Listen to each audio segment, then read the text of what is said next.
Mr. President, we meet today at a tense moment for the Middle East region, in the wake of Tuesday's Israeli strikes on Hamas targets in Doha. At the outset, let me be clear that this serious violation of the sovereignty and territorial integrity of Qatar is unacceptable.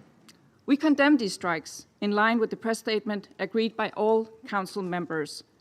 It raises serious questions under international law. Your Excellency Prime Minister Atani, Denmark expresses our most sincere solidarity with you, your government, and the people of the state of Qatar.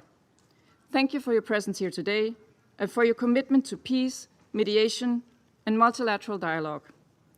I also welcome His Excellency Deputy Prime Minister and Foreign Minister Safadi and His Excellency Dr. Gagash to the Council. Mr. President, we've said it before, but it remains equally relevant today. With countless lives at stake across the Middle East, it is imperative that all parties exercise maximum restraint. The region can simply not afford further escalatory spiral of violence. Its people cannot and should not have to bear any more conflict and trauma. At this critical moment, we call on all parties to refrain from steps that risk igniting tensions and deepening regional instability. Diplomacy and dialogue must remain the first ports of call. Mr. President, around this table, we all regularly urge for restraint. All the while, the war in Gaza continues to rage. To be clear, this war must end immediately. Every effort must be made towards this objective, including from this Council. Every day, the devastating humanitarian consequences are made painfully clear. There's famine in Gaza. People are starving to get in Gaza. Civilian infrastructure is destroyed. The list of horrors is long. We have a responsibility to act as a Council, as an international community, as human beings. The immediate priorities remain threefold: an immediate, unconditional, and permanent ceasefire, the unconditional and dignified immediate release of all hostages, and the lifting of all restrictions on humanitarian aid into Gaza. All parties must work urgently towards achieving these aims. Mr. President, Denmark reiterates its firm condemnation of the terrorist attacks on October 7 perpetrated by Hamas. As we have repeated countless times, there can be no justification for this attack, nor for the undignified treatment of the hostages, and there can be no role for Hamas in Gaza. We have also consistently stressed that Israel's response must be exercised in full compliance with international law, including international humanitarian law. In closing, Mr. President, peace cannot be built on the rubble of destroyed buildings and cities, but on the firm foundation of dialogue and negotiation, a foundation that Qatar, along with the United States and Egypt, has been diligently and tirelessly working to create. These efforts have Denmark's full support. They offer a future that conflict never can, a future defined not by fear, not by a constant risk of escalation, but by stability for all countries and all people of the region. This is the challenge that the international community, and especially this Council, must rise to meet. This is not only demanded for the Council, but also the very mission of this organization. We must spare no effort to achieve it. I thank you. I thank the representative of Denmark for the statement. I now give the floor to the representative of United Kingdom. Thank you, President. And I'd like to thank USG De Carlo for her briefing today. I'd also like to warmly welcome to the Chamber His Excellency the Prime Minister of Qatar, His Excellency the Deputy Prime Minister of Jordan, and His Excellency Dr. Gargash of the UAE. I'll make 3 points. First, let me underscore this from the outset. The United Kingdom stands in full and unwavering solidarity with Qatar and condemns Israel's strikes on Doha. These strikes are a flagrant violation of the sovereignty and territorial integrity of Qatar. They risk both further escalation across the region and setting back negotiations for a ceasefire. We offer our condolences to the families and friends of Qatari personnel who were tragically killed. Our thoughts are with their loved ones and with the injured. Qatar has long been a tireless broker for peace in the Middle East and beyond, and we commend the resolute commitment of His Highness the Emir to champion diplomacy and dialogue. So to reiterate, we wholly condemn the strikes on Qatar, which will do nothing to deliver peace in the Middle East or to help safeguard Israel's long-term security. My Prime Minister made this clear to President Herzog when they met yesterday. And like others, I welcome the clear message of support to Qatar that this Council has sent through our press statement today. Second, the UK has been clear that Hamas is a terrorist organisation, and we condemn the October 7 atrocities in the strongest terms.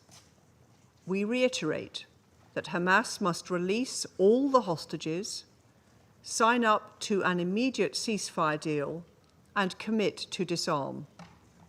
It can play no part in the future governance of Gaza. Third, with each day that passes, the hostages suffer in appalling conditions, and the people of Gaza endure starvation and repeated displacement. This week's evacuation orders across northern Gaza will worsen the humanitarian catastrophe. The Israeli government's decision to further escalate its offensive in Gaza is wrong. And today, I reiterate that we urge Israel to reconsider immediately. We staunchly support the efforts of Qatar, the United States, and Egypt to achieve a ceasefire in Gaza, to secure the release of the hostages and bring this conflict to an end.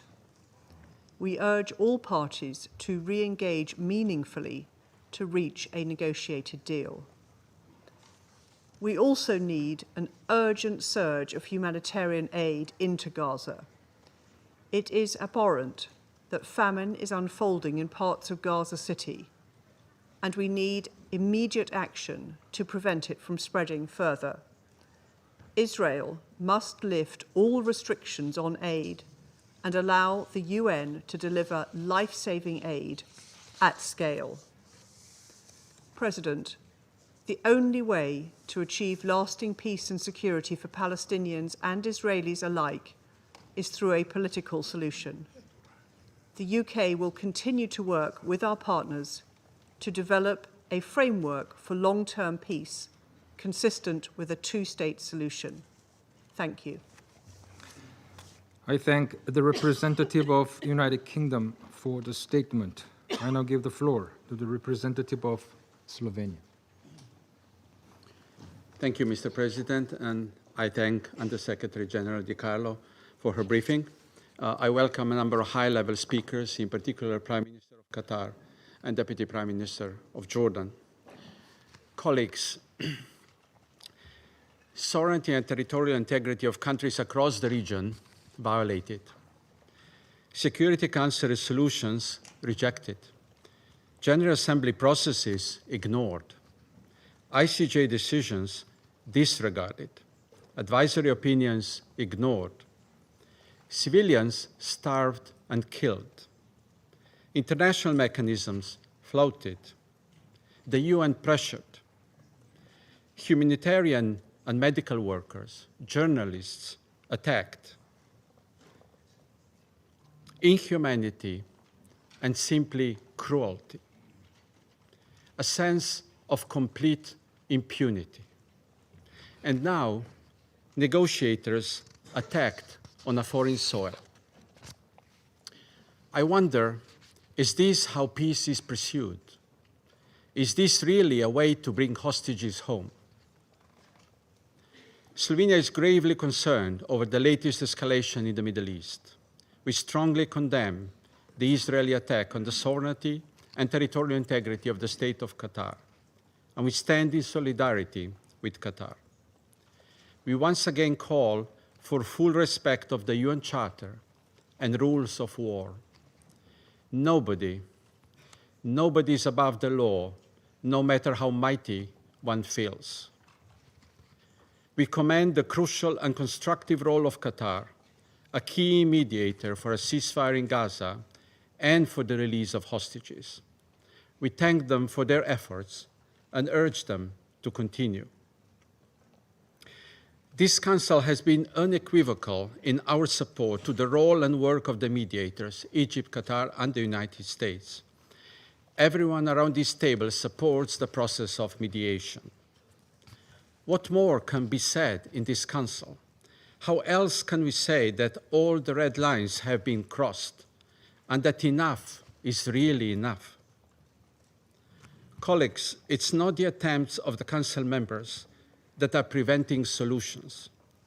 It is allowing this sense of impunity of Israel to continue. That's why country after country are announcing bilateral measures aiming at the Israeli government to reconsider its current policy and to return to respecting international law obligations. They are our response to persistent violations of international humanitarian law, to impunity, and to what we now clearly see, a flawed commitment to negotiations. All these measures are not gestures. They are not performative actions. They are sincere acts of countries, leaders, and global public conscious of our responsibility to humanity and of our promise of never again. Colleagues, on this day of 9/11, when we commemorate horrible terror attacks on the United States and pay tribute to innocent victims, Slovenia reaffirms its resolute stand against terrorism. We repeat our condemnation of the Hamas brutal attack on 7 October. We take this opportunity to strongly condemn the latest terror attack on civilians in Jerusalem. This is yet another reason for peace efforts to double. In words of Undersecretary General De Carlo, the urgency has never been greater. This war must end, suffering must end. Mr. President, in the midst of the latest escalation, Gaza humanitarian catastrophe continues. Window of opportunity to prevent famine from spreading across the Strip is closing. New offensive is relentlessly pounding what is left in the middle of ruins. Instead of packing a backpack to start a new school year, Gaza children are forced to pack what is left of their belongings to be displayed yet again. So let me state the obvious. We need a ceasefire. Hostages must be released. Hindrance of aid deliveries must end. The negotiations have certainly seen its share of obstacles from both parties, but an escalation of this sort is not contributing to peace. So we appeal for a renewed commitment to negotiations in good faith by both parties to the conflict. Thank you. I thank the representative of Slovenia for the statement, and I give the floor to the representative of Panama. Muchas gracias, señor. Thank you, Mr. President. Panama is grateful for the convening of this emergency meeting, and we're also grateful for the report provided by Ms. Rosemary DiCarlo, Under Secretary General for Political and Peace Building Affairs. Moreover, we welcome His Excellency Sheikh Mohammed bin Abdulrahman bin Jassim Al Thani to this meeting as Prime Minister and Minister of Foreign Affairs of the State of Qatar. We wish here to convey to him the solidarity of our country with the people and government of Qatar as his country and the Middle East region withstand a gravely serious ordeal. Moreover, we hail the presence of His Excellency Ayman Safar, the Deputy Prime Minister and Minister for Foreign Affairs and Expatriates of Jordan. And we welcome to this meeting the distinguished representatives of the United Arab Emirates, Egypt, Iraq, Israel, Kuwait and Turkey. They do us a great honor by being with us today. Panama condemns fervently condemns and repudiates the unstoppable tide of violence in the region of the Middle East. The attacks perpetrated against civilians in Jerusalem on Monday, for which Hamas claimed responsibility, are a demonstration of the extremism and terror that this group has sown for decades. Israel's subsequent action in Doha on Tuesday, that was also condemned by Panama, stands as a reprehensible and flagrant violation, one that stands as an attack on the sovereignty, territorial integrity, and security of a member state of this very organization. Such acts are breaches of international law and the United Nations Charter. Moreover, they imperil the most fundamental principles of multilateralism, principles that for our country are the very basis of the peaceful coexistence between states. These facts demonstrate that the continued use of force and force alone has not offered, nor will it be able to offer, a solution to this current war. Neither has this exclusive use of force resolved, or will it be able to resolve, the deep root causes that have caused the Israeli-Palestine conflict to rage on for almost 8 decades.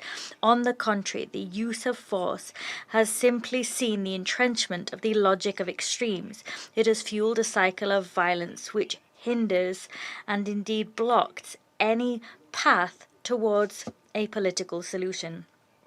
The result of these acts has been more uncertainty, greater risk to the entire civilian population, including to the hostages that remain in Gaza, and the weakening of the mediation process spearheaded by Qatar, Egypt, and the United States. Attacking a state who is acting as a mediator and who has acted as headquarters for negotiations seeking peace, as is the case with Qatar, is a direct strike on the possibility of achieving a ceasefire in Gaza, a ceasefire which is vital to halt the suffering of the Palestinian civilian population and to open a safe environment to allow the immediate, dignified and unconditional release of all hostages who are now not safer, but on the contrary, facing even greater risk. These irresponsible actions are not simply a threat to the security of the civilian population. They may also have, and indeed did, imperil accredited diplomatic missions in Doha, including the Embassy of Panama, only a short distance away from the attack, some 100 meters. We wish to express our sincere condolences with the families of the Qatari victims and other victims of this attack. There may have been victims from other friendly countries, and that undermines international friendly efforts to guarantee that we have a stable, safe environment crucial for dialogue and negotiation. Mr. President, what occurred in Doha is part of a spiral of violence, which is also reflected in the attacks waged against a humanitarian flotilla in Tunisia and more generally in the devastating situation in Gaza and the West Bank. Panama prioritizes negotiation and dialogue as the only legitimate pathways towards a lasting peace.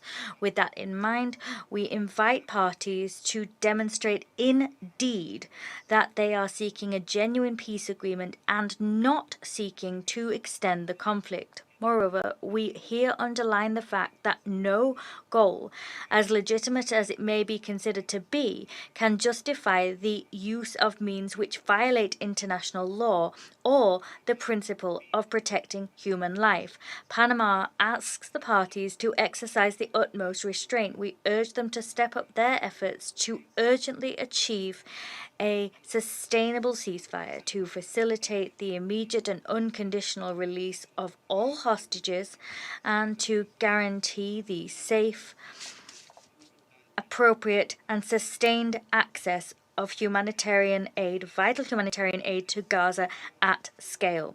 The experience of the temporary truce, however short and fragile it was, demonstrated that it is possible to halt human suffering, just as it is to allow the effective delivery of humanitarian aid in an unfettered way and to make progress with releasing the hostages. Mr. President, a source of grave concern is the notion of wishing to justify and wage war on the basis of the premise that the ends justify the means, whatever those ends may be.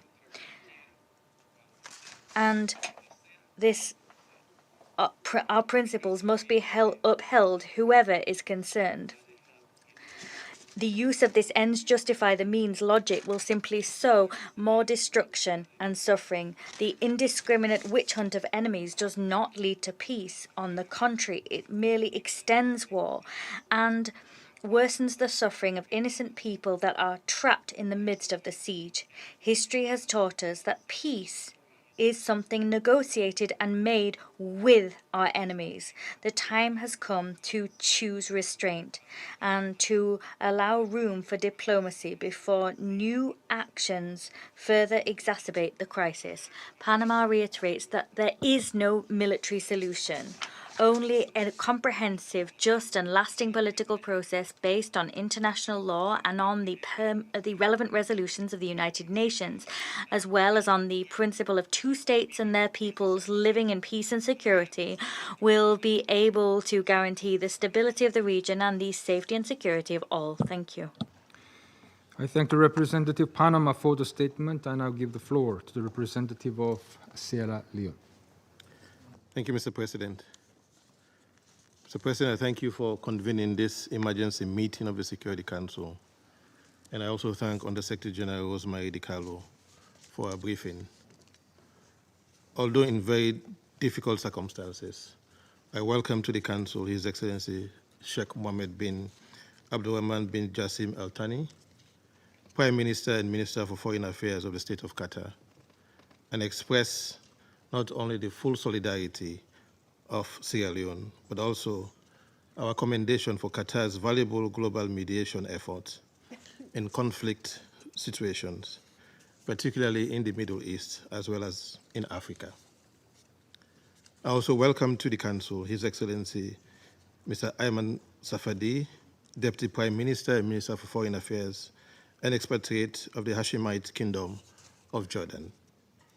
Sierra Leone notes the letter dated 9 September 2025 from the Permanent Representative of the State of Qatar, transmitted as document S/2025/563, which draws the Council's attention to the grave incident that has prompted our deliberations.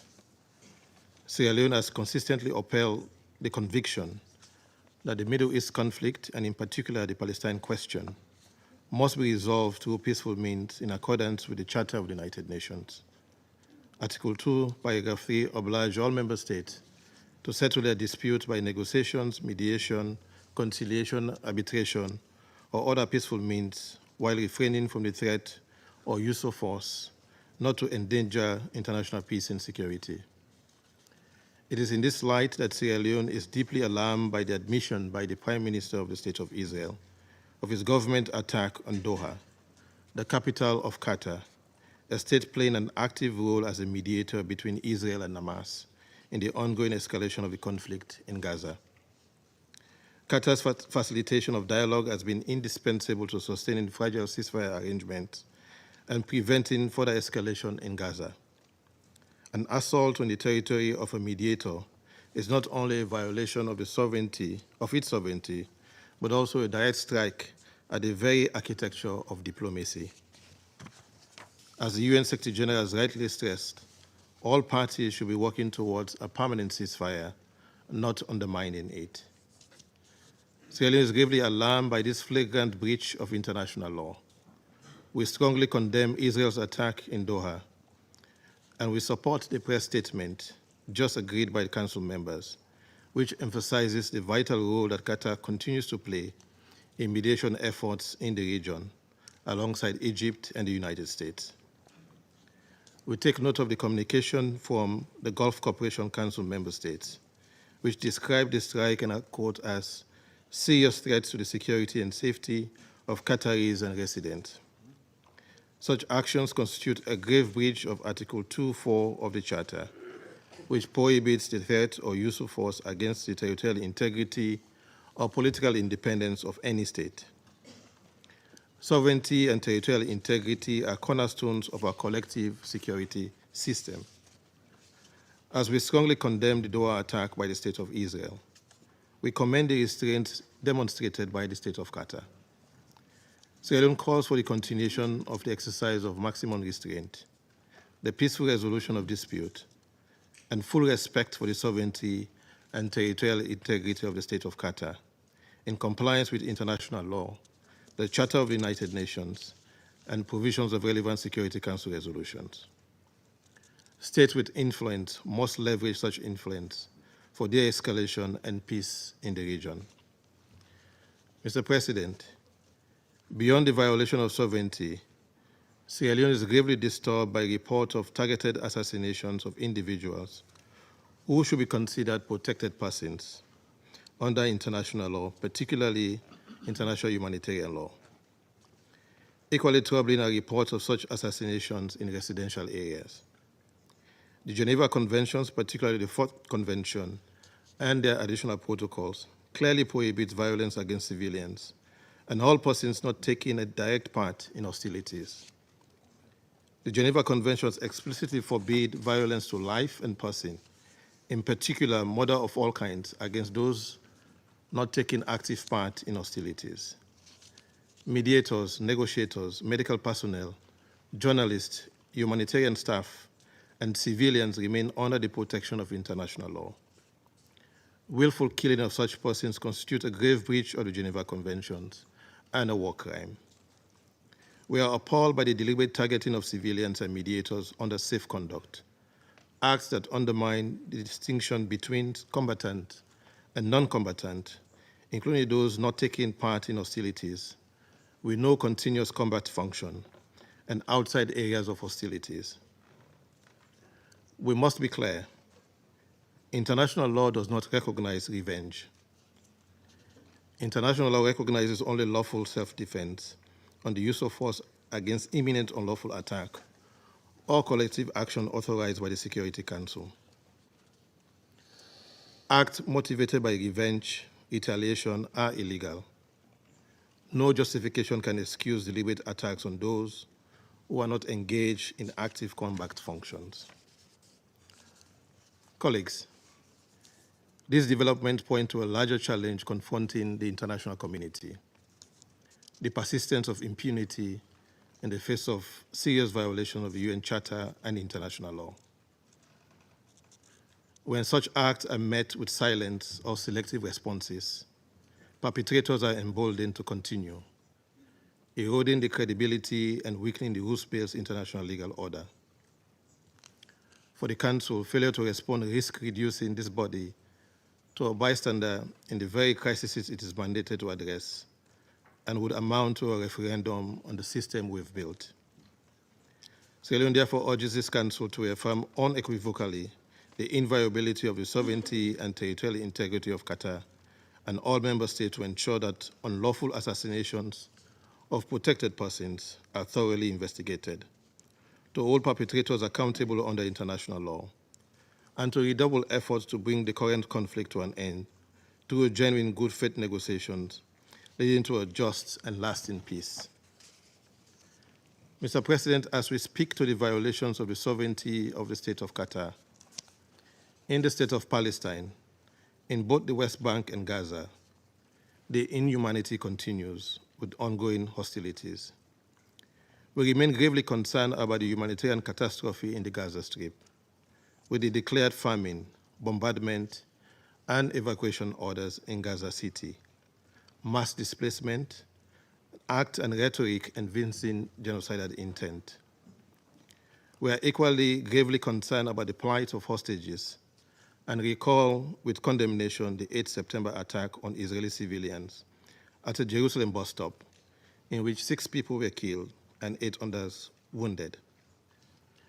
Violence on either side will only breed more violence, deepen suffering, and erode prospect for peace. We reiterate the imperative for an immediate ceasefire, the safe and unimpeded delivery of humanitarian aid, and the release of all hostages. The Council must demand a ceasefire, particularly when a mediator state has been so flagrantly attacked. The peoples of the Middle East, and indeed the peoples of the world, look to this Council for leadership, consistency, and resolve. Upholding the Charter is not optional. It is a binding obligation. Sovereignty must be respected, civilians and other protected persons must be safeguarded, and international law must be enforced without fear or favor. Only by doing so can we end impunity, restore confidence in the rules-based international legal order, and open the path to peace. As the Irish poet William Butler Yeats won in The Second Coming, immortalized in Things Fall Apart by the Nigerian author Chinua Achebe, and I quote, "Things fall apart, the center cannot hold. Mere anarchy is loose upon the wall," end of quote. The United Nations is the center of the post-1945 multilateral rules-based system, and the Security Council its nucleus for peace and security. We must therefore act now with unity and determination. Anything less will betray our collective responsibility and the trust that the peoples of the world have placed in us. The system, as we know it, risks falling apart, and anarchy would indeed be loose upon the world. I thank you. I thank the representative of Sierra Leone for the statement. I now give the floor to the representative of Guyana. Thank you, Mr. President, and thank you for convening this briefing with the requisite urgency. I welcome the participation of His Excellency, the Prime Minister of Qatar, and His Excellency, the Deputy Prime Minister of Jordan in today's meeting. I also thank the delegations of Algeria, Pakistan, and Somalia for requesting the meeting, and express appreciation to Under-Secretary General Rosemary DiCarlo for the important information provided regarding Israel's military strike on Doha this Tuesday. Mr. President, Guyana condemns this violent act by Israel, which is a flagrant violation of international law and a direct and unprovoked assault on the sovereignty and territorial integrity of the state of Qatar. We noted the destruction caused by the attack and that a Qatari national was killed. We express our full solidarity with the Amir and people of the state of Qatar. Mr. President, international law is under threat, and the Middle East region has unfortunately been the theater of too many frequent and serious violations of international law. Syria, Iran, Yemen, Lebanon, and now Qatar have all suffered violations of their sovereignty and territorial integrity by Israel, following unilateral decisions by the latter to militarily strike these countries.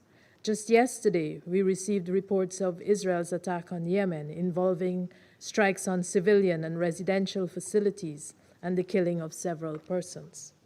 Guyana reiterates its strong condemnation of these violations of international law and calls for full accountability for these crimes. The culture of impunity must not be allowed to take root, and this is precisely what is happening in the face of the Council's inability to respond decisively to these breaches of the peace and acts of aggression. Israel's protracted war in Gaza and its unlawful occupation of Palestinian territory remain at the center of the instability in the Middle East. Ending the war in Gaza and resolving the question of Palestine are therefore urgent priorities that the Council must advance pursuant to its responsibility for the maintenance of international peace and security. We further stress that the efforts of mediators to end the war in Gaza and to secure the release of the remaining hostages are seriously undermined and complicated by actions such as those taken by Israel on Tuesday. The success of the mediation efforts depend on the good faith engagement of all parties. The bombing of representatives of one party in the territory of one of the mediators risks setting back peace efforts. Israel's actions also belie its stated commitment to bring the hostages home. The state of Qatar has been a consistent ally in fighting terrorism and has been instrumental in the mediation efforts alongside the United States and Egypt to bring about a diplomatic solution to the war in Gaza and to secure the release of hostages still held there. Israel's recent actions do not in any way help these efforts. In the context of the foregoing, Guyana makes the following 4 appeals. First, the state of Qatar must be redressed for the unlawful act committed against it by Israel. The international order is premised on the rule of law, and states cannot simply contravene international law and the UN Charter in pursuit of unilateral objectives. Repeated violations of international law, if consistently met with no firm response from international organs, such as the United Nations Security Council, risk engendering chaos and instability. Second, Israel's brutal war on Gaza must end immediately, unconditionally, and permanently. The catastrophic and man-made suffering to which civilians are subjected and which has now escalated to famine is a daily and painful reminder of how much this war continues to cost Palestinian civilians. Guyana urges the Security Council to take appropriate and urgent action in keeping with its responsibility to protect Palestinian civilians. Third, Guyana appeals to Israel to cease its warmongering in the already volatile Middle East. Too many fires have been ignited in the region, presenting serious risks to international peace and security. Israel must abide scrupulously with its obligations under international law. Fourth and final, Mr. President, we need strong political will to resolve the question of Palestine in a just, peaceful, and comprehensive manner. 8 decades is too protracted a period to have an entire nation living in a state of flux, marked by recurrent cycles of violence and oppression. This goes against all the values of the United Nations.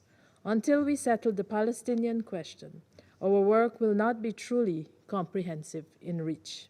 We urge all Council members and the wider membership of the United Nations to resolve that the 80th year of our organization would be the year in which we take strong and positive actions for the Palestinian people in their just struggle for peace and self-determination. Guyana resolves to doing its part to this end. I thank you. I thank the representative of Guyana for the statement. I now give the floor to the representative of France. Merci. Thank you, Mr. President. First and foremost, I wish to thank the Undersecretary General for Political and Peace-Building Affairs, Madam Rosemary DiCarlo, for the briefing, which establishes the facts in an elucidating way. I welcome the presence among us of His Excellency Sheikh Mohammed bin Abdullah Rahman bin Jasmin Al Thani, Prime Minister and Minister for Foreign Affairs of Qatar, as well as His Excellency Mr. Ayman Safadi, Deputy Prime Minister and Minister for Foreign Affairs of Jordan, and His Excellency Mr. Anwar Gargash, Diplomatic Advisor to the President of the UAE. I also welcome the representative of Israel, of Turkey, of Iraq, of Kuwait, and of Egypt. Mr. President, thank you for having convened this emergency meeting, which has been supported by France, as was clearly expressed by the President of the French Republic. The strikes claimed by the State of Israel, which struck Qatari soil on 9 September 2025, are unacceptable, regardless of the motivation. There is an important need for the Security Council to condemn them. France reaffirms its commitment to respect for the sovereignty and territorial integrity of Qatar in accordance with the principles of the Charter of the United Nations. We extend our full solidarity with the Emir, to the Emir of Qatar, His Highness Excellency Sheikh Tamim Al Thani, as well as the Qatari people. The President of the Republic of France yesterday extended to the Emir of Qatar our full support. These strikes represent a grave violation of international law. Let us recall that the use of force throughout and at all times is strictly regulated by the Charter of the United Nations. These strikes generate a grave risk to regional stability, which has already been imperiled by an alarming escalation of tensions in Lebanon, in Syria, and the entire region. It is in the interest of all parties, including Israel, to avoid a new cycle of violence with devastating consequences for the entire region. Therefore, we call upon all parties to exercise utmost restraint. These strikes, lastly, targeted the very area where critical talks are being held for peace in Gaza, and targeted those who were conducting the talks to achieve a ceasefire and the release of all hostages who are still being held by Hamas in Gaza. This needs to remain our paramount priority. Once again, France reiterates our unequivocal condemnation of the heinous crimes of Hamas, a terrorist movement, and the linchpin, and we call upon the movement to release the hostages and to renounce violence. The permanent state of war in Gaza cannot continue. France calls upon all parties to remain engaged in good faith, to return in good faith negotiations to end this war in Gaza. To that end, we welcome the tireless efforts of Qatar,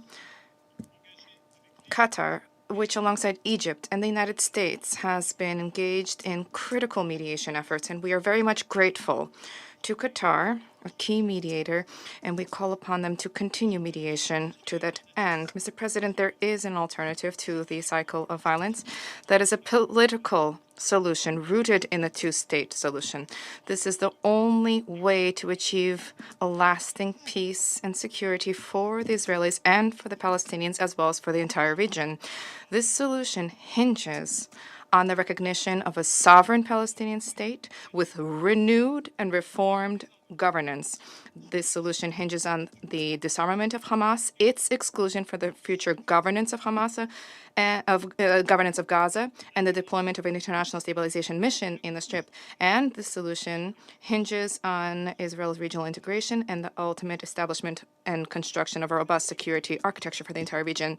We will remain mobilized to achieve a two-state solution, as was the case during the conference in New York, co-chaired by Saudi Arabia. In July, the New York Declaration, the outcome of the work of the conference, sets out a unique roadmap to make the two-state solution a reality. This conference, which will undertake its next step on the 22nd of September during the high-level week of the General Assembly, generates unprecedented political momentum for peace and security for all in the region. This is a path towards peace. Thank you. I thank the representative of France for the statement. I now give the floor to the representative of China. Thank you, President. I thank Algeria, Pakistan, and Somalia for their initiative in organizing this meeting, and I welcome the presence of His Excellency Mohammed, Prime Minister and Minister for Foreign Affairs of Qatar, and His Excellency Safadi, Deputy Prime Minister and Minister for Foreign Affairs of Jordan, His Excellency Mr. Gargash, Diplomatic Advisor to the President of the UAE, and thank USG De Carlo for her briefing. On September the 9th, Israel launched an attack on Doha, the capital of Qatar, in flagrant violation of Qatar's territorial sovereignty and national security, international law, and the UN Charter, and efforts to achieve peace. China resolutely opposes this and strongly condemns such an act.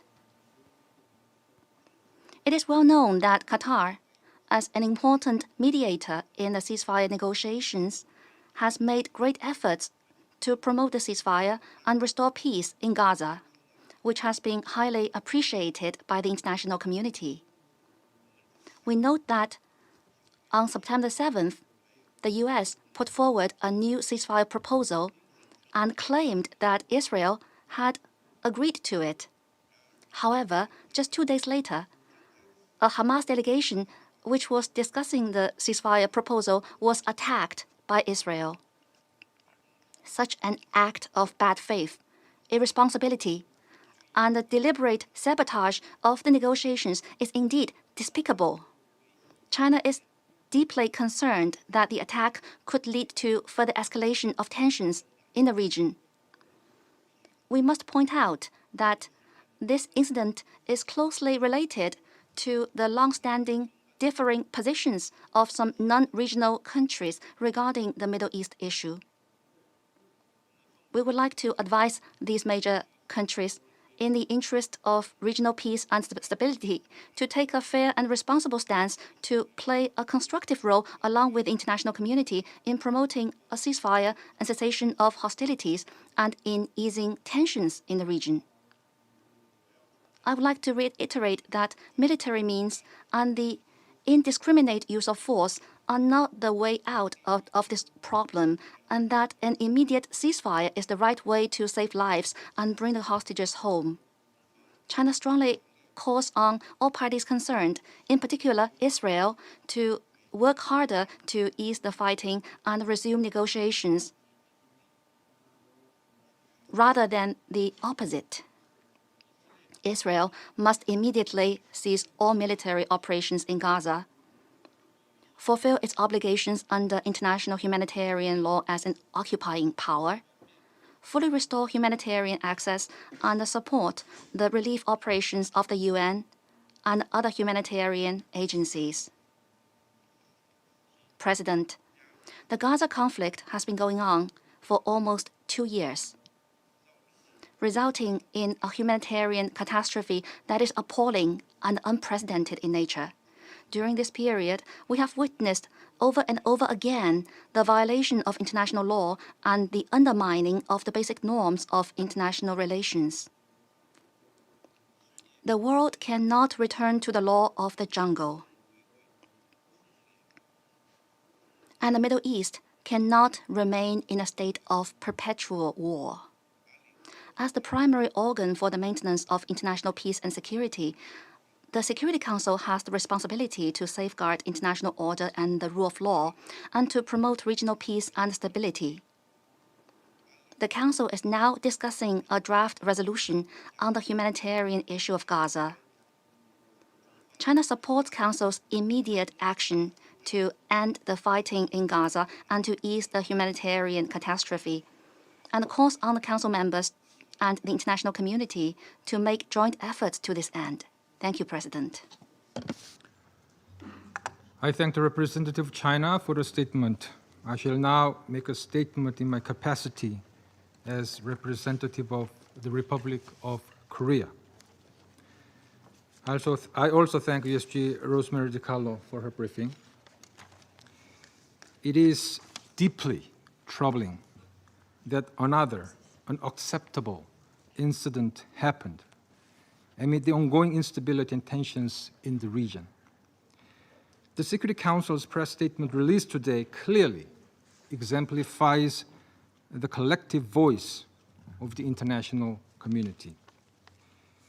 The Israeli attacks targeting Qatari soil on Tuesday represent yet another grave violation of international law.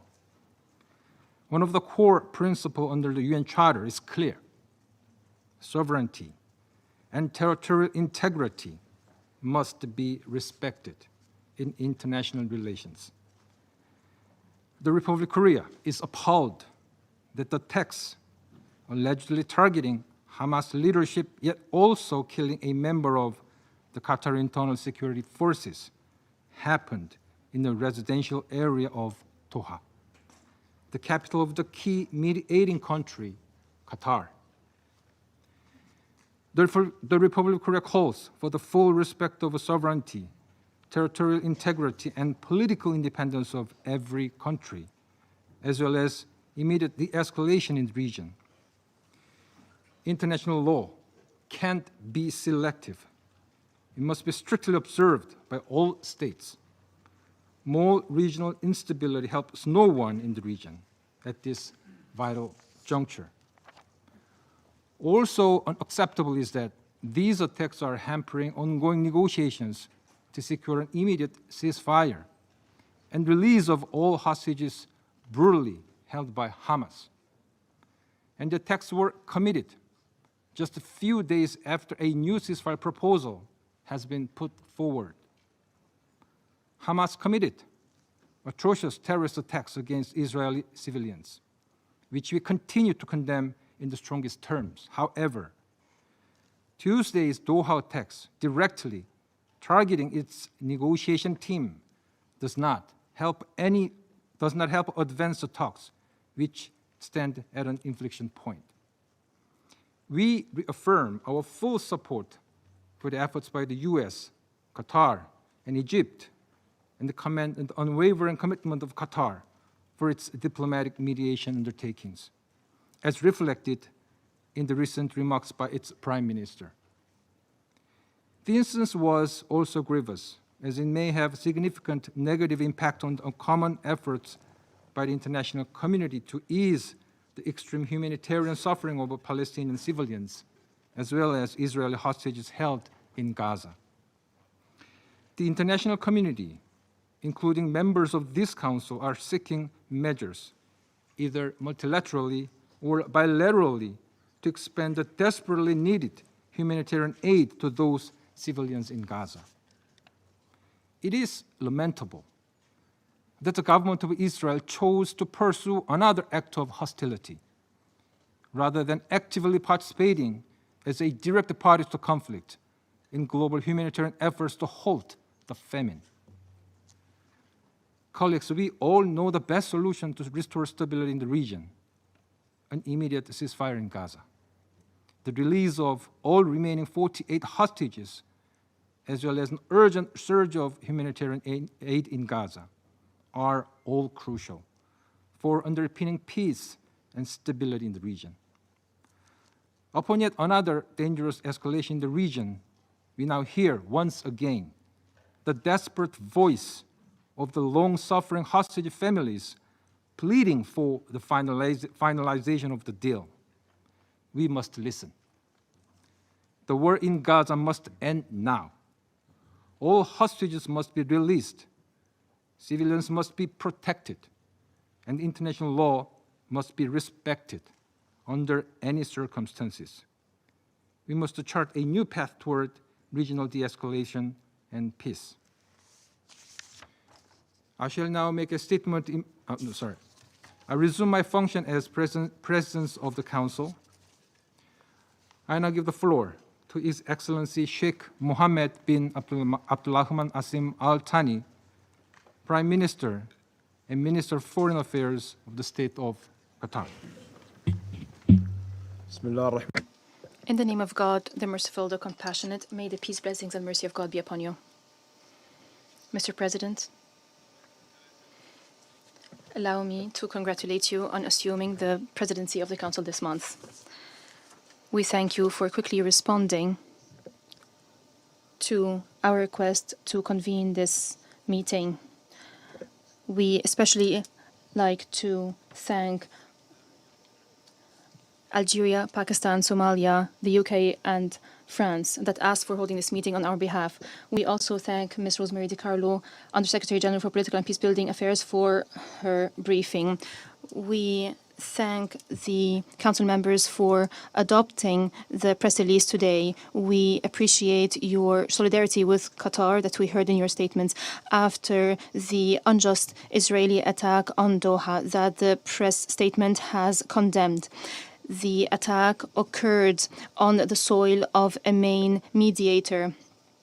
The statement stressed the commitment to the sovereignty and territorial integrity of Qatar in line with the principles of the United Nations. We address the Security Council today in light of a dangerous escalation which constitutes a threat to international peace and security and regional peace and security. This is why it is at the core of the mandate of the Security Council as per the Charter. The Israeli attack, an unjust attack, at 3:45 on Tuesday, the 9th of September 2025, targeted a residential area allocated by the state to the negotiating teams.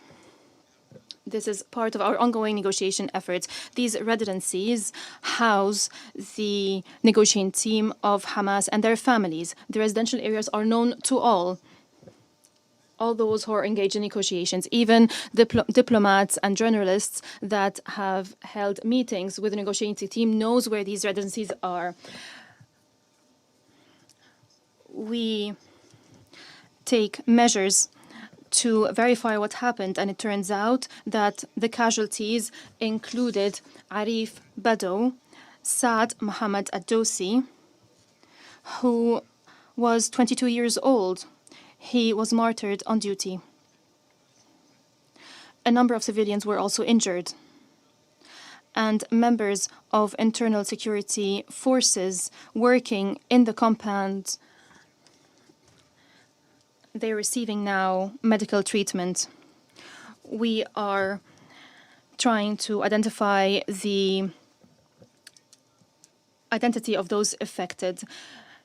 It was a residential area, and the attacks terrorized those who live there. This area houses schools and houses different diplomatic residencies. The attack is a violation of the sovereignty of a state member of the United Nations.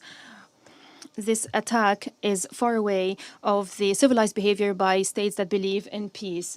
Qatar is making tireless efforts to save lives, and this attack puts the international community before a test. Israel, led by extremists, bloodthirsty extremists, have gone beyond any borders, any limitations when it comes to behavior, not only among states, but among individuals. We're unable to predict what Israel can do. How can we host Israeli representatives when they have commit this attack? Have you heard of any state that is attacking a mediator this way? A state that is attacking negotiating teams that are hosted by Qatar, and then the Prime Minister is using shameful justifications and is trying to justify this attack that is condemned by the whole world. The Prime Minister should have recall the model of Taliban.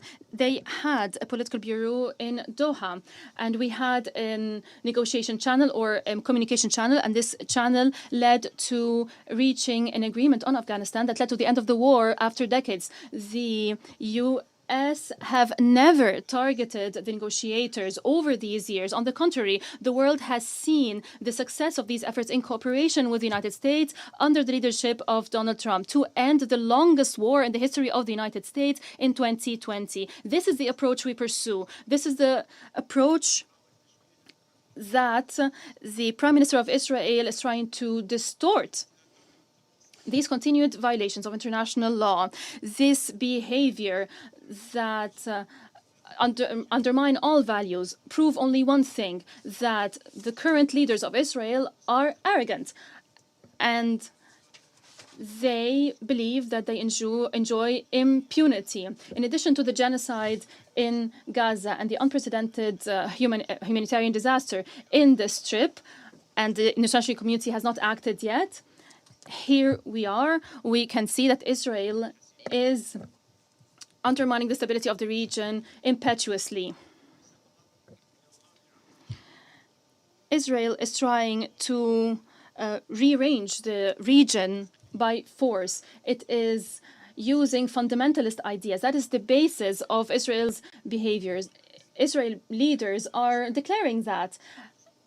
And they think that only the Israeli population is listening to them, but we're all listening to them. The peoples of the region are not accepting this kind of behavior, are not accepting this narrative. We believe fully in mediation and the peaceful settlement of disputes, and Qatar's role is being appreciated worldwide. Our efforts has proven that our efforts in cooperation with the United States and Egypt has led tangible results. It led to the release of 148 hostages.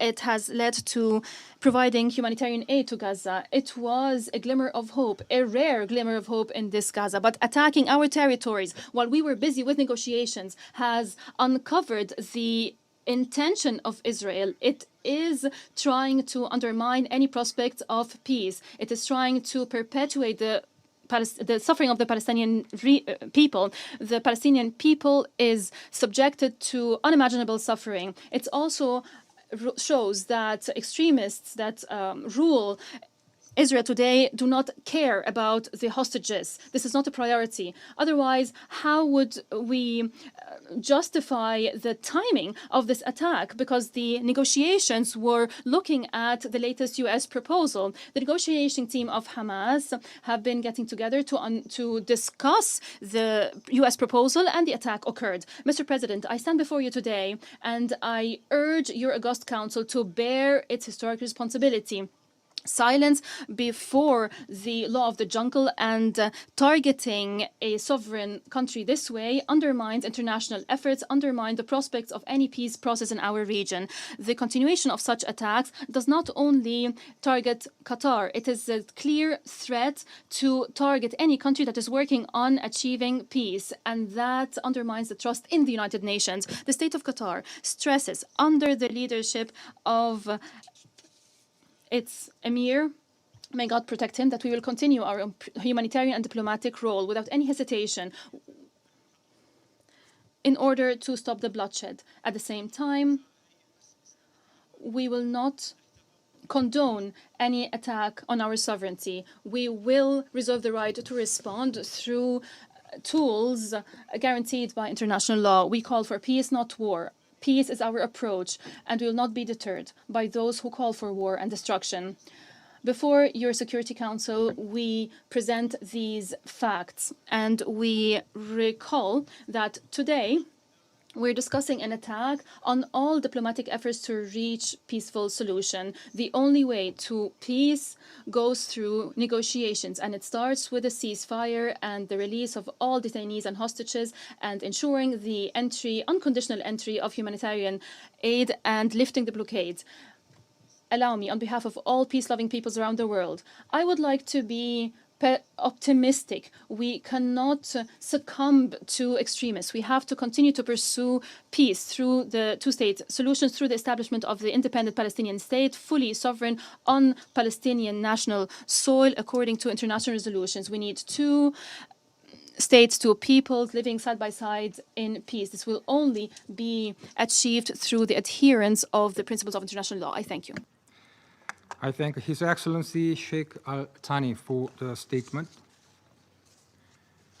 I now give the floor to the representative of Israel. Mr. President, on September 9th, Israel carried out a precise and targeted strike in Doha. The strike targeted Hamas leaders who for years have planned and directed attacks against Israel, many times making these directives from the luxury confines in Doha. These terrorists were the sole target of the operation.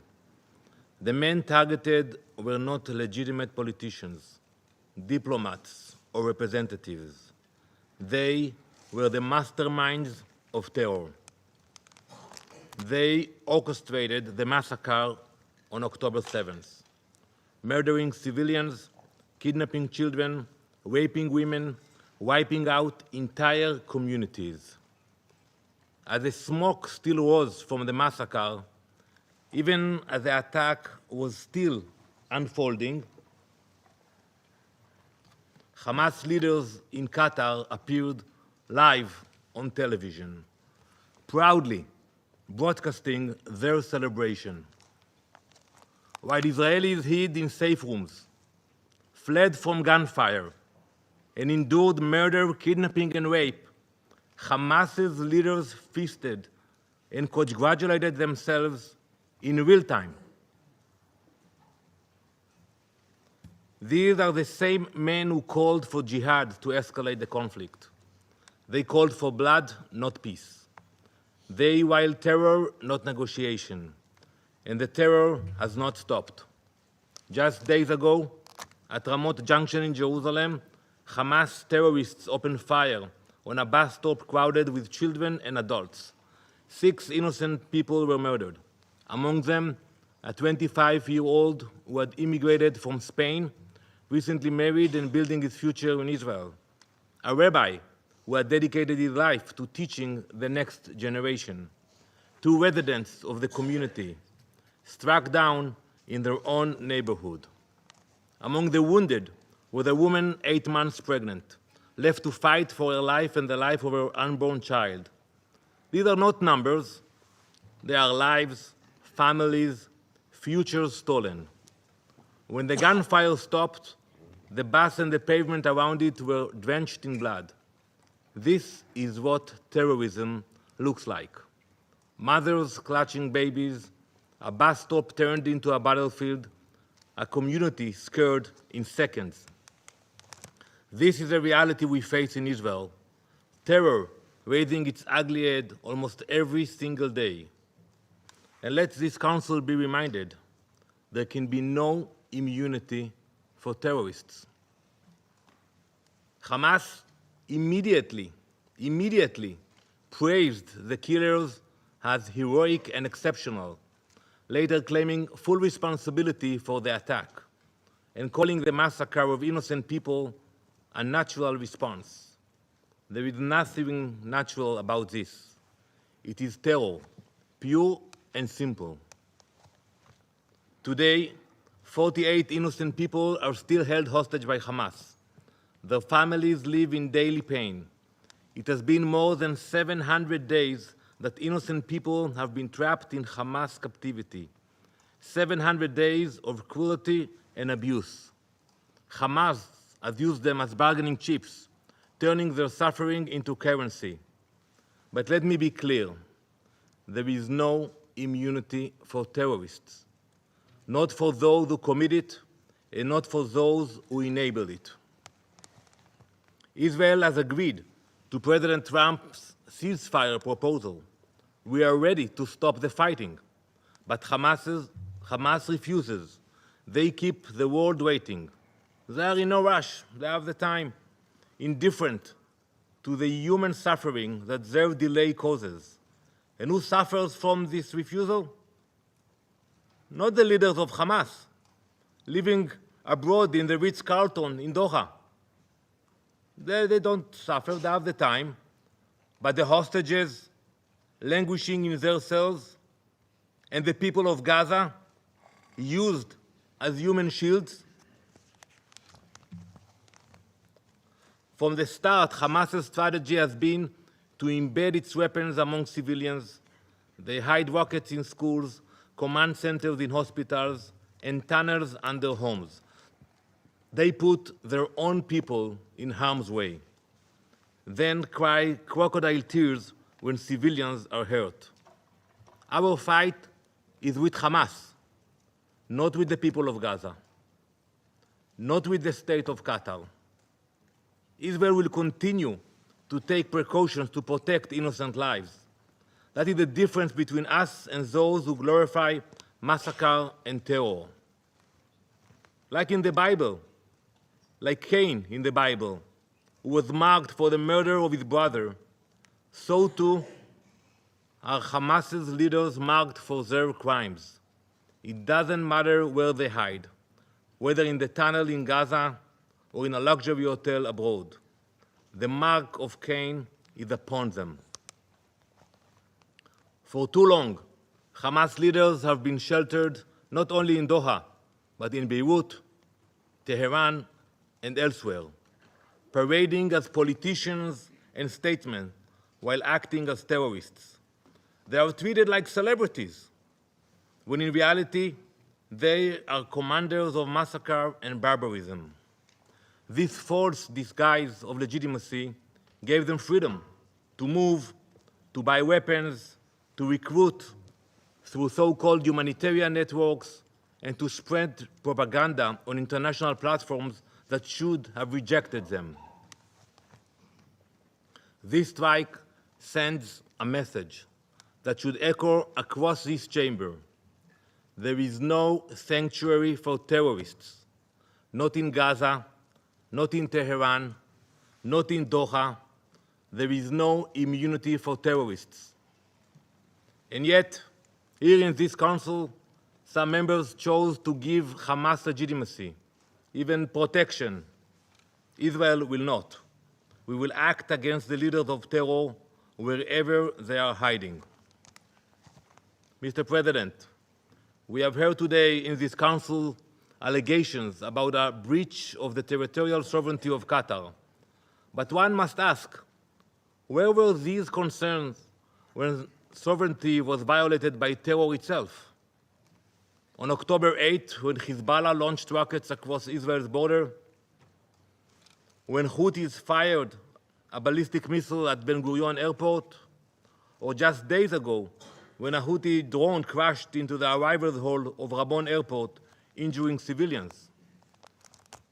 How can anyone hide behind allegations appealing to the principles of international law while giving legitimacy to those who openly glorify October 7th and continue to plot terror? Mr. President, this brings me to Qatar. Prime Minister Al-Thani, the time for Qatar to choose has come. For too long, Qatar has harbored terrorists, offering Hamas leaders sanctuary in luxury hotels while they orchestrate massacres and terror attacks. History will not be kind to accomplices. Either Qatar condemns Hamas, expels Hamas, and brings Hamas to justice, or Israel will.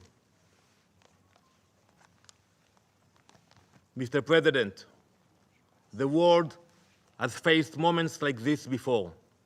Today, the world remembers the devastating terrorist attacks of September 11th. That tragic day, like October 7th for Israel, was a day of fire and blood. In the aftermath of 9/11, the countries that uphold freedom, equality, and democracy in this council stood shoulder to shoulder. 2 weeks later, this council adopted Resolution 1373. It said plainly, no state may harbor terrorists. No state may fund them. No state may give them safe haven. I urge you all to read this resolution. Any government that does so breaks this council binding obligations. That principle was clear then. It must be upheld today. And when bin Laden was eliminated in Pakistan, the question asked was not, why target a terrorist on foreign soil? No one asked that question. The question was, why was a terrorist given shelter at all? The same question must be asked today. There was no immunity for bin Laden, and there can be no immunity for Hamas. And in facing terror, history shows that members of this council have done the very same. From 2014 to 2022, France struck terrorists in Mali, Chad, Burkina Faso, and Mauritania. In 2014 and 2015, the United Kingdom carried out airstrikes in Iraq and Syria against ISIS. So I ask, if these actions were justified then, why is Israel singled out now? Why are claims concerning sovereignty invoked only against Israel and ignored when others act to defend themselves? Is Israeli blood worth less? The question to ask is not why Israel targets the masterminds of terror, but why they are sheltered abroad, while hostages starve in captivity and Gazans are left to suffer. Israel's fight is not only Israel's. It is a fight of all who believe in democracy against those who worship death and violence, light against darkness, civilization against barbarism, justice against terror. We will continue until the hostages are free, until our people are safe, and until terror can no longer find sanctuary in any corner of the world, because there is no, and there never will be, immunity for terrorists. Thank you, Mr. President. I thank the representative of Israel for the statement. I now give the floor to His Excellency Mr. Ayman Safadi, Deputy Prime Minister and Minister for Foreign Affairs in the Inspectorate of the Hashemite Kingdom of Jordan.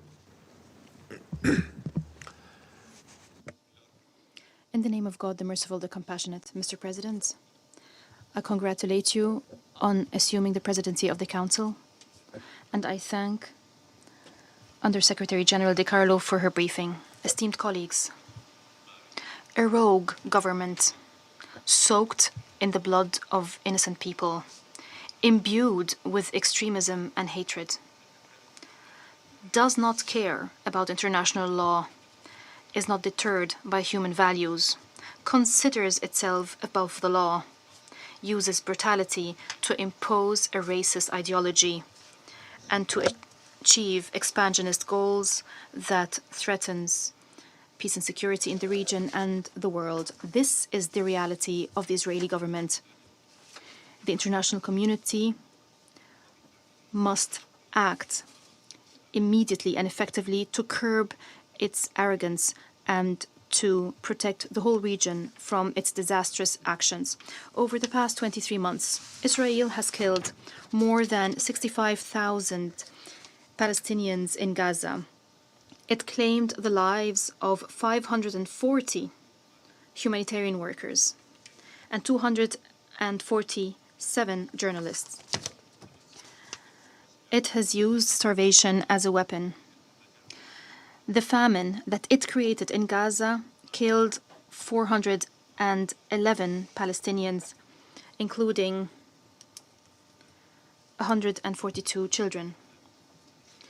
Israel turned Gaza into a land where any sign of life is obliterated, any human values are obliterated. Killing has become promotional material for occupation soldiers. Killing more than 100 Palestinians daily has become an ordinary occurrence. This government is using any and all means to increase escalation, to increase violence, to deepen the conflict, and to push towards chaos.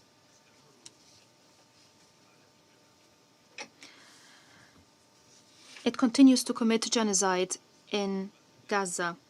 More than 1 million Palestinians in Gaza City are faced with the threat of being killed or dying of starvation or being forcibly displaced to camps where Israel has destroyed the lives of those who are forced to go to those camps, camps in wastelands, lacking all basic necessities of life. And Israel is preventing the delivery of humanitarian and medical aid to these camps. It prevents the delivery of baby formula, bread, and water. Israel is expanding its illegal settlements in the occupied West Bank. It is protecting terrorist settlers that are launching 4 terrorist attacks daily on Palestinians. It is seizing more Palestinian land. It is imposing a blockade on the Palestinian people and its legitimate leadership economically, and it's imposing a blockade on their lives. It is thereby killing all prospects of achieving just and durable peace. Today, just hours before this meeting, the Prime Minister of Israel says that he allowed for building new illegitimate settlements in the occupied Palestinian territories. He boasted about preventing the establishment of a Palestinian state. He boasted about killing all prospect of peace and subjecting the peoples of the region, including the Israeli people, to more conflict and more wars. Israel is attacking the stability of Lebanon. It is occupying more Syrian territories. It is contriving sectarian strife to plunge Syria into chaos and conflict, in another flagrant violation of international law, in another dangerous escalation. Israel is violating the sovereignty of the brotherly state of Qatar. It is launching a cowardly attack against its capital, Qatar. it is shamelessly betraying a state that has been working tirelessly in partnership with the Arab Republic of Egypt and the United States of America to reach an exchange deal, to reach a permanent ceasefire, to end the suffering, and to allow for returning to diplomacy to achieve peace and security for all. We condemn this brutal and treacherous attack against Qatar. As King Ibn al-Hussein and the Crown Prince to the Emir of Qatar, Qatar stands unequivocally with Qatar in any steps it takes to protect the security, sovereignty, and safety of its citizens. Our security is Qatar's security. The stability of Qatar is the stability of the region. We are united by one vision. And the choice of Qatar is our choice, and it's a clear choice. Our choice and our vision is a secure and stable Middle East, where just, durable, and comprehensive peace prevails. A Middle East that realizes the right of the Palestinian people to life, freedom, and statehood. A Middle East that that guarantees the security of the Israelis and the Palestinians and all peoples of the region. A Middle East where cooperation replaces conflict and hope replaces despair. The Israeli government and its extremists are lying when they're trying to justify their betrayal of Qatar after all the efforts it has been making to reach an exchange deal and to end the war. They're lying when they claim that they're surrounded by those who wish to destroy them. All Arab countries are committed to achieving just and durable peace that ensures the security of Israel, ensures that it has normal relations with the countries of the region in the context of implementing the two-state solution that ends the occupation and that established an independent, sovereign Palestinian state on national Palestinian soil along the lines of the 4th of June 1967, in line with international resolutions, living in peace and security side by side with Israel. Israel has yet to engage positively with the Arab Peace Initiative of 2002, the declaration of the Conference on the Two-State Solutions that was organized by the Kingdom of Saudi Arabia and the French Republic last July, which was attended by 125 states, confirmed unequivocally that we choose the just peace.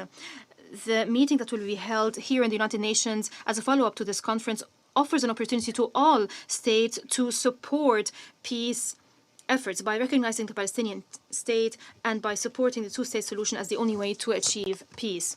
We want just peace. But the reality is that there is no Israeli partner now to work with to achieve said peace. Esteemed colleagues, your august Council holds a responsibility of protecting peace and security, and it has the tools. Use those tools, apply international law and the Charter of the United Nations, which form the basis of your legitimacy. Use those tools to ensure the acceptance of the exchange deal that Qatar, Egypt, and the United States have been working on. Use these tools to stop the aggression on Gaza, to end the starvation, to enforce the entry of humanitarian aid, to protect what is left of the credibility of international law and international humanitarian law, to restore the belief that human values and international law exist to be applied without discrimination, without selectivity, to reaffirm that no aggressor should be granted immunity and that there is no state above the law, to revive the hope that conflict is not the fate of the region and that peace is possible and it's our common goal, and we can achieve this goal if the necessary will is demonstrated. Ladies and gentlemen, the message that Israel has sent through its attack on Qatar is that it will persist with its aggression. It will persist with violating the sovereignty of states. It will persist with violating international law. It will persist with killing civilians and innocent people. It will persist in imposing a famine on Gaza. It will persist in preventing 6,000 students in Gaza from the right to education because it is enjoying immunity. It is evading accountability for all these crimes. Esteemed colleagues, Injustice has reached unconscionable levels. Stop it. Stop this injustice before it's too late. Thank you, and may the peace, mercy, and blessings of God be upon you. I thank His Excellency Mr. Safadi for the statement.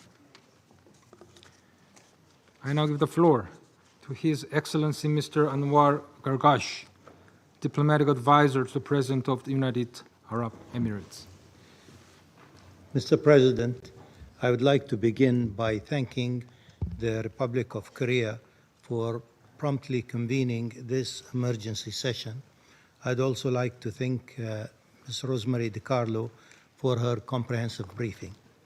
The United Arab Emirates endorses the statement that Kuwait will deliver on behalf of the Gulf Cooperation Council, along with statements from the Arab and OIC groups. The high-level participation in this session clearly underscores the gravity with which we view this Israeli aggression against the state of Qatar. Mr. President, the UAE has condemned in the strongest terms the blatant Israeli attack against the state of Qatar, which represents a flagrant violation of Qatar's sovereignty and the Gulf state's security. It is a serious assault on international law, including the UN Charter, and it is an irresponsible escalation that threatens regional stability and international peace and security. Yesterday, the President of the UAE, His Highness Sheikh Mohammed bin Zayed Al Nahyan, visited Doha. He reaffirmed our complete solidarity with Qatar, its leadership and people, and our firm support for all measures that Qatar takes to protect its sovereignty, territorial integrity, and the safety of its people. Mr. President, the Security Council's continued failure to act decisively against repeated Israeli violations of fundamental principles of the UN Charter will undoubtedly have severe consequences for regional and international peace. This unprecedented attack against Qatar also seriously undermines prospects for peace and ending the war in Gaza. Qatar, together with Egypt and the United States, has played a leading role in efforts to secure a ceasefire, to release the hostages and detainees and return them to their loved ones, and to resume unhindered humanitarian aid at scale. These reckless, belligerent actions will deliver neither Israel nor the region our shared goal for peace, prosperity, security, and stability. They only serve to fuel more violence, extremism, and chaos, precisely when the region desperately needs restraint and de-escalation. Furthermore, the relentless threats of land annexation and attacks on neighboring countries destroys any foundation for lasting peace and threatens the entire region's stability. Mr. President, we must work together toward a better future for the people of our region, one built in justice, coexistence, shared prosperity, and good neighborly relations, free from extremist ideologies of any kind. As we all strive for a just and lasting peace in the region, the attacks on the state of Qatar further inflames an already explosive situation. And with our gathering today, we reaffirm the centrality of international law and the sovereignty of states, as well as the wisdom required of all of us to achieve peace and security. Today, Mr. President, Qatar does not stand alone. The Council spoke with one voice to condemn aggression. Our collective voice should make a difference against these unlawful acts of transgression against international law. Thank you, Mr. President. I thank His Excellency Mr. Gargash for the statement. I now give the floor to the representative of Turkey. Mr. President, I have the honor to deliver the following statement on behalf of the member states of the Organization of Islamic Cooperation in my capacity as chair of the group. Mr. President, let me express our appreciation to you for prompt convening of this meeting following the Israeli attack, which targeted the residential headquarters of members of the political bureau of Hamas in Doha, state of Qatar, on Tuesday, 9 September, resulting in death of several persons, including a Qatari or more Qatari citizens, while leaving many others injured in the residential area. The OIC group condemns in its strongest terms this despicable and unwarranted attack against the state of Qatar in flagrant violation of its territorial sovereignty and national security.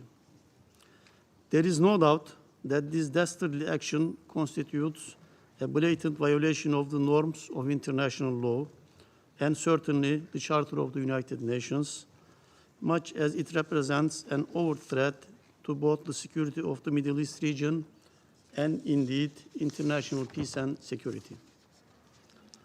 Indeed, this attack represents state terrorism and is part of a pattern of systematic policies and ongoing efforts by Israel to destabilize the region.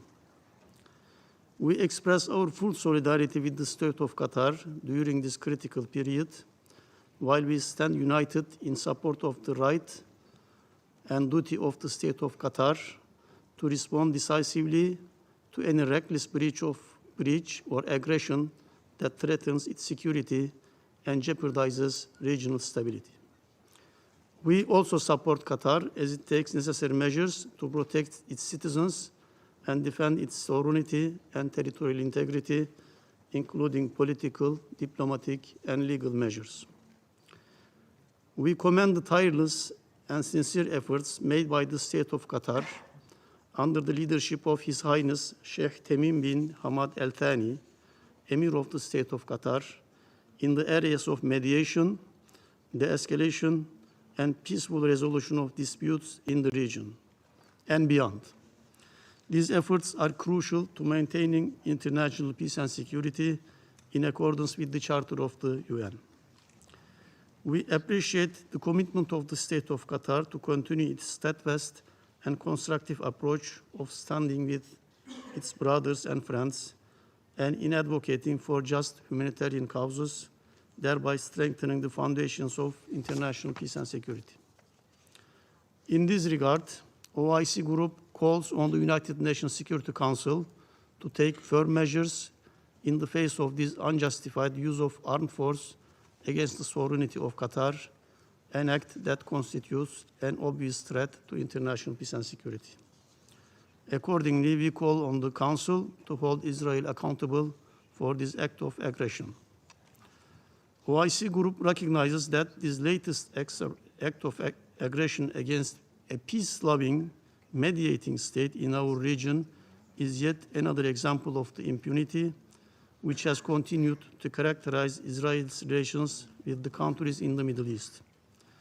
It has become obvious that the absence of any deterrent measure by the United Nations, and especially this Council, has continued to embolden the Israeli authorities in its incessant violation of international law and the charter of this organization.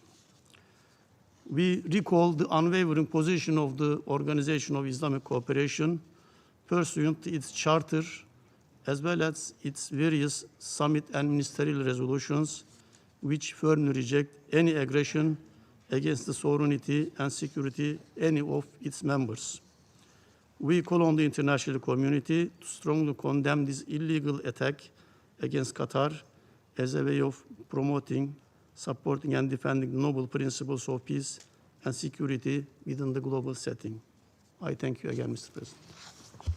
I thank the representative of Turkey for the statement.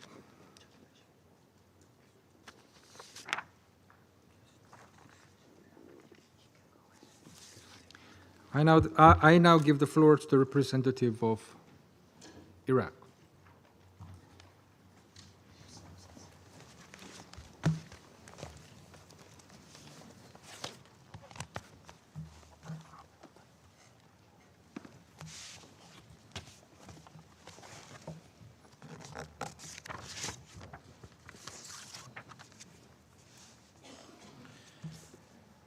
سيد رئيس المجلس.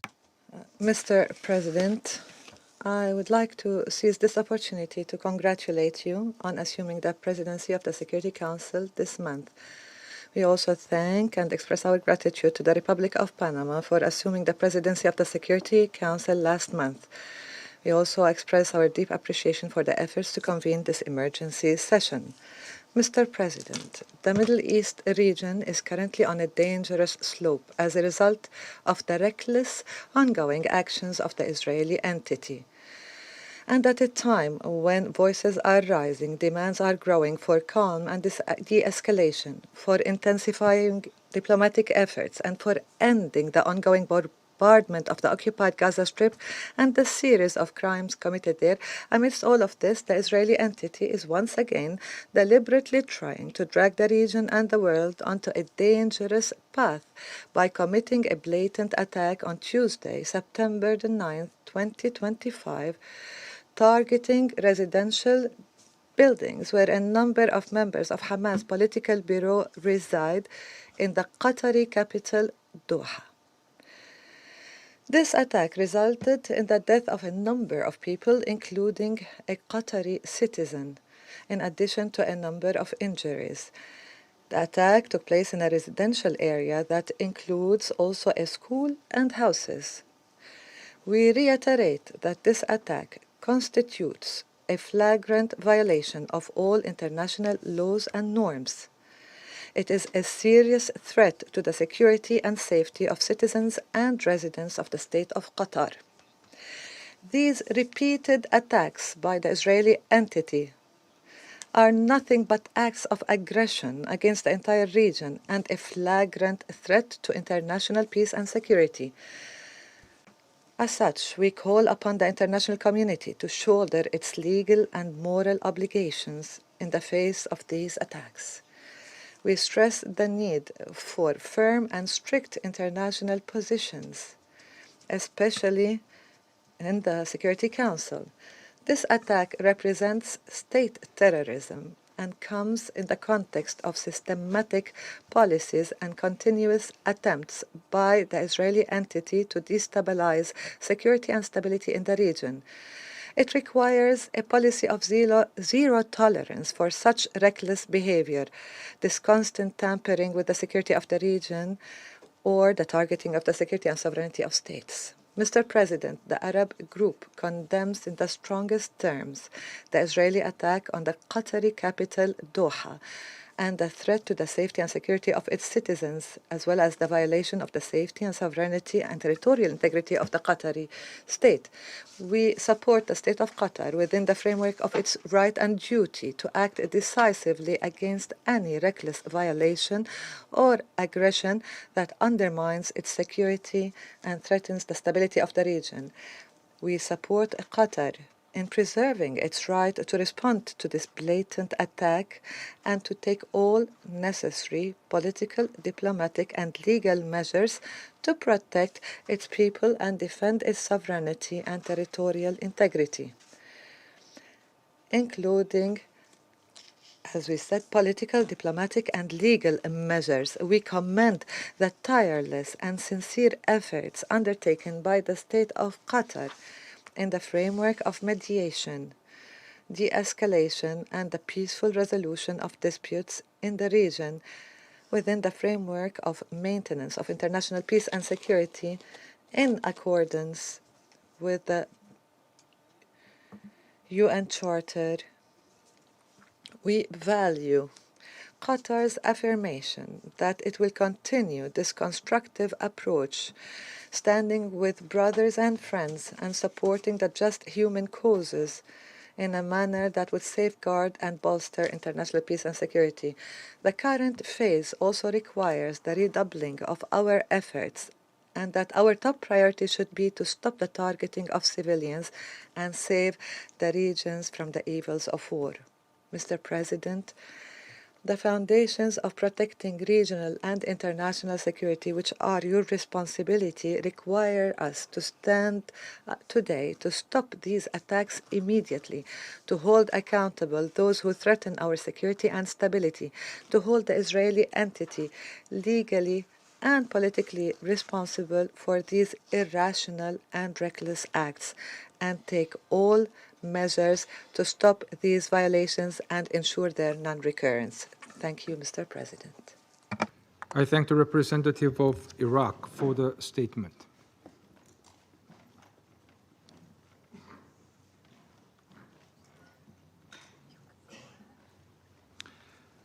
I now give the floor to the representative of Kuwait. Bismillah ar-Rahman ar-Rahim. In the name of God the Merciful, Mr. President, I have the honour of issuing this statement on behalf of the members of the Gulf Cooperation Council, namely UAE, the Kingdom of Bahrain, the Kingdom of Saudi Arabia, the Sultanate of Oman, the State of Qatar, and my country, the State of Kuwait. We congratulate you on acceding to the presidency of the Council this month. And we wish to convey to you our gratitude to Panama for the presidency of the Council last month. We also thank Ms. DeCarlo for her briefing. Mr. President, today we are making this joint statement in order to reaffirm our unwavering solidarity of the Gulf with the brotherly nation of Qatar. We categorically reject any and all violations of its sovereignty, security, and its stability. We recall our collective position, which has remained unchanged, namely that the full responsibility for these heinous acts and their consequences falls on Israel's shoulders squarely. We will not tolerate any attack on the security of our countries or on the stability of our region. Mr. President, we condemn in the strongest possible terms Israel's criminal, cowardly and flagrant attack on Tuesday the 9th of September of this year. That act of aggression constitutes a dangerous and direct escalation against a sovereign Arab state. It was an attack which targeted residential complexes that housed a number of members of the Hamas political bureau in Doha, Qatar. The attack claimed the lives of several people, including a Qatari citizen. Other people were wounded, and the attack occurred in a residential neighborhood which included a school and housing. We convey our condolences to our brothers in Qatar. This aggression is a flagrant violation of international laws and customs. It stands as a grave threat to the peace and security of the Qatari people and the residents of the state of Qatar. We here warn unambiguously regarding the consequences of continuing to violate state sovereignty. National security of states or the countries of the GCC is a red line for us, and similar acts will be met with collective actions, tougher in nature, and legal political measures as deterrence, according to what's agreed upon within international organizations. Mr. President, this aggression occurred as part of systematic policies and continued attempts on Israel's part to undermine regional security and stability. We cannot stand for this irresponsible Israeli behavior, this reckless Israeli behavior which imperils the region's security. We must not tolerate any action which targets our sovereignty and security. This hostile approach will be met with a united stance of the Gulf countries. There will be no compromises made on sovereignty or security. Mr. President, we reiterate that the state of Qatar has the right and duty to deal with any aggressions or violations which undermine or threaten stability in the region. It can do so in the strongest terms. Qatar has the right to respond to the heinous attack and to take all measures necessary to respond to it in order to protect its people, defend its sovereignty and its territorial integrity. This includes taking diplomatic, political and/or legal measures. We reiterate that this right is enshrined in the United Nations Charter. We recall that dealing resolutely and firmly with this aggression will act as a deterrent to those tempted to undermine the security of a state. This aggression was not only against Qatar, but against the region as a whole. The attack constitutes a flagrant threat to international peace and security. We consequently urge the international community as a whole to shoulder its legal and moral responsibilities in terms of these rogue attacks, and we urge the international community to hold the perpetrators accountable. In this connection, we insist that there is a need to adopt decisive, resolute measures as blocks and as regions. This applies also and particularly to the Security Council. The Council must adopt practical and immediate measures, including clear measures to deter any further acts of aggression, and in order to and the Council must lever all accountability tools to ensure that this flagrant aggression against the sovereignty of a state that plays a central role in de-escalation efforts does not occur again. Mr. President, we commend the sincere efforts of the State of Qatar under the leadership of Sheikh Tamim bin Hamad Al Thani, Emir of Qatar. We commend their efforts to mediate, de-escalate, and to resolve disputes through peaceful means in the region. They've also done this with a view to protecting international peace and security in accordance with the UN Charter. Attacking a loyal mediator torpedoes the chances of calm. It destabilizes the region and erodes the chance of peace. To conclude, Mr. President, the countries of the GCC will remain resolved to continue all efforts to promote international peace and security. We stand shoulder to shoulder with the State of Qatar, a brotherly state, and we call for this aggression to be referred to specialized international mechanisms. The international community must hold the attackers accountable immediately. Thank you. I thank the representative of Kuwait for the statement. I now give the floor to the representative of Egypt.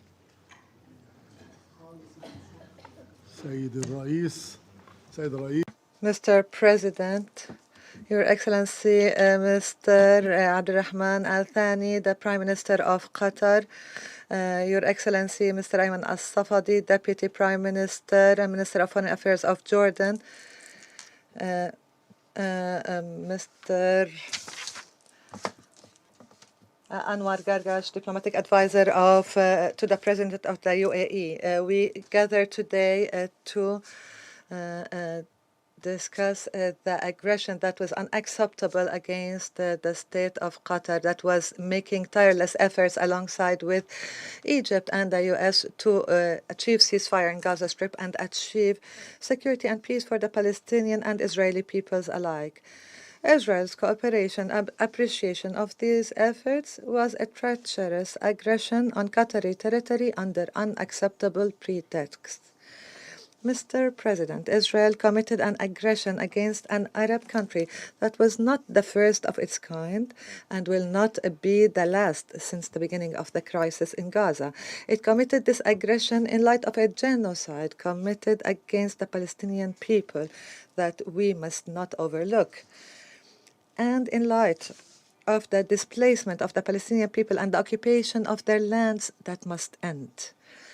Unfortunately, Israel will continue this aggression and these crimes as long as the Security Council and the international community do not take serious measures to deter Israel from its policy of extreme aggression and its repeated violation of international law and the Charter of the UN. Mr. President, Egypt would like to highlight the following points. First, Egypt condemns in the strongest terms the blatant aggression against the state of Qatar, which targeted the political bureau of Hamas movement in a flagrant violation of the provisions of international law and the UN Charter. Egypt stresses its full solidarity and its position in support of the brotherly state of Qatar that made strenuous efforts that should be appreciated and praised by all to stop the war in Gaza and to achieve stabilization in the region. Egypt stresses that the international law and the UN Charter guarantee to Qatar and Arab countries that have been subjected to similar Israeli aggressions, it guarantees them all the options to address this aggression, which the Security Council should not stand by in its face. The Israeli aggression clearly reveals the party that is hindering the achievement of a ceasefire agreement, and the party that wishes to prolong the war for extremist political and religious goals aimed at displacing the Palestinian people and attempting to liquidate their cause, as well as for internal reasons that we all know.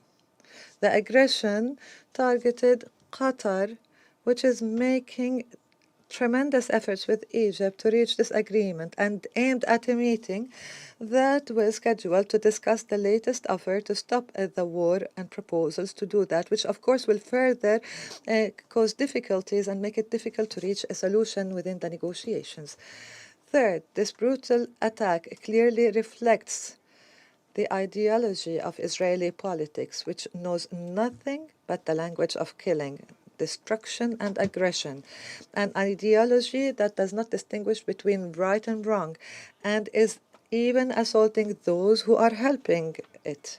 And we wonder, how do mediation efforts succeed? How can they succeed in convincing all parties in the region of the feasibility of a peaceful solution, while Israel is attacking the mediators who facilitate this solution, who are the mediators for it? Egypt stresses that the military option and the method of imposing solutions by force have not worked for Israel, as all fronts of the conflict are still burning and tensions prevail due to repeated Israeli aggressions. The wall of hatred is taking root again. In fact, the only breakthrough in this landscape was achieved only at the beginning of the year due to mediation efforts that succeeded in achieving a ceasefire that we had hoped will be sustained had it not been for Israel's desire to prolong the aggression. Fifth, Egypt calls for intensifying efforts to stop the Israeli war against Gaza Strip, which has claimed the lives of more than 64,000 martyrs. We call for saving Gaza Strip from a famine that is killing its population and stop the occupation practices in the West Bank and East Jerusalem. We remind you of that humanitarian catastrophe in Palestinian territories that is exacerbated by Israel's siege and crimes. We call upon the Council to immediately adopt a resolution under Chapter 7 that stops the Israeli aggression against Gaza and supports the efforts of the mediators. We reiterate that the Middle East will not witness or know peace or stability except through a just and comprehensive solution that achieves an independent Palestinian state on the June 4, 1967 borders with its capital, East Jerusalem. 6. Egypt underscores its continued adherence to peaceful solution to all crises in the region and its efforts to establish peace and end wars.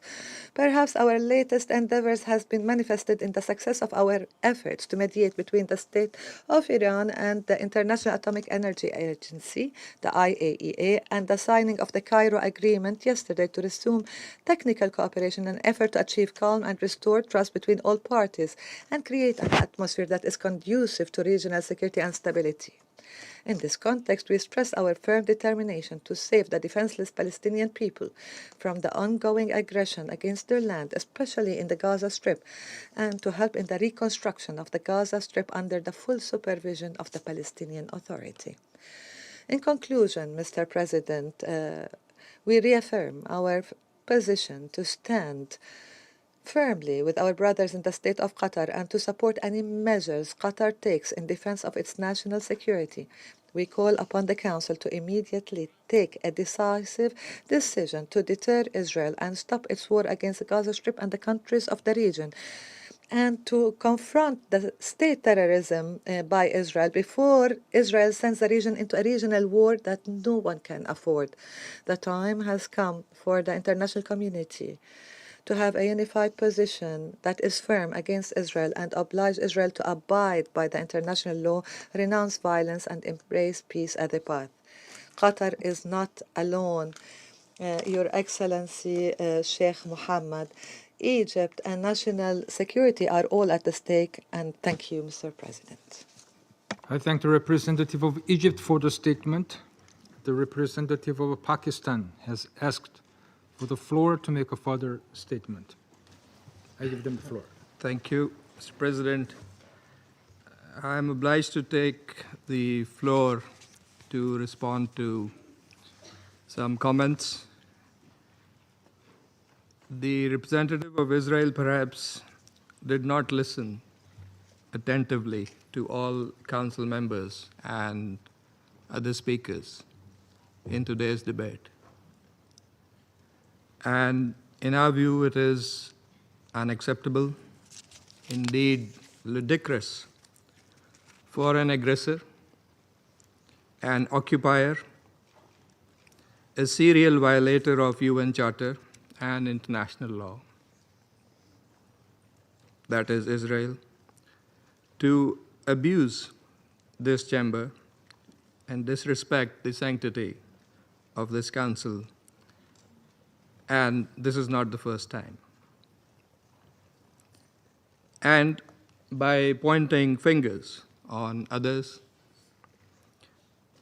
baseless assertions primarily aimed at masking its own illegal actions and violations of international law. President, but that's not at all surprising. It is an occupier that does not listen to anyone, that does not pay heed to any advice, even from its friends, if there are any left, that refutes, and not just refutes, it threatens members of the international community, international media, international human rights and humanitarian organizations,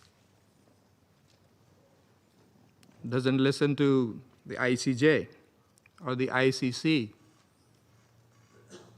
and threatens the UN and its senior officials. And it does that with impunity, shielded by its apologists who time and again acquiesce in its illegal actions and defiance of the international community. And like all occupiers, despite being the aggressor, it feigns and plays the victim. But today, it is totally exposed. President, this council has spent decades discussing the situation in the Middle East and the Palestinian question. Meeting after meeting, we devote hours to this agenda. It is not because of anyone else. It is because of Israel that refuses to vacate its illegal occupation, and that blatantly violates the resolutions of this council. It's because of that we have these discussions. Israel also chose to refer to an unrelated incident and make misleading remarks regarding Pakistan in an effort to justify its own illegal actions and violations of international law. Pakistan's position on that incident has been clearly stated and is publicly available. The international community is well aware of Pakistan's frontline role and sacrifices in the international community's fight against terrorism. The entire world, including our partners, acknowledge that Al-Qaeda was largely decimated due to Pakistan's counterterrorism efforts. And we remain committed in this global, collective endeavor. We cannot accept insinuations from an irresponsible rogue state that is, in fact, the perpetrator of worst kind of state terrorism that we are witnessing in Gaza and, in fact, in the occupied Palestinian territories for decades. And we reject any false analogy, as has also been done by Qatar. For whatever way it interprets the statements in this council, the occupying power must go back and read carefully the statement issued by the Security Council today. And let me read it out loud here. A statement that normally should have been stronger, but nevertheless it has been unanimously adopted by the Council.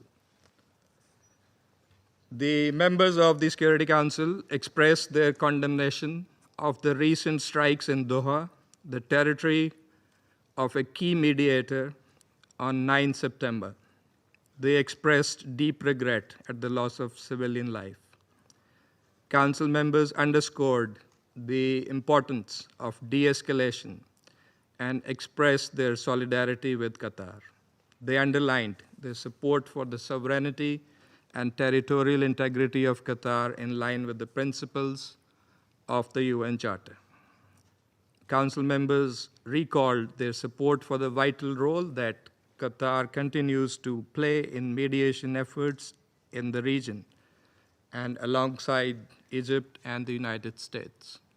Council members underscored that releasing the hostages, including those killed by Hamas, and ending the war and suffering in Gaza must remain our priority. In this regard, they reiterated the importance of the ongoing diplomatic efforts of Qatar, Egypt, and the United States, and called for the parties to seize the opportunity for peace. That is why we are here this afternoon in this council. I thank you. I thank the representative of Pakistan for the statement. The representative of Israel has asked for the floor to make a further statement. I give them the floor. Thank you, Mr. President. You know, if the distinguished colleague from Pakistan wanted to read the statement, he could have done it at the beginning of the session. But I want to refer to your words. You know, maybe you got offended from the word of my speech, and I apologize for that. But I make sure that in my speech I stick to the facts. And the fact is that Osama bin Laden was killed in Pakistan, and no one condemned the US. And when other countries in this council attack terrorists, no one condemns them. And that is the issue of double standards. When you apply different standards on Israel, then the standards you apply on yourselves, that is the problem of this institution. So yes, you cannot change the fact that 9/11 happened, and today we mark this day. You cannot change the fact that Osama bin Laden was in Pakistan and he was killed on your territory. But I would ask you, when you criticize us, and I'm sure it will continue in the future, think about the issue of double standards, which standards you apply to your country and which standards you apply to Israel. Thank you, Mr. President. I thank the representative of Israel for the statement. There are no more names inscribed on the list of the speakers. The meeting is adjourned.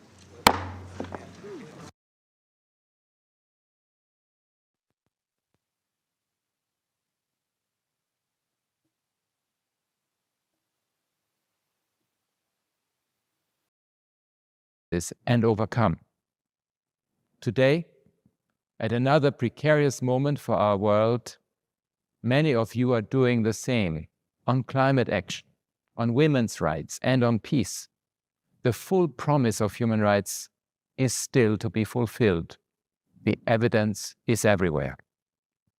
So I urge you to stay the course, mobilize, use your voices and votes, reach out and connect to build strong social movements that stand up for your rights and those of future generations. Call on your leaders to work for equality, justice, peace, and all your human rights. On Human Rights Day and every day, I stand with you to uphold the human rights of everyone, everywhere.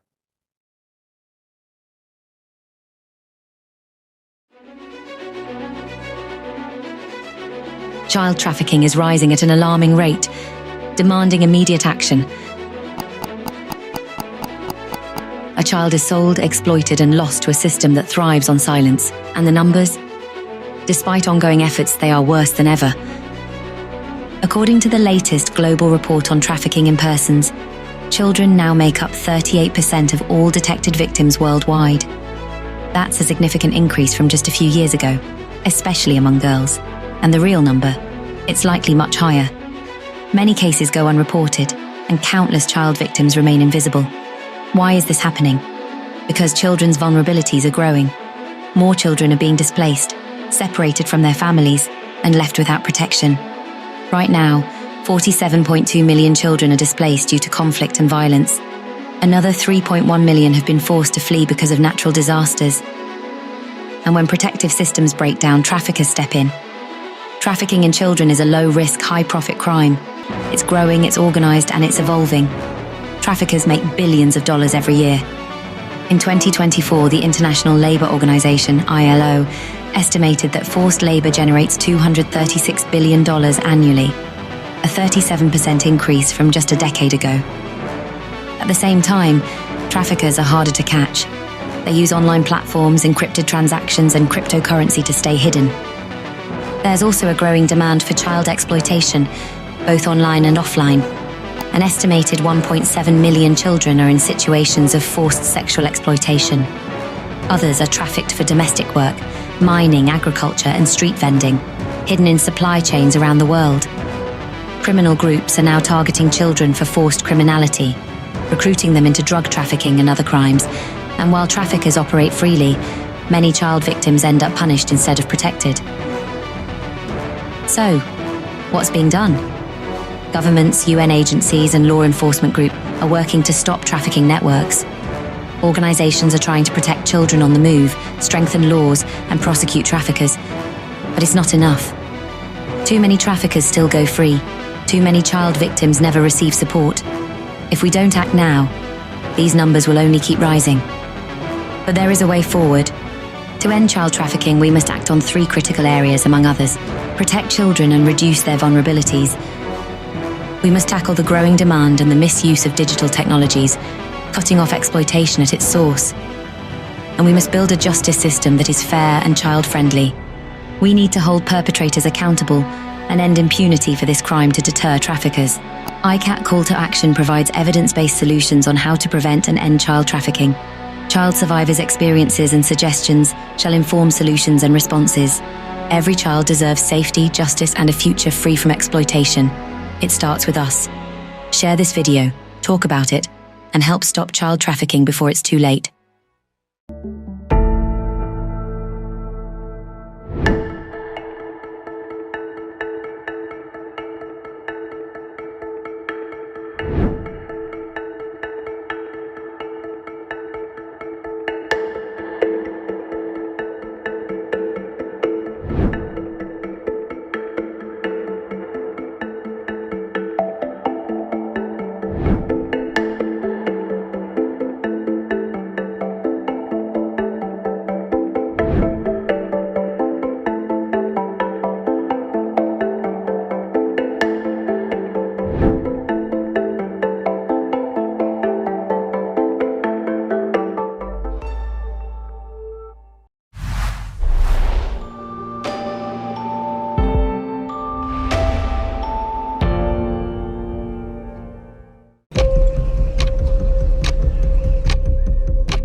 every day. The strikes continue almost every day. Every second day there are reports of people being killed and injured. This war is mad.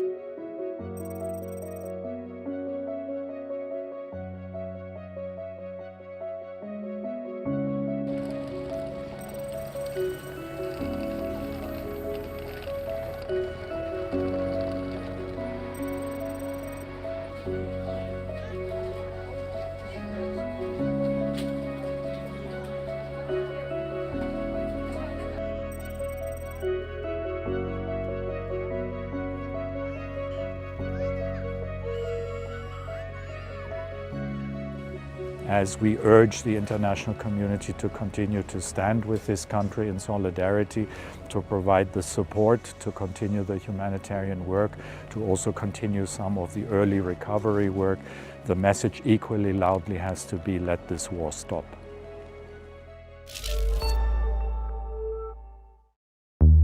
If you believe polio is beaten, I ask you to listen. Public health officials haven't seen anything like it in years. حالات جديدة من مرض شلل الأطفال. Every 15 minutes, a child is taken ill with diphtheria. Las zonas más afectadas por el sarampión. All these outbreaks are occurring among unvaccinated preschool-age children. Measles epidemic is turning into a crisis.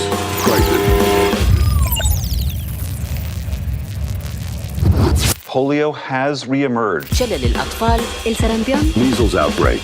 C'est officiel, la rougeole est massivement de retour sur le continent européen. La poliomyélite. Poliovirus. Measles. Diphtheria. Diphtheria disease.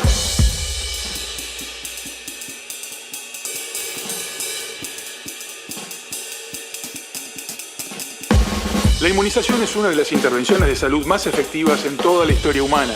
Vaccines have eradicated smallpox worldwide. Éradication de la polio. Nous n'avons jamais été aussi près du but.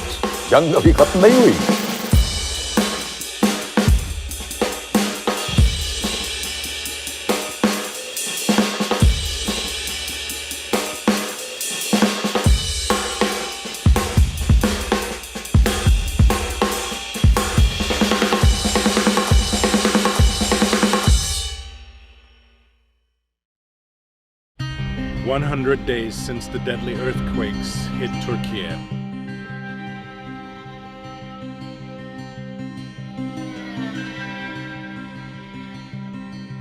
$2.5 million children remain in need of humanitarian support. Prices of food and other necessities are rising while incomes are decreasing. Without more support, 500,000 more children could fall into poverty. An estimated 1.6 million people are still living in makeshift shelters or tents in informal settlements, often without access to basic services. The response to this tragedy must match its scale. UNICEF is working on the ground with partners to reach as many children as we can. We are providing safe water, hygiene kits, and vaccines to protect children from disease. We're making sure children can access psychosocial support to help them work through what they've experienced. We have set up mobile learning centers and service hubs so that children, young people, and parents can access education and other resources. To support even more children, including the hardest to reach, we're calling on the international community to stand with us and the children and young people of Turkey. Help us restore their lives and secure their futures.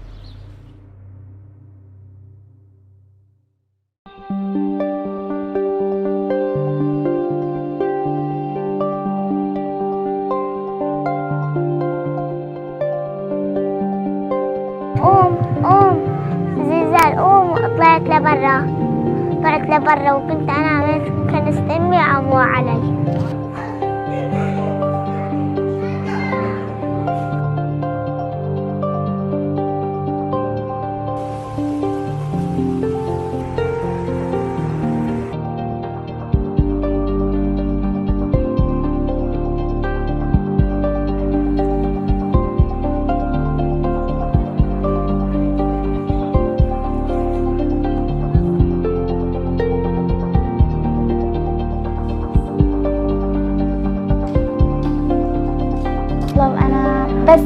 طفولتنا بس الأمان أنا بطلب وعنا يكون بيت آمن.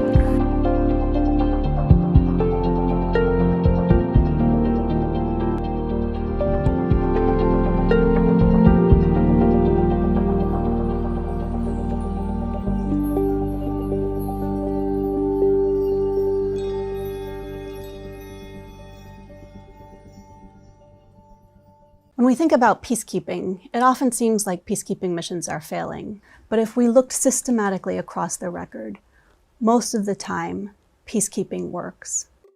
What I want to do today is to explain how peacekeepers do this.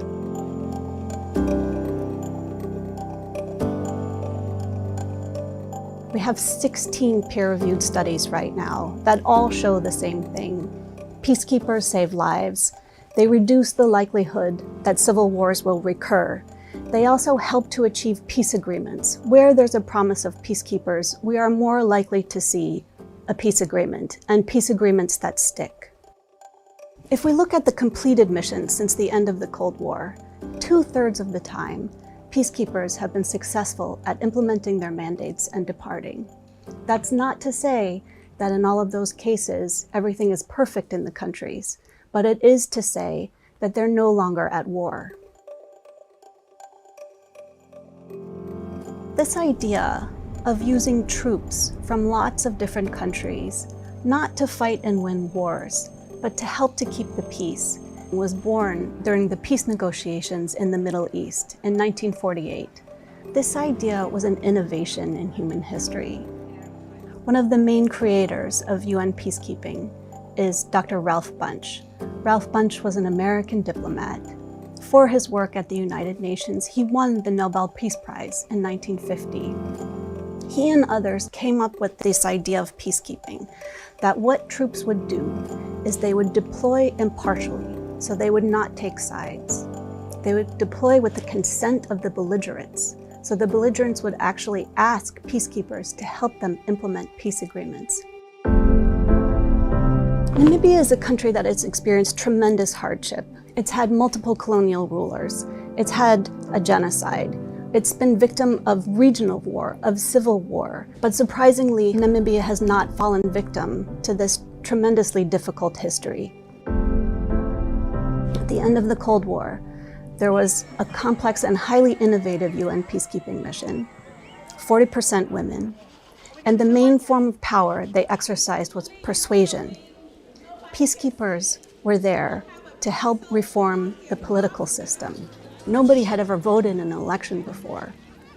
Peacekeepers were helping to inform citizens of their rights, of what it means to elect their own leaders.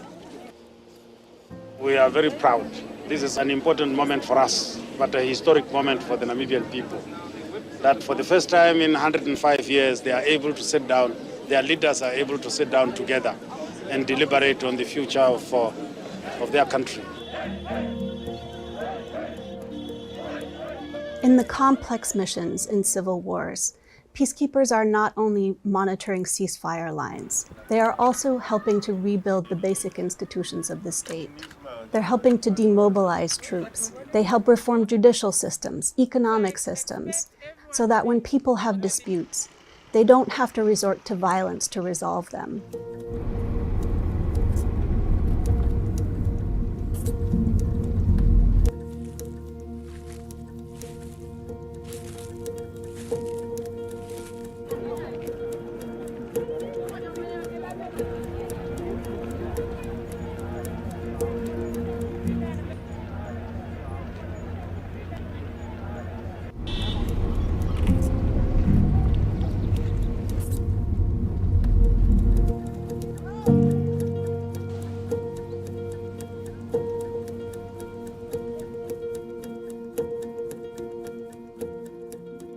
We know that there is a problem of sexual exploitation and abuse in peacekeeping. The UN has been taking measures to prevent peacekeepers from committing acts of sexual violence. Some people have been fired. Entire battalions have been sent home. We now have mechanisms to make sure that victims feel safe to report peacekeeper sexual abuse and exploitation.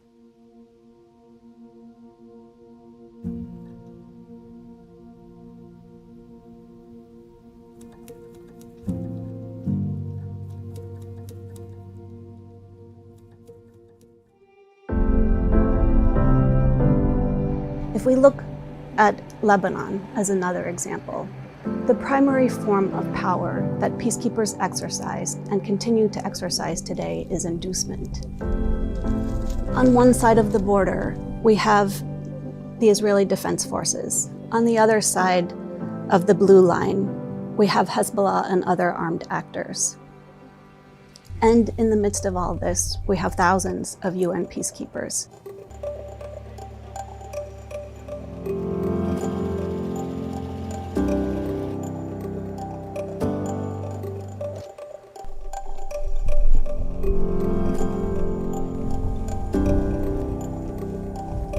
I love my job. I have passion for mine action. One reason is to give confidence back to the community, the landowners, the stakeholders that yes, indeed, this area has been cleared. And if I can save one life, that means I succeeded. UN peacekeepers help to keep the peace, not because anyone fears them, but they do see the advantage of having UN peacekeepers, inducing people to move toward peace. I've seen myself peacekeepers in action. For example, in southern Lebanon, we often see peacekeepers patrolling on foot. They walk around the local communities. They visit the markets. They talk to people. They'll talk to the imam. They'll talk to other local leaders. They'll set up a medical clinic or provide dentistry services. They also provide a lot of employment in southern Lebanon.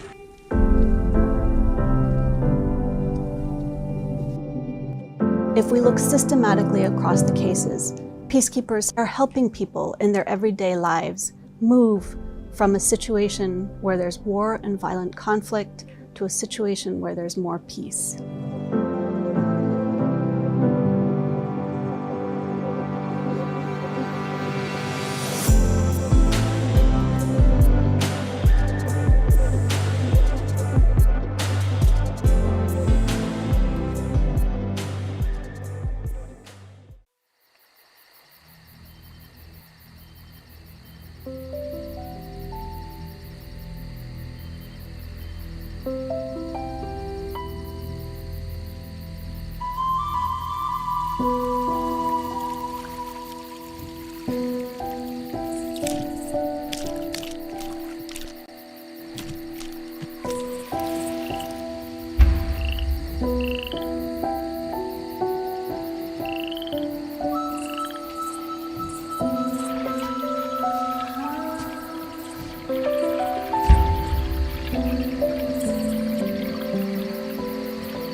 Recovering identity, why the return of looted cultural treasures is so key for Africa.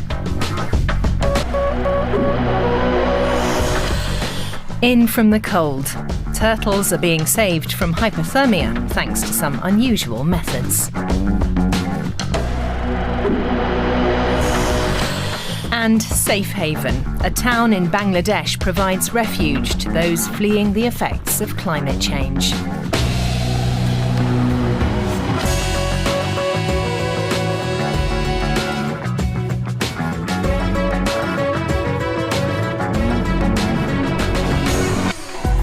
Water, water everywhere.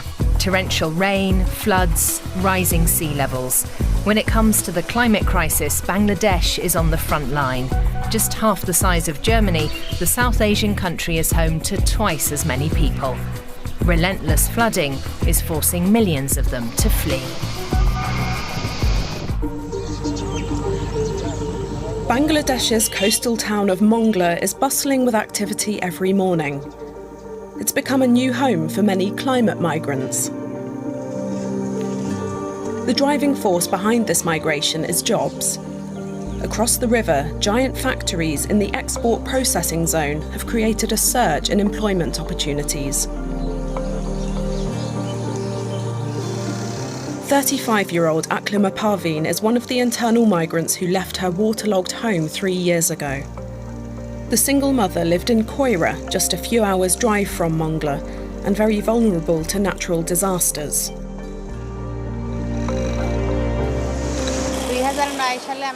In 2009, Cyclone Isla hit us. River erosion caused by Isla waterlogged us for 3 years. An embankment was built, but then other cyclones hit, like Amphan. It was very hard to live there. Water got into the house. Sanitation systems don't work. People are facing a food crisis there. Children can't go to school. That's why I moved to Mongla with my family. Mongla is a southwestern seaport town of disaster-prone Bangladesh. This South Asian country faces the brunt of climate change with an increasing number of cyclones hitting its coast. The World Bank predicts there'll be at least 13 million new internally displaced people here in the next 30 years.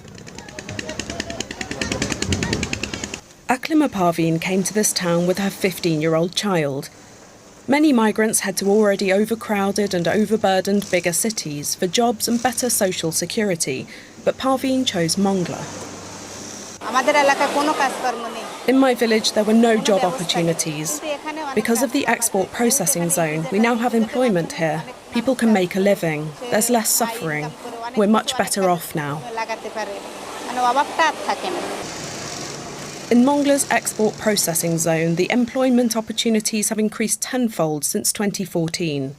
Currently, more than 14,000 workers make textiles and other products for foreign markets here.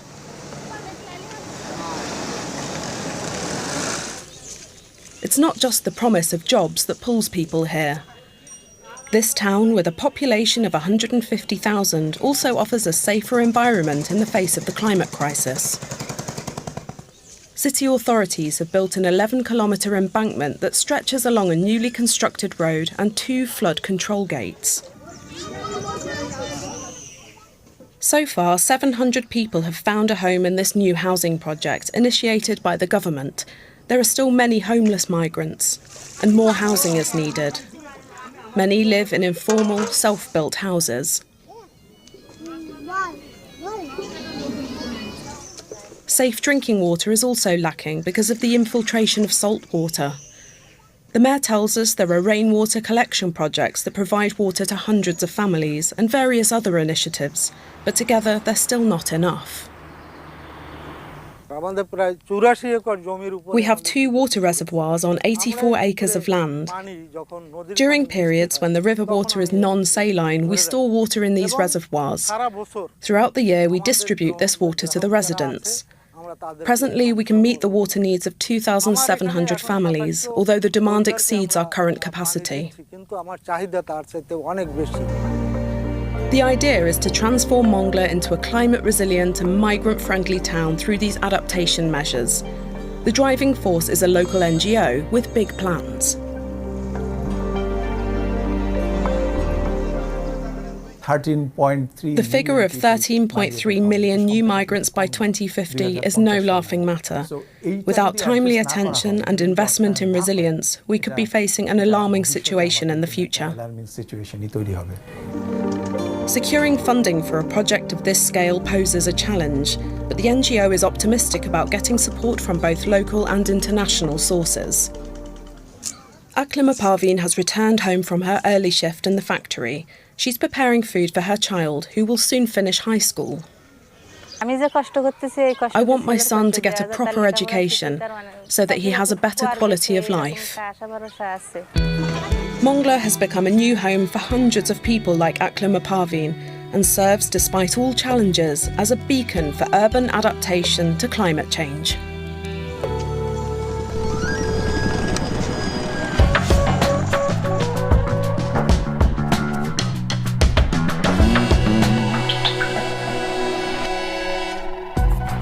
Global cannabis sales are expected to exceed 55 billion euros this year, and they keep growing.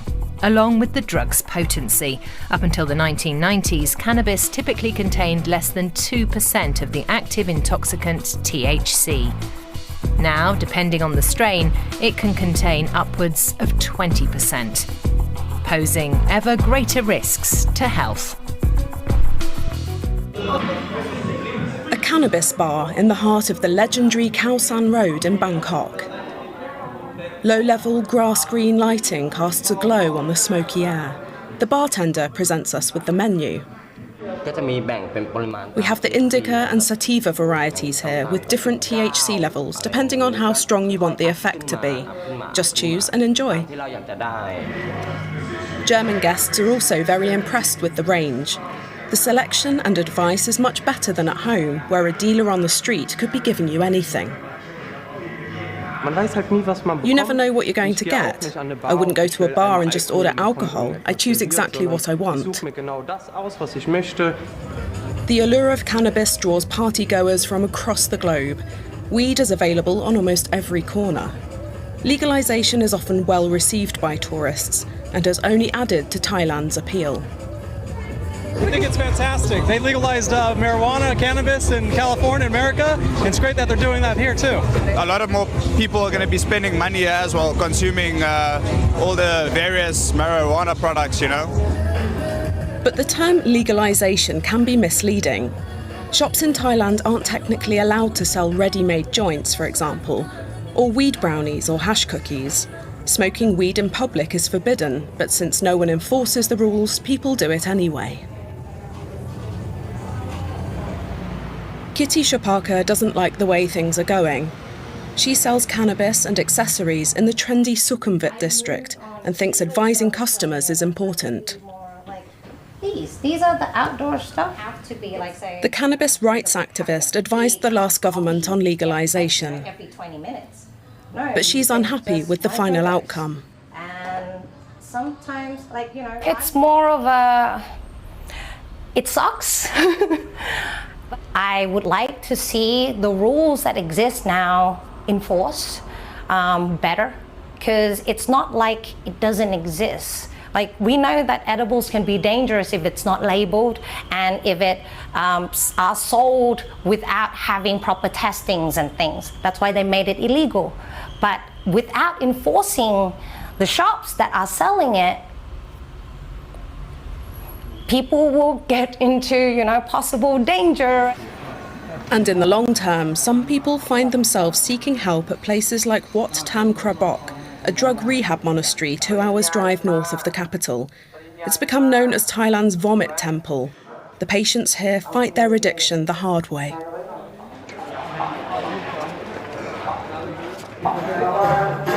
Monks mix up an unpleasant herbal drink that induces vomiting. It's given to the patients every day. The idea is to cleanse the body from the inside, but above all, to strengthen their will.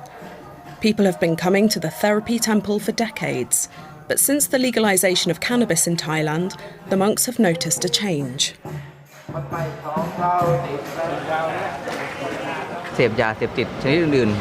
The number of cannabis addicts has risen significantly since legalization. Before, most of them took other drugs, but not cannabis. Now that it's freely available, they take heroin and cannabis, for example, or crystal meth and cannabis. And if they've combined the drugs, then it's much more difficult for us to treat them successfully here. The monks in the drug temple are still collecting exact numbers, so they can't give precise data, but this trend appears to be growing. Back in Bangkok, experts have documented the consequences of legalised cannabis more systematically. Rasmon Kalayasiri is head of psychiatry at the renowned university hospital. She's seen big effects after just 1 year of legalisation. More people are trying cannabis than before, taking it for the first time ever. And the proportion of young users under the age of 20 has risen in particular, from just under 1% to almost 10%, significantly more than before legalisation. The potential dangers of cannabis use include psychosis, addiction and relapse. The doctor sees only disadvantages in recreational use, but she does believe in the benefits for medical purposes, for example in pain therapy. Many of the hoped-for economic benefits have also gone up in smoke. Kitty Shapaka doesn't see a bright future either, but she's still passionate about her business. Let's see if you like the smell. Coffee blossom instead of tobacco. Okay. There's also lavender, maybe better mix. So instead of using the tobacco grams. The new government in Thailand is now even considering a ban on recreational consumption. But Kitty is still sure that legalisation is the right way to go. That's great. Thank you. And you got to realize that not every answer is going to be a no.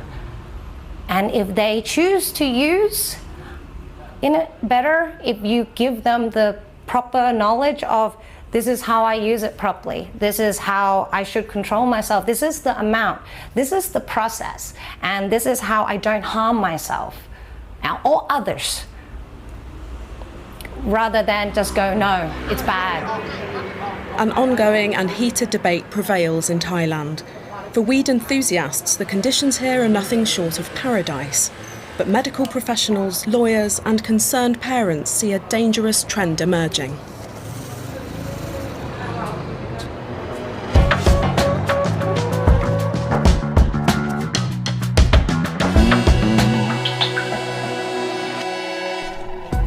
In 2022, Germany returned some of the artworks from its museums to Nigeria. These Benin bronzes, which were looted during colonial times, are back in their place of origin.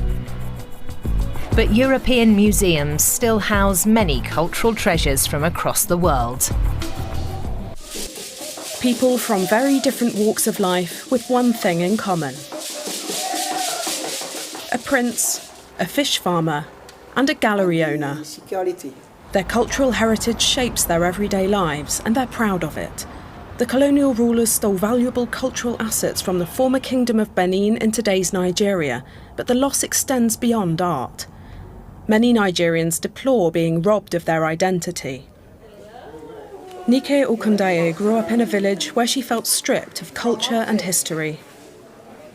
Today, she's an accomplished artist and textile designer who owns the largest private art collection in West Africa. The British, they invaded Benin. And when they invaded Benin, they killed so many soldiers. And they carry so many bronze to go. And those bronze are the ones found in different museums today. She knows the history of each piece. Passing on this knowledge to the country's young generation is something she's very passionate about. This one is an old one. It's for them to remember their history, their background, their heritage. And a lot of the people, they don't know where they come from. But immediately they see, they will say, oh, I remember.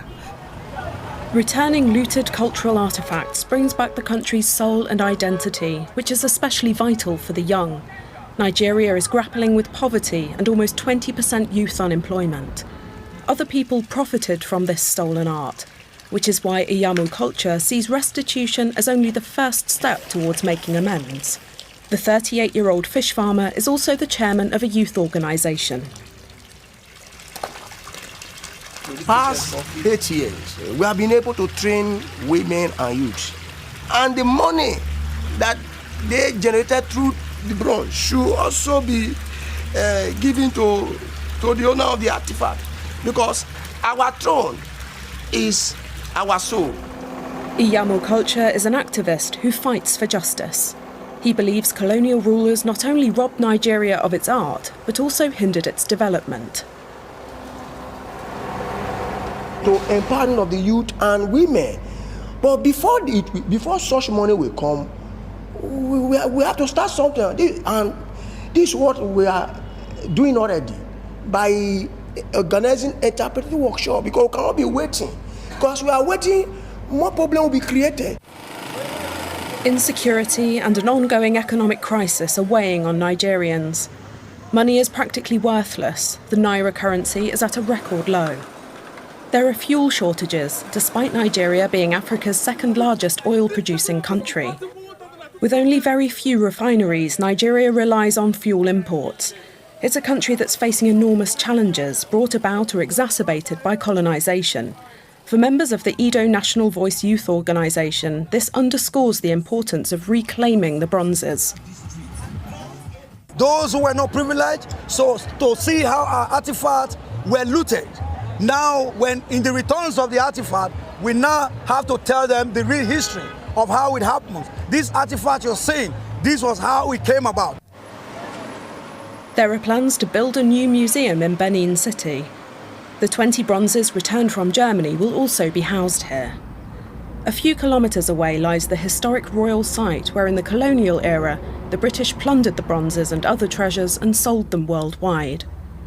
Collins Arnadin and Iyamo Culture make frequent visits to the palace complex, engaging in discussions about their shared concerns and garnering support for their demand for reparations. For the activist, you can decide to be an activist when you see that something is going wrong, which is more or less an injustice. Along with restitution, there are calls for monetary compensation for the art theft. But there have been no negotiations on the matter so far, and whether there ever will be is uncertain. Here in Benin City, bronzes can be found everywhere, and the ancient craft of bronze casting is still practiced.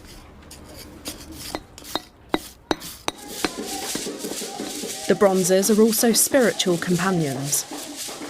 Prince Tony Ogivi, a member of the royal family, holds regular ceremonies in his temple. He makes contact with the royal ancestors.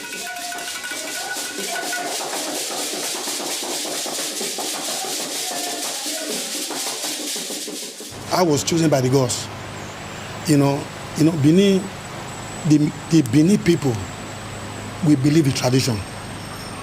The Benin people hold tradition.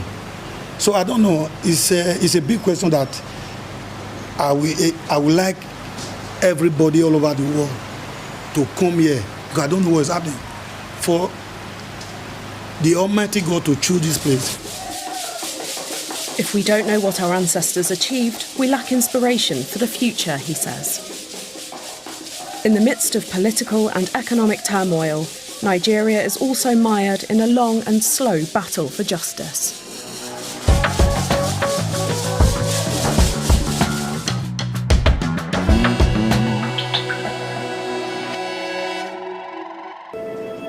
The smallest of movements, a tiny lift of the head or a slight twitch of the flipper or the eye. Sometimes it's very difficult to tell that these turtles are alive and whether they will survive.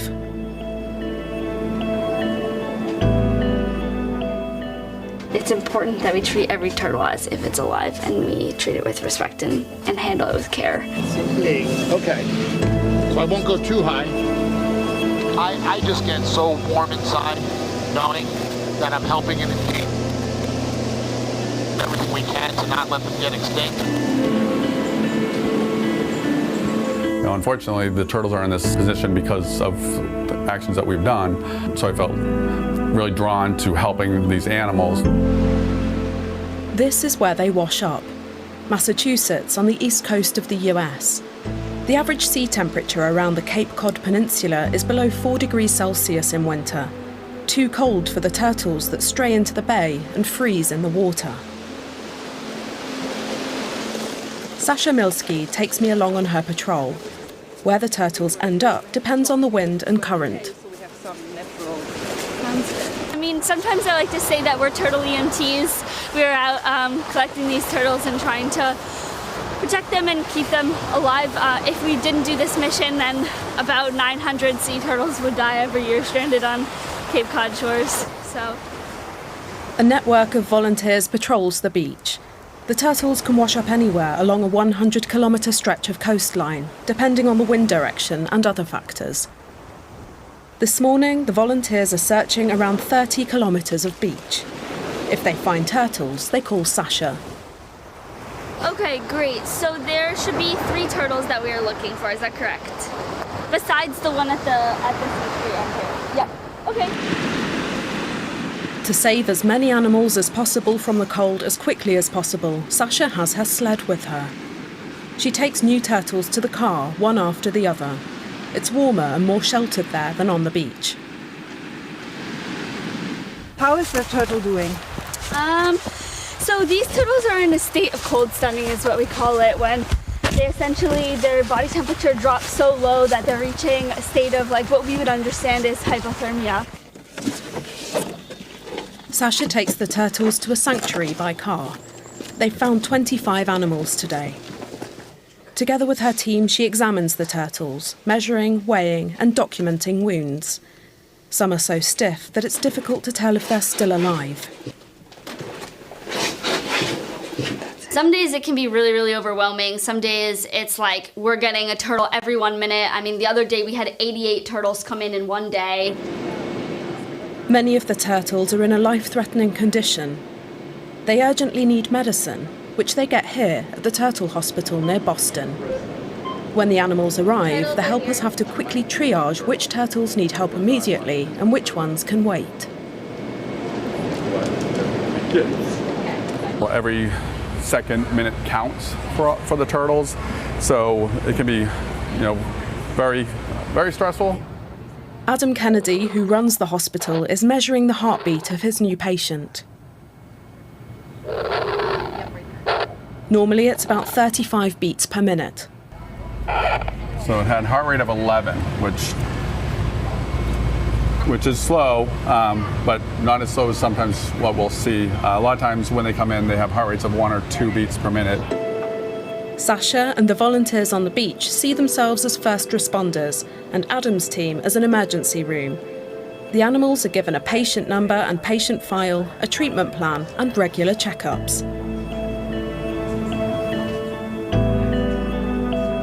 All right, let's take a look at your mouth, cutie.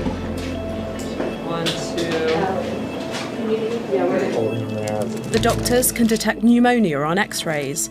This turtle has a broken shell caused by a motorboat, they suspect. Turtles were first found on the beaches of Cape Cod in the 1970s. There are now several hundred, and in just under 10 years there could be several thousand. One reason for the rising numbers is that more turtles are hatching due to successful conservation initiatives. Climate change is likely another, says Adam. And really, the big factor there is the fact that the Gulf of Maine is a lot warmer than it had been. The Gulf of Maine is right here. It's usually a very cold body of water. So turtles that normally would be out in the Gulf Stream would be forced to head south. But with the warming, allows the turtles to kind of come straight into Cape Cod, where during the summer it's great for them, but then winter comes and there's nowhere for them to go. The hook-shaped Bay of Cape Cod is not the only place where turtle strandings take place. But it's enough to fill the clinic here in winter. To make room in the tanks, the animals leave when they're fit enough to be transported. Pilots like Ed make sure of that. But isn't it contradictory to be transporting turtles threatened by climate change by air? Turtles are very, very sick, and if you put them in vans and trucks where it's harder to control the climate on a very slow move, you have to stop for fuel. The turtles, he said, they will die. It's too slow. Ed is actually a dentist. He flies the turtles in his spare time for a volunteer organisation to aquariums around the country and to places they can be released into the wild. He tells me he's not sure if climate change is human-induced, but but he wants to do right by the animals in any case. I think it's our obligation as guests on this planet. We're here for such a short time, each one of us. It's our obligation to do as little harm as possible and help other species that can't help themselves. According to the US weather and marine authorities, preventing turtles from washing up in the cold isn't possible, but preventing their extinction is.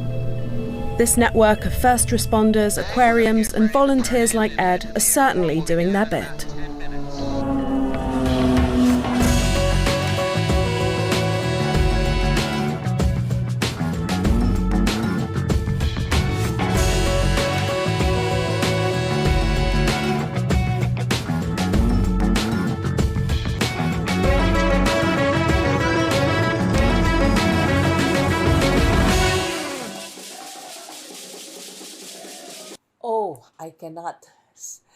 I cannot put into words exactly how you will feel when you enter a jail. And when you go inside, you see them. They're packed like sardines inside these cells. It's really not humane. It goes down to the basic level of these people, whether they're convicted or not, they are still human beings. You cannot stop treating them like human beings. I sleep in a dormitory, 200 people in one line. The dormitory is crowded. It's very uncomfortable for us. I was constantly having insomnia.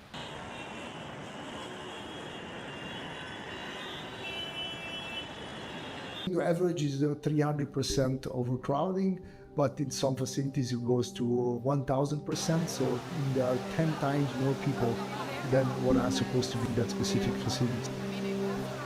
This living condition of PDL is important while they are staying here inside. This will affect their behavior, this will affect their development while in our custody. Because I will just borrow these thoughts from Fyodor Dostoevsky that the degree of civilization can be judged by entering its prison. The very basic human needs that should be available to anyone outside jail, it's an entirely different world inside the jail. It's like you're no longer human.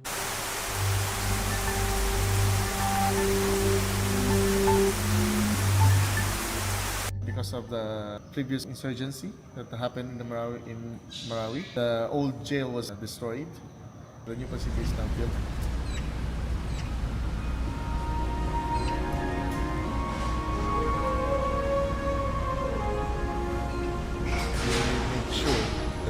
Rules followed. One of the most important aspects is the human rights. So what you should find outside of this jail facility should also be here. The only thing that the PDL should be deprived of is their liberty. You will see that this facility has enough space, living space that they should have, and then they have access to education, access to library. These are not the real ills. We can provide medicines, we can provide doctors, but people will still keep on being admitted into jail. So the root cause of the problem is not that. That is not the problem. That's just one of the effects.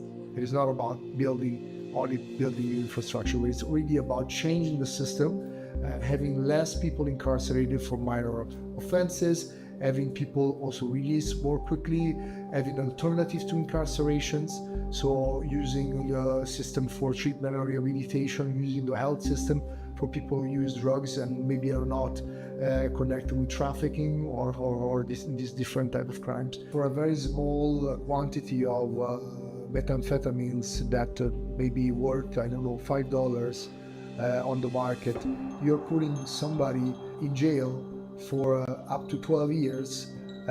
You can see how, from an economic point of view, that doesn't make any sense. On the other hand, you're taking away resources from addressing the syndicate or the organized criminal group that are really profiting from this.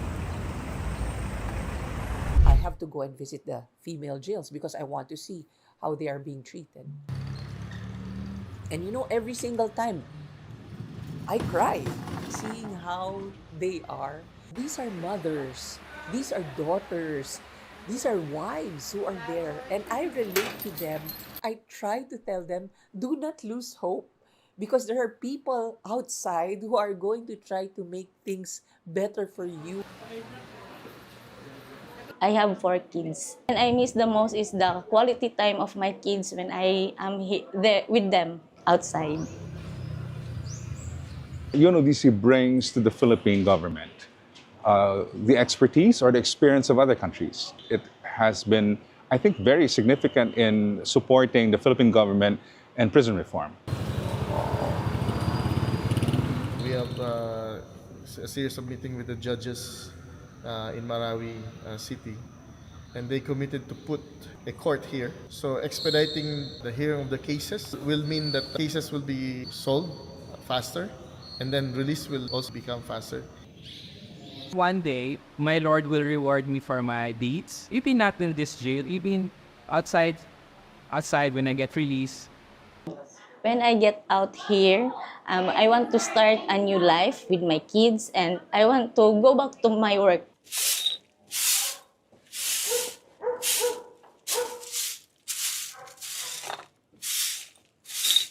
Siyempre, masaya ako. Pero marami pa rin mas may edad sa akin na nakakulong pa rin dyan. 75, 76. Okay lang po. Kasi dito, lugar namin ito eh. That experience of encountering Toto was very heartwarming, but at the same time also heartbreaking, because here you have a 70-year-old Filipino released from prison. Although he is free, he is alone. But that's not the end of the story. I think the end of the story should be that he lives the rest of his life peacefully and comfortably.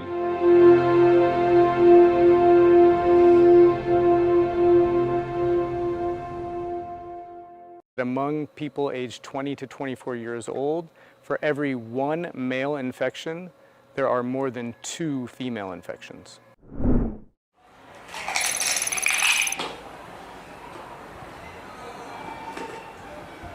Je suis infectée par le virus du VIH-Sida depuis ma naissance.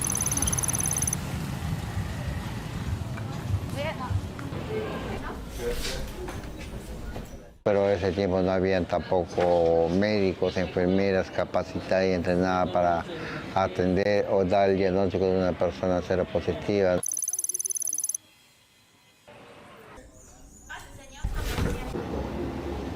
There are many populations that are being left behind. Men who have sex with men, transgender women, sex workers, but also migrants, indigenous communities, and Afro-descendants in Latin America, who are showing, in many contexts, higher prevalence than those of general populations. Gender inequality and gender-based violence have left women in Central African Republic more vulnerable to HIV.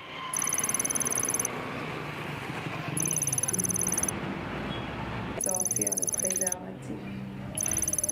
Une fois qu'on est sorti le préservatif. We know that to leave no one behind, we need to follow the science, we need to follow rights protections, and we need to have the political will to invest in prevention and services for those who need it the most.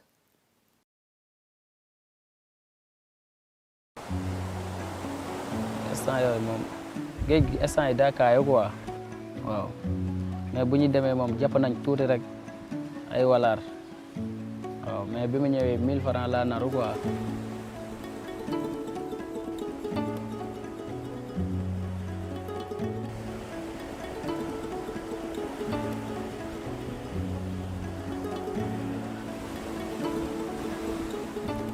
far nag foofu la 14e jour bu mu kii rek gars yi commencé foofu la gars yi commencé di dee kenn am nañu lu mot 30 combien 34 personnes ñi nga xam ne dee nañu ci gaal gi.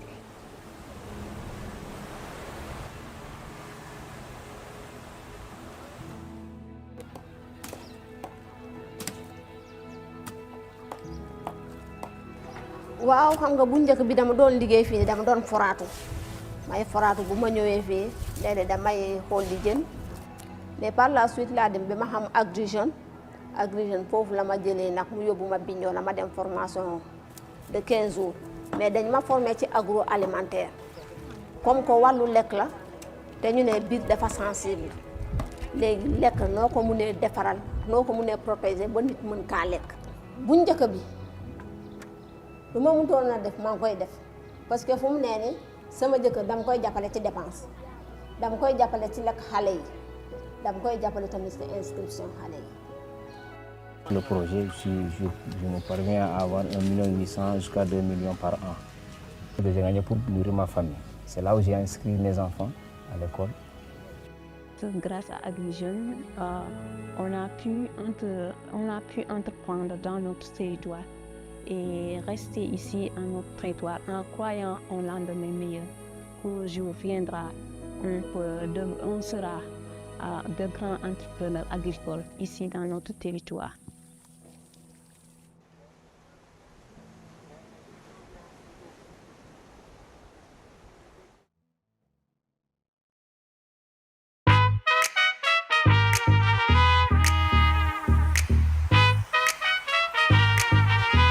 My company is a woman-owned company. We have developed an innovative solar drying technology. With this innovation, we try to avoid food waste on the farm. I'm Elizabeth Cortez, founder and CEO of CREIDB. I'm a chemical engineer and I had a doctorate. I am a scientist. In Mexico, 30% of the food production is wasted on the farm. We decided to mix our technology knowledge and our Mexican cuisine to address this problem. We produce several products, especially formulated to improve the consumer's diet, to reduce the consumption of sugar, fats, and sodium. We have developed bee honey with different flavors, seasoned sea salt, snacks with dehydrated fruits and vegetables. We are a sustainable company with sustainable and healthy products. We are a woman-owned company. They didn't consider a woman could be a leader, could be a scientist, but we learned how to survive to these problems.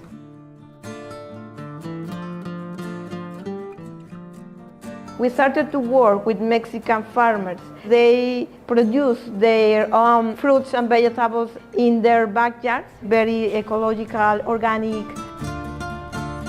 It's very, very important to consider in the supply chain. Our technology works with the most powerful energy in the world, solar energy. The air inside is hot, we put fresh product inside, we select the correct conditions for humidity, temperature in our system control. After this, we open the structure and we obtain the dehydrated food product. We didn't use any additive. The process is very specialized to maintain the color, taste, and aroma and nutrients for each fruit and vegetable. We have 3 patents and 3 trademarks. Our technology is specially designed to be portable, efficient, and sustainable. You can use it on the farm. You reduce the weight of the fresh product 90%, so you can reduce also the cost related to the transportation, pollution in general.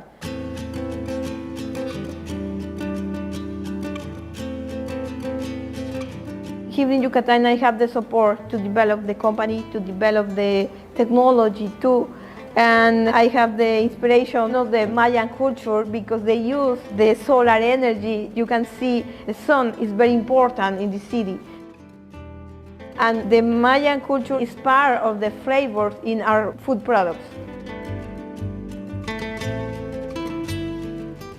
We buy the sea salt from small producers here in Yucatan. With our process, we obtain several flavors related to the dishes typical here in Yucatan. All the 4 flavors have habanero chili, typical spice and fruit here in Yucatan, And we have several spices and condiments related to traditional cuisine.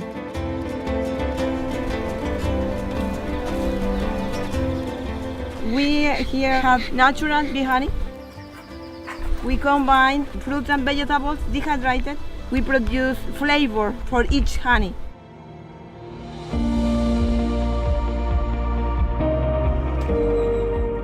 She-Trades has supported us in several parts of the process. We receive the support to update the brand, to update the products, and also to consider to export our products. We have participated in several trade fairs here in Yucatan, also in Mexico. Now we are preparing all the material to participate in other fairs in the world. We are ready to export and we are obtaining the certifications to the new markets. We would like to enter to the European market and also the Arabic market.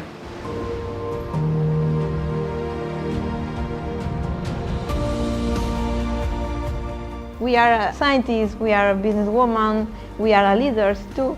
We'll be very happy if we can inspire other women to start a company, to make a movement in a positive way, to have a change in the world.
I'm Elaine Reyes at the United Nations headquarters in New York, and this is UN Insider.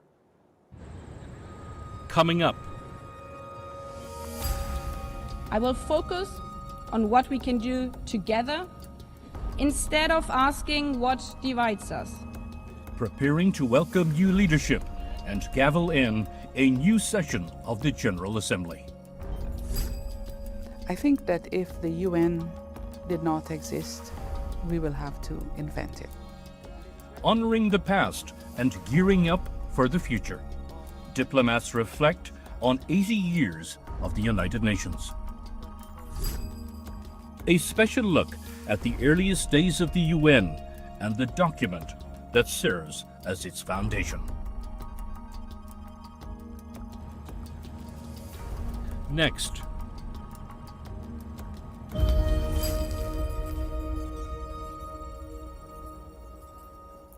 The United Nations is preparing to mark a milestone. The organization is about to open its 80th session. Since 1945, the UN has been taking on the world's biggest issues and trying to prevent another catastrophic world war. The new session opens September 9th, and the gavel will pass to Annalena Baerbock, the fifth woman to hold the title of President of the UN General Assembly. She is pledging an inclusive assembly under the theme, Better Together. Today, we live in challenging times. We are walking on a tightrope of uncertainty. But the birth of the United Nations 80 years ago reminds us we have lived through difficult times before, and it's up to us to take on these challenges. We might come from different regions, from different backgrounds. We might see the world differently, and we might even disagree sometimes. But when we come together at the United Nations, we are all united by this common vision and by the founding principles of the United Nations. The United Nations has championed multilateralism for 8 decades, but the body is taking steps to reshape itself for the future. One big focus for the 80th General Assembly will be the UN 80 Initiative, a plan to streamline the UN and cut costs in a challenging environment. We are proposing a series of suggestions to put us on a better course. This year, Secretary General Antonio Guterres introduced the UN 80 Initiative. The effort is designed to streamline UN operations and make the organization better suited for the future. The reform is focused on 3 areas: internal efficiency, mandate implementation, and structural and program reforms. The problems are well known: burdensome processes, overlap, duplicative structures, and the growing gap between mandates and resources. The reform plan comes as the UN navigates serious funding questions, but leaders say UN 80 isn't just about reducing costs, it's about making necessary changes to prepare the organization for the next 80 years. And the idea is to bring the United Nations out of this process and these rather turbulent times in better shape, stronger, in a position to confront the challenges of today and tomorrow more effectively, and in the end, and this will be the measure of the success of the initiative, able to have greater impact for the people eventually. UN Secretary General Antonio Guterres has also placed great emphasis on better representation for women and for young people. There is a push to encourage more youth participation at the UN. I asked Assistant Secretary General for Youth Affairs, Felipe Pellier, about that. We need to be very honest with ourselves and to recognize that we have a long way to go. I'm the youngest senior appointment in the history of the United Nations in 80 years, and I'm the only one under 45, if I'm not wrong, in the organization at certain level, you know. While at the same time we're living in a world where half of the world's population is under 30, you know. And we're seeing young people leading at many levels of the society, you know, leading change in the real activity, you know, in their day-to-day activities. I think the establishment of the Youth Office is clearly a recognition of the importance of the youth participation for the future of the organization. And I think that the challenge we are facing internally in the UN is not only a problem of the UN. If we go, for example, to the average age of parliamentarians in the world, you know, only 3% of parliamentarians in the world are under 30 years old, you know, and only 1% if we're talking about young women in parliament. So it's not only a problem of the UN. I think it's a problem of the status quo of decision making. And in terms of how to address this gap, I think it's really about creating platforms for meaningful participation. Shu Deja is monitoring the latest developments inside the UN this week. Deja. Yes, Elaine. It's now September, and here at UN headquarters, it feels like the calm before the storm, the high-level week of the General Assembly. But even before that, the Middle East has already dominated this week's agenda. Well, first, Iran. Last week, the UK, France, and Germany sent a letter to the Security Council triggering the process of restoring UN sanctions on Iran's nuclear program. This mechanism, known as the snapback, could bring sanctions back within 30 days. Our notification to the Security Council has now triggered a 30-day period. It does not mark the end of diplomacy. Our extension offer remains on the table. We hope Iran will take the necessary steps to address the international community's serious concerns over its nuclear program. Well, here's some background. In 2015, after the Iranian nuclear deal, the JCPOA was reached, the Security Council adopted Resolution 2231. Under the resolution, if a JCPOA participant reports significant non-compliance, the Council must vote within 30 days on whether to resume sanctions. The Europeans believe Iran has violated its commitments. And here is the response from the Iranian ambassador. Iran categorically rejects and condemns the unlawful notification by France, Germany, and the United Kingdom.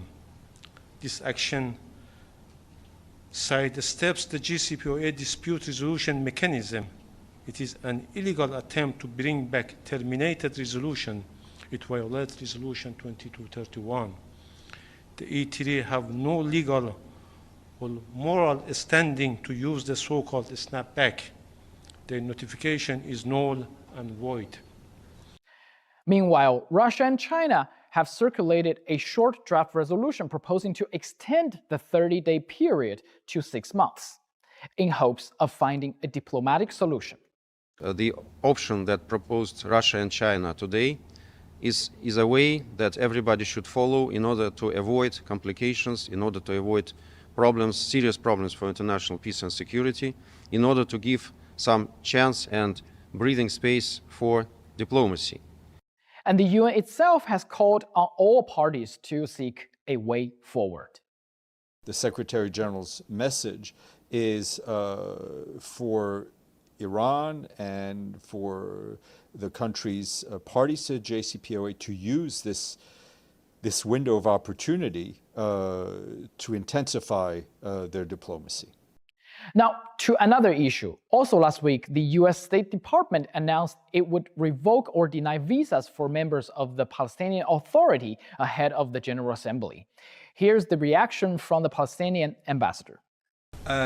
This statement attributed to the State Department was just released. It was brought to my attention just about half an hour ago.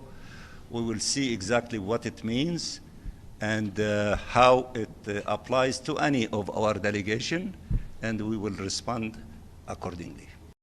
There are even rumors that because of this visa issue, the upcoming international conference on the two-state solution might be moved to Geneva. Is that true? I mean, rumors are rumors, but obviously I think that the participation of a senior Palestinian delegation to that conference seems to me essential for the topic that will be discussed. The Palestinian ambassador also suggested that a draft resolution on Gaza prepared by non-permanent members of the Security Council is now circulating. When will the Council take action? I put the question to the Council's president for September, the Republic of Korea. Are we going to have a adoption this week or coming weeks? And secondly, the ambassador from Palestine always said that he expects the Security Council to shoulder its responsibilities, but so far we didn't see that really happening. Just want to hear from you, what is your take on this? Thank you. The role of the Security Council on these serious issues related with the Palestine issues. It is unfortunate. And the Security Council shouldn't do much better on these issues, but again, a sense is there. A sense of seriousness there. That is the reasons why E10 gathered together and then agreed to put forward a draft resolution focusing on humanitarian issues on Palestine. So now E10 collected their collective voice already, and then this is well reflected in the draft resolution. And as far as I know, the coordinator of E10 is now talking to P5 countries, how we move forward with these E10 countries. Depending on the result of these consultations will determine when we are going to put this resolution to vote. Not this week? That depends on how our consultations with relevant parties evolves. And one more thing, UN Secretary General Antonio Guterres has just visited China to attend the Shanghai Cooperation Organization Summit in Tianjin. During his stay, he reflected on China's role in the anti-fascist war 80 years ago. So there is this idea that the World War started in 1939 and ended in 1945. But the truth is that the beginning of the Second World War was triggered by Japan against China. And it's true that the resistance of China against Japan was for many years the decisive factor of resistance against Japan. And it had a fundamental contribution to weaken Japan, and that allowed for Japan to be defeated in the end of Second World War. So the Chinese contribution is a contribution that was extremely important for the victory of the Allies, that include China. And we will have the full interview with Secretary General Mr. Antonio Guterres on Leaders Talk, only here on CGTN. And that's all from me. Coming up. And the 80 years should be an opportunity to reflect, all of us to reflect why the UN came to life. UN Insider.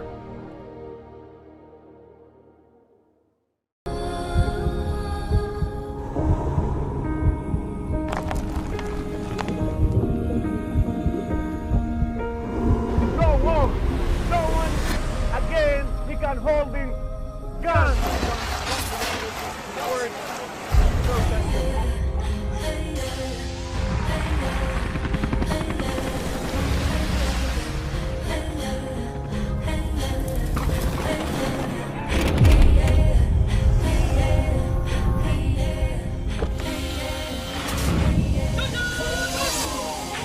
Were you worried about your life at that particular time? Not at all. Excellency, thank you very much for your time. What is your assessment of the state of the continent today? Africa has the potential to power itself. Excuse me.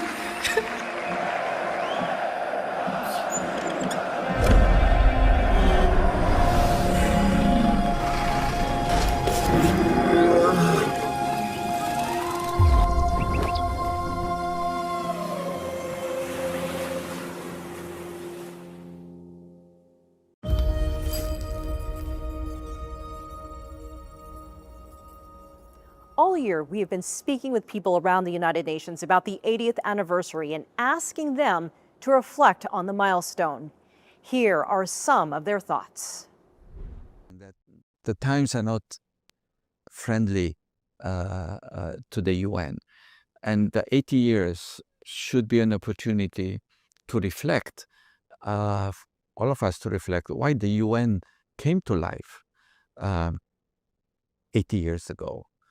You know what happened, that there was, the whole world agreed that we need the UN, that we need a place where countries come together, where we try to solve problems and not try to solve them by aggression, by threats, by annexations or by power, which we have been seeing recently.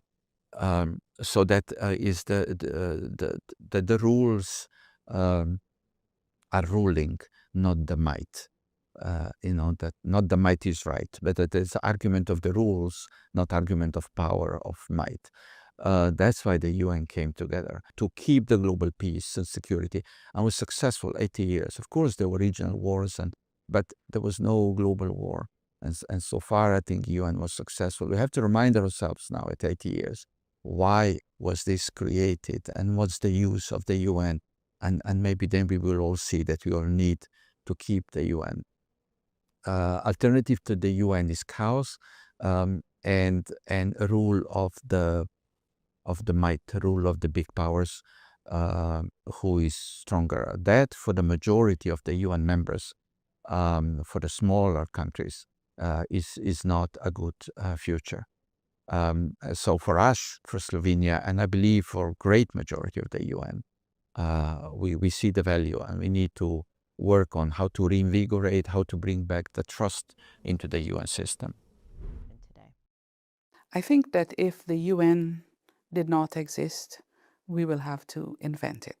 And it is very difficult to do an evaluation of an institution's absence and what the world would be like. But for us, certainly, we believe that the UN has lived up to the vision that was set in 1945. It was to prevent the scourge of another war, like we've seen another world war. We have seen a number of conflicts these days, but by and large, I think the UN has lived up to its vision. One of the challenges we face is the UN is judged through the eyes of the Security Council, what it's able to do and what it's not able to do. But the UN is much more than the Security Council. The work that is being done by the UN on the ground with countries on development, for example, the work that the UN has been doing in the area of humanitarian assistance, without the UN being able to deliver in those emergencies, I shudder to think what would happen to our populations who are in need of emergency assistance. That said, 80 years is a time for reflection and a time for recalibration. Many believe that the flouting of international law that we've been seeing in these recent years with impunity and without any accountability must change. And this is why I think we have to look at the UN, make it more fit for purpose, go back to what it was established for, recalibrate and move on. But the UN is us, and it's up to us to make the UN what we want it to be. I would argue it continues to be a very promising future for the UN, because look around. Do we have a substitute to the UN? Do we have another place that has the similar convening power of the UN? Do we have a place that can cover a lot of processes and so on? But having said that, I believe the UN itself needs to adapt to new realities, new emerging technologies, new challenges. And one would say with a lot of proudness that a lot of that is happening. You look to the Pact of the Future, you look to the open processes of the UN and so on, the way they try to adapt to new technologies, how they are accommodating the new trends like artificial intelligence and so on and so forth. It is happening. But of course, we need to keep reforming the way we do the business. We need to reform. 80 years have passed since we established this organization. There are many new things that this organization is addressing. You have the AI, you have the emerging technologies, you have so many things, so many challenges across the whole spectrum that the UN is trying to address. But the beauty of it, and this is something that the member states are increasingly discussing these days, that the charter that is there, this little booklet with all its articles, it's so well written. It has everything there still about human rights, about development, about peace and security, about the responsibilities of the Security Council and the General Assembly. That there is now, I see this very strong tendency for the member states to go back to this charter and to see, what is there, how we can better implement those provisions and those articles of the charter, which are so clearly well written, futuristic, which is still relevant, and which provide us, these mechanisms which we can, if we come together, we can still continue to effectively and very efficiently utilize to promote our common and shared objectives for peace and security and development and the promotion of human rights. UN Insider.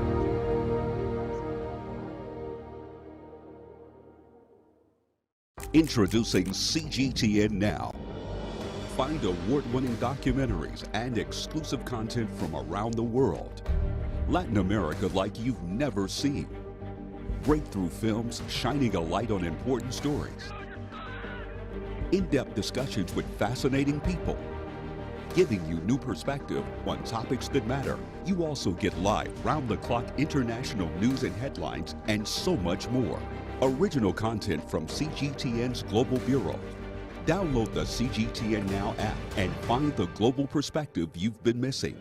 Available on Apple TV, Roku, and Amazon Fire, or go to cgtnnow.com on your tablet or mobile device. CGTN Now. See the difference.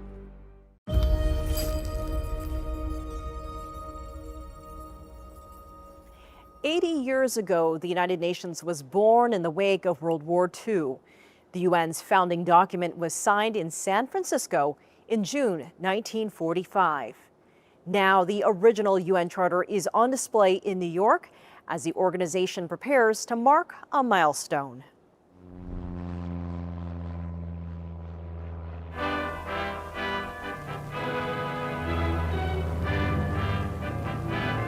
Delegates representing 46 nations came to San Francisco on April 25, 1945, to chart the course toward realistic international cooperation to preserve peace.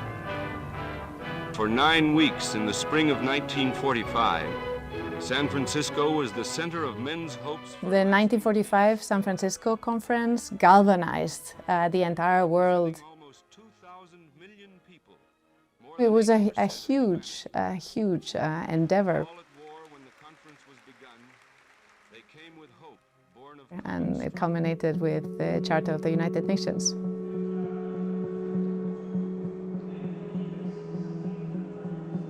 The Charter is a commitment to diplomacy and dialogue as a means to solve the problems and the challenges that we all face, as opposed to using power and strength.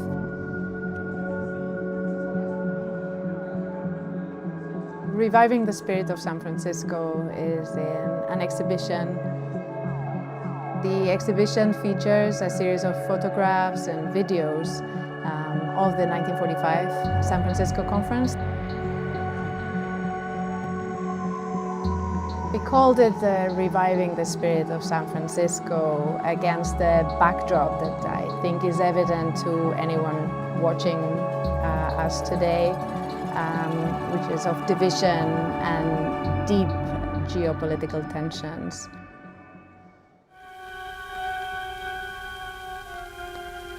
The delegates of the United Nations came to design together machinery to end war, a curse which in 30 years had killed 40 million human beings. We wanted those who visited the exhibition to see that amidst a much deeper crisis, those generations then had the courage to engage with each other, find a way forward, find a solution, and commit to dialogue, diplomacy, fundamental human rights, social progress, justice.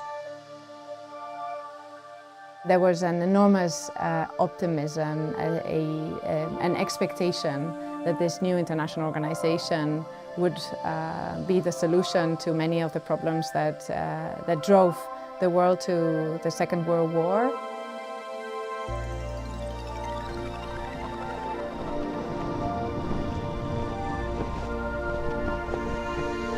There were many who doubted that agreement could ever be reached by these 50 countries, differing so much in race and religion, in language and culture. But these differences were all forgotten in one unshakable unity of determination to find a way to end wars. Part of the intention with the exhibit is to remind all of us, visitors, politicians, diplomats, of the enduring legacy of the Charter. The commitment to resolve disputes through peaceful means, which is something that we can still aim for, as opposed to deepening conflicts and divisions amongst the members of the organization.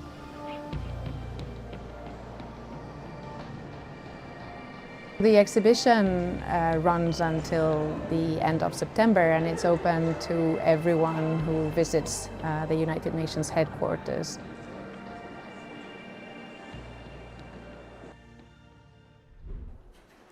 I'm Elaine Reyes at UN headquarters in New York. Thanks for being a UN Insider.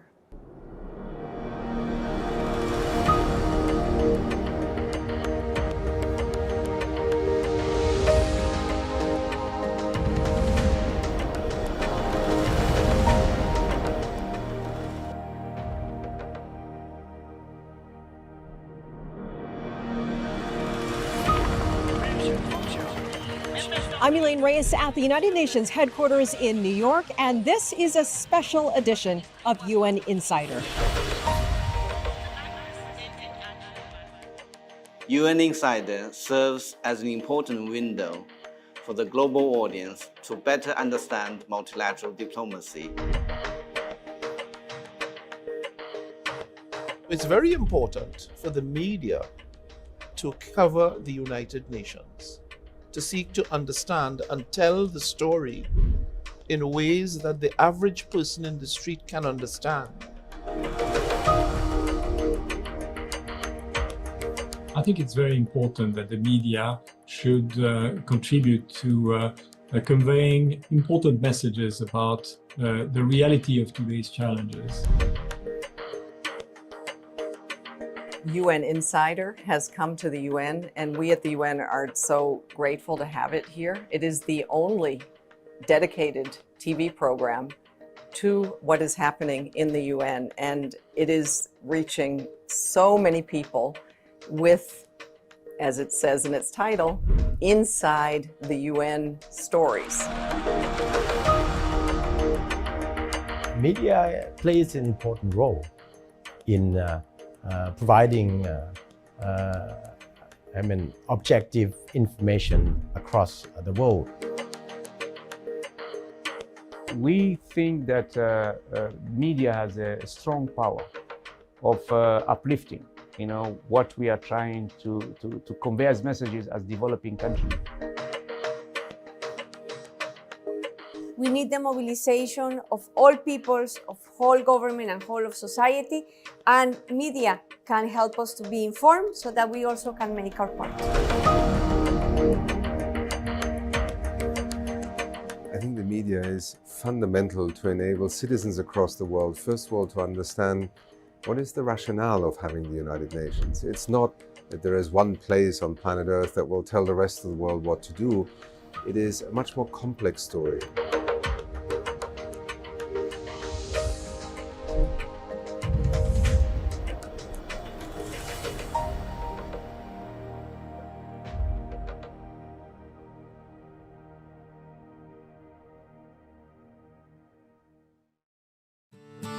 Welcome to the Focus on Women Tour.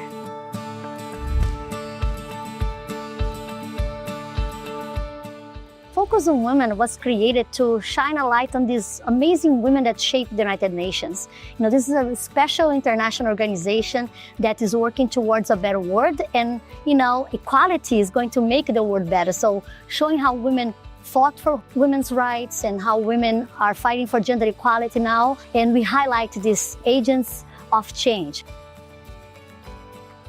All human beings are born free and equal in dignity and rights.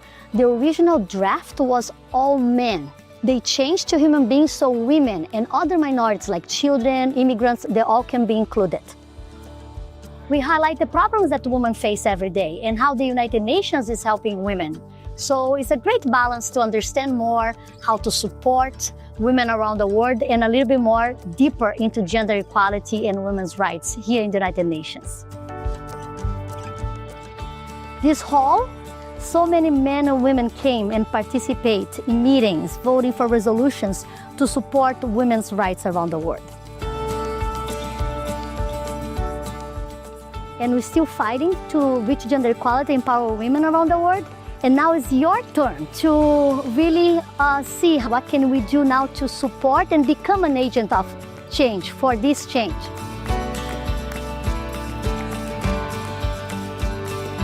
She touched on period poverty. It struck a nerve with me because I have access to these products, but women in other countries don't have access. And then I never thought about how it would impact them so much that they wouldn't go to school, and that opened my eyes to that issue. It was very interesting, very informative, especially the evolution of women participating in the UN, in the different entities in the UN, was very interesting.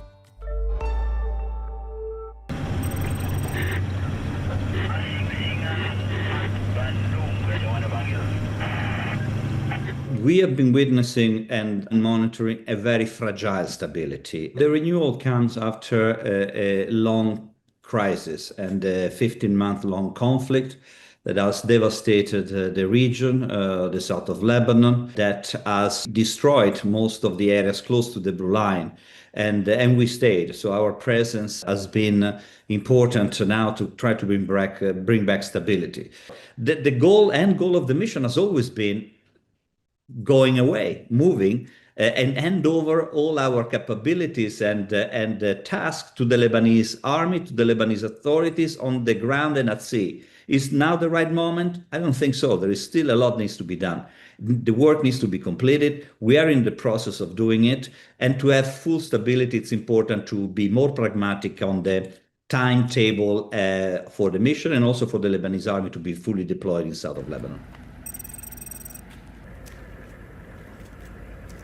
We will work based on the decision and the new mandate. UNIFIL is prepared to work with whatever capacities and capabilities we will be left with, or the capacity we have right now. We are a tool that should be used by the parties to bring back stabilities, but this requires commitment from both. Plastic impacts oceans. 18 to 20% of all plastic waste is ending up in the oceans. Plastics has a huge impact on ocean health, on economy. Tourism is impacted. It means that fisherfolk living on coastal areas are impacted, and also beach cleanup. Beach cleanup costs a lot. And what are we doing here at the UN Oceans Conference? There is great celebration for the biodiversity beyond national jurisdiction treaty, and now the focus is turning to the plastics treaty. The scale and urgency of the plastic pollution crisis highlights the need for continued, bold, coordinated, and collective action. There is hope that it will conclude. The agreement will conclude in Geneva this year in August.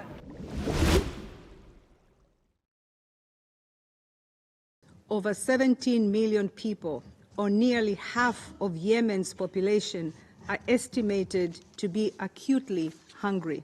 Malnutrition remains a scourge across the country, affecting 1.3 million pregnant and breastfeeding women and 2.3 million children under the age of 5.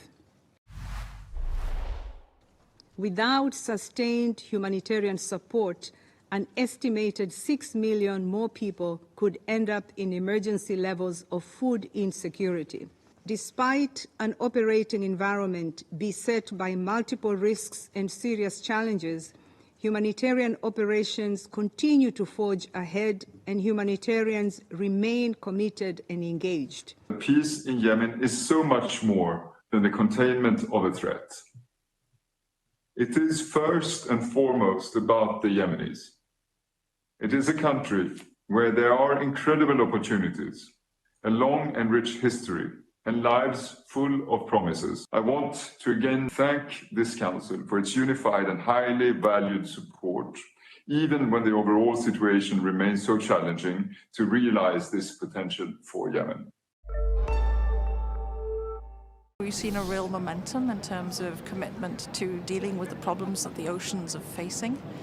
There's a real recognition that we have a crisis facing the ocean, but also that there's a toolbox out there to do something about that. For me as legal counsel, I've been particularly following the issue of the BBNJ agreement. That is going to provide support to conservation of marine biodiversity in areas that are not within individual states' jurisdiction. These are huge areas. Finding ways for states to cooperate to protect marine biodiversity in these huge areas of the ocean is a major step forward. What the UN family does is supporting states in actually doing this. So capacity building, support in taking these conventions and making them a reality at the national or regional level. So we're heading down the final stretch towards that treaty entering into force, and that is a real contribution to the legal protection of the oceans ahead.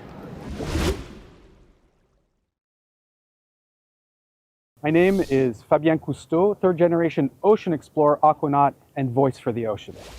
The longest I've been underwater is a full 31 days in saturation. to explore the ocean world, a mission called Mission 31, where we did 3 years worth of scientific experiments in those 31 days because of that unprecedented access to this magical underwater universe. We've seen a great number of changes that are exponentially accelerating in the negative direction. Unfortunately, we have precious little time, and we've wasted many decades in the discussion process. It's now time to implement solutions. As perfect or isn't perfect as they are, today is the day that we take the next step forward in protecting and restoring our ocean planet.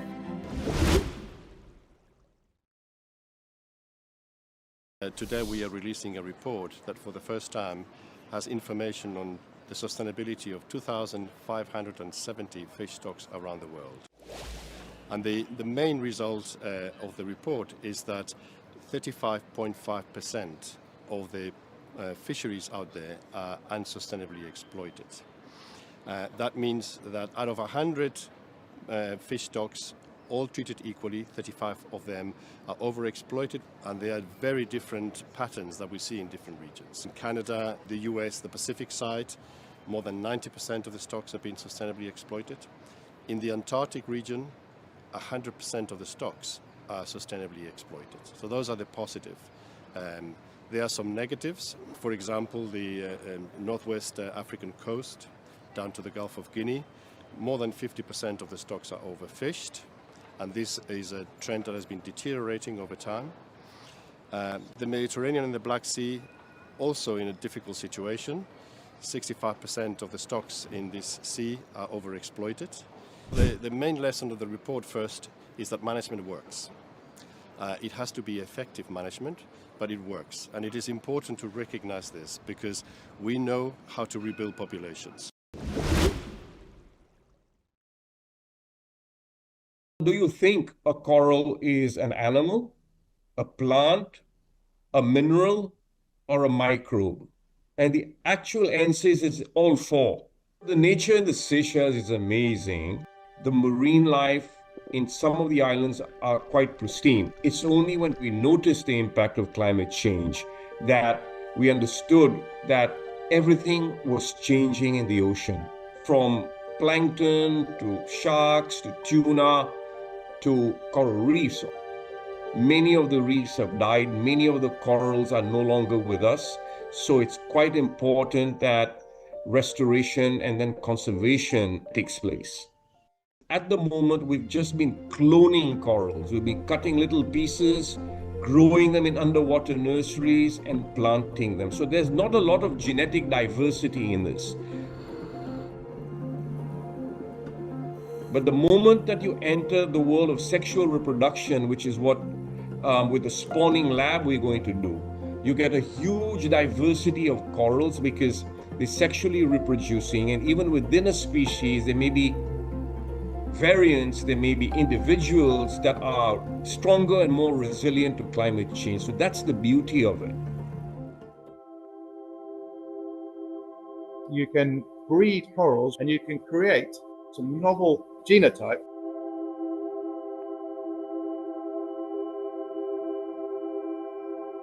With the coral spawning lab technology, what you get is the natural genetic diversity that you get on the reef anyway, and some of those could be targeted to increase that thermotolerance or that disease resistance. So you can actually put your corals through a sort of test of their vitality and see which ones are actually show that slight increase in thermotolerance and then breed from them.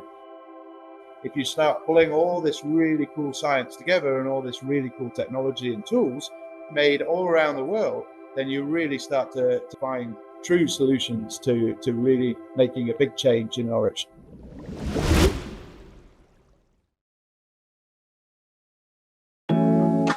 Freixo Agostinho veio para mostrar que é possível comer bem, comer saudável, com qualidade e segurança. Tem uma parte do pescado que não é necessário ter algum tipo de tratamento, vai para as cadeias hoteleiras. A outra parte do pescado que vem para a cidade da praia, vem aqui na fábrica e nós transformamos.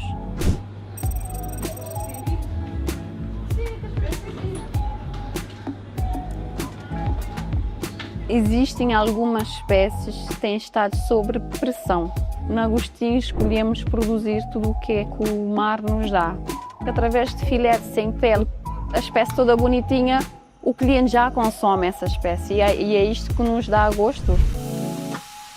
Nós é que temos que adaptar à natureza e não o contrário.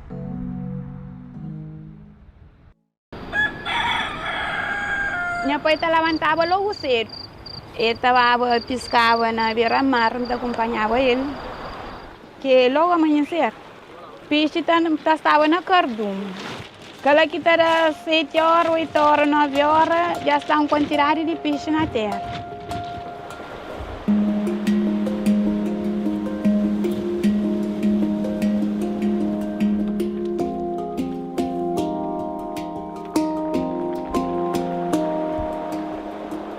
Antigamente, ele vestia 12 reais, 13 reais na porto por dia para morrer uma quantidade de peixe enorme. Mas gosto nem mais para longe, que hasta que quando mais será a beira de porto.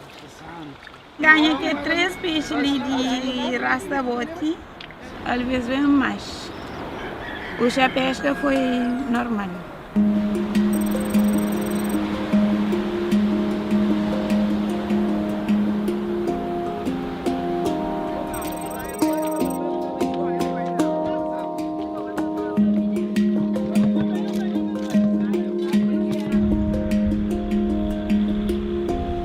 The blue economy has its focus not only on the economic development of the country and the fishing sector, but also focus on the economic development and the livelihoods of the population.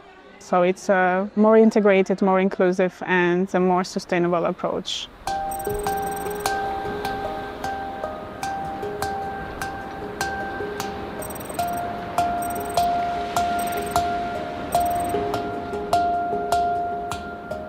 It's good to have joint work because we have specific technical capacities in several areas, so it's good to have those synergies.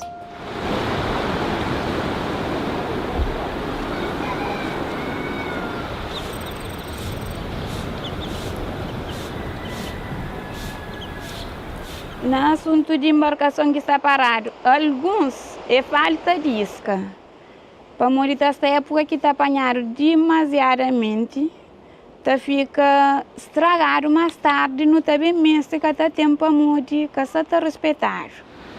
Mas também tem muito que está parado, que é falta de motor. Tem alguns que estão a mar a remo. Então, aquele que está a mar a remo, aquele que está pisca perto de Caraca, é que não rendimento, principalmente para quem é chefe de família.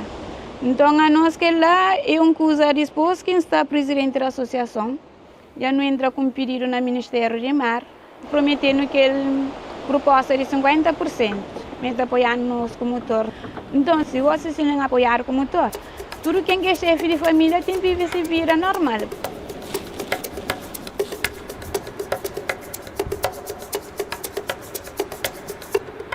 There is a cooperative that has a boat that has been rehabilitated with the funds of the project and led by Unido.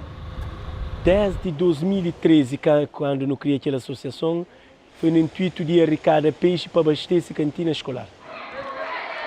Professores falando, alunos que se presta atenção na sala para modo e alimentação que seja suficiente. Não está põe na arroz, não está põe na sopa, não está põe na pinto. E sempre não está faz aquela questão de ter uma boa alimentação para a criança de escola. Nunca está hoje a solicitação, não. A nós desde já que não está conseguindo um barco de maior porte, quer dizer que não está pensa abastecer a cantina escolar quando tem incidente e depois para não submeter a outro polo. This is a bigger boat, so it will allow the fishermen to go a little bit further because there is a limitation for artisanal fishing. They cannot go more than 3 miles offshore.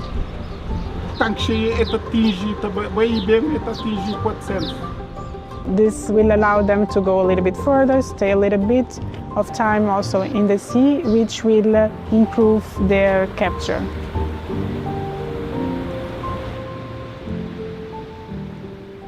At the moment we have 50 business plans that 90% of them are women-led And now we are supporting them how to connect with the investments, opportunities, and fundings that are available. Recolhe nome para formação para pescadores sobre conserva de pescado a bordo, para ficar prático, com experiência para fazer qualquer coisa de bem-estar. E também para pescadores na formação de guia turista. People like Maria are very important for the program because she was already empowered, but she showed with the training and all the support that we have given, she has embraced more challenges. So now she's thinking bigger and she can be the example for others.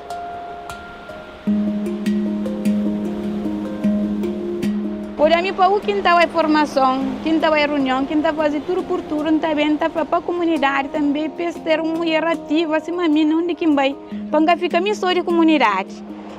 Que nós é chefe de família para não arranjar uma coisa de buscar pão para nosso filho.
Meetings between civilizations have actually happened in the past, but they have happened at a very slow rate, at a rate at which it was possible to assimilate. Well, it took many travelers, it took many years.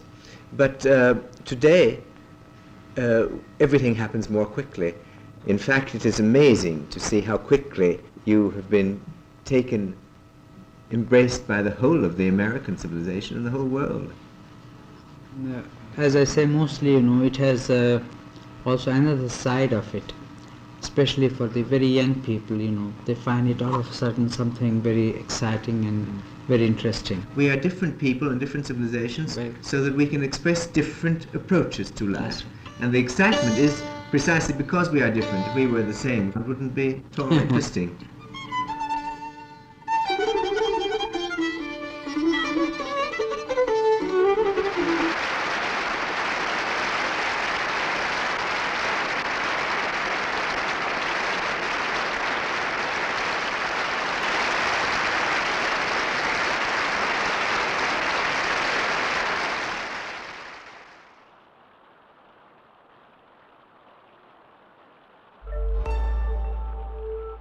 L'océan produit la moitié de l'oxygène que nous respirons. Il nourrit 3 milliards de personnes et fait vivre 600 millions d'autres. Entonces es una conversación de amigos, ¿sientes? Ce combat est vital pour nous tous.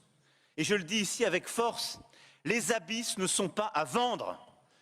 Et pas plus que le Groenland n'est à prendre, pas plus que l'Antarctique ou la haute mer ne sont à vendre, pas plus que les licences de pêche des pays en développement ne sont à donner, pas plus que les données scientifiques ou la sécurité des populations littorales ne sont à sacrifier. Nous parlons d'un bien commun. Esta cumbre debe ser recordada como el momento en que el mundo entendió que cuidar, proteger el océano no es una opción, es una obligación moral es racionalidad económica y la protección misma de la existencia de nuestra especie en esta tierra. We live in an age of turmoil, but the resolve I see here gives me hope. Hope that we can turn the tide, that we can move from plunder to protection, from exclusion to equity, from short-term exploitation to long-term stewardship.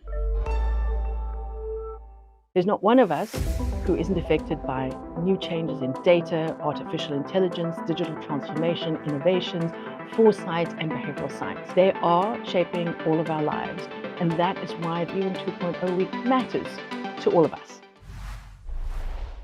UN 2.0 is a series of the most important facets of our people. You and I, all part of the United Nations and part of the multilateral system. It's around how to harness innovation and digital transformation to all together transform the United Nations into a body that serves better than we ever have before. There is a rich series of panels and discussions, and you can register at the link below and join any one of those sessions. The entire UN 2.0 agenda matters more today than it ever has. When glaciers melt at an accelerated rate due to climate change, it disrupts the entire natural water cycle. This not only impacts the water availability, but also intensifies the risk such as floods, landslides, and these disruptions pose significant threat to ecosystems, economies, the livelihood of countless people around the world. We have about 275,000 glaciers worldwide and holding up to 70% of the global freshwater. So that's massive. Since 1975, we have seen that 9,000 gigatons of freshwater has been lost. So to put this into perspective, this is the size of Germany and the height of 25 meters. In Switzerland, for example, in the last 2 years, in 2022 and 2023 alone, 10% of the Swiss glaciers melted away. Melting glaciers also directly impact the sea level rise. It's the second largest contributor to the rising levels of sea, and with every millimeter of sea level that's rising, somewhere between 200 and 300,000 people are exposed to annual flooding. It's a global problem and hence need a global solution because these problems are of shared natural resources. This dedicated high-level conference on glaciers that is happening in Dushanbe, it will serve as a platform to create awareness about the alarming consequences of glacier loss that we are seeing at the moment. But at the same time, we also hope that this will generate massive political momentum. At the end of the conference, there will also be an adoption of a final comprehensive declaration, and the declaration will outline actionable commitments, partnerships, initiatives to implement. This document will be formally presented in the UN General Assembly later this year. So this is going to be one of the major outcomes of this conference. We need to act now, and the only way to preserve our glaciers is to stabilize the climate and to reduce global warming. This is Alpha Golf 249, radio check, over. I have conducted trainings to all the military personnel in UNISFA on incorporating gender into peacekeeping operations. I also have interactions with the community, women and children and even men of the community, where we had a team of medical personnel join us to conduct education on the effect of harmful cultural practices such as female genital mutilation and early marriage. I also work with the community through the UNPOL Gender Cell and the UNPOL Sexual and Gender-Based Violence Advisor.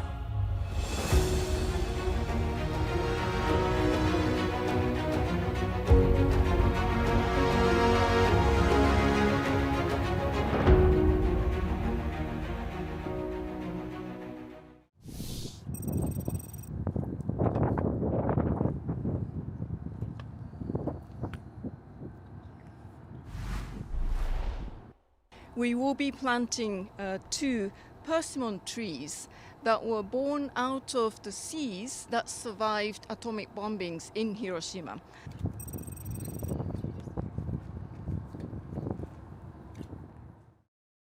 Apparently, persimmon trees have a lifespan of between 50 and 75 years. So I hope that it will grow to become those big trees that will survive 75 years or even 80 years. And then many people will be able to enjoy the fruit of this tree, which is now a symbol of peace and, of course, resilience. I hope as these saplings grow, so too will our aspirations for peace spread and become a reality. I sincerely hope Hibakuju Moku planted here will stand as a symbol of this spirit. It is very difficult to really imagine and understand what happened in Hiroshima and Nagasaki 80 years ago. But I think what we all need to remember is that we can make peace and build peace if we are together. And as you can imagine, the United Nations is a place where people and countries come together and then work together to make that objectives a reality. From Chugoku to the Ota, nothing remained. Upon the debris-strewn red earth. In the silence that came with time, shoots with elliptic leaves to 5 bright petals. A vivid signal that survival is the future, that through resilience we find a peace, and learn that for no other reason it should ever happen again.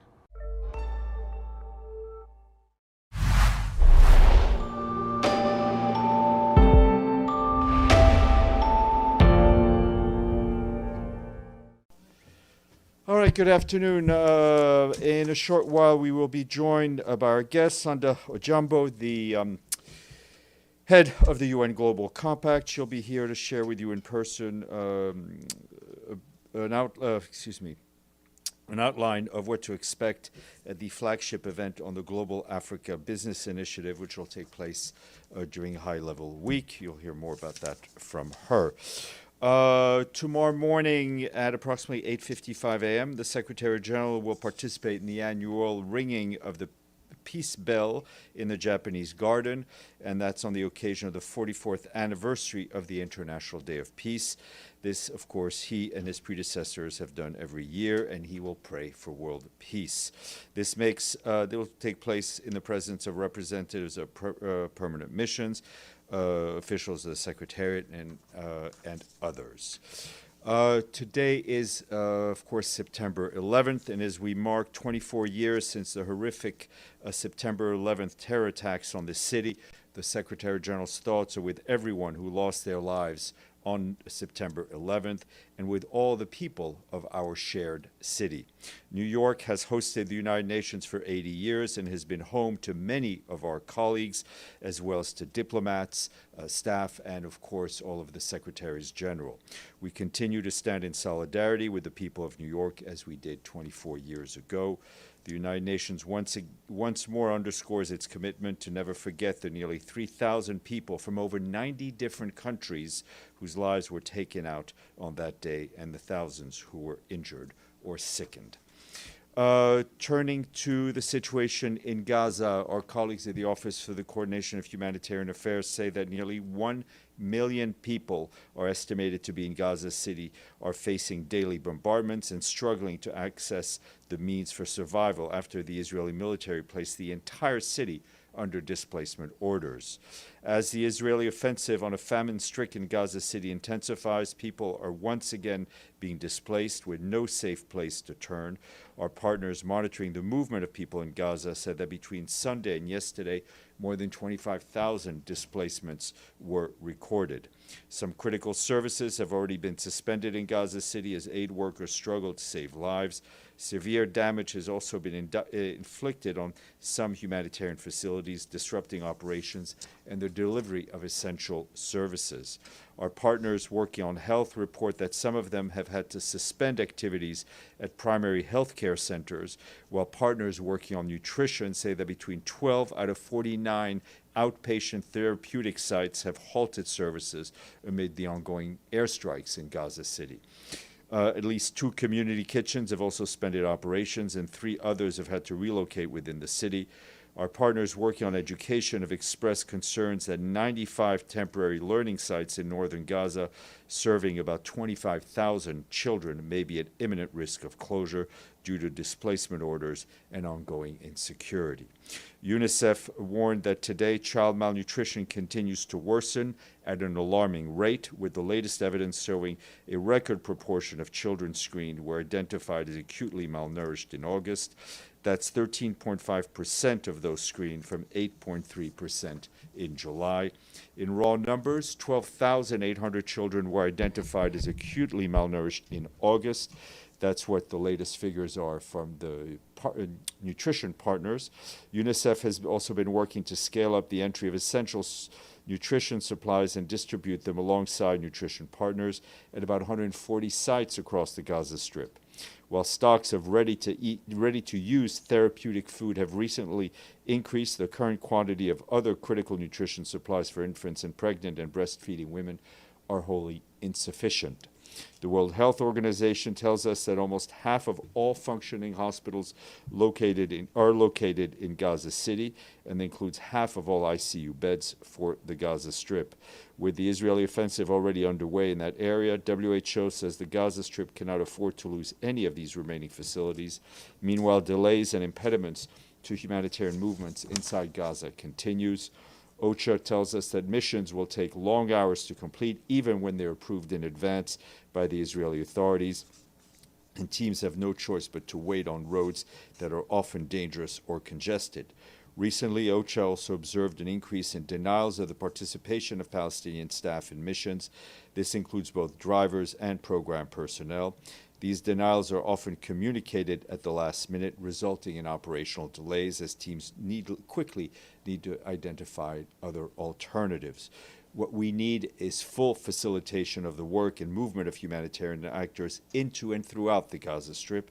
This must include unimpeded access to the north and to the south alike. Every delay costs lives. Just to update you on a number of phone calls the Secretary General has been making. He spoke a short while ago with the Foreign Minister of the Islamic Republic of Iran, Abbas Araghchi, and they discussed the nuclear issues and also the situation in Yemen, including the ongoing detention of UN personnel and others in that country. The Secretary General also spoke with the Emir of Qatar, Sheikh Tamim bin Hamad Al Thani, and expressed his solidarity following the attack by Israel in Doha. Speaking of the Middle East, the Security Council will convene at 3 p.m. this afternoon for an emergency briefing on the situation in the Middle East. The Prime Minister of Qatar is scheduled to attend. Contrary to what I told you yesterday, though when I told you yesterday it was true, now the briefer will be Under Secretary General for Political and Peacebuilding Affairs, Rosemary DiCarlo, and not our friend Khaled Kyare. And that her statement will be shared with you in advance, as we usually do. Number of grim updates from Afghanistan. We, along with our partners, are continuing to scale up our response to the devastating earthquakes that have struck the east of the country in the past 2 weeks. Our colleagues at the Office of the Coordination of Humanitarian Affairs tells us that so far humanitarians have carried out joint assessment in 80 of the more than 400 villages that were the hardest hit. In these areas alone, more than 6,000 homes were destroyed and over 1,300 damaged. We, along with our partners, have reached at least 60,000 people with food assistance. Malnourished children, pregnant and breastfeeding women have also received specialized nutrition support, and nearly 30,000 people have been provided safe drinking water. Humanitarians are also delivering emergency shelter materials, repair kits, hygiene assistance, psychosocial support, and referral for gender-based violence. More than 24 mobile health teams have been deployed, along with medicines, equipment supplies, and ambulances. But our humanitarian colleagues warn that far more resources are needed to sustain the response. As you know, earlier this week, we launched an emergency response plan for nearly $140 million so that aid organizations can help some 457,000 people impacted by the earthquakes over the next 4 months. We call on the international community to step up efforts for the Afghan people at this critical time and with winter fast approaching. Also on Afghanistan, and giving you an update on the ongoing restriction regarding our national female staff. And those restrictions is putting serious risk the essential humanitarian assistance currently being delivered by the UN in earthquake-affected areas in Afghanistan. The UN assistance mission in Afghanistan said it is engaging with the de facto authorities and calling for the immediate lifting of the restrictions to continue critical support to the Afghan people. The mission notes that on September 7th, the de facto Afghan security forces prevented our national female staff and contractors from entering our own compound in Kabul. The restriction was extended to UN field officers across the country following written or verbal notifications from the de facto authorities.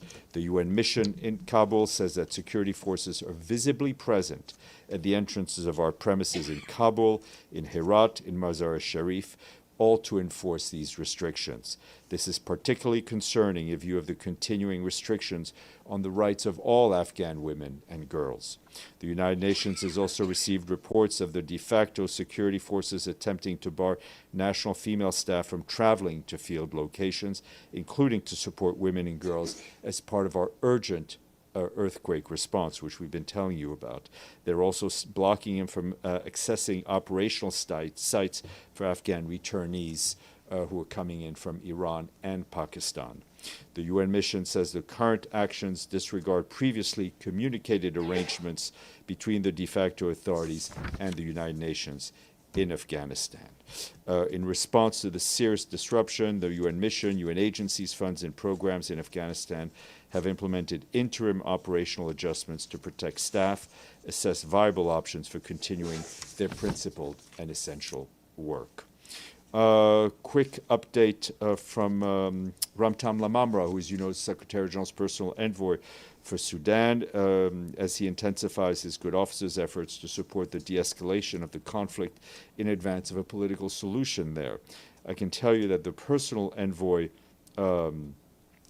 is currently in East Africa, where he's starting in Nairobi, where he will discuss peace efforts with the Sudanese actors there, including key political stakeholders from across the board. He'll then head to Port Sudan to meet with authorities and a cross-section of additional Sudanese stakeholders. During his visit, the personal envoy will reiterate his calls on all relevant actors to engage in constructive dialogue leading to sustainable peace. He will seek further progress with all the parties on issues related to the protection of civilians. In addition, he continues his efforts to unify and strengthen multilateral mediation on Sudan. In this regard, he's working with the African Union to jointly convene a ministerial-level consultative group meeting in Addis Ababa. And on the ground, we continue to reiterate our calls for an end to this conflict that has left 25 million human beings acutely hungry. That's nearly half of the population of Sudan. And now, for the first time, funding shortfalls are forcing the World Food Programme to pull back support in areas where we do have access. As you know, there are many areas where we do not have access. Currently, WFP only has the resources to support 4 million people a month. That's 1 in 6 of the people in need and half of what they had planned. Millions of people are being cut off from life-saving aid as WFP is forced to prioritize the people facing the most extreme levels of hunger. Many displaced people or overstretched host communities are no longer receiving assistance, while for others, ration sizes have been reduced and key food items are removed from distribution. In some areas, like Kassala in eastern Sudan, where assistance is internally displaced, people where assistance for internally displaced people has been cut. Our teams on the ground are already seeing a rise in malnutrition, not surprisingly.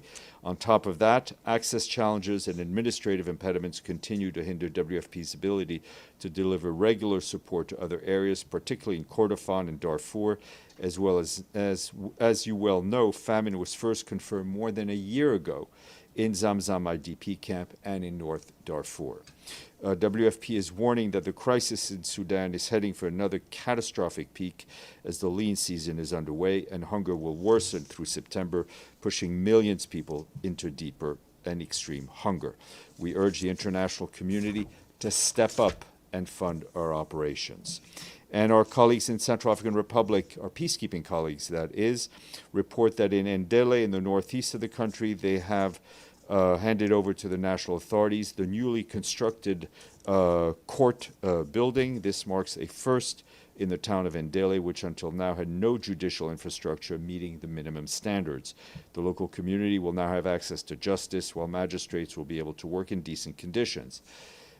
Since 2014, more than 11 years ago, the UN peacekeeping mission, which supports national police, justice, and corrections institution, has built or rehabilitated 16 courts building across the Central African Republic. These initiatives support the fight against impunity, enhance access to justice for all Central Africans wherever they may live. Turning to Myanmar, the High Commissioner for Refugees, Filippo Grandi, completed a 3-day visit to Myanmar, where violence and conflict continue to leave millions of people displaced and without homes. Mr. Grandi visited communities impacted by the March earthquake, calling for wider humanitarian access and solutions for the displaced. As part of the broader humanitarian response, UNHCR works with its partners and communities in Myanmar to provide assistance to meet basic needs and ensure the safety and well-being of people on the ground, and to promote peaceful coexistence with host communities. But he warned that access remains constrained in many areas, cutting communities off from humanitarian aid.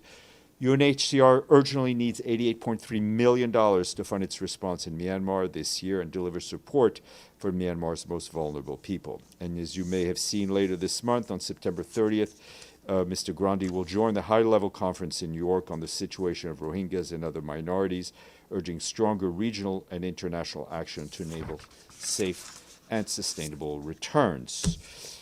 No money, no quiz, so I will take your questions instead of asking them. Edie.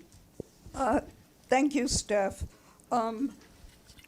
It's been announced that the deputy head of UNICEF, who was taken by the Houthis in Yemen, yes. Yeah, was released and is back in Jordan.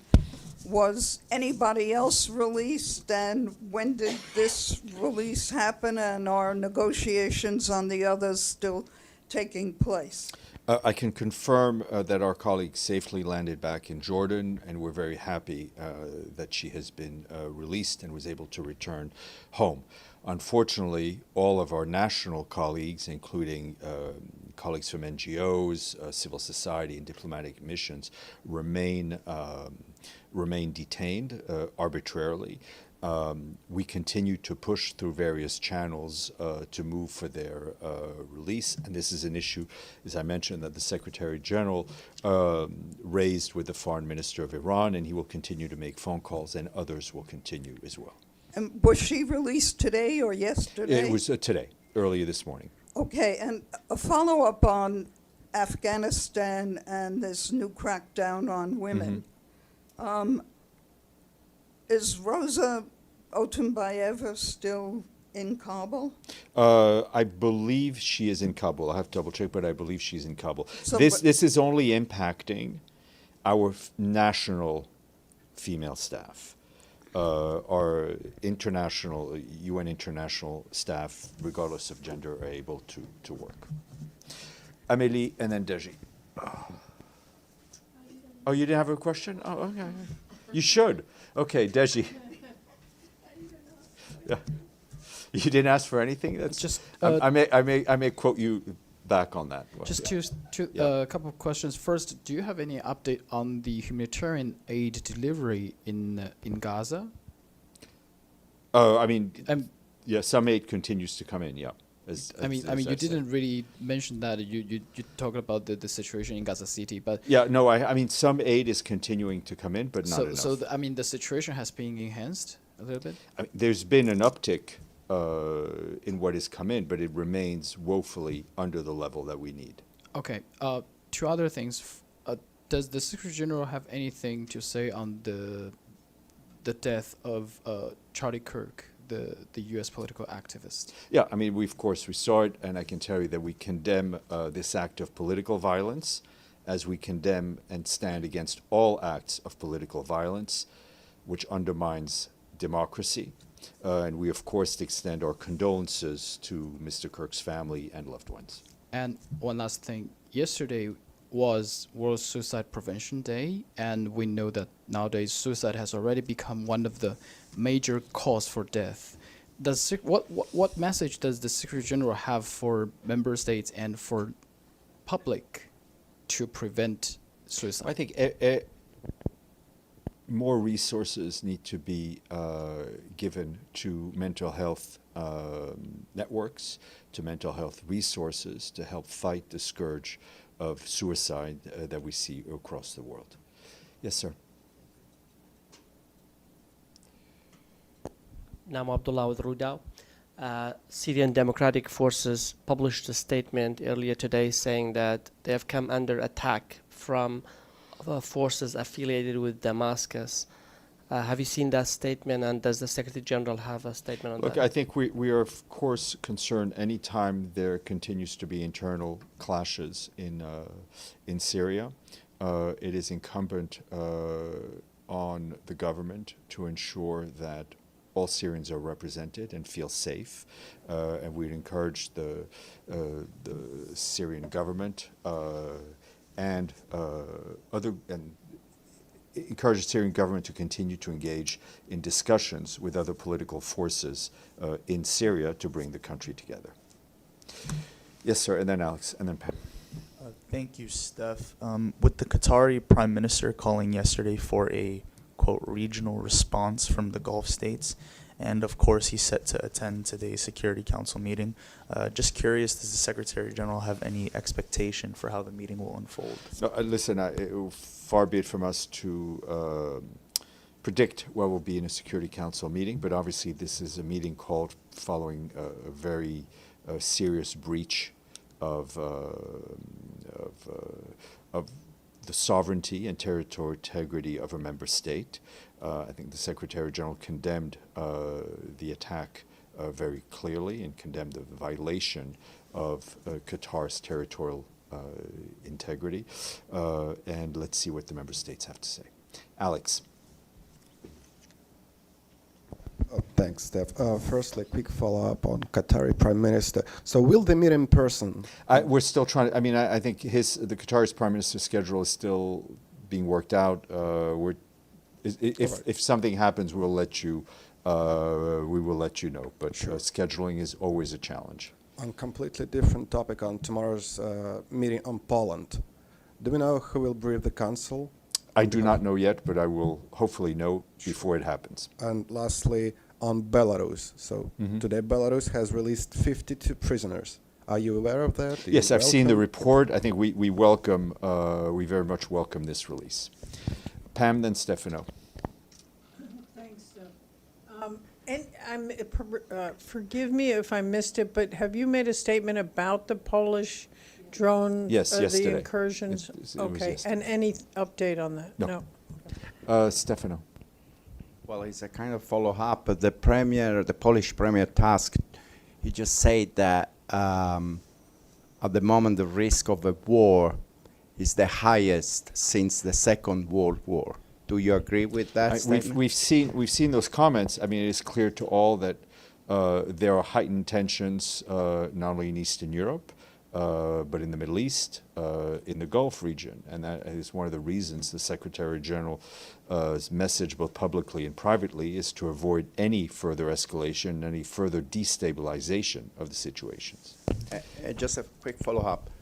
If the Secretary General believes that actually the risk is one of the highest since the Second World War, what is practically doing apart the call? Is he doing something in particular, because, for example, we know that Poland, they just moved 40,000 soldiers on the border between Belarus and... He continues to engage world leaders, which he'll obviously do much more actively in the coming 10 days. He spoke, I think, a day and a half ago, 2 days ago, with the president of Finland, notably to discuss the situation in Eastern Europe.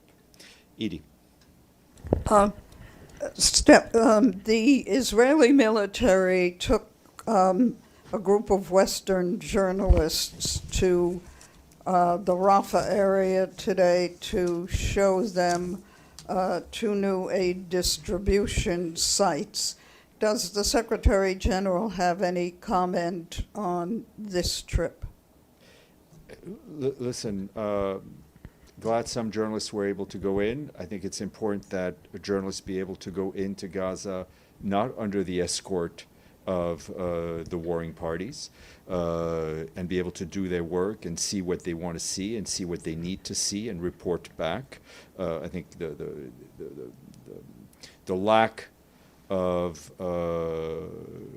international journalistic presence in Gaza is glaring and has had an impact. In terms of these humanitarian sites, these are not sites that, or these sites that were shown. I'm not aware that we are working with them. As we've said repeatedly, we have a system that works with hundreds of distribution points. It's worked in the past. We continue to make it work on threadbare resources. We've always said we are willing to work with any partner and said there's enough work for everybody, but we will work with humanitarians who work themselves based on globally endorsed humanitarian principles that ensures that people are safe as they reach as they get aid.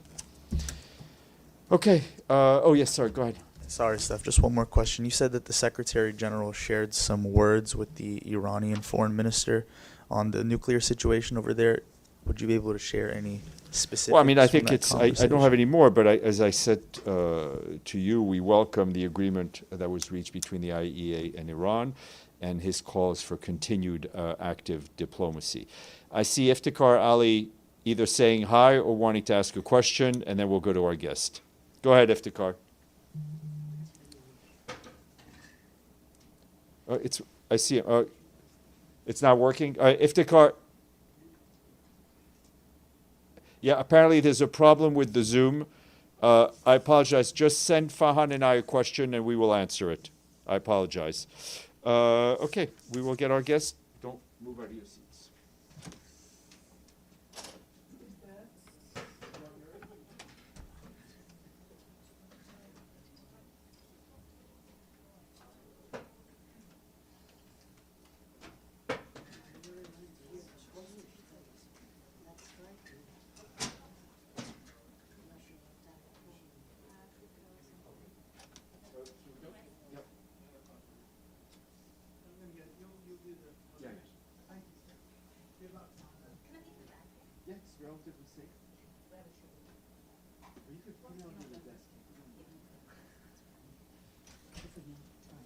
Grab the middle seat.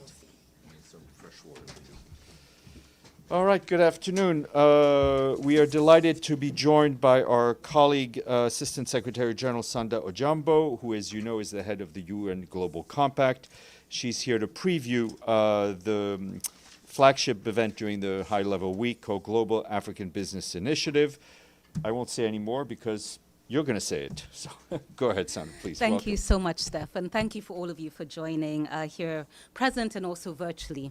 It's really an honor to be here today to talk about the Global Africa Business Initiative, and really looking forward to having you all join us, either virtually or in person, for our flagship event that's called Unstoppable Africa. And it's going to be held as part of the UN General Assembly events on Sunday 21 and Monday 22 September. As you know, and Steph talks about this all the time, this is a significant moment. For Africa specifically, Africa's voice in the global economy continues to grow stronger, and the world is watching with interest. It's a time of global disruption, as we know. Trade tensions are rising, supply chains are shifting, the battle for critical minerals is escalating, and economic uncertainty is certainly shaping how markets, including African markets, are operating. We see this as a moment of immense opportunity. It's the opportunity to shift the narrative of doing business in Africa to doing business with Africa. It's an opportunity to look at the SG's continued call around the structures that limit access to finance for African economies so that they can develop infrastructure, industrialize, build markets, and trade goods on fair terms.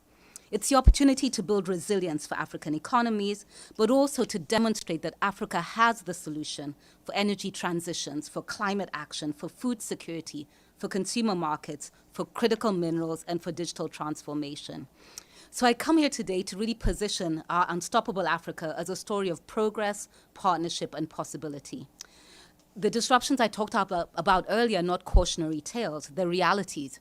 We've seen African economies stumble, shift their perspectives once global economy moves and lines are redrawn. Africa must not only adapt, it has to lead. And that's why the Global Africa Business Initiative exists. Launched in 2022 with a clear goal, as I said, to change how the world views Africa and does business with Africa. Global Africa Business Initiative is convened by the United Nations and the African Union, and the UN Global Compact, which I lead, has the honor of coordinating and organizing its activities across the UN General Assembly Week and throughout the rest of the year when we gather on the African continent. Our mission is fourfold. First of all, to convene global and African stakeholders, private sector leaders and political leaders, to connect private sector leaders with investors and global partners, to catalyze collaboration, partnership, and business for sustainable growth, and to deliver on the African Union Agenda 2063 and the SDGs.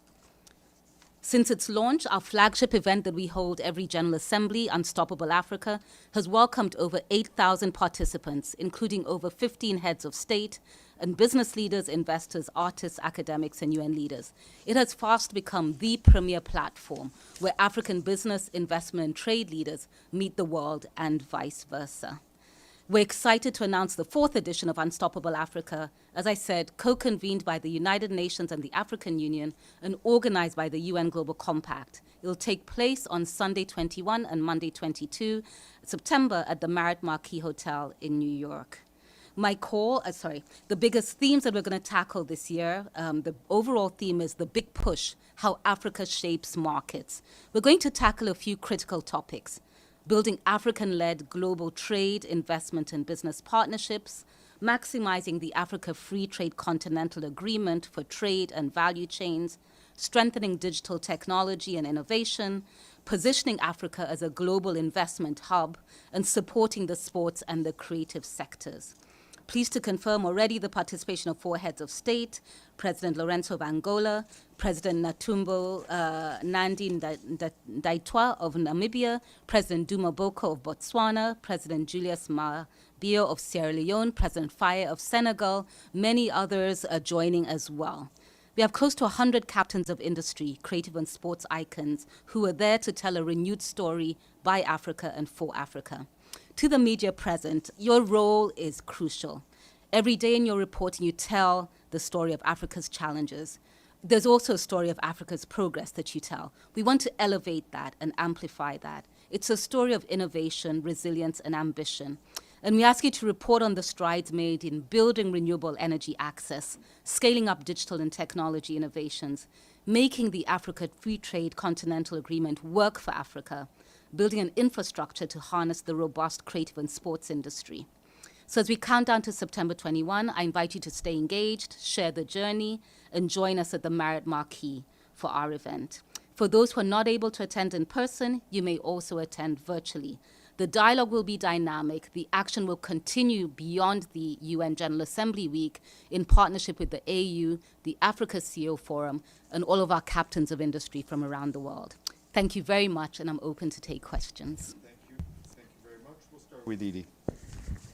Thank you very much, Sandra. On behalf of the United Nations Correspondents Association for doing this briefing, my name is Edith Lederer from the Associated Press. you're talking about unstoppable Africa, but taking a slightly negative view, Africa is still a very divided continent with quite a number of countries engaged in conflicts of various sorts. Is there an effort at this meeting to try and ensure participation by every African country? And what actually do you think that the kinds of business, global government partnerships can do to promote a more peaceful continent? Yeah. Thank you. Thank you. And thank you for that really pertinent question. Look, I mean, conflict, instability exists all around the world. I think what we want to, highlight with Unstoppable Africa is the fact that the private sector continues to remain robust. Even where there is conflict and strife, business will still continue. And I think, one of the strongest messages that we hear from African private sector leaders is African political leaders is oftentimes the private sector exists and continues to help almost de-risk, provide an environment of safety, calling for investment, and also just demonstrating that people will still need the goods and the services that are provided. So, if you looked at any of the economies that are in conflict right now, there's still an active and vibrant private sector. What does private sector, on the flip side, ask of government? They're asking for peace and stability. They're ready to invest in it because they know that social cohesion builds your workforce, allows you to sell your goods and services. That is the first. The second is the private sector knows that economy needs to grow. And with strong economies, then you also bring a much stronger chance for political stability. So there's a very symbiotic relationship between the political environment and economic growth. It is challenging because it's not perfect everywhere. Where we've often found some of the highest level of conflict is where there is the richest resource of resources, be they critical minerals, be it arable agriculture, land, etc. We're trying to change that and shift really the importance of private sector in these economies, but also the importance of things like job creation, because when young people are employed, there's less chance that they'll be radicalized, that they'll feel like they're idle, that they'll feel they want to join forces that aren't supportive, for economic and political growth. We're also trying to make sure that industries can flourish, that Africans can be involved in value addition, even where there is, important resources that get exported. So yes, there are challenges. We're not running away from those. There are significant challenges: political strife, illicit financial flows, challenges around governance. But there's a strong and robust private sector, and that's what all of those leaders are here to talk about: the need to really build that infrastructure for private sector to grow. The criticality really is the opportunity that we have to recognize Africa's availability to solve for world problems in food security, in energy security, and in digital transformation. So that's really the positioning and the problem that we really want to solve. Thank you, Pam, and then Evelyn. Thank you, ASG, and for your very optimistic view of what's next. I looked at the Unstoppable Africa site. It's very impressive. Is there a way to get a little more granularity on investments in Africa, the one kind of ones you're talking about? Mm-hmm. The captains of industry you mentioned are principally regional, but there are a lot of global companies in Africa. Any chance of getting sort of those micro numbers or macro numbers even on who's inside Africa to get a sense of what you're talking about? Yeah, absolutely. And I really do hope that you'll join us on the day. I don't want to let all of the cat out of the bag, right? Part of this is to get you there. But to be honest, and if you go back on the site, you'll see some of the successes that we had last year and over the years. For example, we've had close to, I think, 5 or 6 heads of state talk about their commitment to energy compacts, to investing in energy infrastructure and the types, and they've talked about the quantums of financing that they're bringing to bear. A lot of this rests on Mission 300 that has an ambition to bring electricity to 300 million Africans who are without electricity there. We've heard about investments in digital connectivity. A couple of companies in the last year talked about investing in sort of digital infrastructure zones to grow that. We've heard about investments in sports and investments in the creative industry. Those are all on the site. What you can look forward to, and I promise I'm not going to tell you everything, is significant investments continuously in building digital infrastructure. Some of these are African and global partnerships. You're going to also hear about investments in food security. Off the back of the Food Systems Summit a couple of months ago that was held in Addis, significant global and African partnerships are emerging. You'll also hear about investments that are going to happen in trade, in health systems, and a broad range of areas. And those will continue to be updated on the site. What we are doing with these announcements and what we will do during Unstoppable Africa is, first of all, because we want to be accountable, talk about progress on the past commitments and announcements, but also announce a few others coming forward. So you will get a sense of the amount of market cap that's in the room from these African leaders, a sense of their supply chains, a sense of, the businesses that they're carrying along, and we'll match that with the global investors and partners who are there. If I can just follow up, if I understand you, they will be talking about the last things you were talking about. Yes. But are you also looking for announcements of new investments? Certainly, yes. There are announcements coming up. There are. I just All can't tell you them now, otherwise there won't be announcements, right? Well, any teasers will be helpful. As I said, if I was to tease a little bit, there's going to be some big digital technology announcements. I anticipate announcements in food systems, announcements around health as well, which is so critical for a strong economy, and there will possibly be some announcements around the creative industry. So they'll span the gamut. Are you registered? Very helpful. We'll get you registered. Okay. Evelyn? Thank you for the briefing. Evelyn Leopold, Dag Hammarskjöld Fund for Journalists. Many decades ago, I was the Reuters manager for Africa. And the one thing I learned is that Africa is not a country. Indeed. And the difference from north to south, from east to west, is enormous.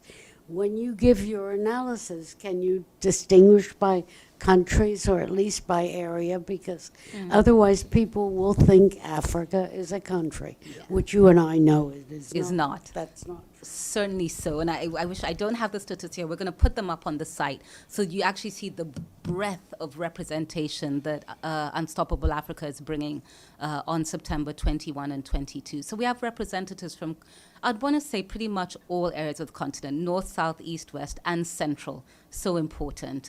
If I think about also the issues that are coming to bear, from North Africa, we're hearing a lot about the investments already put into renewable energy. A lot of North Africa is exporting already clean, green energy to Europe. That's a fact. East Africa continuing to be a hub and an area for mobile telephony, financial inclusion, etc.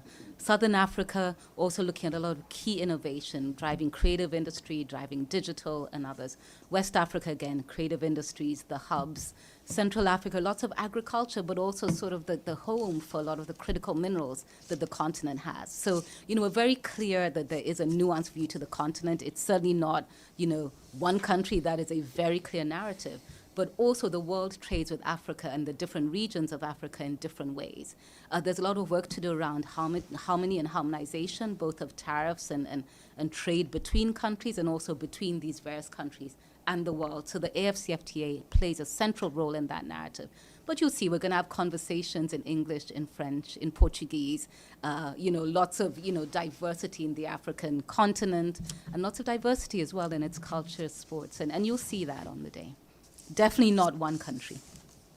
Yes, go ahead. Hello, thank you so much for the briefing and all the wonderful work you do. My name is Ahmed Ali with Sphinx News TV. As you noted, the Global African Business Initiative seeks to promote partnership and opportunity across Africa.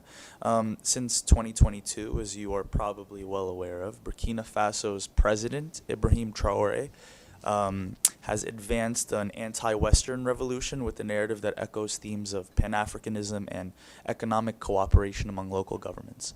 My question to you is, how does Gabi view such anti-Western movements, and in your professional capacity, do you believe they support the initiatives Gabi aims to achieve in the long term? Thank you.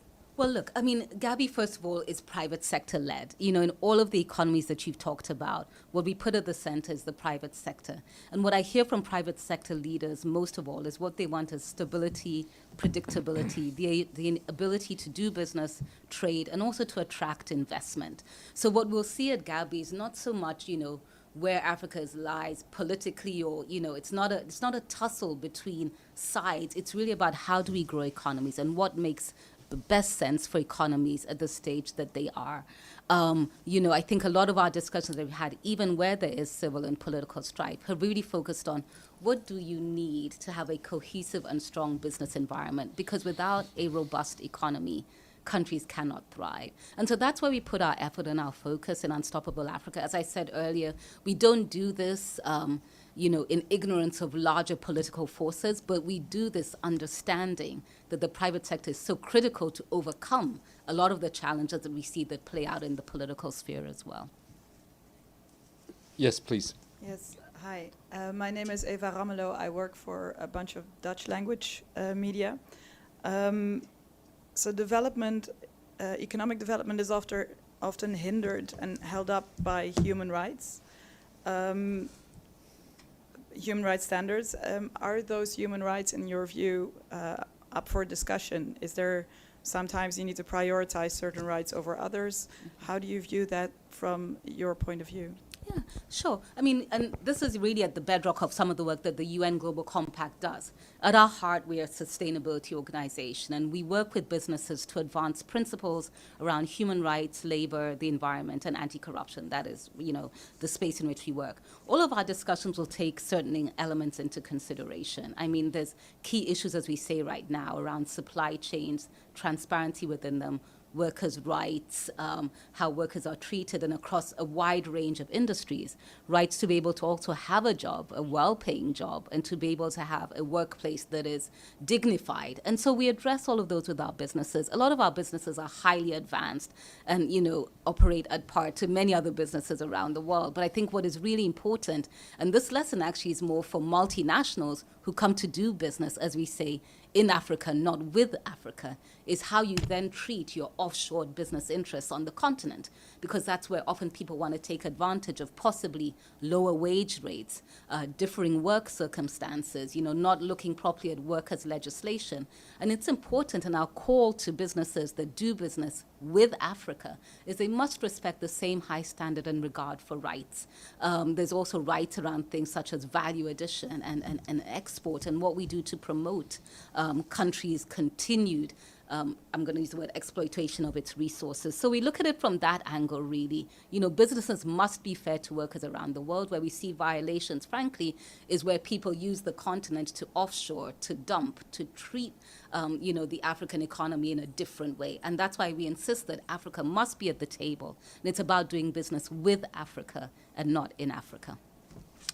Thank you very much.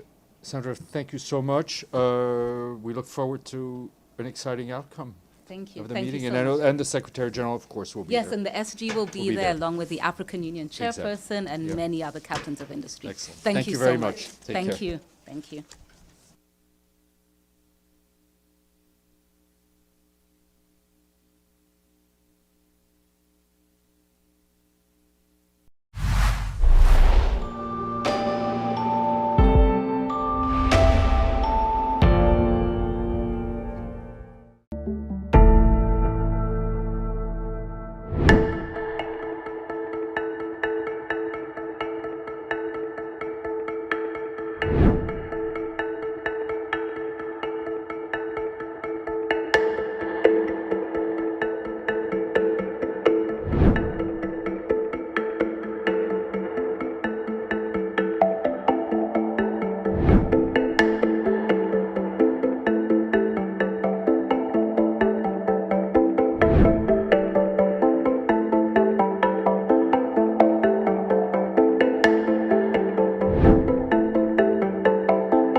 التنت رايح السلة لحال طارد فلافل ورزعت وصلت نص الدار ألحل سفت السروح اطلعت فوق السدف سفت السروح وهو نازل ألحل أزت بدي أزري ألحل بسرعة نزل السروح طلعت على الحيطة انحبطت إزري بالحيطة شفت إزري مصوصة درسوه هذا.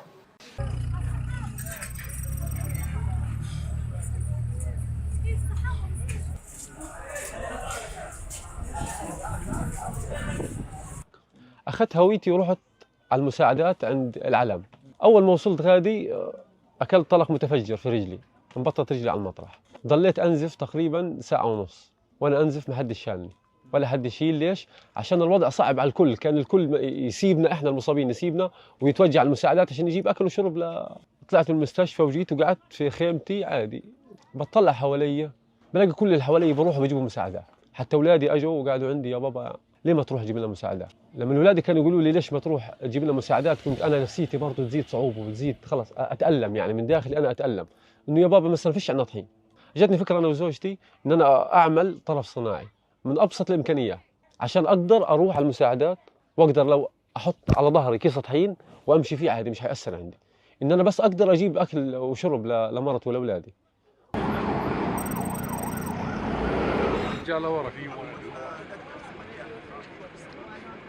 Chief of Medical Complex, just like Nasser Medical Complex, they have turned to one massive trauma ward. There's trauma patients all over in the hospitals, on the stairs, on the floors. Shifa bed occupancy rates is currently close to 250 to 300%, just like Nasser Medical Complex. Injuries are coming in every day, mainly related to their food distribution. Besides, this onslaught has to stop. We need an immediate ceasefire. Chief of Medical Complex, just like Nasser Medical Complex, they have turned to one massive trauma ward.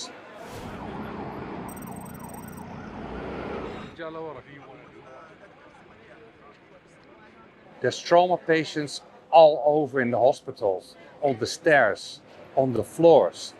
Shifa bed occupancy rates is currently close to 250 to 300%, just like Nasser Medical Complex. Injuries are coming in every day, mainly related to their food distribution. Besides, this onslaught has to stop. We need an immediate ceasefire. In 1945, when the UN was created, humanity had gone through two catastrophic wars. The First World War, in which 30 million people or so had died, and a Second World War, in which another 60 million people had perished.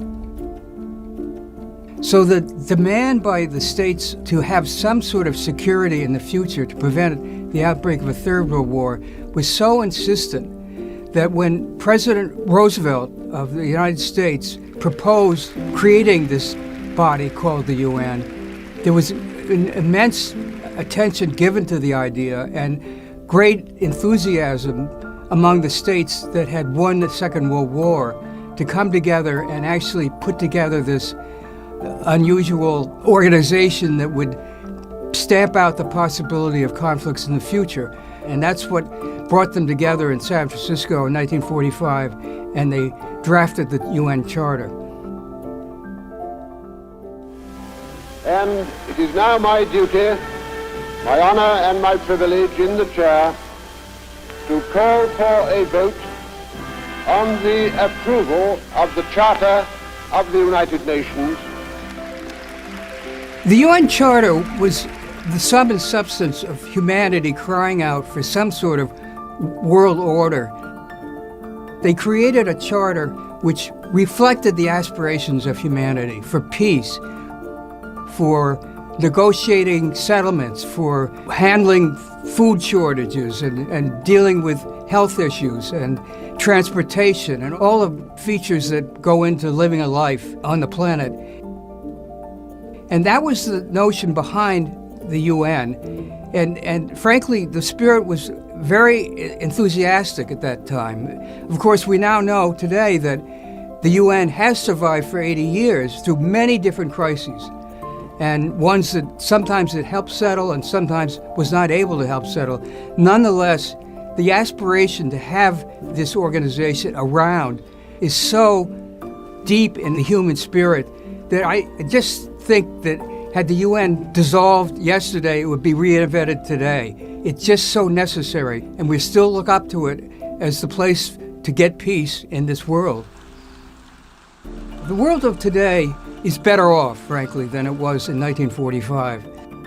I think it's so important to remember what the UN is all about, why the UN Charter, which was established 80 years ago, is so significant for our lives.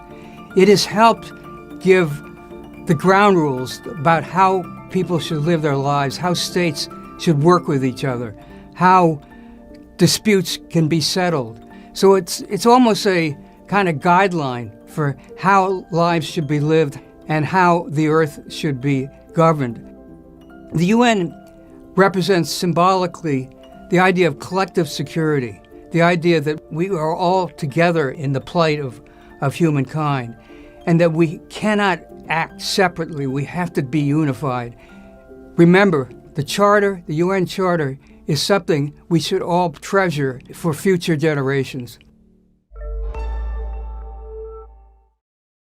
No one is born hating. We are all born as human beings, free from prejudice. And as we grow up, we learn things, we acquire things, we pick up things from our environment, we read things. Words sometimes prompt people to later take violent action. And so it's important to shut down hateful speech so that it doesn't then encourage people to move toward actions that are even more dangerous and deadly. I think that hate is so pervasive. It keeps people from finishing school, it keeps people from being productive citizens, it keeps people from living their authentic selves and contributing to the world in the way that they can. So the psychological effects can be really profound and impact on an individual's levels of functioning. So it is important that this is something that we all stand up against, this particular issue, and we all know that we have a role and responsibility to create a safe working environment, but also a safe home environment. Everyone is vulnerable to hate speech, and we're going to see some form of discrimination at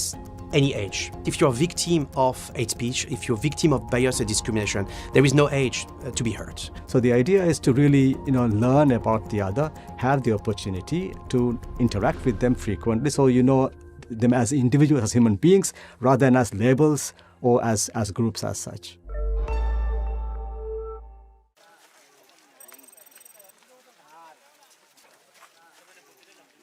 Nepal is very vulnerable to climate change. Children experience loss of homes and families because climate change presents itself in different ways. It comes in form of floods, it comes in form of landslides, it comes in form of lightning and strikes, and even wildfires when it's very hot. Then children experience loss of homes. They experience loss of education because of schools being washed away and being flooded. They experience loss of loved ones, including parents, including their own property or belongings like memories, school books, their clothing. They experience hunger because of floods which wash away crops.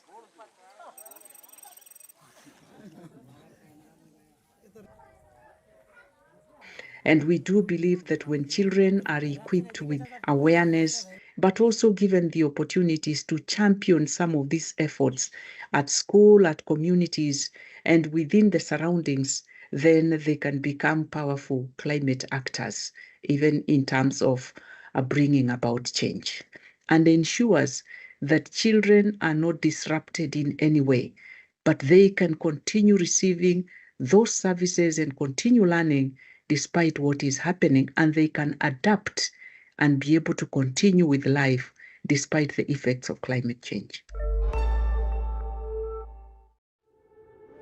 In 1989, you talked about protecting my rights. You said it was important.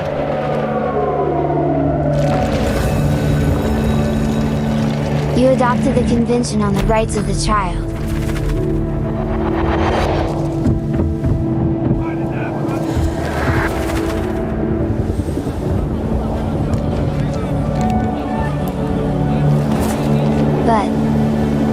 feels worse now than ever before.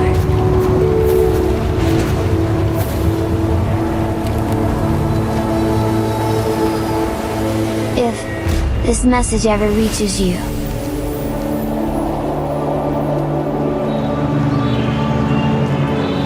we ask you to do one thing.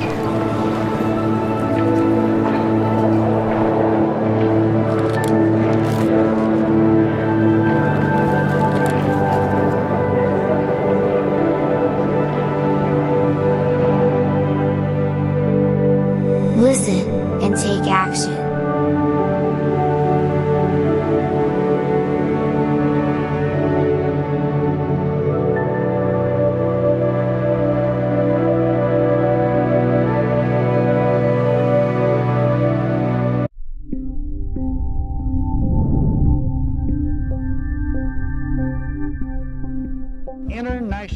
In 1957, an agency was created with a vision to harness the power of the atom for the benefit of humankind. It works with partners across the globe to help countries use nuclear science and technology to meet development challenges. Boosting food supplies, improving health, protecting the environment, and contributing to global peace. This agency provides the technology, expertise, and training to make all this possible.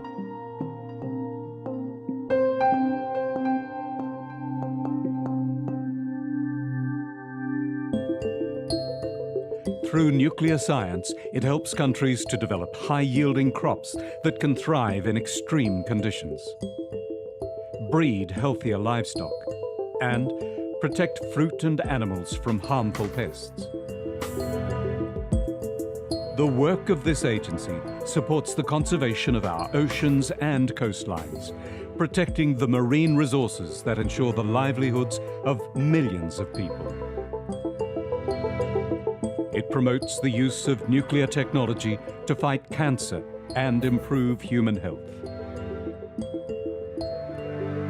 The organization assists countries with their energy planning.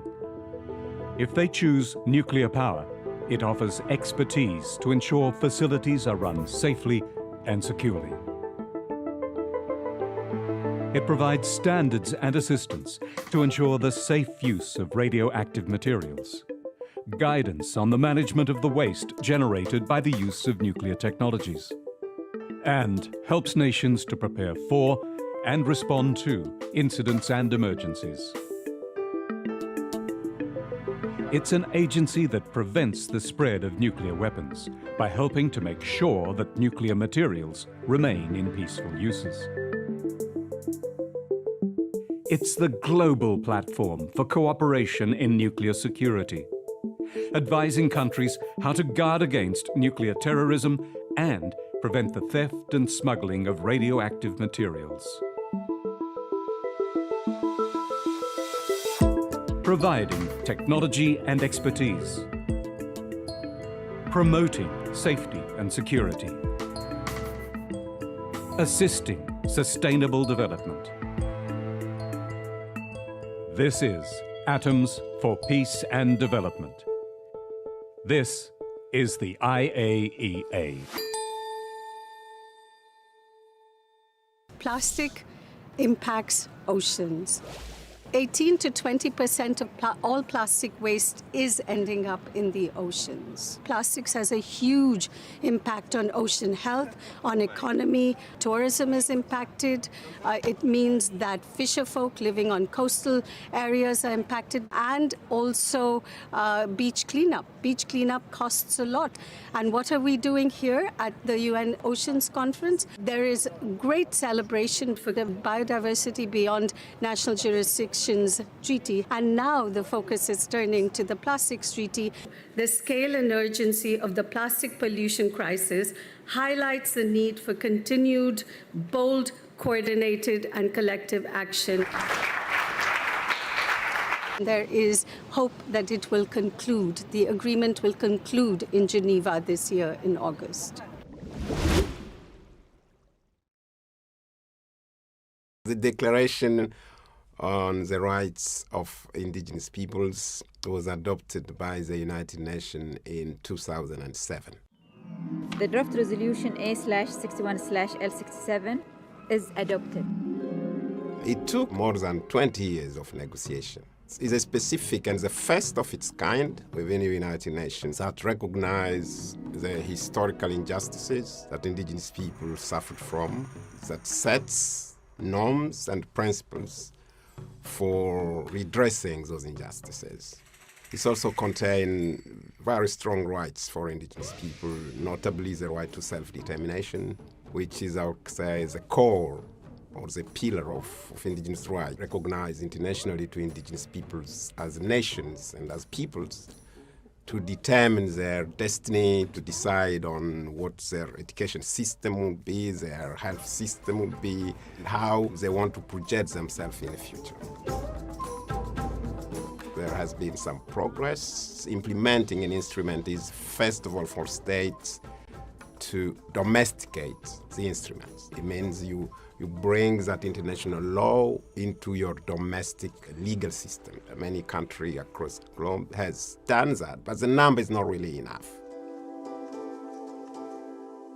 Criminalization of indigenous people is really becoming serious. Your indigenous people are seen as extremists, as terrorists, as enemy of state. Indigenous people defending their land, sometimes seen as troublemakers. Then you also have indigenous people affected by extractive industry that are done without due regard to international standards and to right of indigenous peoples. You have contamination of rivers, contamination of soil, contamination of air. It's a serious issue because it affects really indigenous people's livelihoods. You have sexual violence and gender-based violence increasing in many regions, some linked to conflict areas, are linked to all that tension for natural resources and the extractive industries. And you still have some old issues like forced sterilization of indigenous women, for which a number of states have not accepted responsibility. Human rights are under serious attack. I'm calling to states to reinvest in human rights, put resources in human rights both internationally, regionally, and locally.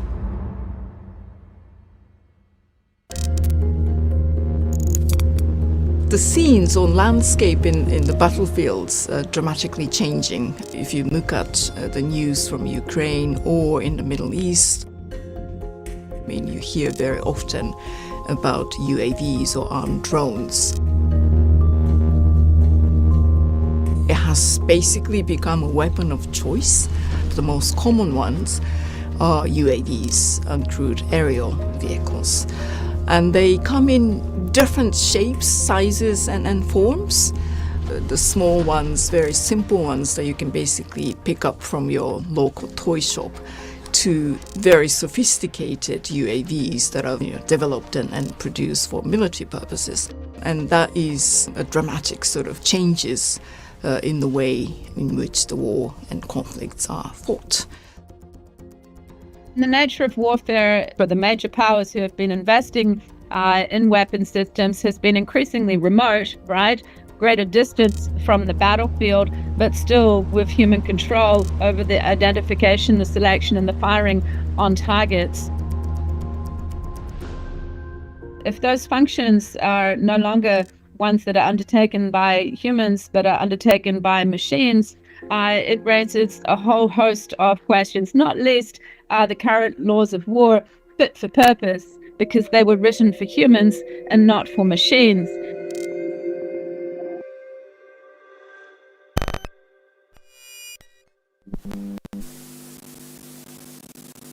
The development of technologies like autonomous weapon systems will make it very easy for people to go to war.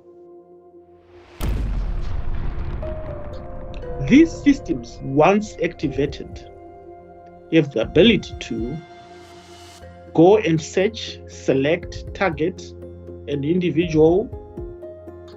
These systems can be able to make decisions about who lives or die without any further human intervention or control. you can end up not being able, number one, to tell who deployed these systems to begin with. Even if you knew where they were coming from, we may end up with a crime. We may end up with a wrongful act that has been done, but with no soul to blame. Where you can say, who did this to me? And someone will say, actually, no one did. It was the machine. When autonomy means that once you actually switch it on, then the machines actually are fully delegated with the decision-making power to target and trigger the lethal force and use the lethal force, then it gets really in a blurring, a very difficult area of who is accountable, who is responsible. I think our experience of technology is that it's imperfect and that it makes mistakes, and we're willing to, tolerate that in the civilian world of our daily lives. But when it comes to the battlefield, a mistake can mean life or death, and it's very easy for machines to mistake targets. We're very concerned about autonomous weapon systems targeting people and using sensor technology to do that. The AI is still flawed. And yet we're starting to incorporate it into weapon systems, and to incorporate it now when it's still not functioning properly and when it brings with it the biases of the people who were programming those systems, it could end up with disastrous results for humanity. Machines making a decision to take human life is just simply morally repugnant, and it should not be allowed. It should be, in fact, banned by international law. That's the United Nations position. So autonomy, especially attached to UAVs, is a really source of concern.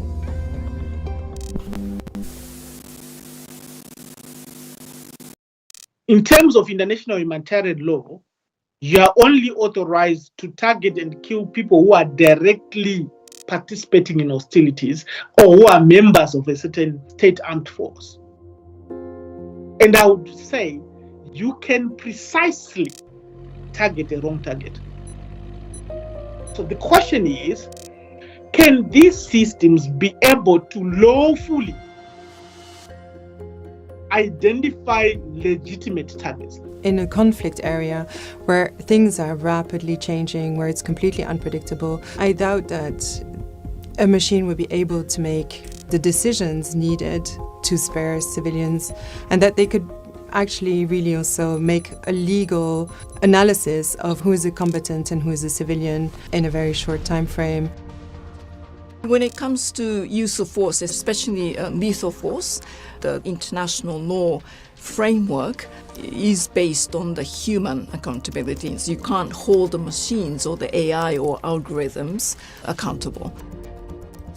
We do have the existing international humanitarian law, and those humanitarian law doesn't apply to just specific categories of weapons. Whatever the weapon systems that you're using, the number one rule is to protect civilians, non-combatants. And this is something that we absolutely have to maintain, but also, I would say, strengthen. We need to make sure that it will be fully implemented. We think that explicit new international rules are needed to tackle autonomous weapon systems and to give the world a home or a framework for dealing with the problems which are going to be raised in the years to come. Currently, there is no international framework to deal with autonomous weapon systems, and one is urgently needed, and not just in the next couple of decades, but the next couple of years.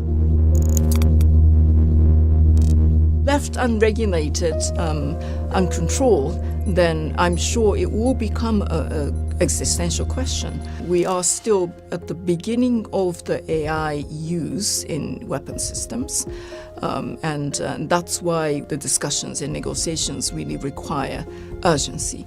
Before these things actually become the weapon of choice, fully autonomous weapons, no human oversight, no human accountability, we need to make sure that we prevent that sort of a quite unpredictable impact on human race.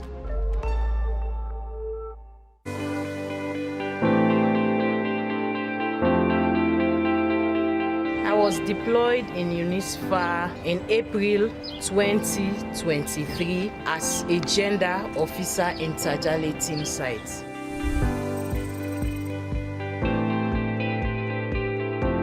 One of my duty is to engage the women on the issues of sexual and gender-based violence and conflict-related sexual violence.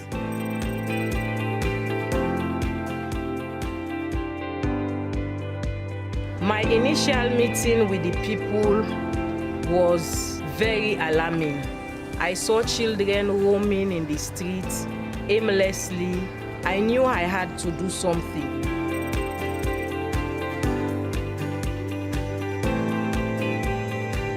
When I went to Tajale the other time, I saw that the village was empty. Most of the children were not to be found. I asked and they said they were all in Abe attending school. And so that is one of my highlights in UNISFA.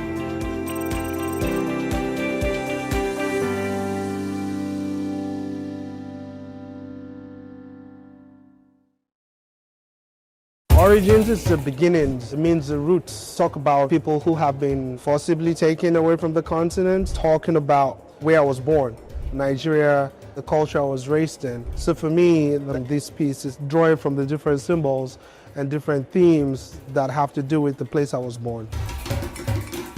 Good Trouble is an act of defiance. The piece behind me is titled Caribbean Olympics. The Haitian Revolution is the theme.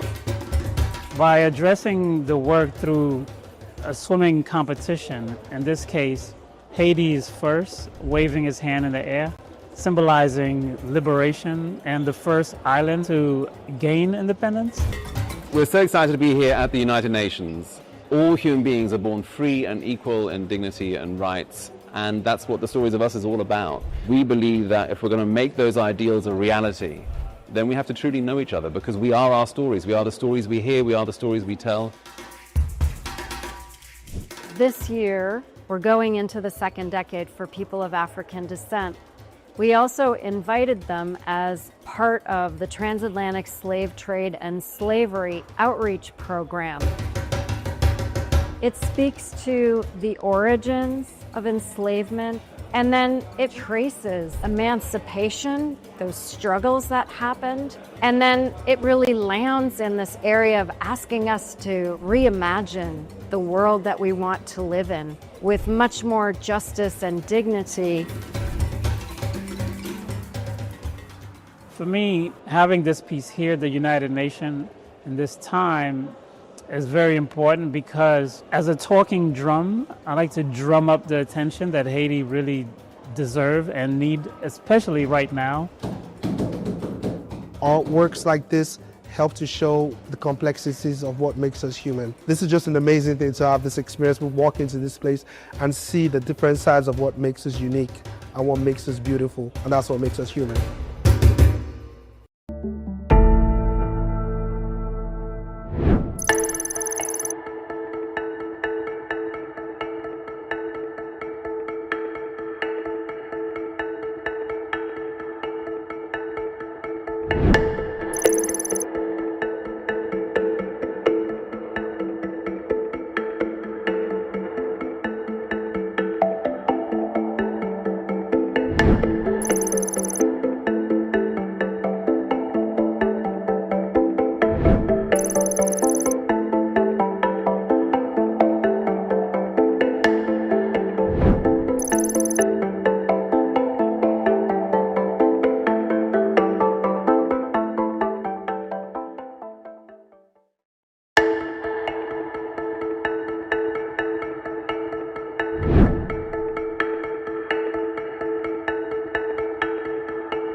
say this, that all Bahrainis have pearl diving in their blood. Mainly all the families that moved from the Arabian Gulf or from Iran's coast or Iraq's coast and came to Bahrain to live here were divers. So it was the best place to come work as a diver. So a lot of the families here will always have someone in their family that is either a pearl diver or someone who helped in the pearl diving industry.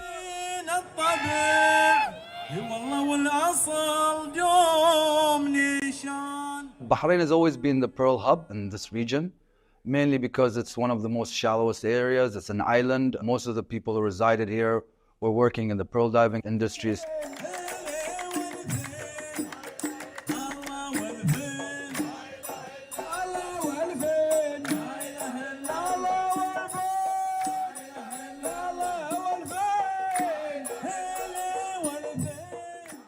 Most of our traditions will have to do with the pearl diving industry. For instance, the pearl diving singer, the folk of the pearl diving, this has been passed down for generations. We still sing the same songs.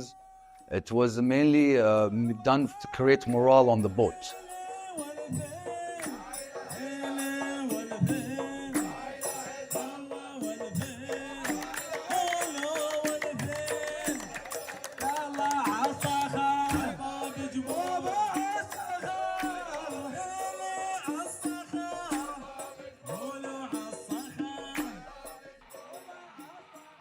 البحرين مشهورة بصناعة جوا البيت، كانوا يستخدمون حق الغوص حسب المنتنس، يعني إذا أنت تصينها أنت عندك 100 سنة.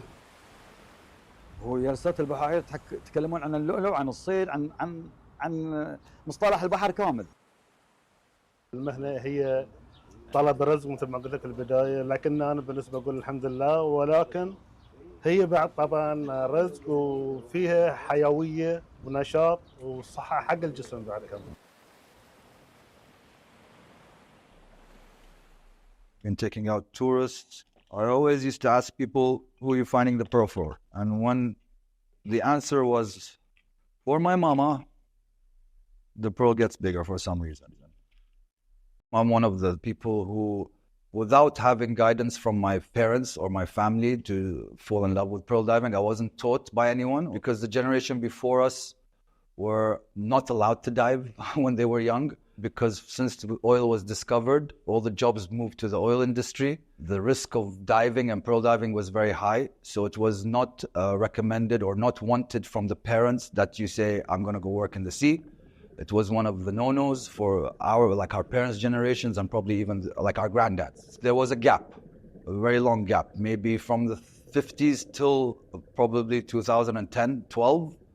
Since 2017 in particular, when they created the pearl diving license for the pearl divers, a lot of the ones who signed up were people who don't know anything about pearl diving.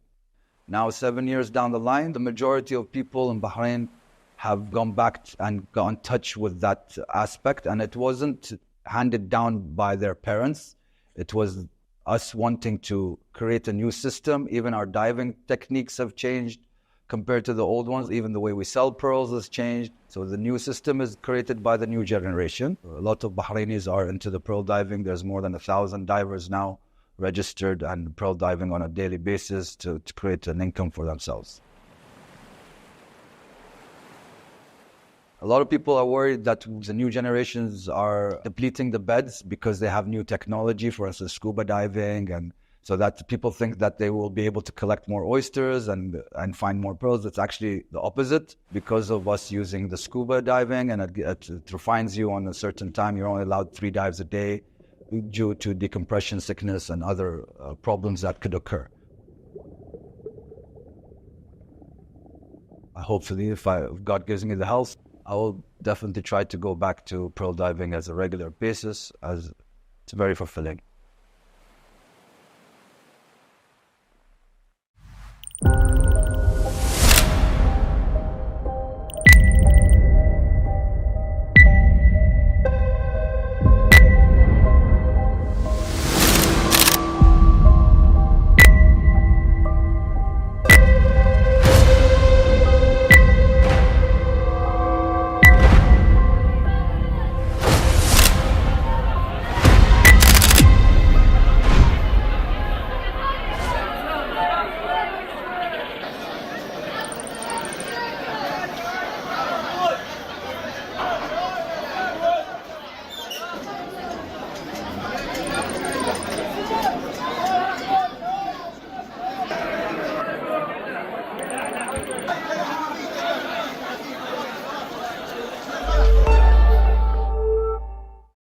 Why not see human rights and human rights defenders particularly as allies that underpin the Sustainable Development Goals?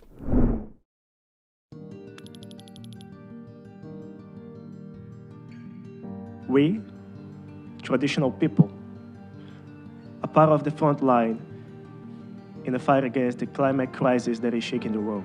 In these efforts, we are directly helping achieve the SDGs, but we pay a terrible price for doing so.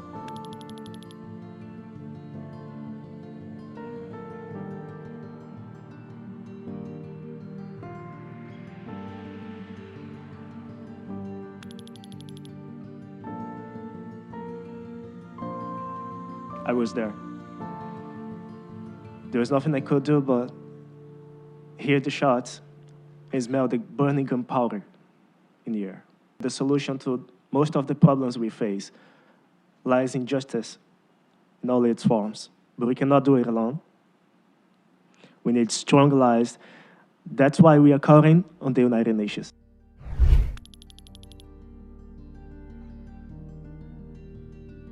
I want to sincerely thank each of you for the incredible work that you are doing every day to protect human rights and uphold the dignity of people around the world. Keep fighting, please. Keep fighting.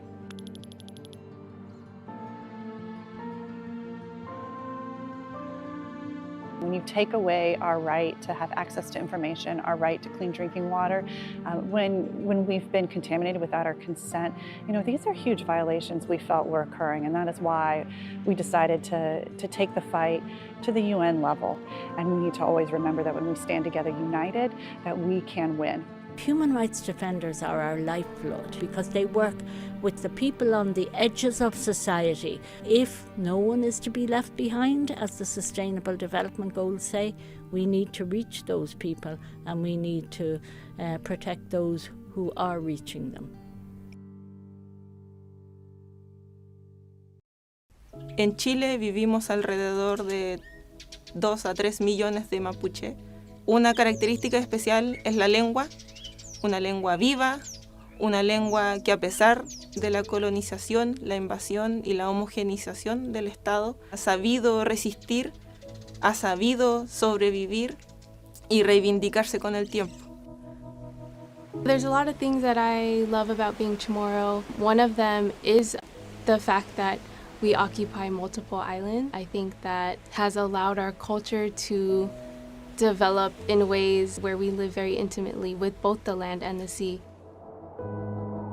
Долганы — это арктический народ, который проживает на севере Сибири, России. Мы оленеводы, также занимаемся рыболовством, охотой, собирательством. Всего долган около 8 тысяч во всем мире, но говорящих на долганском языке всего около 800, и поэтому я занимаюсь продвижением и поддержанием моего народа и моего языка.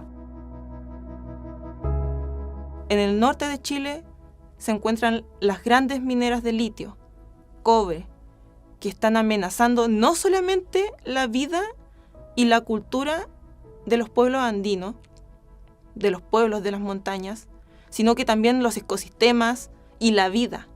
Alrededor de Chile siempre hemos resistido ante el extractivismo y ahora tenemos una nueva amenaza, lo que dicen que es una industria verde que dice mucho respecto a las nuevas tecnologías, a la innovación, al desarrollo, pero ¿desarrollo para quién?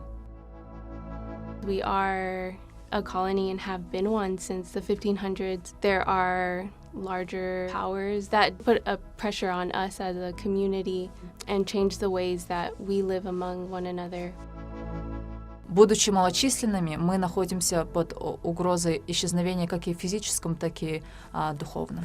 Я сама языковая активистка, я работаю с языками народов России. Мы с нашей командой делаем приложение по изучению якутского языка. El foro permanente es una lucha incansable de los pueblos indígenas porque se respeten sus derechos humanos. Y es que es el espacio en donde se logran los diálogos, donde se reconocen los derechos de los pueblos indígenas. Son espacios importantes en el que se crean y se intentan aplicar los mecanismos de protección y cuidado. Находясь в таком окружении, мы вдохновляемся и находим мотивацию для наших будущих проектов. Young people are masters of change, and from them, real, great, transformative change happens. Estamos aquí en una situación crítica y solamente nosotros podemos hacer el cambio. Para eso tenemos que estar unidos. Para eso también tenemos que seguir trabajando, dialogando y no seguir en una situación de alta vulnerabilidad.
في الشرق ده وفي الجزيرة هجموا عليه وشالوا الناس الفقراء شالوا هدومهم من الدواليب والله لبسوه.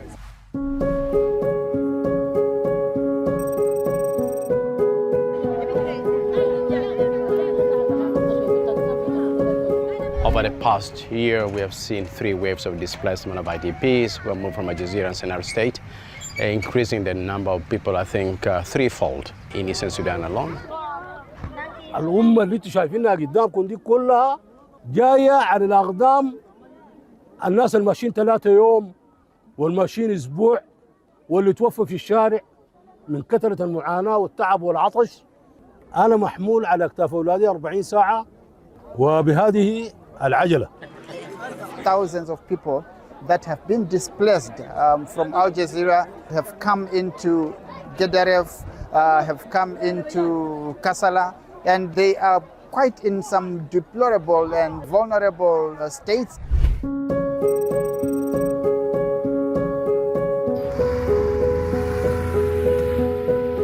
We've been pushing for months to get to these communities. We've got convoys coming from Port Sudan going to Kadugli, to Dilling, also other convoys trying to reach North Darfur. These convoys have to reach their final destination. We have to get to these populations. We're asking everybody involved along those roads to give us free passage so that we can assist these populations. I really need at the present moment a very strong mobilization of the youth movement, because we are really in a very dangerous situation.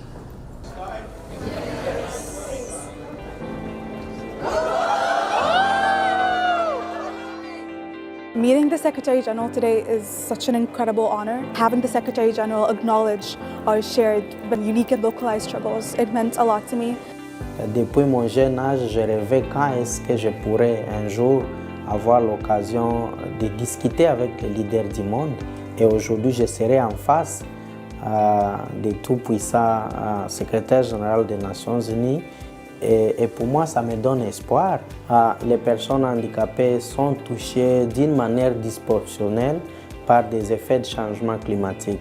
We need the perspectives and experiences of indigenous peoples included in these discussions and decisions. I would like for climate security and peace to address conflict zones. I would like this to be integrated into the UNFCCC agenda, but this would not be possible without the support of everyone, the world, the multilateral system, and the global north.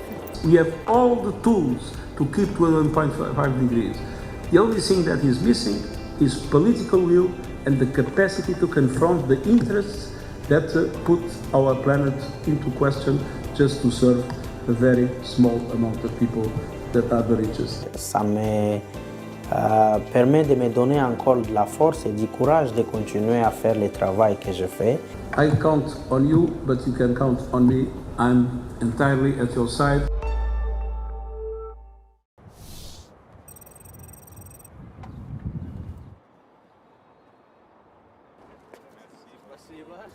His Holiness Pope Francis was a man of faith and a bridge builder among all faiths. He was a champion of the most marginalized people on earth. He was a voice of community in a world of division, a voice of mercy in a world of cruelty, a voice of peace in a world of war.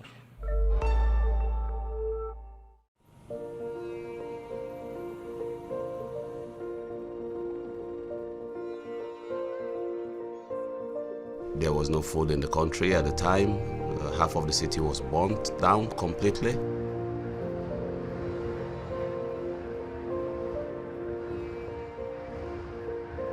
During the war, I was in Sierra Leone. After I experienced 11 years of civil war, with all the atrocities and suffering that I have seen and experienced, I decided to join the Sierra Leone police force in order to maintain law and order, protecting life and property. I survived because the UN came to my country, and that's why I'm alive.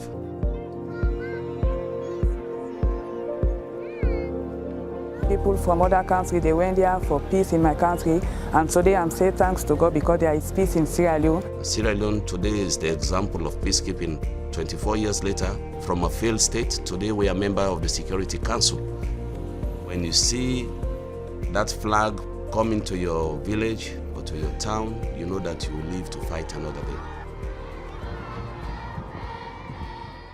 Allo tamasse kadallanaaningaanniik saa olsuima ataqarpunga inui issittormiut siunnersuisoqatiiffianni siulittaasuuvunga. As an indigenous people, Inuit have occupied the Arctic for millennia. We mostly live in the areas of the Arctic where there's no trees, on tundra, having developed highly specialized skills on surviving and thriving in the Arctic. We are about 180,000 in total across the Arctic, from Chukotka, Russia, Alaska, Canada, and Galashlitnunat, Greenland, where I am from. The inhabitants in total is about 56,000, and about 90% of us are Inuit. Across our homelands, we are experiencing massive changes in our nature due to climate change. We are seeing how permafrost is melting, so our coastal areas are eroding by the sea eating it up. Infrastructure is changing due to thaw of permafrost. In Galashlitnunat, Greenland, we are seeing how the sea ice is different. In some years it doesn't settle at the time it usually would do. So when that happens, there's families that live a more traditional life from hunting who do not have access to hunting.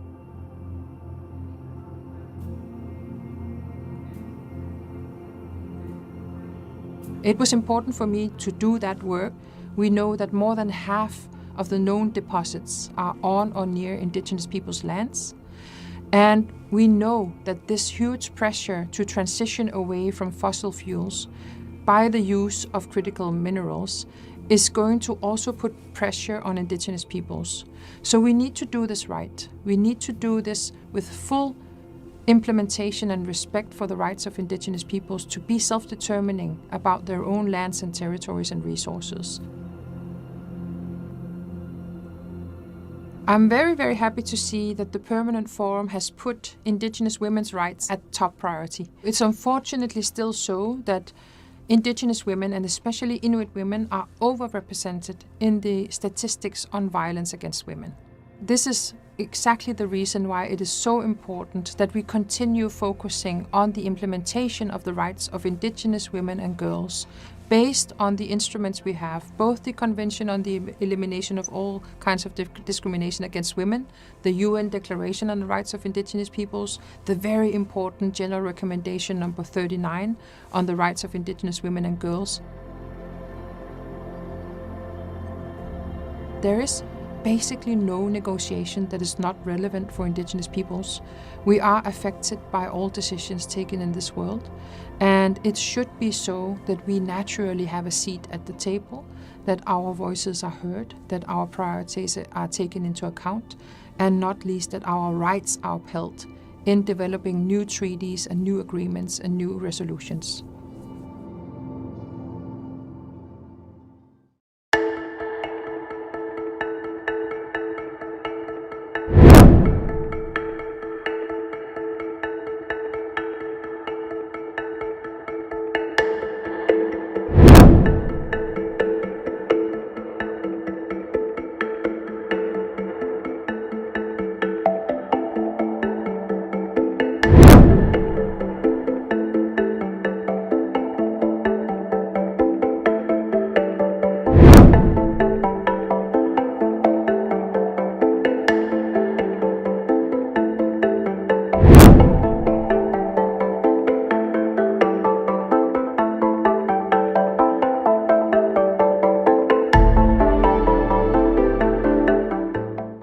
Even before these earthquakes struck, Myanmar was a country that was already facing a spiraling humanitarian crisis. 1 month in, there are countless people still living outside in the open air. They're in makeshift shelters, they're in tents, and they are exposed to extremely harsh elements.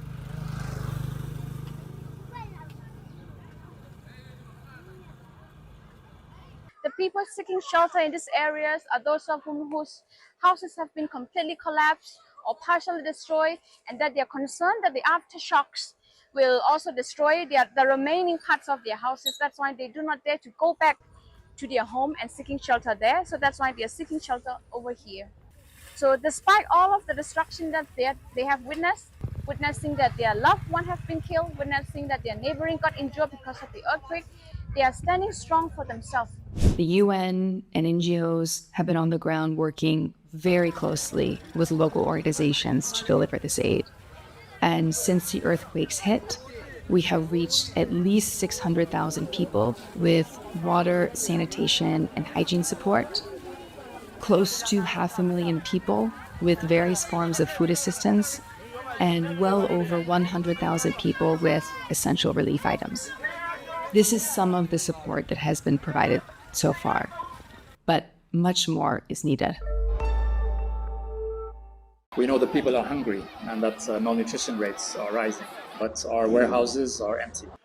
Our bakeries are closing, and soon our community kitchens will be closed. What we see around us is endless suffering under a total and complete blockade. A total closure that's now lasted for almost 2 months, while airstrikes, ground operations are intensifying, and displacement orders that are pushing people out of their homes are increasing. We know people are trapped under the rubble after airstrikes, but we don't have the equipment to be able to rescue them. We know that children need to learn, but schools are destroyed or inaccessible, and we don't have education supplies available. UNRWA, we know, is irreplaceable, but is under unprecedented pressure. We know that people are living on rubble, but we have no more tents or shelter material to provide them. بدنا شاج، أول ما بدنا لحوم، بدنا سمك، بيصيروا الأولاد يصرخوا علينا يقولوا، بنقول لهم إن شاء الله بفتح المعبر وبنجيب. إحنا في مجاعة أكثر من مجاعة هذه أكثر من مجاعة، والحمد لله صابرين. الحمد لله صابرين على الإشي هذا. صغيرة عشان أقدر أشيلها وأنا مروحة، المكان طلع بعيد بعيد إيش بيروحني. We know that this is not only about humanitarian needs, but it's about dignity. And there is an assault on people's dignity in Gaza today. In fact, this doesn't really look like a war. People in Gaza are telling me that they feel like it's the deliberate dismantling of Palestinian life. There is basically no negotiation that is not relevant for indigenous peoples.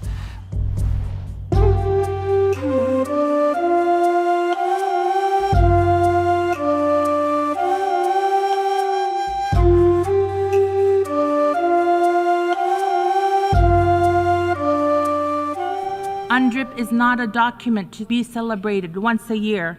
It is a living framework that must guide how we govern, how we invest, and how we treat one another on the shared Mother Earth. We want to move forward to be able to have jurisdiction on our own lands, on our own resources. In Rapa Nui, we have our own administration of our heritage, and now we want to do some networking to make it stronger. The individual and collective rights of indigenous peoples are non-negotiable. Now and forever, we stand with you all in making those rights a reality for indigenous peoples everywhere.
Peacekeeping had a tremendous success in Cambodia. We can see that the combination of a strong mission led by the United Nations with so many partners and the peace agreement that was implemented by the parties. The political framework was there, the commitment of the parties was there, and the support of the international community through the UN, through UNTAC, was there as well. And of course we can see the result today with a Cambodia that is peaceful and that has made tremendous progress in its development.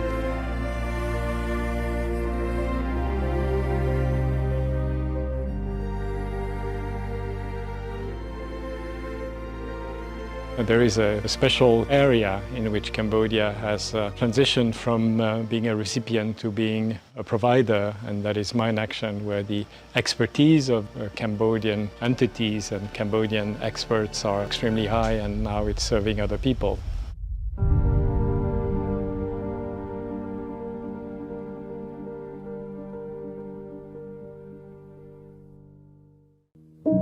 L'île de Gorée est un lieu de mémoire.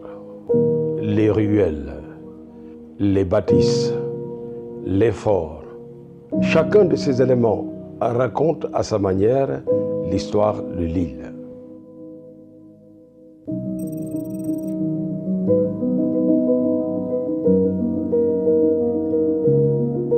C'est ici à Gorée que, particulièrement dans cette maison des esclaves, que se trouvent cristallisées aujourd'hui toutes les mémoires de la traite négrière ou des traites négrières.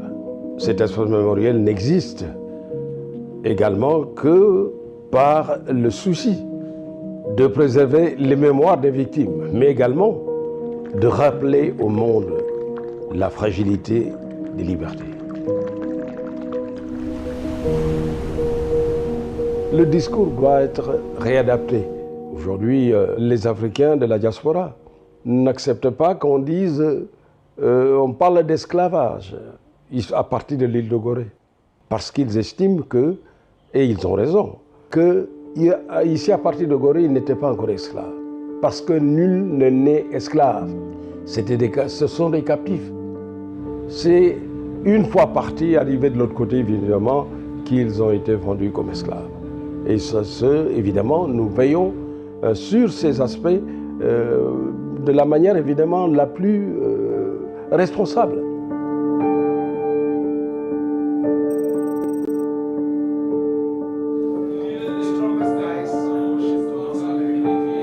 Nous avons abordé la question qui est liée évidemment aux nouvelles formes d'esclavagisme, le travail forcé, la prostitution forcée, et également le travail des enfants. Vous constaterez qu'évidemment que les esclaves n'ont jamais eu droit à l'éducation, parce que c'est l'éducation qui libère. Et puisque les violations des droits humains n'existaient que par le fait des intellectuels, il faut également, à travers l'éducation, permettre à nos enfants, évidemment, de pouvoir lire les concepts.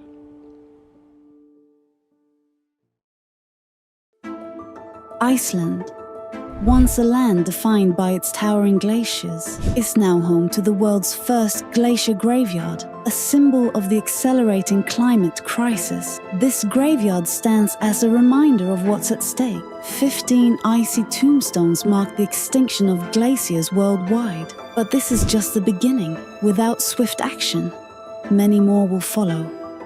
A stark memorial where each tombstone represents a glacier that has vanished due to rising temperatures. It's a symbol of what we've lost and a warning for what's still to come. This site is a call to action, a reminder that the fate of these glaciers is in our hands. The United Nations General Assembly has declared 2025 the International Year of Glaciers Preservation.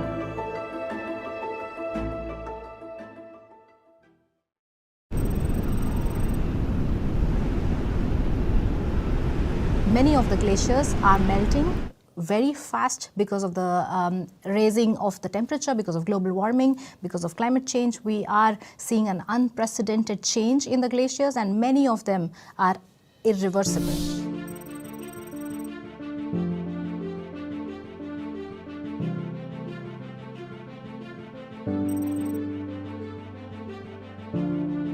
Since 2000, we lost an annual average of 273 billion tons of ice. That's just a huge number. To put that in context, 273 billion tons of ice lost every year corresponds about to the water intake of the entire population for 30 years. When there are a lot of floods, for example, happening because of melting of glaciers, the livelihoods are changed. People tend to migrate from one place to another. So it's, when you ask me how many people are actually impacted, it's really everyone. Currently, glaciers are contributing to sea level by about 1 millimeter a year. That sounds nothing, 1 millimeter, right? But it has a huge impact. Small number, huge impact. Every millimeter of additional sea level rise is going to flood another 200,000 to 300,000 persons every year. It is really high time that we create awareness and we change our policies and we create, we mobilize resources to make sure that we have good policy frameworks in place, we have good research in place that can help us to mitigate and also adapt to these new changes. We're again seeing the scenes of mutilation.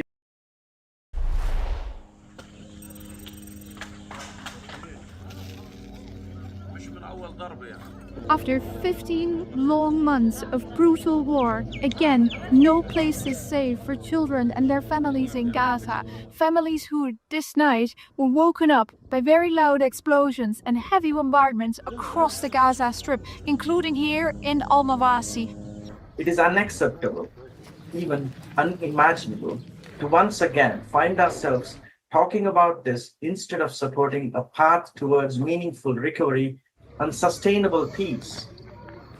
We have humanitarian aid still blocked, and I believe that the role of the UN is to do everything to convince the parties and to have the international community pressing for three essential aspects. First, for the ceasefire to be fully respected. Second, for humanitarian aid to have access to Gaza in an unimpeded way. And third, for the unconditional release of hostages. And we will not give up on these objectives. Kuda 650 pohon.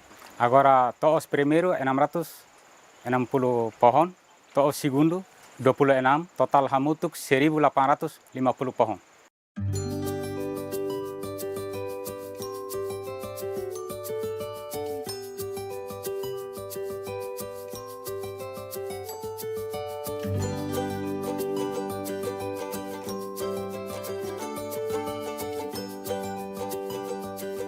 for um espaço para itania estado, for espaço para itania estado, hori bere tu mai hene, hori hare kata ia fatin dane komunidade sira preocupado ne. Também dane maka ho UNDP programa nebe maka irrigação, além da irrigação, mas be for atenção para estado, hori estado mai hakar investe programa liu maka nessa irrigação nebe continuação.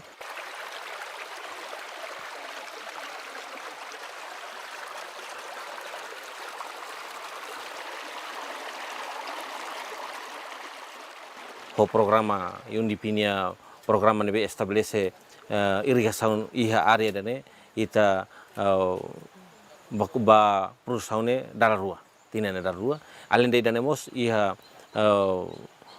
kuda aiwan sir nebe maka daun iha uluk ne thare kata animal sir husikar birode e mabe ho implementação kuda aiwan sir ne e implementação projeto dane itene comunidade sira e consciência atau bele cuidado sirni animal sira label husikar biru tamba aiwan nebe maka iha destaka iha fatinane aiwan barak tebes ke itene comunidade sira kuda nebe super fo apoio husi raibia.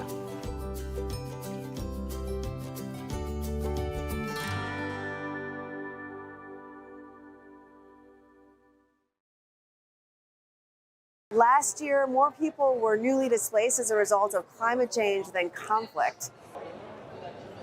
Climate migration is the effect of climate change and effectively pushing people out of their homes. Unfortunately, it's impacting some of the most vulnerable states the most. Last year, more than 26.4 million people were displaced as a result of climate impact. So we believe it's time for the world to take notice and to make investments in communities so that they can be more resilient to what's happening. In this era of climate catastrophe, early warning systems and protection from extreme heat are not luxuries.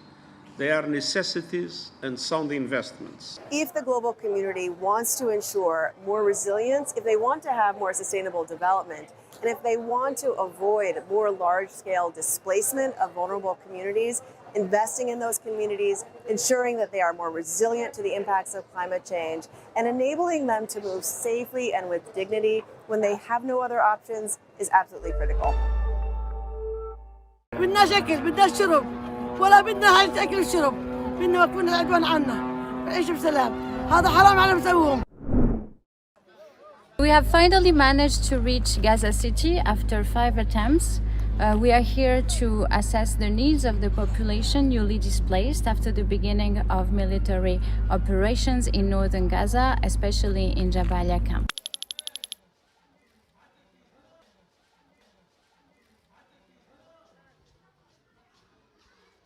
كمان ترفعوا لنا علم فوق ان احنا يعني مسالمين ترفعوا عنا اليهود ما تقصفناش ايش تقصفنا تقصف ارواح واطفال بريئين هذا حرام. We need access. We need access to these people because they are in need of everything.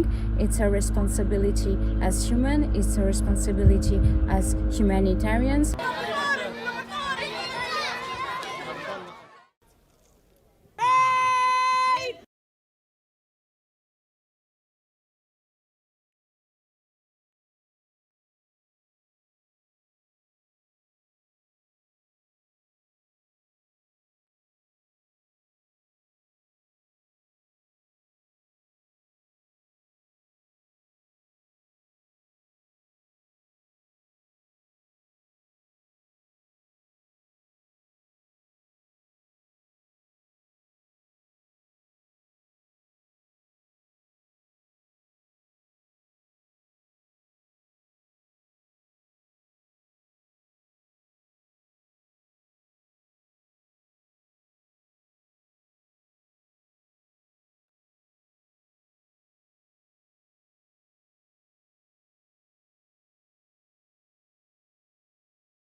Como un facilitador comunitario, puedes ayudar a las personas, no resolviéndolo tú, sino ayudándolos a ellos a que resuelvan los problemas.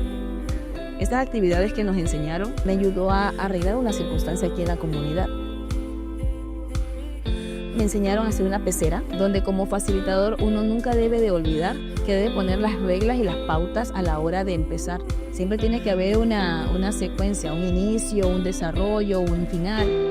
Así me di cuenta en qué momento puedo o no puedo hablar cuando las personas estén desarrollando todos sus temas. Los conflictos entre ellos, en qué momento puedo permitir que puedan hablar y en qué momento no, para evitar que los conflictos se aumenten. Y de verdad que surtió efecto, porque se resolvió un problema, un conflicto aquí en la comunidad. Entonces para mí fue un éxito haber aprendido algo de estas prácticas, porque lo traje a cabo acá a la comunidad.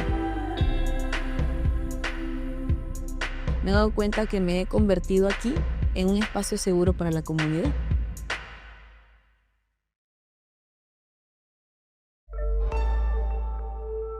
Nous sommes ici au stade de Rugombo, au Burundi, où des milliers de familles réfugiées ont trouvé refuge après avoir fui les conflits au Congo. Over 63,000 people now have crossed into the country, Burundi, fleeing atrocities and deadly conflict in parts of Eastern DR Congo, the largest influx this country has seen in decades. Masasi kaanza na 22h ya usiku. Sasa ilifika asubuhi saa 11 saa 12 tukaanza wai kukuya kuvuka ku Rusizi. Tulivuka Rusizi tukafika hapa Rugombo le 14. Ndio tulifika hapa Rugombo, ilikuwa siku ya posho. Sasa tunaona hapa maisha yako nguvu sana, jua tuzowei. Kama vile tunalala mubashe, tulikuwa na manyumba yetu kama Manyola, tunalala mbasha tuzowei. Ona. Sisi tuko tunaenda kushamba kulima, hivi tunaikala tu hivi atuzowei. Ndio maana vite kisha kule kutoka Manyola tutarudia. This country, despite its best efforts, was not prepared for this emergency. Humanitarian agencies are working round the clock. My colleagues are working Monday to Saturday, 6 days out of 7, at Rugombo, making sure that people are registered, trying to fasten the process so that they're moved to the refugee sites.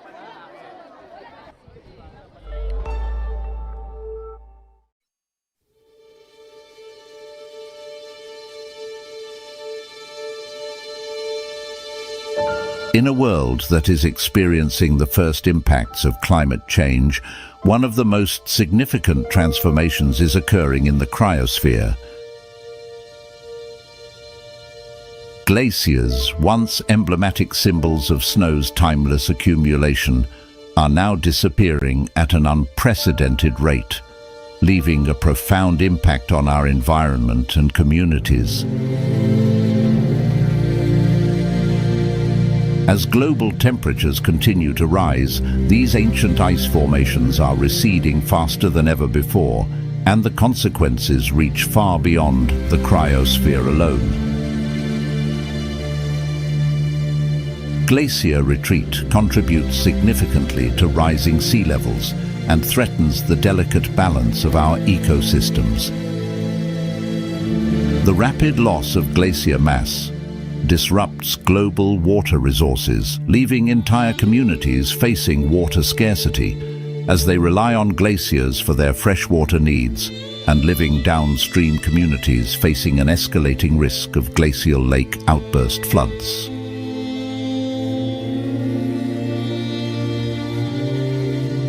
Collaborative efforts are crucial to understanding and addressing the complexities of the cryosphere's changes and to protect glaciers and their ecosystem functions.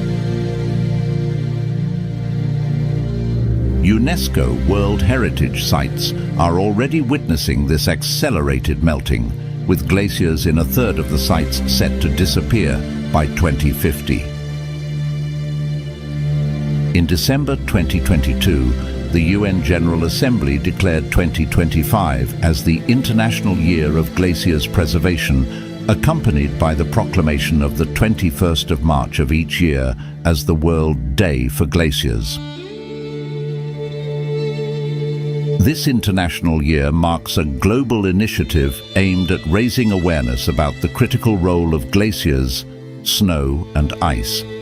It will highlight the economic, social and environmental impacts of the impending changes in the cryosphere for our climate, ecosystems and our communities.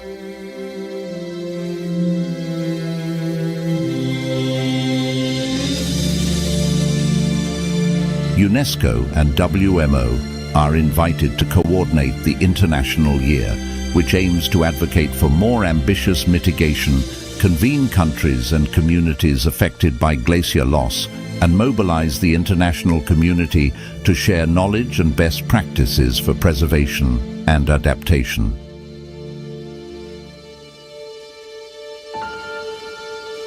The International Year therefore provides a unique opportunity to preserve these invaluable resources and encourage collaborative efforts to safeguard the delicate balance of the cryosphere.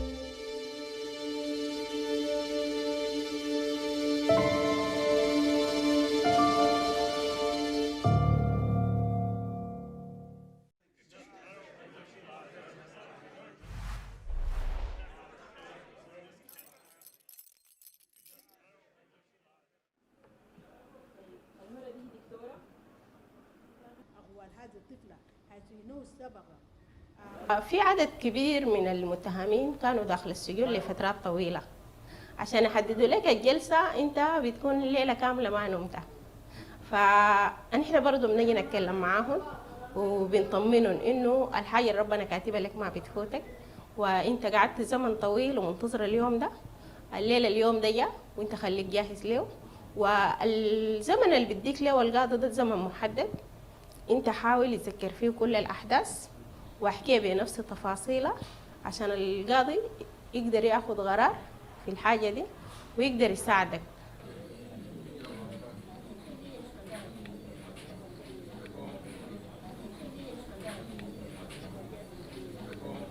We hope that the government will prepare an implementation mechanism to ensure that the recommendations of the Judicial Reform Committee are implemented in a graduated manner, subject of course to availability of funds and availability of personnel. But this will lead to a comprehensive development and extension of justice system in this country, which all political parties and all parts of society agree is the utmost necessity of this country. A very bad situation for people on the ground, many of whom are extremely vulnerable, who are being hit for the third time this season by a cyclone.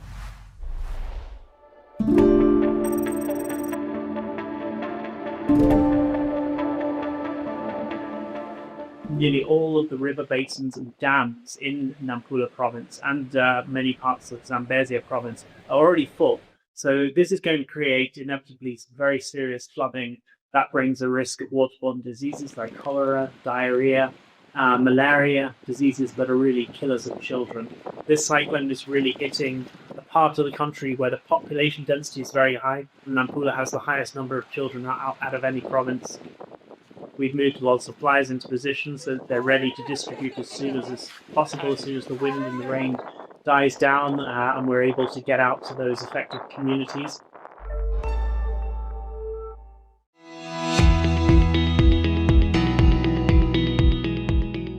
Hello from the SDG studio here at United Nations headquarters in New York. Welcome to this commemorative event on the 30th anniversary of the Copenhagen Declaration on Social Development and Program of Action. This event is organized by UNSC, the United Nations Department of Economic and Social Affairs, in collaboration with the United Nations University World Institute for Development Economics Research, or UNU-WIDER. My name is Shakuntala Santharan, Shax for short. I'll be moderating today. Our conversation will highlight the contributions of the Copenhagen Declaration to the Global Sustainable Development Agenda. We'll look at what progress has been made, the challenges we face, and what actions are needed to accelerate progress towards the commitments made at the Copenhagen Summit in 1995 and the broader set of Sustainable Development Goals, the SDGs. We'll begin by exploring new evidence and analysis from the soon-to-be-released World Social Report 2025.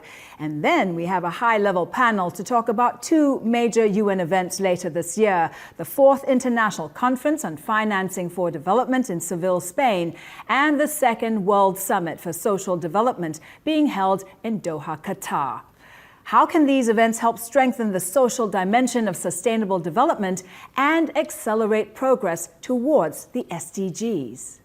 Let's first find out more about the Copenhagen Declaration on Social Development, which was signed at the World Summit for Social Development on March 12, 1995. For the first time in history, world leaders gathered to recognize the significance of social development and human well-being for all, and to pledge to give these goals the highest priority into the 21st century. Never before had so many world leaders come together for such a purpose: to fight poverty, to create decent work, and to strengthen the social fabric. The central tenet of the Copenhagen Declaration is the importance of putting people at the center of development efforts. At the summit, governments committed to a progressively fairer distribution of opportunities and resources to foster social justice and equality. They also called for greater inclusion and participation of all people in economic, social, and political processes. In terms of goals, the Copenhagen Declaration aimed to ensure the well-being of all people and the harmonious functioning of society, notably through its 3 core commitments: eradicating poverty, promoting full employment, and fostering social integration. The Copenhagen Summit also stands out because of the political will shown by governments to comprehensively tackle social challenges, with the recognition that social development cannot be pursued as a sectoral initiative or in a piecemeal fashion. Rather, it requires an orientation of values, objectives, and priorities towards the well-being of all. It was also at the summit that world leaders clearly stated that economic development, social development, and environmental protection are interdependent and mutually reinforcing components of sustainable development. The 2030 Agenda for Sustainable Development builds on the principles established in the Copenhagen Declaration. It incorporates a broad approach to sustainable development with 3 dimensions: economic, social, and environmental. The commitments made in the Copenhagen Declaration are reflected in the SDGs, particularly in the goals related to poverty reduction, decent work, and reduced inequalities. The principle of people-centered development is also echoed in the 2030 Agenda's commitment to leave no one behind. The Copenhagen Declaration on Social Development was a significant milestone in the pursuit of global social progress by addressing key social issues and promoting inclusive, sustainable development. The declaration laid the foundation for a better quality of life for all people. Its principles and commitments continue to inspire efforts to create a more equitable and just world now and in the future. And now we have a video message from UN Secretary General Antonio Guterres on the occasion of the 30th anniversary of the adoption of the Copenhagen Declaration on Social Development. Together, we can build a better world for all humanity. That conviction is at the foundation of the Copenhagen Declaration on Social Development, adopted 30 years ago. And it runs through the 2030 Agenda for Sustainable Development. Yet, today, life is marked by uncertainty and insecurity, fueling frustration and division. As this year's World Social Report shows, inequality, insecurity, and deep distrust are rife across the world. Countless people are struggling to make ends meet, while wealth and power concentrate at the top. Our planet is suffering from climate disasters, biodiversity loss, and pollution. Along with economic shocks and conflict, these continue to erase hard-won development gains. And while new technologies are creating new possibilities but dividing people. Such challenges demand collective solutions. In this 30th anniversary of the Copenhagen Declaration, we have an important opportunity to drive progress, the Second World Summit for Social Development. Let's keep working together to make the most of that important gathering and help build a more just, secure, and united world that we so desperately need. As the Secretary General said, insecurity and deep distrust is rife across the world. That's echoed in the findings of the World Social Report 2025, titled A New Policy Consensus to Accelerate Social Progress.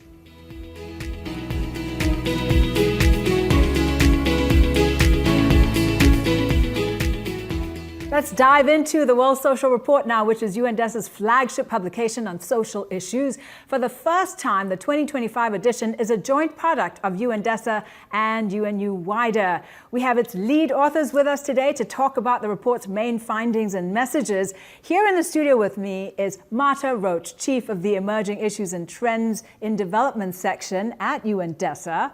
And joining us virtually from Helsinki, Finland, we have Patricia Justino, Deputy Director of UNU-WIDER. Welcome to you both. Thank you, ladies, for joining us. So Marta, first question to you. How is this year's World Social Report different from previous editions? Sure, thanks so much, Shax. It's a pleasure to be here with you. So this World Social Report has a very long history in the UN, but this edition is different because of its timing. This year we celebrate the 30th anniversary of the Copenhagen Declaration for Social Development, which was signed this month in March in 1995. So we thought this would be a good opportunity to take stock of how far we have come, what challenges remain, but also what new challenges have arisen that were not there in the 1990s. Of course, this means looking back at progress made in the commitments that were made in Copenhagen, including poverty eradication, the promotion of productive employment and decent work, and social integration, not least because these commitments have not been met yet, but also looking, as I said, to new challenges, and chief among them is the declines in trust and the social polarization that we are witnessing right now. But also increasing link to this is increasing insecurity. People are uncertain about the future more and more, and persistent inequalities. So now, as member states prepare for the second World Summit for Social Development, we thought it would be important to present a broad assessment, facts-based assessment of the social situation, so that their deliberations can be based not on assumptions, but on actual data. Patricia, please share with us the report's key findings in terms of data. What are the standout numbers? Thank you. Let me first start with the good news. The good news is that the world has made extraordinary social and economic progress over the last 30 years.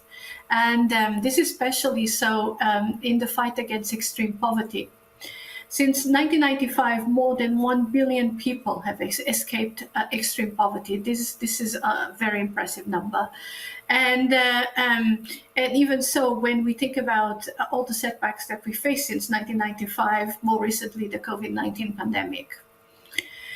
However, the picture is not completely rosy. And as we show in the report, a lot of people in the world don't feel that progress.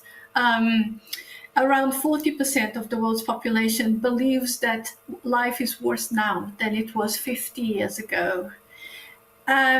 We try to dive in to understand why this is the case, and three main reasons come forward. The very first one is it is clear not everyone has shared the benefits of progress. Inequality remains very high, both within and between countries. And currently, 2/3 of the world population live in countries where income inequality has increased since 1995. The second reason is economic insecurity, and it's widespread. This is for various reasons: conflicts, climate threats, recent economic crisis. They have shown that a large fraction of the world population is only one shock away from poverty. This is true both in developed and developing countries. This is not just a problem of developing countries.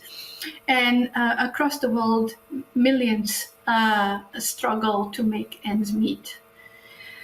And then what we observe on top of this is these high levels of inequality, the economic insecurity that people perceive to be in is fueling distrust and is leading to lower social cohesion. Distrust in government is widespread, distrust in other institutions as well. And this is deepening social and political divides and increasing social polarization across the world. So what essentially we show in the report is that we seem to be trapped in a vicious cycle with economic insecurity, inequality, declining trust, and social fragmentation feeding on each other. And ultimately, this vicious cycle is threatening social contracts and the foundations of global solidarity and multilateralism overall. We're going to be talking about that issue of declining trust soon. First, Marta, please tell us what are the main findings of the report with regards to policy? Yes.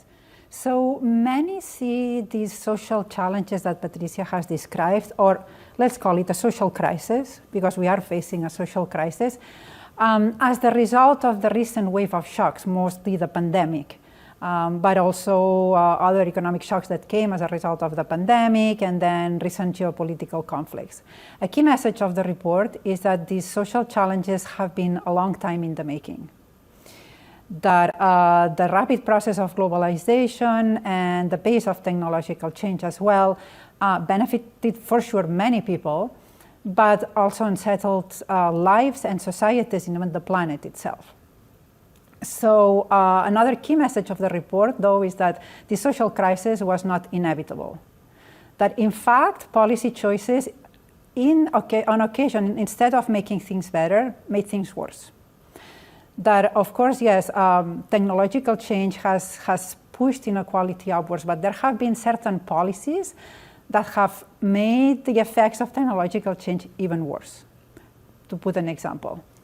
So how do we fix this? How do we repair the social contract, which is what needs to be repaired?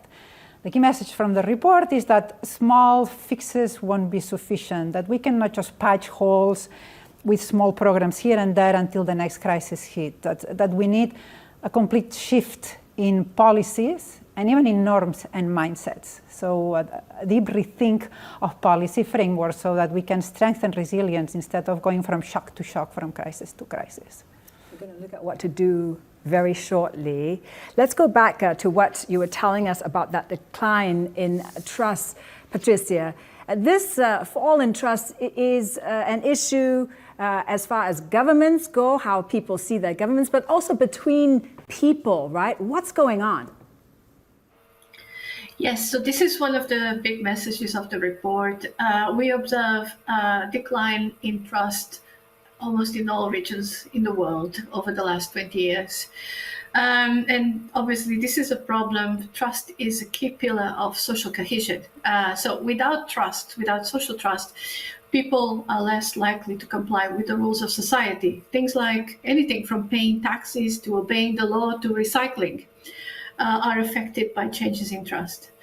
And without trust in others, cooperation and communication across different social groups becomes extremely difficult.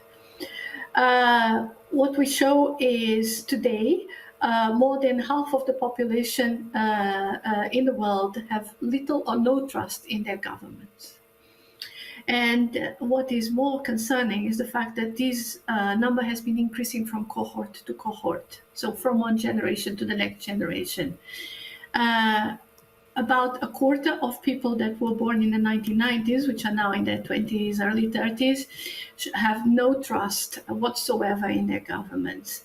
And so if this trend continues the way it is, we will see the emerging of societies which are less and less trusting. And like you said, Shaks, this is not just about institutions, it's also about people. Trust in people is also low. Less than 30% of people think that others in their society, in their communities, can be trusted. These are very low numbers. One concerning feature is we have observed some of these declines in trust in the past, but what we're observing today is this form of polarization is becoming more entrenched, and these agreements are turning into animosity, and more we have these discourses about us versus the others, and distrusting those that are not like us, that do not look like us, that do not behave like us. And of course, I mean, a lot has been said about the role of digital technologies in explaining some of these trends. We all know the potential that gets uncovered by advances in digital technologies, but they are also contributing to this erosion in social cohesion and trust. We've been talking a long time about widespread mis and disinformation, fueling social and political polarization, obstructing positive public dialogue and civic participation. And the thing at the end of the day is that how people feel about their own lives and how people feel about the world around them matters for trust.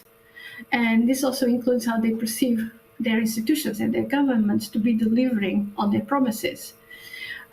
For instance, one thing that we show in the result is a strong correlation between perceptions of inequality and trust in institutions. And there's also a strong relationship between how people perceive their own economic situation. And we, as I mentioned before, this comes with a lot of uncertainty and a lot of economic insecurity.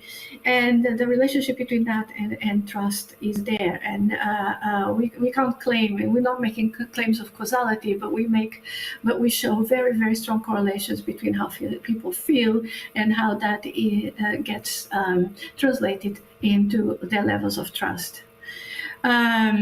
So, I mean, Marta mentioned already, this is something that concerns not just to governments, but also to the international community in general. So what do we do about this? The report is calling for a new policy consensus. Marta, what should that new consensus consist of? Well, we think, based on the analysis in the report, that a new policy consensus should be based on three broad and mutually reinforcing principles: equity, economic security for everyone, and solidarity. So what does this mean in practice? Let's start with equity. Equity requires investing more and better in people. And I'm using the word investment purposely, because usually we talk about social expenditure as it's something that you spend and it has no returns, but social investments have large returns in the long term, right? So investing more and better means investing in services and making sure that they work for everyone. By services, I mean education, health, and other services. Investing in social protection systems as well, eliminating the barriers that prevent people from participating in social, economic, and political life. That's just some examples. What does it mean to promote economic security for all? Well, you have to make sure that people are resilient and thus protected against crisis. That we are not only protecting markets when a crisis hits or banks, but we are protecting people. But also that you're giving people opportunities, and the best way to give people opportunities is through making true on that promise of promoting productive employment and decent work for all, for example. And then there's the issue of solidarity and distrust. That requires more than better policies alone, right? That requires action by all stakeholders in society. It has to be a whole of society effort, because you need to change norms and mindsets. So civil society, the private sector, large corporations in particular, which have a lot of power. Everybody needs to work in sync to promote solidarity and trust.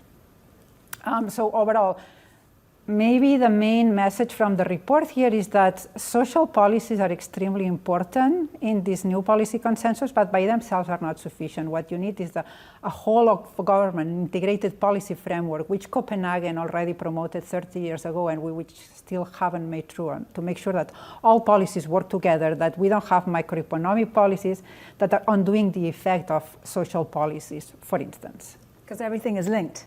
Because everything is linked. Because if you have a taxation policy that's making the poor poorer, while you're giving transfer to people in poverty so they can escape poverty, you are not doing anything in the end. So you just said, Marta, that we need a whole of society, whole of government approach. Patricia, clearly governments alone cannot solve the complex social challenges that we face today, can they? No, that's the straightforward answer. Governments alone cannot face these challenges.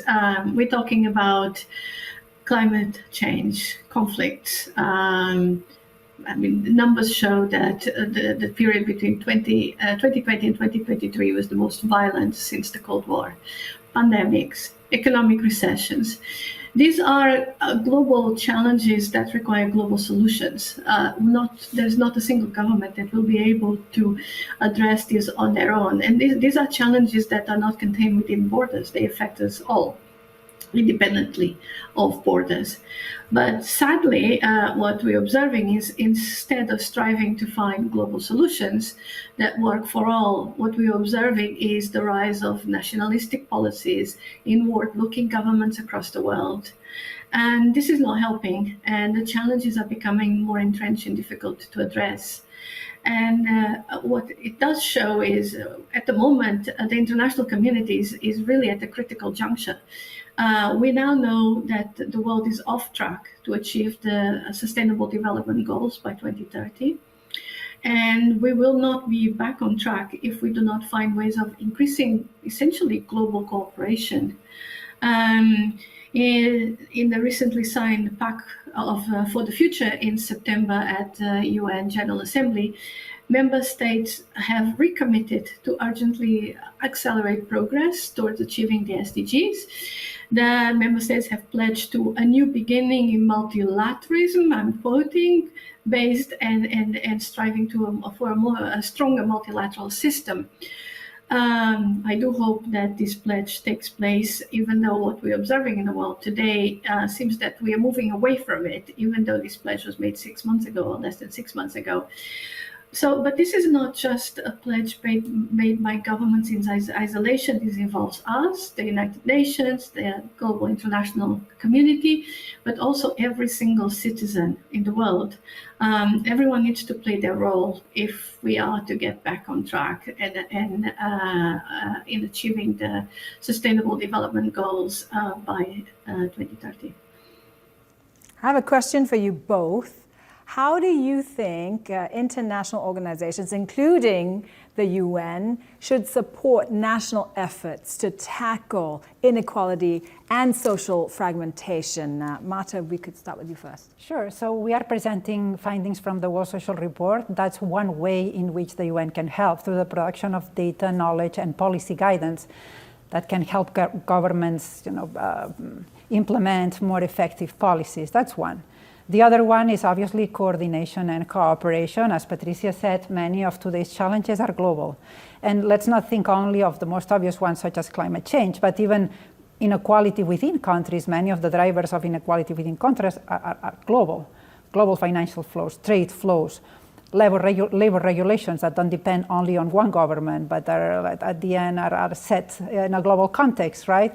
All these things require coordination and cooperation. So the UN provides the global convening space for member states to come together and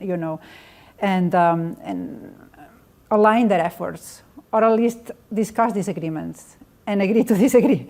But at least also, I would say that the UN is not only a global convener, but it also can open spaces of deliberation at the national level and amplify the voices of people and groups of people that are usually excluded from political debates. So that's one. Another one would be accountability, right? The UN can help countries set measurable targets and monitor progress towards those targets. The UN cannot replace national governments, obviously, but it can make their policies more effective so that they can create more sustainable social frameworks. Patricia, what do you think? How can the UN and other international organizations support national efforts? Well, I mean, Marta covered quite a lot of ground, but what I would emphasize is the importance of the United Nations as a convener and facilitating dialogue, and especially between countries or social groups that disagree.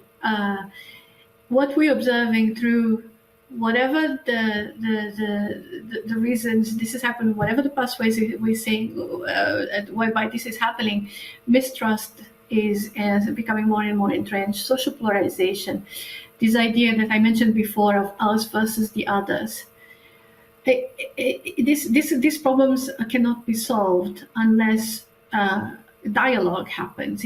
People listen to the other side of the argument in a positive way, and promoting dialogue and debate is critical to how the United Nations operates. Like Marta mentioned, the United Nations is not going to replace governments, not going to replace national leadership, but it can sort of create a pathway by mediating disagreements and often tensions as well. And this role is fundamental in creating this safe space where different people with different opinions can come together, hopefully to find an agreement. Well, as you both said, you at least need to have somewhere to come together, even if it is just to agree to disagree.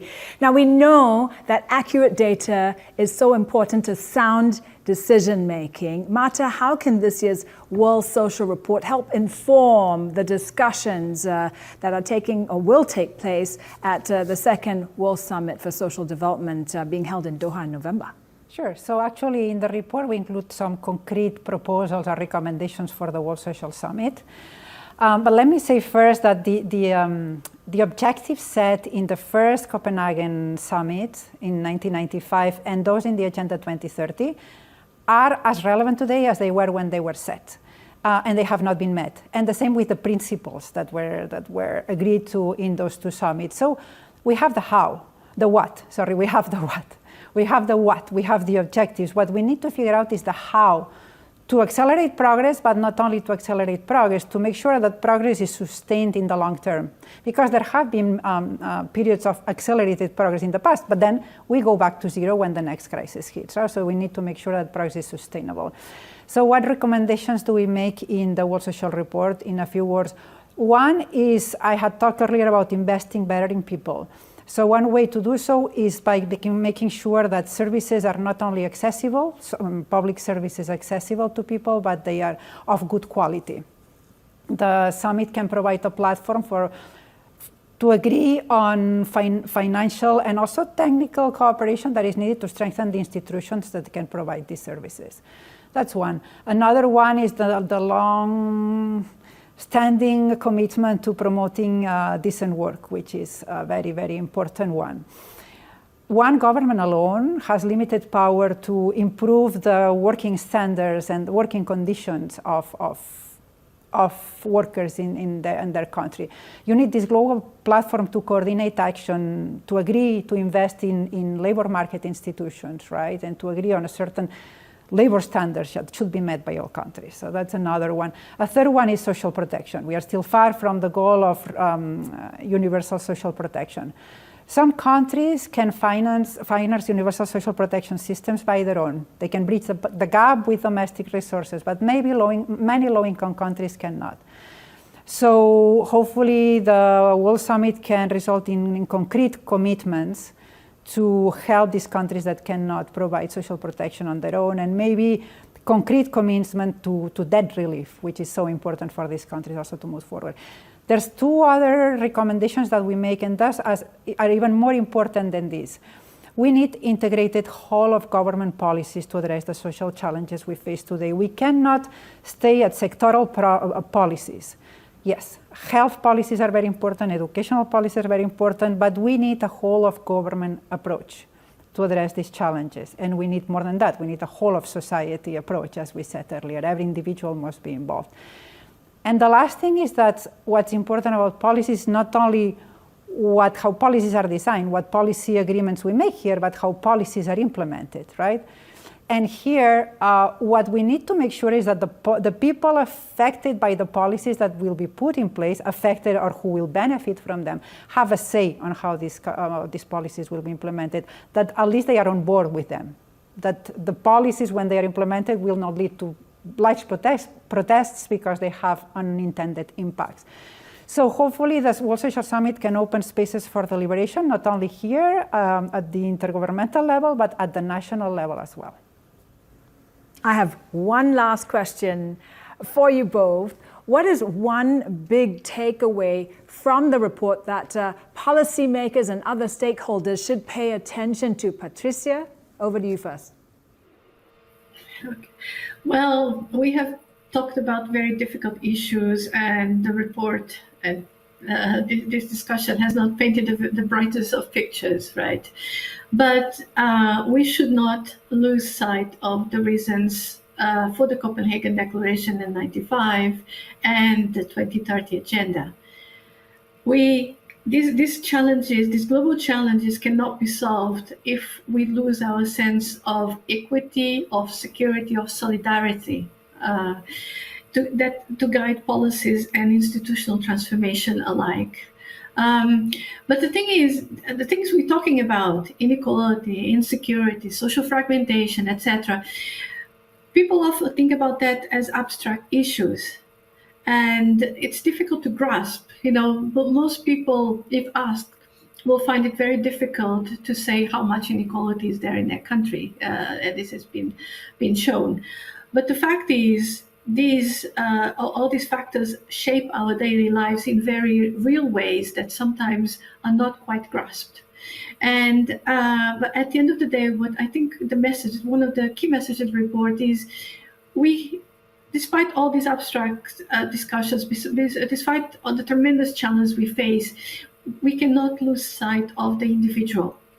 At the end of the day, what all we're discussing is about ordinary people and how people feel about these global problems, but how do they feel, how do these problems manifest themselves in their day-to-day lives? And these are the voices that need to be at the table, and they need to be heard. Again, going back to what I said before, this is definitely one of the roles the UN can play, because if voices do not get heard, and they don't get heard in a positive way, the negative messages take over, and those are the ones that dominate. And if we don't pay attention to the realities of people's lives, and people telling us, yes, my life is more difficult now than it was decades ago, well, we might be moving into a much darker place. And so it's important that we pay attention to how these global problems manifest themselves in ordinary lives on a day-to-day basis. Marta, what do you think? Well, I know Patricia has provided a very exhaustive answer. Just to illustrate what she's saying. In a global survey on life satisfaction, 60% of people say they are struggling. Let's listen to that. 12% say that they are more than suffering. So 3/4 of the world population is either struggling or suffering, or that's how they feel, right? So we have to listen to that. And yes, the issues we analyze in the report may seem very abstract, but insecurity is affecting everyone. We see it every day. There's a growing gig economy where people work from day to day without knowing how many hours they will have of work tomorrow. That affects families. And that people feel that they are just one step away. They lose their job, they don't have social protection, they are one step away from falling into poverty. Inequality, again, a very abstract term. Nobody will know how high inequality is in their country. But we present evidence of the fact that inequality has negative impacts on, say, economic stability or social mobility, or that in countries with high inequality, wealthy individuals and corporations tend to capture political process and manipulate them towards their interests. So all these things have very practical implications on people's life.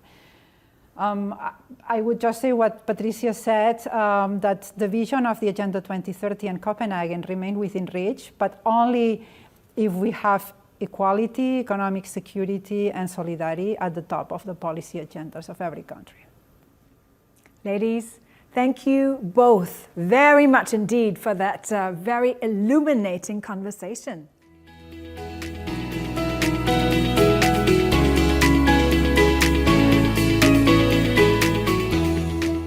Now, 2025 is a hallmark year to advance the 2030 Agenda for Sustainable Development and the Sustainable Development Goals. From November 4th to the 6th, the world will gather in Doha, Qatar for the Second World Summit for Social Development. The summit aims to continue the work started by the 1995 Copenhagen Summit, focusing on advancing global efforts to create a more inclusive and fairer world. The Social Summit will address the gaps and recommit to the Copenhagen Declaration on Social Development and the Program of Action and its implementation, and give momentum towards the implementation of the 2030 Agenda for Sustainable Development. The Second World Summit for Social Development is expected to adopt a concise, action-oriented political declaration. The President of the General Assembly has appointed the permanent representatives of Belgium and Morocco to facilitate the intergovernmental negotiations in an open and transparent manner. The Social Summit will convene just a few months after the 4th International Conference on Financing for Development. That's being held in Seville, Spain from June 30th to July 3rd this year. That conference will be attended by leaders from governments along with international and regional organizations, financial and trade institutions, businesses, civil society, and the UN system at the highest levels. It's the only space where all these different stakeholders will come together, and it'll provide a unique opportunity to improve financing at all levels, including supporting reform of the international financial architecture. It'll help foster stronger international cooperation. And joining me now in the studio is Li Junhua, Under Secretary General of UNSC, His Excellency Omar Hilal, Permanent Representative of the Kingdom of Morocco to the United Nations, Her Excellency Alia Ahmed Saif Al Thani, Permanent Representative of the State of Qatar to the United Nations, and His Excellency Hector Jose Gomez Hernandez, Permanent Representative of Spain to the United Nations. And joining us online from Santiago, Chile, we have His Excellency Juan Somavia, former permanent representative of Chile to the United Nations. He's also a former Director General of the International Labour Organization and an honorary member of the Club de Madrid. A very warm welcome to you all. Thank you for being here with us. Mr. Lee, we could start with you, please. What role will the Second World Summit for Social Development and the 4th International Conference on Financing for Development play to help advance the Sustainable Development Goals? Well, thank you. Certainly, from Copenhagen First World Social Summit to the Addis Ababa Action Agenda in 2015, and also the 2030 Agenda, all those events are landmarked events for the UN leadership that are on the Sustainable Development Cooperation. So now we are going to have the Second World Social Summit, building the momentum from the first summit. And then also certainly we need to take the stock, what we have achieved, what is left behind, and what will be the way forward. So I certainly believe for the first World Social Summit, leaders put the people at the center of the whole process.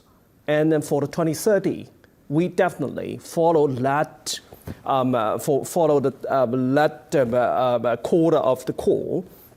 So I believe over the past several years, based on our assessment, there are a number of very impressive progresses, but also we are facing a very deep challenges.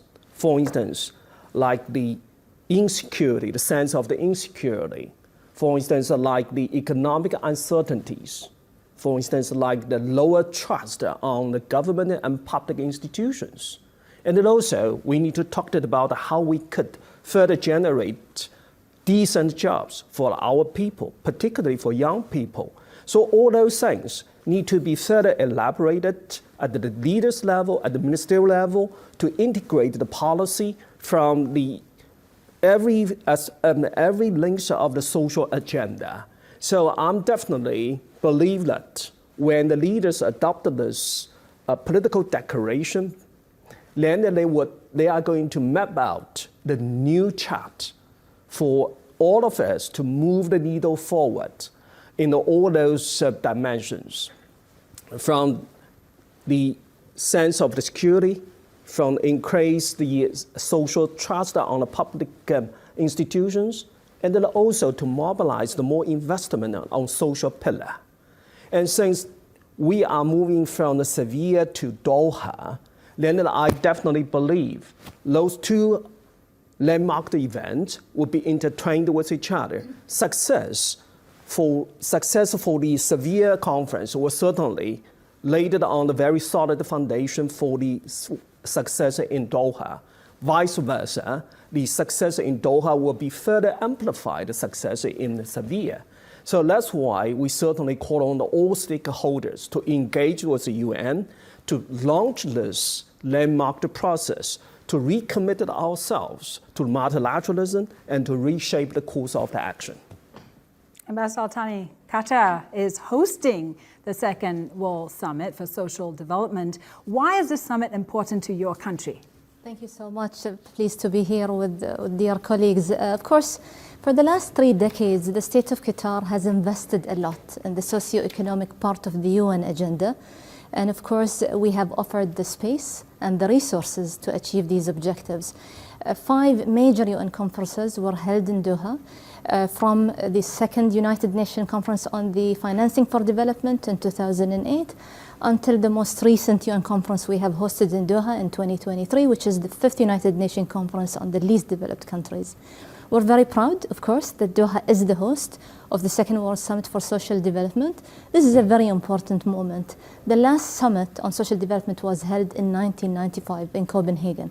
So again, it's an opportunity after 30 years to build momentum, to reaffirm our commitment to the Copenhagen Plan of Action, and as well to use it as an opportunity to generate momentum to adopt a new outcome that will galvanize the achievement of the 2030 agenda, and as well the Pact of the Future, and as well to ensure that social development is at the heart of our global agenda.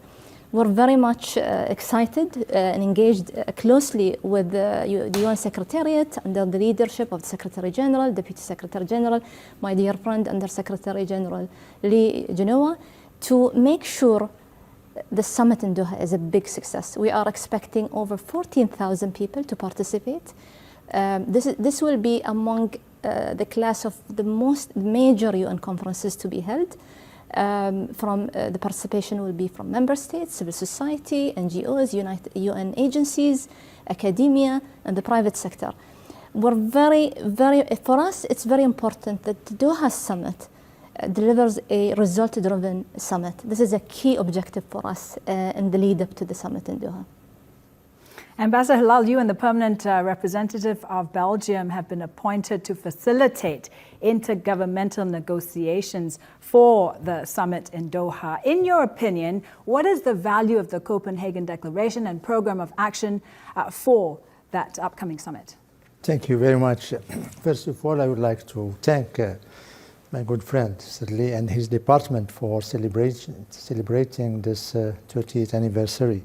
This anniversary is coming in timely and crucial moment. And our meeting today is not only the 30th anniversary, but it's a moment to cherish and renew the spirit of Copenhagen, spirit of commitment that represents social development, which is needed today more than any time. 30 years ago, Copenhagen Summit marked a light of hope and unequivocal call to action. Leaders of that era were really revolutionary people because they shared common vision of eradicating poverty, secure for employment, and foster true social integration. And they agreed that social development cannot, and social justice cannot be obtained with, in absence of peace, in absence of justice, in absence of respect of human rights. So these ideals and principles of Copenhagen, 30 years after, they are still valid. They are still pertinent. And we have to continue working on them and improve them and enlarge them for the whole population. But how we see this continuum in the principles is we need more engagement. These commitments are also crucial to face several existing and emerging challenges: climate crisis, digital divide, global health emergencies, economic shocks, geopolitical tension and the war all around the world, and solidarity erosion. These challenges and unfinished business of Copenhagen, and I'm sorry to use unfinished business because that's the fact. It's not. We would be very happy to say that everything was successful and mission accomplished, but we have to recognize that there is still a lot to do. So we have to, the fact that Copenhagen was not, all the principles and the outcome of Copenhagen was not finished, I think it's challenging multilateralism. It's also testing our resilience. It's also mobilizing our social fabric, and we shall do the necessary effort and action to be up to the test. Today, as we honor the legacy of Copenhagen, the Second World Summit for Social Development shall embrace audacious vision for the future.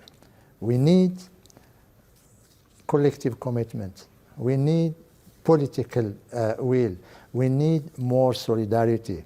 And we need the fact that the world have to change in better way. As we are shaping the path toward the summit, let's make of this intergovernmental process a turning point, a moment when we transform values and principles into innovative action that tackle the challenges of today. The summit shall be also a vehicle to create an environment for building trust, give momentum to the implementation of 2030 agenda, promote innovative solutions, and inclusive international cooperation. The Kingdom of Morocco and Belgium, as co-facilitators, have the honor to join efforts to steering the intergovernmental process of this historic summit that will take place in Doha. Ambassador Smith and I remain committed and dedicated to facilitating the intergovernmental negotiation with transparency and inclusivity, and with the aim to achieve an outcome that is forward-looking, action-oriented, and consensus-driven. I thank you very much. Thank you. So as we're hearing Ambassador Gomez, both the Social Summit and the Financing for Development Conference that Spain is hosting present key opportunities to drive progress for the Sustainable Development Goals. How do you think these meetings can reinforce each other and generate political momentum, as Ms. Lee was saying, and secure sustainable financing for social development? Yeah, first of all, thank you for having us here today. It's a great initiative to launch a debate on how to process Connect. As a host country, Spain, we are very optimistic with the Social Summit and the F54 in Sevilla. I think we need to send a very strong message. For us, for Spain, we do not see F54 as only about the financing. It's about the multilateralism at its core. It's very important to send this message. And I would like to say as well, we take this opportunity to call all the member states and the stakeholders to participate in this conference at the highest level. The highest level. Spain, Europe, Africa, Latin America, Qatar or all the member states, we have a lot of challenge in gender, climate action, private sector. I think it's very important the role the private sector in this process. We have been meeting in Washington DC the last week with the World Bank, IMF, with the stakeholders, and so maybe it's the last chance we have to before 2030. The last chance before 2030, and we need to have an outcome document as soon as possible. It's very important to close the document before Sevilla, and I see the opportunity in this process and fully support the co-facilitator of the FAT4, Nepal, Zambia, Mexico, and Norway, and the co-facilitator as well of the Social Summit, Belgium and Morocco, and my dear colleagues of Qatar, Alia.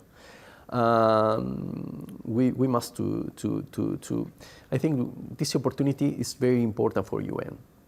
Maybe it's not the best moment for the multilateralism. We have a lot of challenge. We need to work in this way. Ambassador Somavia, over to you now. The idea for a social development summit was your brainchild. You proposed it in 1991 when you were the chair of the ECOSOC Social Committee at the time. You also chaired the preparatory committee and the main committee of the first social summit in 1995. From your perspective, how did the international context in 1995 influence what was accomplished in Copenhagen, and what can the UN accomplish at the summit in Doha with the current global situation? Shanks, thank you so much, and thank you for the invitation. It's an issue that's close to my heart because those accidents of life, I had all those responsibilities in the social summit. I think that the context couldn't be more different. And yet the objective is the same. What is the opportunity for the UN then, and what should be the opportunity now? Then it was a moment of hope, a moment in which the Cold War had come to an end, in which we hadn't had a nuclear war, and the space that security issues and geopolitical issues occupied in the international dialogue had been reduced. So there was an opportunity to get into the international arena, other issues. Basically, there were environment in Rio, Beijing, women in Beijing, and the social summit. The way it happened was very interesting because the Secretary General, once this was proposed, there were some oppositions that asked me to consult. And I consulted in his name for about 6 or 7 months. And the result was that it wasn't that there was a gigantic crisis, but everybody knew that you had social problems. And they were given a sort of developmental dimension. The mood today is completely different. It was very well described by the Summit of the Future, that the sense of discontent, disconnect, polarization are a true obstacle to understanding. We were talking before about the UN and talking and communicating, and we know how difficult this has become, much more difficult. And yet we have to persist. And the situation of the UN then and now is also different.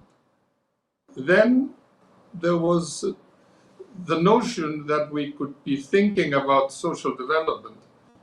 It came absolutely naturally that you do that in the UN, and it was a UN that was trusted. To have, and it was natural to do it there. Today it's also natural, but the questioning of the UN is very, very strong. Obviously on security matters because of the situation of the Security Council. But if you take a look at, other spaces of the UN system, you can see that all that is covered by social issues is not exactly in the same level of criticism as before, and I will go into that. But a UN that was trusted, a UN that is being criticized. So what do you do in that context? In Copenhagen, it was very clear, full support, full political support to the fact that the UN has the United Nations system has a social development mandate. And without calling it that, I think that we should begin calling it, but without calling it then, for many countries at the summit, that was much more important than the security issues that were discussed in the Security Council. And it continues to be so. Because people perceive the issues that people are dealt with the social mandate that the United Nations has. And I think that that is probably the most important thing that we should highlight, that Doha could do. Doha can simply say, institutionalize the fact that we have a mandate. There's a security mandate and there's a social development mandate. And it's a mandate of the system because it's made up of things that are being done in all of the specialized agencies, funds and programs. There's part of it in the Constitution, in the Charter, but obviously it's the result of conglomerating all of those things that we're doing elsewhere. So if we can put that at the center of what we're doing, and I'm going to talk more than the subjects themselves about the institutionality and how do we get things going. I believe that that would be a very central thing. The institutionalization of the fact that the United Nations system has a social mandate and that social mandate should have an equal space and for many a much more important space than security issues. Now, the success of a summit is also linked to something that is very important. How many people go there? The fact that this was the first social summit and that there were, everybody was considering that things needed to be addressed, well, made the social summit in Copenhagen the biggest meeting of heads of state and prime ministers in the history of the UN at the time. There have been bigger ones later. Could we have an important presence? What would happen if the presence is extremely important? And we say, look, the people, all of these heads of state and prime ministers have come to Doha because this is the key point. We want to reinforce the United Nations in the issue that is linked to people's interests, to individuals, families, communities. And that's why we're here. We're going to have a good declaration that I have no doubt it's in very good hands. But a declaration that is approved by a lot of prime ministers would have an enormous impact. So the content, but also the participation, I think is going to be an essential point. And I am certain that there are a lot of people that want to go there. But also, you have to sell the product. It's part of the, with the amount of things that presidents have to do. And after a General Assembly that is going to take place 2 months before, it's something that I think that we have to put a lot of emphasis on. Ambassador Hilal, back to you. So what are the next steps in the political process for the summit in Doha? Next step is very clear in our mind. We have already prepared the food for thought. The reaction that we got, first reaction that we got, are very encouraging. And we consider that the political declaration will be like a blueprint for advancing social development in line with the mandates given by the General Assembly. We are now at a very important and crucial moment of the process. We will have a meeting of member states on 28th to listen to their reactions. And 2 weeks after, we will present draft 0. That will be a moment of truth. So we are expecting things to go smoothly because we have been working since the beginning in very transparent and inclusive manner. And as I said a few minutes ago, we have been in Geneva. We intend to go to Nairobi.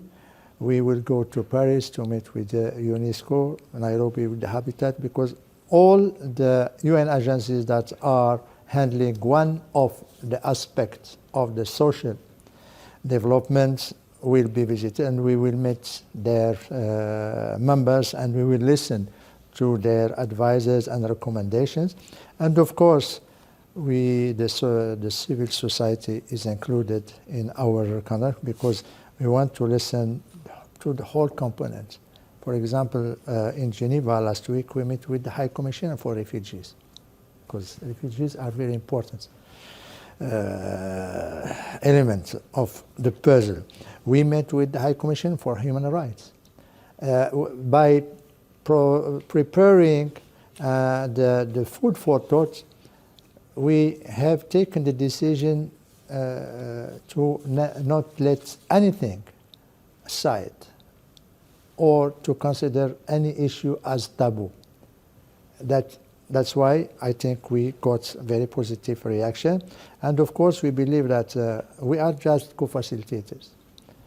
We present the documents, and in the end, it's the room that will decide how the document will be, which content the document will have. But on this issue, we will do our best to reduce gaps, to convince people for more flexibility, to ask them to show their political will, and also to put them behind their responsibilities, because the document have to be adopted by consensus. And the time for negotiations will be from April till end of June, beginning of July, and we intend to finish our work at this time. It's a goal that needs the collaboration and the cooperation of everybody. We remain in this process. We have to be optimistic. It doesn't mean that the rest of the world is as optimistic as we are. As we say to my colleague Hector, we will depend on the result of the outcome of Sevilla. And as the Secretary General, my good friend Lee, he said, the success of Sevilla will impact the success of Doha. And the success on Doha will amplify, that's the word that you use, will amplify what have been decided in Sevilla and what will be decided in the future. So there is a continuum, and everything is interlinked. And the fact that the UN is working on such important and crucial issues of the humanity in the time that there is wars, there is tensions, there is shocks, there is many things, that's a real chance for the UN and the multilateralism. And the UN is the heart, the beating heart of the multilateralism and its chance, because when wars are going on outside, we are shaping the way and the conditions for better world for next generations. I thank you. Thank you again, sir. Ambassador Al-Thani, from your point of view, how can member states leverage the summit in Doha to make real change, much needed change, with so many people facing such profound social challenges? Thank you so much. I mean, let me begin by showing our great support to the great efforts and the ongoing intergovernmental negotiations on reaching an outcome for the summit, which is within the political declaration, with the great efforts and able efforts of the co-facilitators, Ambassador Omar Hilal and Ambassador Sophia Smith of Belgium and Morocco. This is a very critical moment to bring us together to have a successful outcome in the summit. What a successful outcome should mean. We're not here negotiating a document, but we are negotiating an outcome that will reaffirm the synergy between the core themes of social development, which is eradicating poverty, providing work, the productive and decent work for all, and creating the social integration. So these are three important aspects that should be the heart of the political declaration. It should be action-oriented. It should be concise and action-oriented. We need key deliverables, actual deliverables on the ground. We need to keep in mind that these concrete actions are meant to improve lives. This is the end game. We are not negotiating for the purpose of negotiating. We are negotiating to improve lives of peoples and nations. So I think this is a key outcome that we need to keep in mind. And this brings me to what Ambassador Somavia, he's a great and an inspiration for all of us when it comes to the socioeconomic component of the UN agenda. He particularly pointed out that the Doha summit is an opportunity to create a credible process of follow-up and assessment. So the end game is not the summit, it's what comes after the Doha summit. So I think this is what we need, creating the momentum, and to end on the point of everything is linked. And this is why we look up to the success of FFD4, providing the resources to implement the socioeconomic part of the UN agenda is key for the success in Doha. So this is why we are very much looking closely at FFD4, making sure it is a success, and this is why we are working closely together to making sure the Doha Summit on Social Development is a success as well. Ambassador Gomez, so member state deliberations on the outcomes of the financing conference in Spain are already relatively advanced. What do you see, what do you hope will be the main outcomes? I think the document, I think, for example, we are getting very good feedback on high-level participation in FFD4. It's a very good, the feeling is very good. Now, I think we can reach a participation, for example, of 60 head of state or head of governments. It's very important. It's very important the participation in FFD4. Like I said, we need a strong message in FFD4 in Sevilla, and the participation as well as the private sector. But now maybe the geopolitical situation doesn't play in our favor. We know, and now we need the leadership of UN and the political leadership as well. For example, my prime minister is very involved in this process. In the FFD4. The world must reach the 4 trillion annual financing gap to rescue SDGs. Is the message. And so we need to work with the stakeholders. Why UN? Because UN, we can work with the World Bank, the IMF, the stakeholders, and maybe it's the best moment to respond different countries now are fighting with the multilateralism. So it's an opportunity. I agree with my dear colleagues of Qatar, FFD4 and Social Summit. Maybe the most important process this year in UN is where we can respond the challenge, And so the people, they are waiting for us, for the member states. And so term leadership and leadership. Mr. Lee, how is UNDESA supporting member states for both of these events? Well, thank you.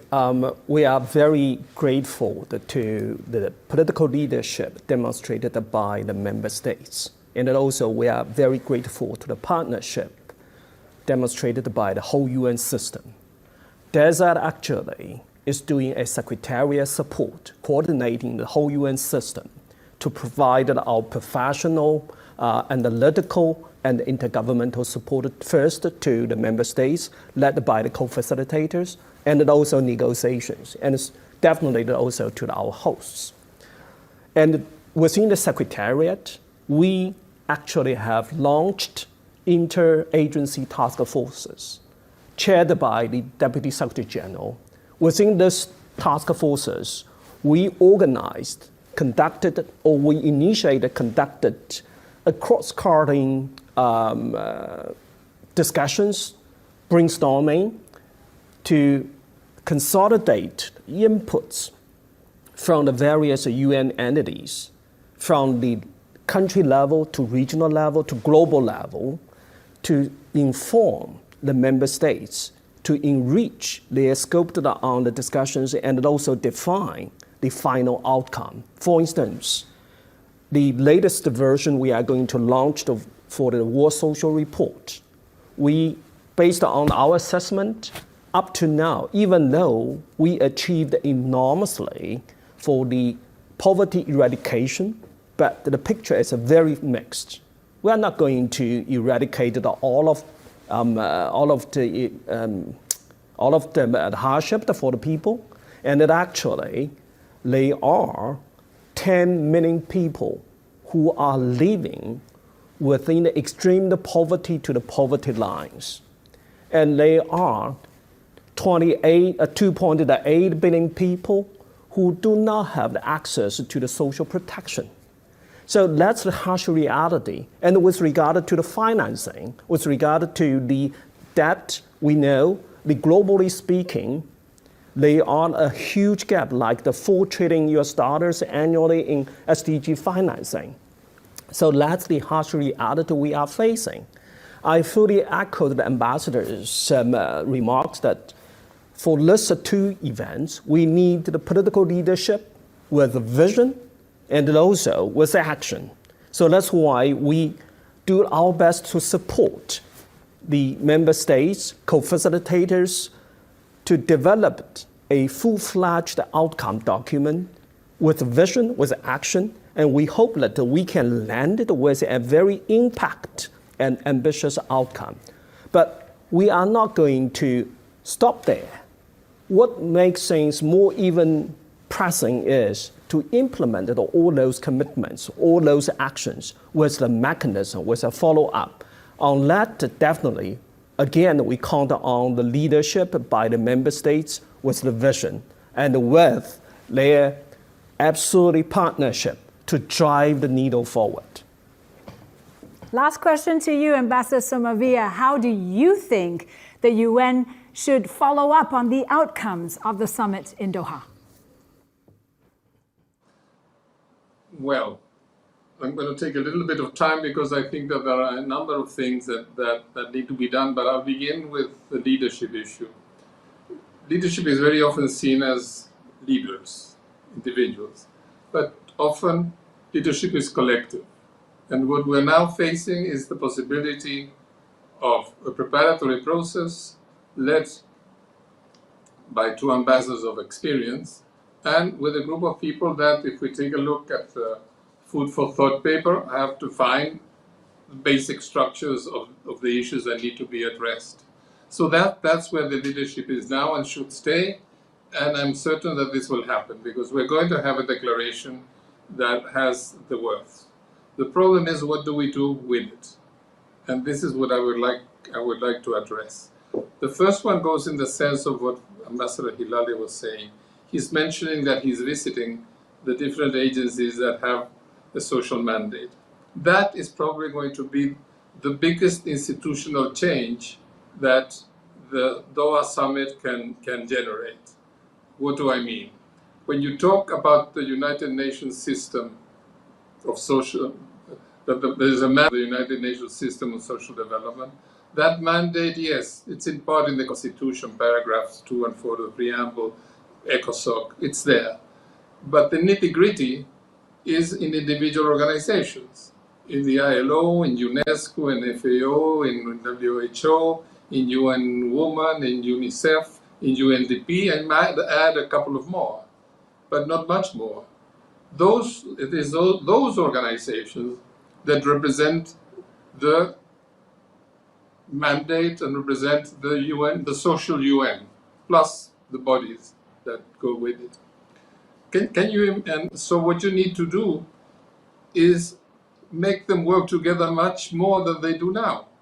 Because we don't have an overarching mandate. You have the individual mandates. If you have, look, when you put them all together, this is the UN mandate, so that would require for you to work together more and better than what you're doing now. That I believe in itself would imply a major change in the way within the United Nations system we work on this matter. The Secretary General, the secretariats of a joint they could create a secretariat of joint technical and policy teams to develop and oversee the different dimensions of coordination and action that are necessary.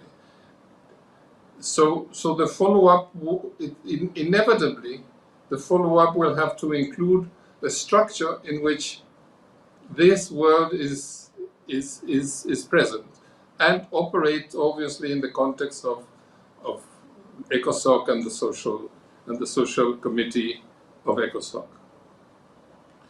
The second thing that I want to bring to mention is that in 1995 we agreed on something that has become a glaring gap in the implementation of the Copenhagen Summit.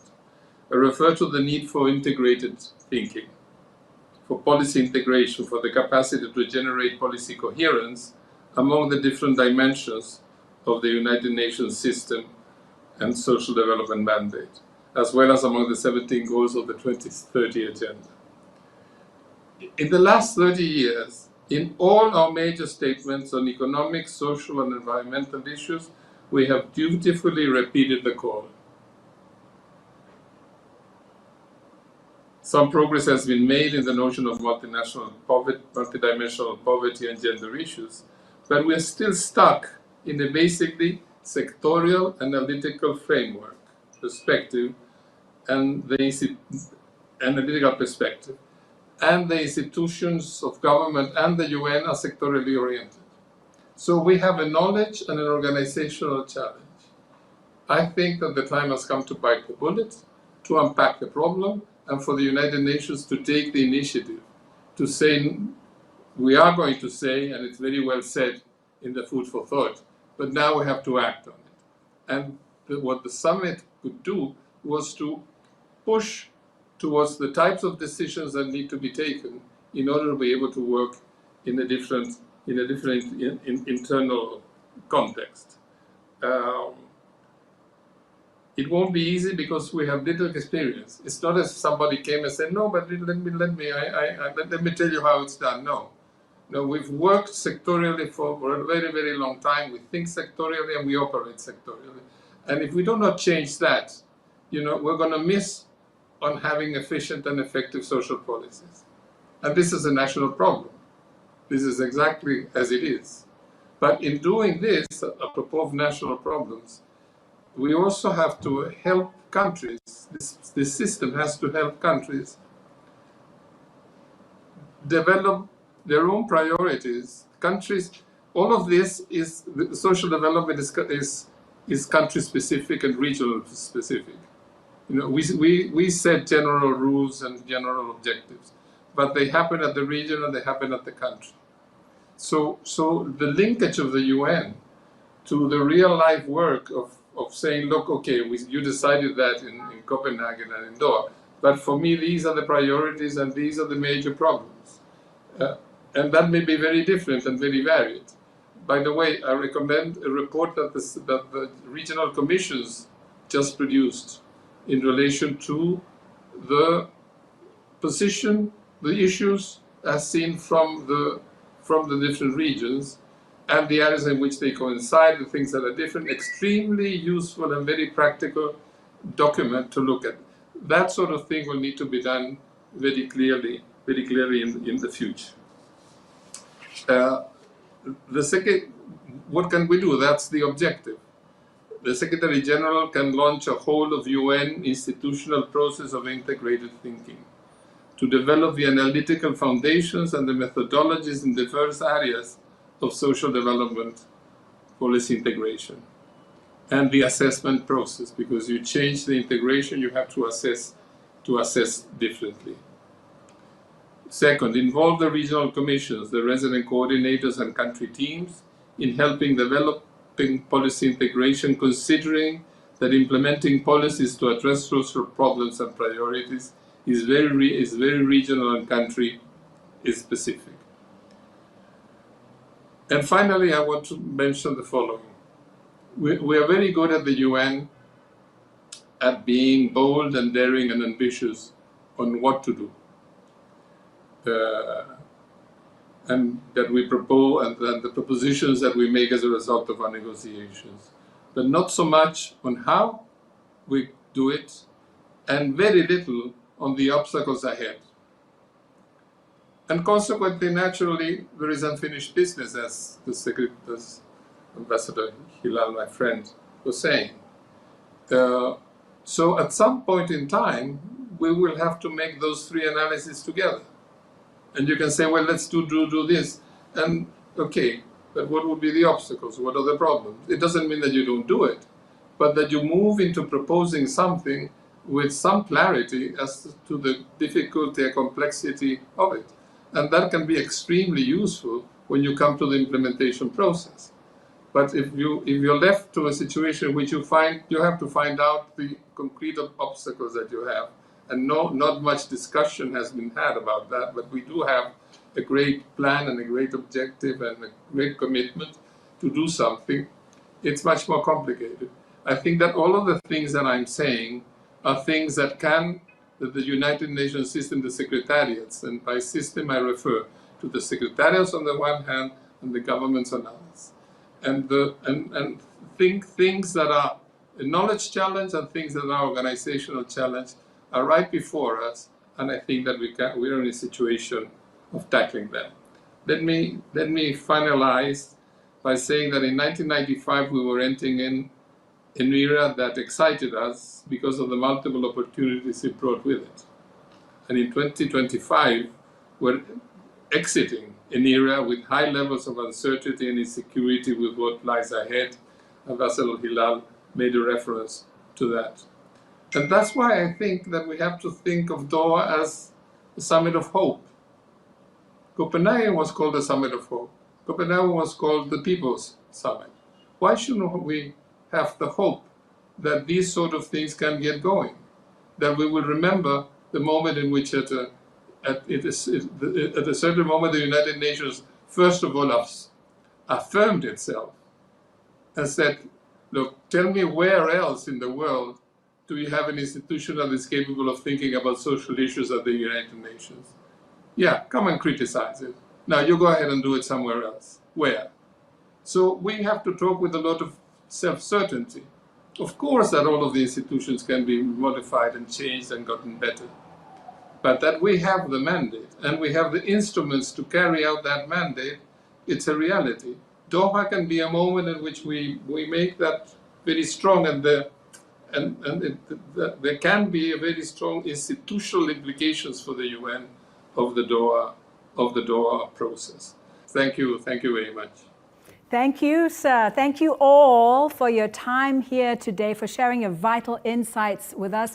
Thank you for all that you are doing. So, the legacy of the Copenhagen Declaration lives on as we continue to put people at the center of development and accelerate progress towards its commitments and the broader set of sustainable development goals.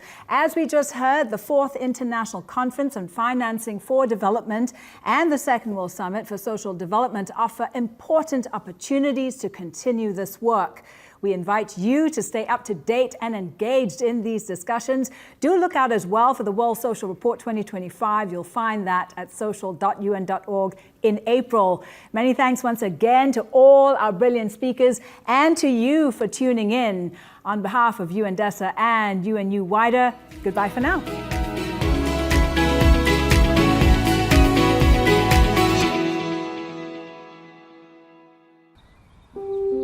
J'ai le virus de planter des arbres. Ça me plaît beaucoup. Ici, c'était un dépotoir d'ordures ménagères. Du fait que les villageois ne savaient pas qu'est-ce que c'est que l'importance de la forêt, ils prenaient leurs ordures et les déposaient.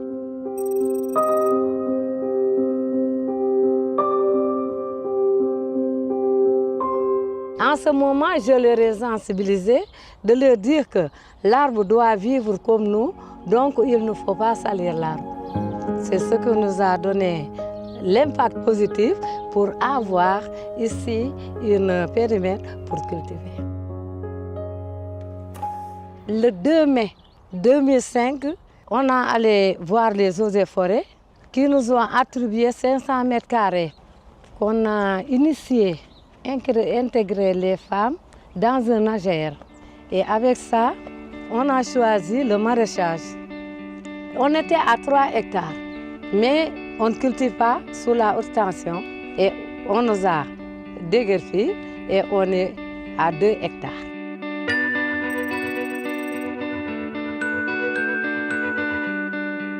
Si on fait travailler ces femmes dans cette forêt, c'est pour qu'elles prennent également soin de cette forêt. Non seulement ça permet de fertiliser les sols, mais ça permet également de les autonomiser économiquement à travers la vente de fruits. Tous les arbres fruitiers que vous voyez, c'est nous qui l'avons planté. Chaque citronnier, on y récoltait plus de 60 kilos. Merci beaucoup. Que ce sont des dames très dynamiques, des dames très braves, qui subissent de plein fouet les effets des changements climatiques. Nous, on vient en rescousse pour informer, pour sensibiliser sur des solutions, la promotion de bonnes pratiques.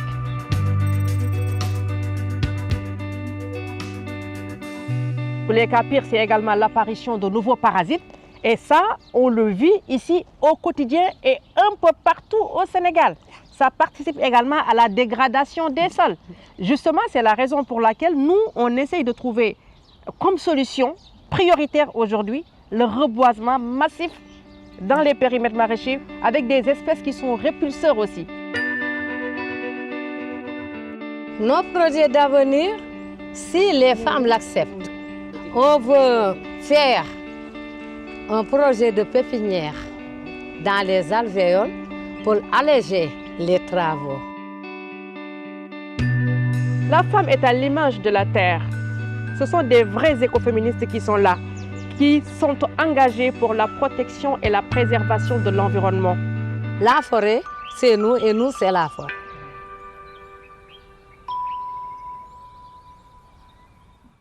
فلما بدأت الهدنة الأولى أنا كان من أول الناس اللي رجعت على غزة. نص ساعة إن شاء الله أكون في البيت يعني أعمل في مستشفى الشفاء ما قبل الحرب. كانت هنا كلها هذه محلات ببيعوا خضرة وفواكه. كله راح ما ضل شيء. يعني أنا بصدمة. ممكن أقدر أحكي إنه البلد هذه صابها زلزال ما خلى حاجة موجودة. نرجع نشتغل على شغلنا اللي هي كطبيب، أرجع أشتغل بمستشفى الشفاء، أرجع كدكتور، لكن ما عارف الأوضاع الآن كيف الأوضاع في المستشفى، لأنه أنا لي تقريبا من قبل الحرب من قبل 7 أكتوبر ما شفتها يعني. رايحين على الشفاء هذا. دير بالك يعني. طبعا هذا منظر محزن. طبعا أنا جيت على المستشفى هذا لما تعينت كنت يعني عمري ما يقارب 25 سنة. مبنى 8 هذا كان مبنى جراحات، في الجراحة العامة وجراحة العظام. أنا بتفرج هيك أنا مش مصدق، الأمور لا تصدق. بين المباني هذه والمستشفى والأطباء زملاتنا، هذا مستشفى الشفاء تمثل إلي. أنا أولادي انولدوا في المستشفى هذا، يعني أولادي عندي أول ولد عندي انولد في المستشفى هذا. إحنا اللي صار فينا حرام هذا. يعني إحنا إيش ذنبنا إحنا؟ ما هو الذنب اللي إحنا؟ أنا بحكي كشريحة أطباء أو شريحة أطفال أو شريحة ناس بتدرس في الجامعات. ما هو ذنبنا يعني؟ مستشفى الشفاء تساوي حياة كل غزي. الشفاء يعني حياة الفلسطينيين الغزيين. هذا ما تمثل إلي، وهذا ما صراحة ما تقوم به مستشفى الشفاء.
Yeah, not that easy to remember that day. The first sounds of explosions were heard at 5 a.m. I was so scared. I woke up immediately with the thought that the war started. It was a day of fear. It was the day of astonishment.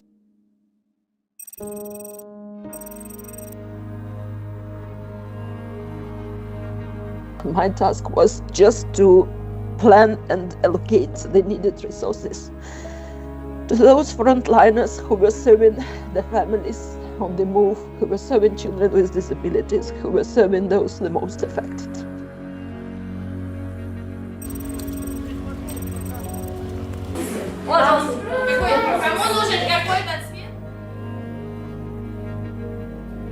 UN Women, together with a local NGO, we opened a safe space for women to support women psychologically and support them in terms of how to survive in these circumstances. UNICEF mobilized more resources. We figured out the idea of child-friendly spaces which should be available along the way of people who were evacuating. Believe in a fair future for our country and for my children gives me hope. There is this saying that the thing that doesn't kill us makes us stronger. And maybe it's true, but I also always say that I wish I didn't have that experience that I have now. UN does the great work to support those families, and more support is needed. This is still ongoing war, and still a lot of humanitarian efforts and recovery efforts is needed to support people and to renew the country. يعني بعرفش ايش اسوي يعني الليله والله ما نمنا فيش ما نمناش يعني بالمره مش عارفه كيف ادبر حالي صرت والهواء بيطلع خلع في الخيمه ومش عارفين يعني الواحد يعيش هيك موقف وهيك عيشه وهيك وضع.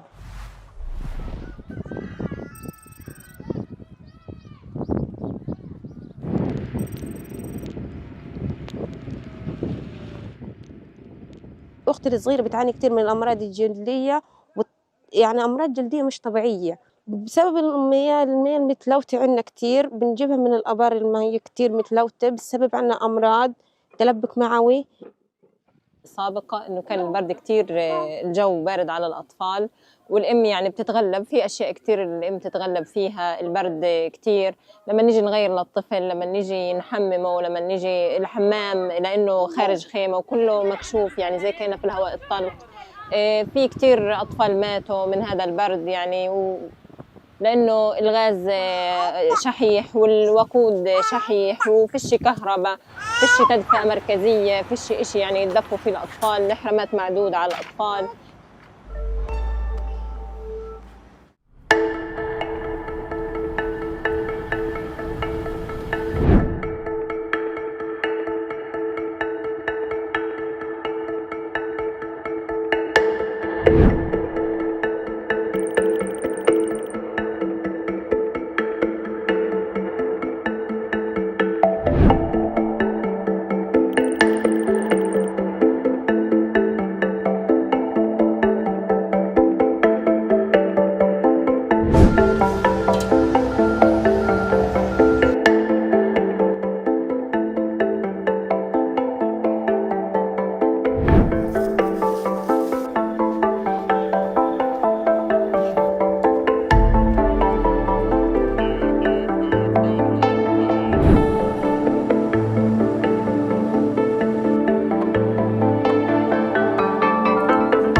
hata kubeba mimba.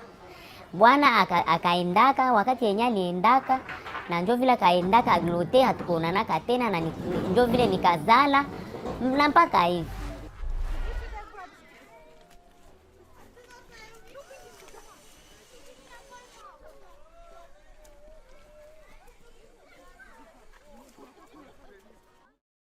We have had a few cases where the peacekeepers have admitted the paternity, and so the process can start for recognition of the child and to provide the maintenance and support for that child and to the mother.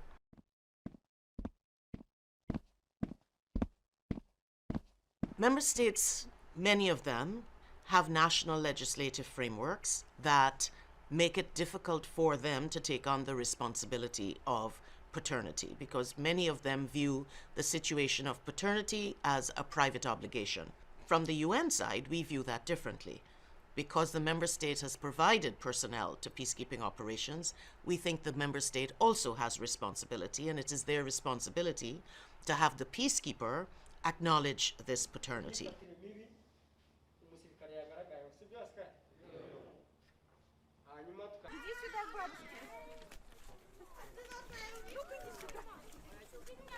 Batoto yenyewe walizaliwaka ku MONUSCO na wamama wanakosa kama watachungia watoto wapi, wanateseka. Ndeza lomba MONUSCO ibaapwie, ibasaidie wale watoto.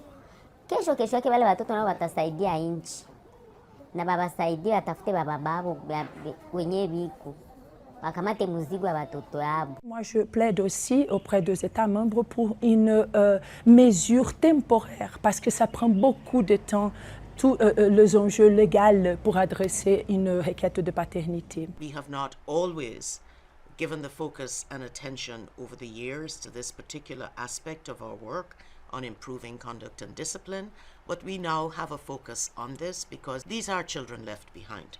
And it really is our role as the United Nations to acknowledge our responsibilities and to work with the member states who have been part of this problem that we have been dealing with. Dear friends, today we celebrate International Mother Language Day. The languages we speak are central to our identity, informing our sense of belonging, how we communicate with one another, and cooperate towards our shared goals.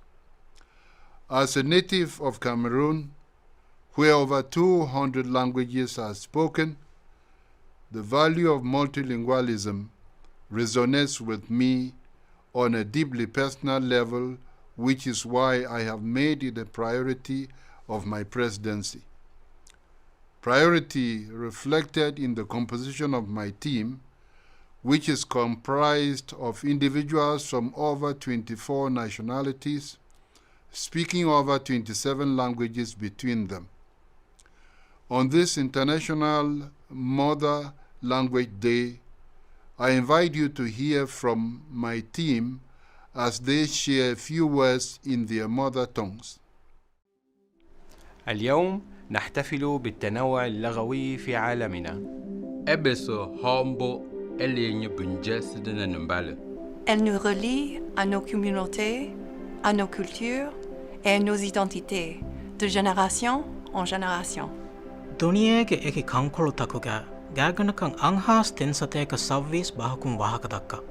प्रत्येक भाषा उस पहली का एक अनूठा हिस्सा है जो मानवता की कहानी को पूरा करती है. しかし、2週間ごとに一つの言語が姿を消しています。全球化、灾難、衝突等因素經常將語言推向消亡的邊緣。 Como resultado, muchas particularmente están de comunidad marginalizada, está perdiendo acceso a idioma materno. Kemampuan berbicara, belajar, dan mewariskan berbagai bahasa ini hilang di telan pasir waktu. Der Verlust, auf unterschiedliche Weise zu denken, zu träumen, zu sehen und unseren gemeinsamen Planeten zu erleben.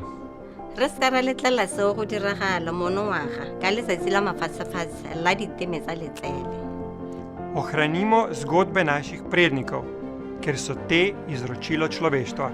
Chúng ta hãy làm cho ngôn ngữ có giá trị vì sự phát triển bền vững.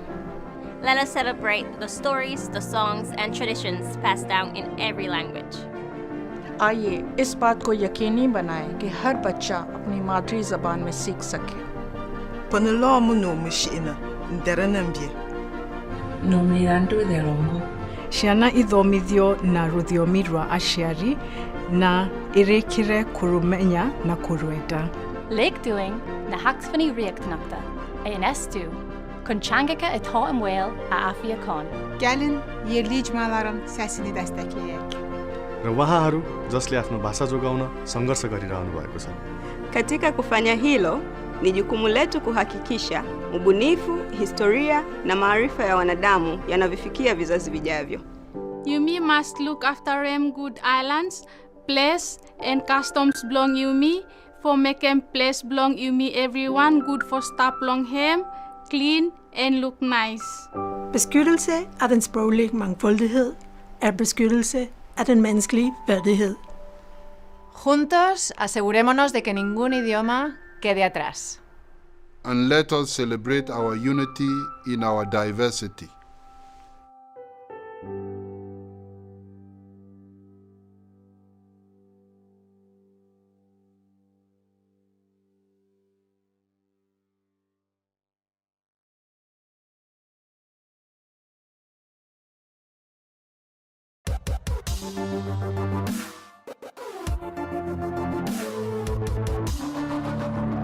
World Expos are organized by a body called the Bureau International des Expos, which is based in Paris.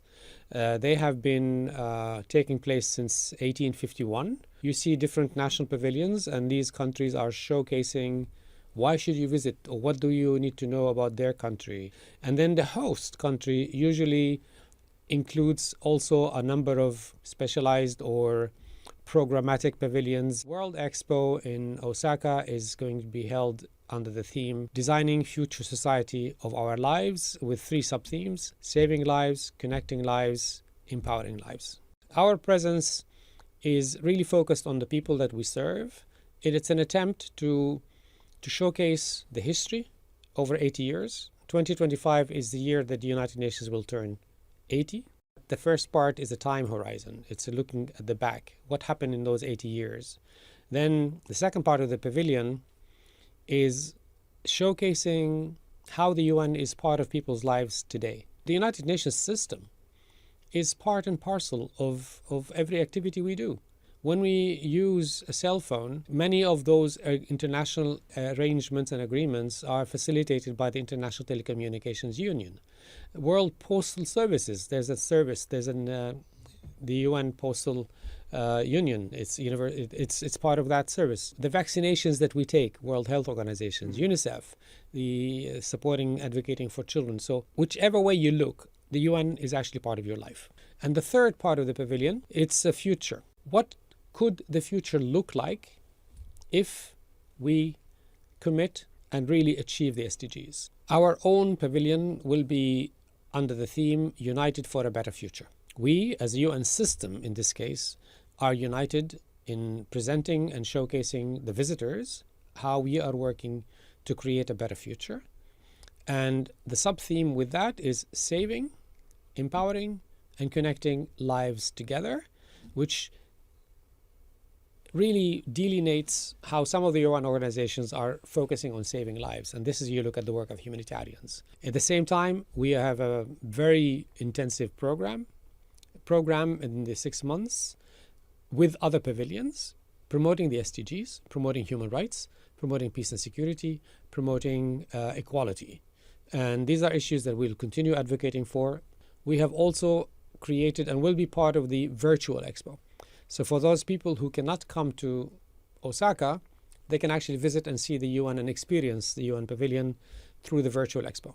For the upcoming 2025 Expo, how will this address or how will this help address the pressing global challenges of today? It's not a place where you go to solve problems. It's actually a place where humanity goes to see other parts of humanity. Expo 2020 in Dubai was the first major event where people went to one place in the tail end of the pandemic, and it was an opportunity for people to go out and almost visit 190 other countries without actually traveling on a plane. There are many landmarks in the world today that people refer to. They were actually built for an expo that was hosted, and maybe the most known example is the Eiffel Tower in Paris. When Paris hosted a World Expo, they built the Eiffel Tower as a showcase of industry and so on, and it remains. So how will this help foster global partnerships? Expos are attended by individuals who want to visit, but also by companies. They visit the specific national pavilion, but also specialized pavilions. And there are pavilions by companies that are also showcasing their new products. They're unveiling new innovations and inventions. Also, it's an opportunity for cultural exchanges and cultural opportunities. You can go and sample different foods and drinks from different countries. You can also go to plays and cultural shows that people bring their own color and taste to an expo. So in one place, you can actually almost visit 5-6 countries without, like I said, traveling or using your passport. That's what makes it unique. With the SDG agenda, and as a United Nations, we have requested and encouraged all participating countries to showcase within their pavilions, first, sustainability, and also the SDGs and what they have done themselves to promote the 2030 agenda forward. And I was very positively impressed by the number of pavilions that actually reflected that. For anybody who is visiting, plan on having more than a day. Interact with the people working in those pavilions, because they are coming from their country and they are their country's ambassadors. They share the pride in their culture, in what they bring to the world. And I think that's the beauty of humanity, that if you peel away the passports, the nationalities, at the bottom, we're all the same. We all want to thrive in a world in which we can thrive in peace, dignity, equality on a healthy planet. And I think that's what I find is the beauty of Expo. It's not the buildings, it's the people. Il y a énormément de marches à gauche à droite, le soulèvement de la population, beaucoup de casse. Mais l'esprit professionnel des Okapiens, les techniciens d'Okapi, multimédia, broadcasting, on est là.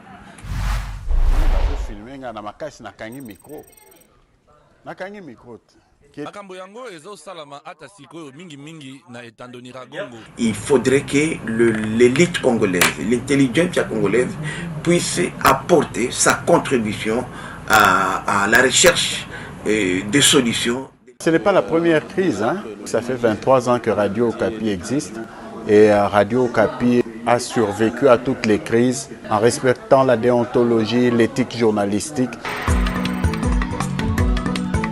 Le chef de l'État congolais Félix Tshisekedi s'est adressé hier à la nation. La radio a pris toutes les dispositions pour que les auditeurs ne soient pas privés de l'information, la vraie information certifiée. Les infos sont passées au peigne fin parce que dans une période de crise comme celle-ci, un mot de trop ou un mot de moins, une virgule déplacée, ça peut embraser le pays. Et donc, nous travaillons sur tous ces aspects-là et je voudrais surtout relever le travail en équipe. Un très grand travail d'équipe est fait. Personne ne travaille en électron libre et c'est ça, je crois, qui fait notre force. Wanakia kusemea mambo ya Bukavu, Goma, mambo tena ambayo yanapitikana, wako wanakuta niko nawapokea, gisi nastahiliwa kupokea. Ndio hivyo, tuko pamoja. À la fois, nous sommes entre les appels dans une ville qui n'est pas connectée à Internet. On est obligé de fouiner ici et là pour trouver des sources, mais que tout cela soit équilibré et avec aussi cette pression gouvernementale. Donc nous nous rassurons que tout ce que nous diffusons comme information répond aux questions essentielles, mais également une information qui ne doit pas faire du mal aux membres de la communauté et qui est là pour prôner l'unité et le développement de la région. On se retrouve demain pour un autre numéro de découverte. Surtout portez-vous bien et n'oubliez pas, dans quelques secondes... Nous continuerons à vous servir 24 heures sur 24 parce que c'est le travail qu'on a choisi.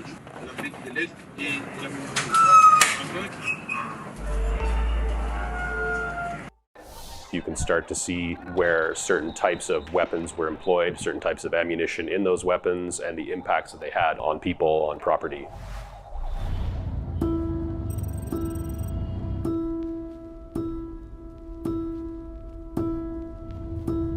Following the student-led protests in Bangladesh, it was the interim government itself that requested the deployment of a fact-finding mission to Bangladesh. The team visited hotspots, sites of protests, including universities. We also received more than 900 submissions from individuals.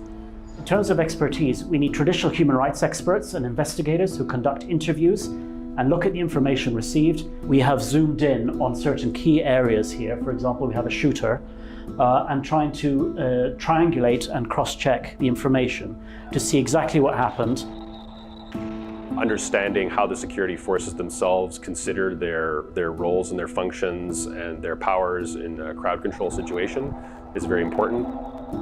We have forensic pathologist who was able to go to hospitals to ascertain the mode of injury, the mode of death. One of the key things, very wide use of shotguns for demonstration controls. The shotguns were aimed above the waist, the chest, and to the heads of the persons.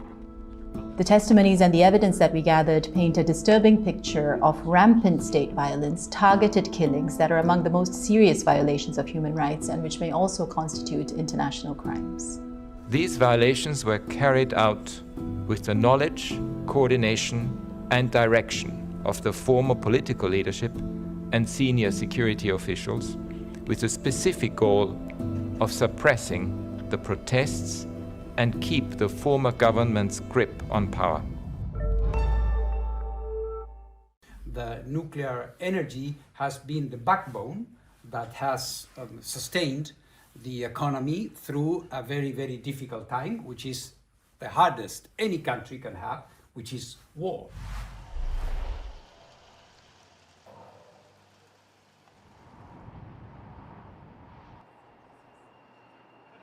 We have been visiting 9 stations that are critical for the functioning and the safe functioning of the nuclear power plants.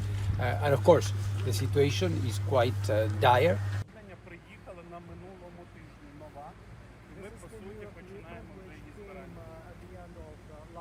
We've chosen Pitska because of its importance in terms of the functioning of the grid here in Ukraine.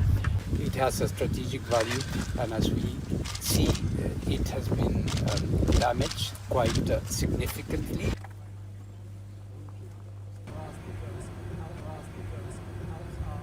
We are, of course, aware of this project about Khmelnytsky 3 and 4, 2 units that one has to say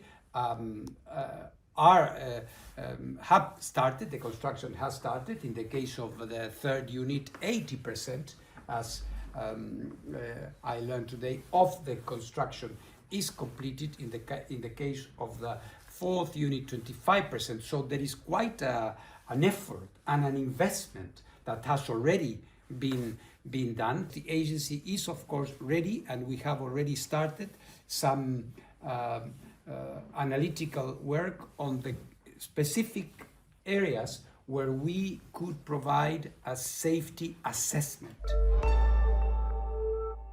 I'm in Haiti. I'm in a UN helicopter on our way to the capital, Port-au-Prince, because this is the only way to get in from outside right now. We've already been told this helicopter has been shot at before.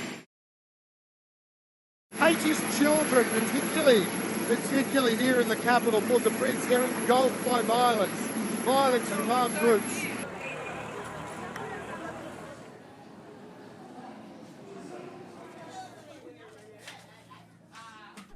A couple of things you've got to understand in Port-au-Prince. 85% of this capital city is controlled by armed groups. 85%. So child recruitment into armed groups is rampant. Children get recruited. It's out of desperation. It's out of manipulation. It's out of being engulfed by violence. The point of this is that childhood should not be a gift. Childhood is a right. I believe that the role of the UN is quite essential, and that the people who attend it as delegates do want to know each other better and want very much to be understood.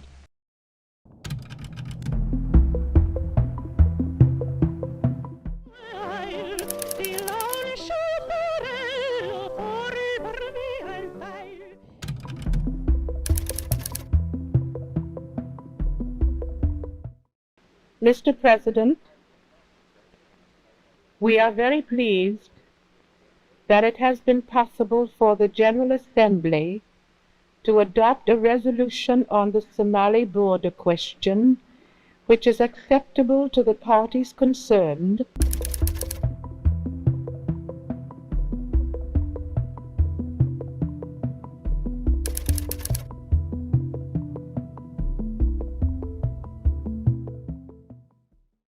Getting to know people better has been something that has occupied you for some time, even before you became a UN delegate. And I imagine that your prior experience traveling and concertizing has stood you in good stead. Well, there's no doubt about that. We've had the opportunity of meeting people in other parts of the world and knowing for a short time a little bit more about them and their countries and some of their aspirations and so forth and so on. And it has helped in no little way, I must say.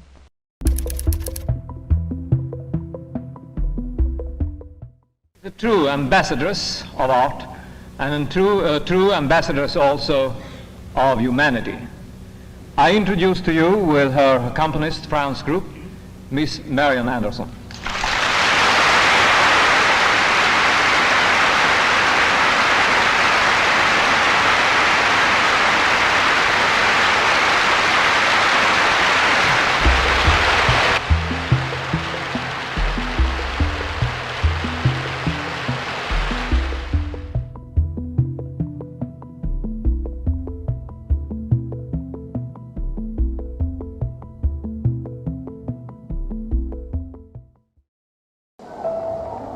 Everywhere you see people deprived of their basic human dignity, you consider it a moral failure of the international community because we haven't succeeded in providing the necessary support to these people that are innocently trapped in situations of armed violence.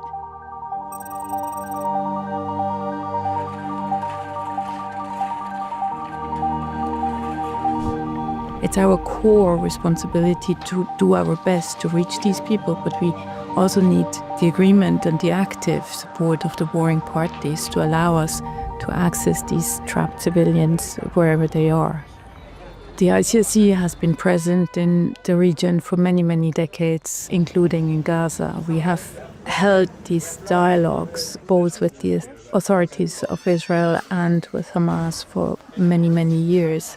So this is why the ICRC had the ability to support the implementation of the ceasefire agreement, and in particular, the release and the bringing back of the hostages and the detainees. We are not armed. We are not specifically protected other than by the trust that we receive from both sides and the security guarantees that we receive on both sides based on many, many years of working as a neutral intermediary and never taking sides in a conflict. We address violations of international humanitarian law regularly and very firmly, and especially when they occur. But we do it directly with the party concerned, and we do it confidentially. We don't disclose this information in public, and this has for many, many decades allowed the ICRC both to uphold the dialogue with over 200 armed groups, but also with all the governments in the world. People are really running out of food, clean water, medical supplies.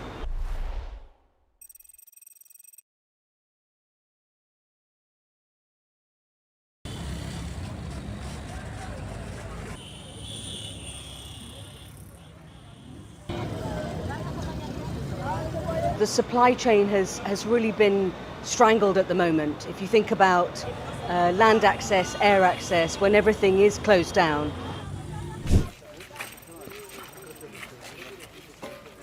We are in Rugerero, which is the new site where the government of Rwanda has hosted the people that have crossed the border from Goma following the conflict that has really continued recently. And up to now, the government has received about 1,000 people that have arrived. They continue coming, and basic services being availed for them. We as the United Nations community, we are all in a preparation mode. It's the beginning of the movements of people, so we need to be vigilant and continue to do the monitoring and support them as the need arises. President Chombe drove to Ndola Airport for ceasefire discussions with the United Nations. But fate intervened as the aircraft carrying Mr. Dag Hammarskjöld, Secretary General of the United Nations, crashed into the bush 7.5 miles north of Ndola.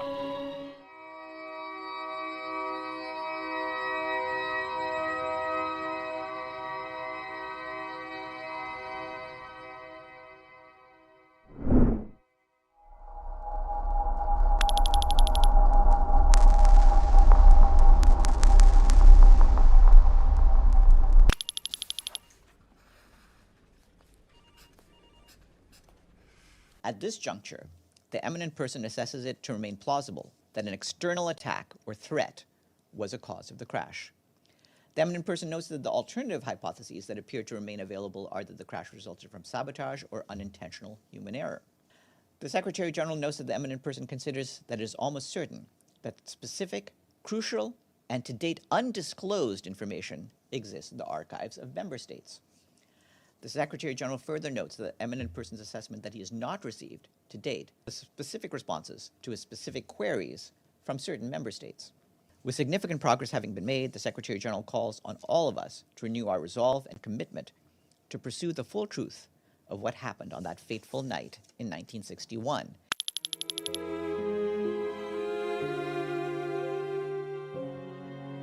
This great organization grew out of the pain and turmoil of the last war.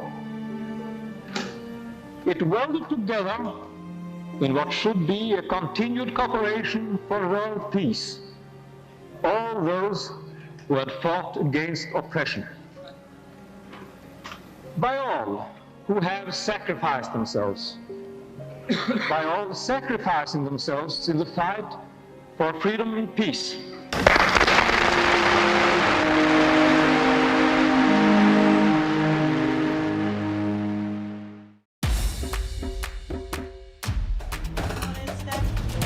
The big event is obviously the Secretary General speaking. The key is to have the journalists as well briefed as possible.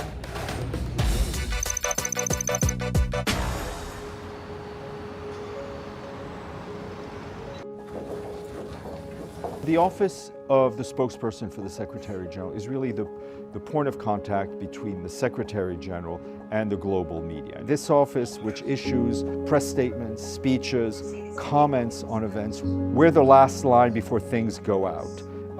And all of us in the office, every single staff member, has a huge responsibility. During the GA, every statement that goes out, every readout that goes out is always read by two people before it's issued to ensure that mistakes don't happen, because we wind up issuing about 120 readouts or so, dozens and dozens of speeches, and give dozens and dozens of interviews. The high-level week itself starts on the Tuesday, and there's a lot of interest in the Secretary General, what he's going to say up until Tuesday, until he delivers his speech. But after he delivers his remarks, the journalists shift their focus to all the visiting heads of states, the visiting heads of governments, the tension, the clashes, the agreements that are happening. So in a sense, the focus on the SG, on the UN itself, goes down a little bit, but the focus on the UN as a meeting place, as a convening place, rises, and we go with the flow and try to put out fires where they may occur and just make sure the journalists get what they need.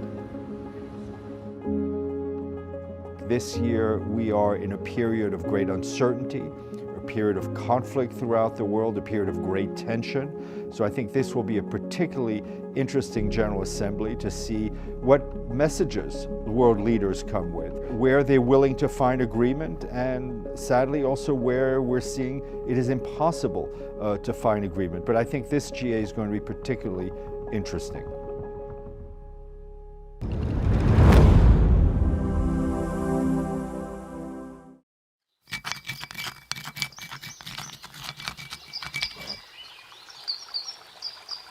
Since the beginning, humans have resorted to violence as a way to settle disagreements. Yet through the ages, people from around the world have tried to limit the brutality of war.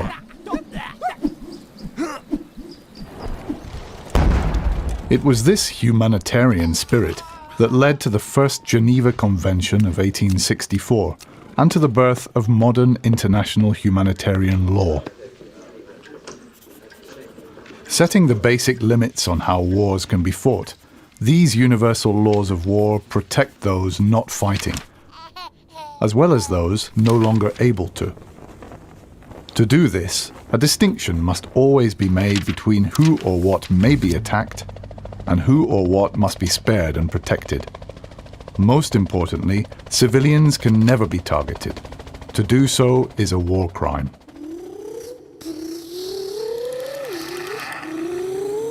When they drove into our village, they shouted that they were going to kill everyone.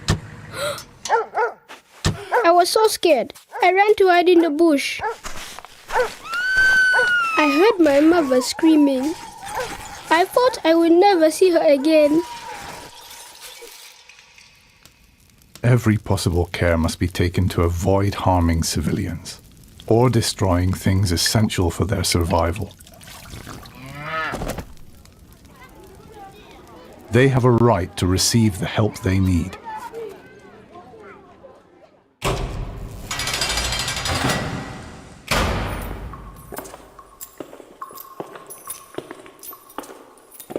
The conditions prisoners lived in never used to bother me. People like him were the reason my brother was dead. He was the enemy and was nothing to me.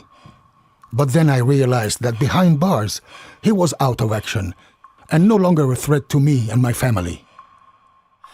The laws of war prohibit torture and other ill treatment of detainees, whatever their past. They must be given food and water and allowed to communicate with loved ones. This preserves their dignity and keeps them alive.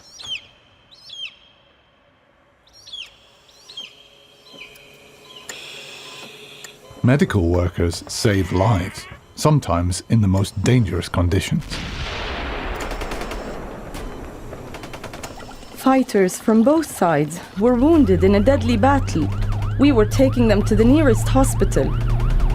At a checkpoint, a soldier threatened us to treat his men only.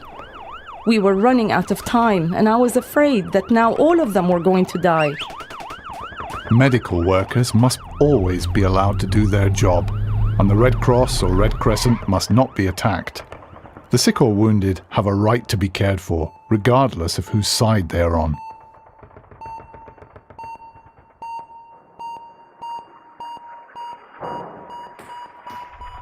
Advances in weapons technology have meant that the rules of war have also had to adapt.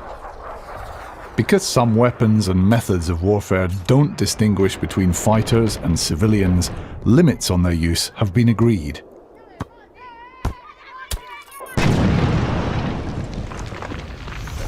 In the future, wars may be fought with fully autonomous robots. But will such robots ever have the ability to distinguish between a military target and someone who must never be attacked?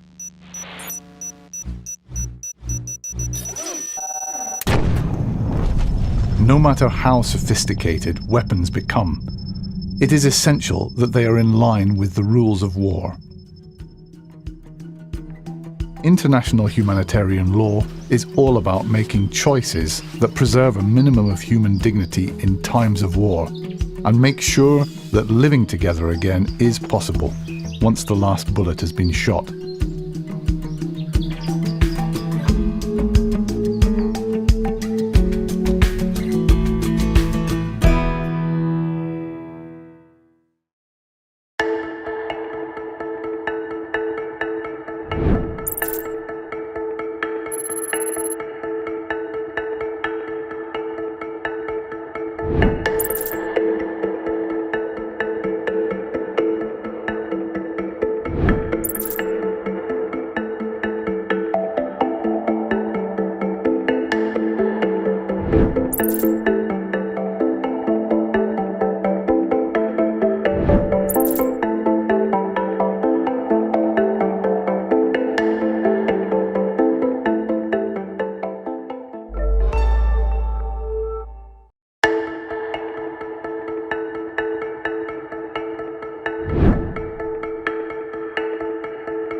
I see world leaders, I see mayors and legislators, civil society, the private sector, academics, artists, activists, and young people.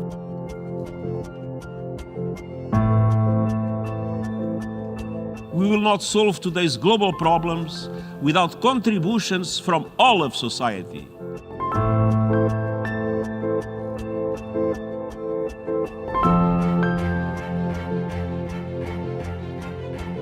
Speaking to the youth is like speaking to the future. You are the torchbearers.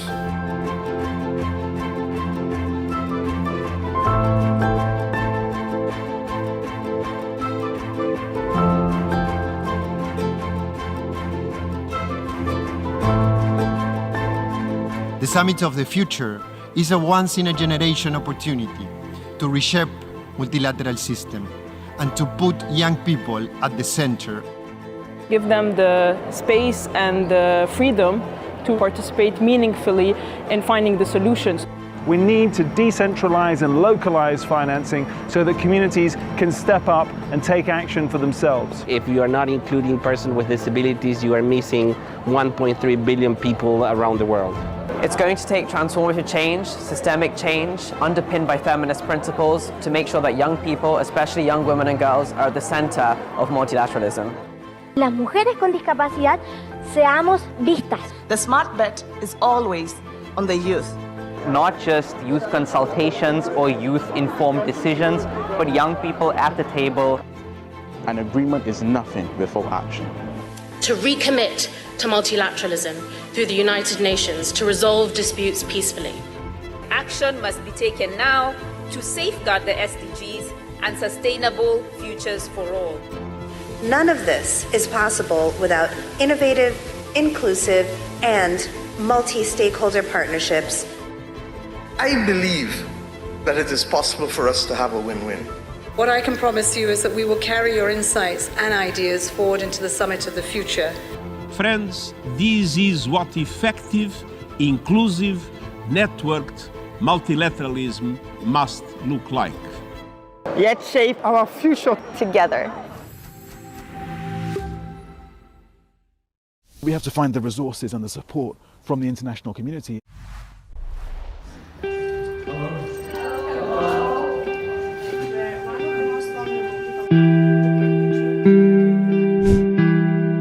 In Zaporizhzhia, Mr. Fletcher held talks with the authorities. He visited the site where last month a missile hit a medical clinic, totally destroying the facilities and causing civilian casualties. He also visited an underground school built in just 6 months, which will educate 1,000 children every day.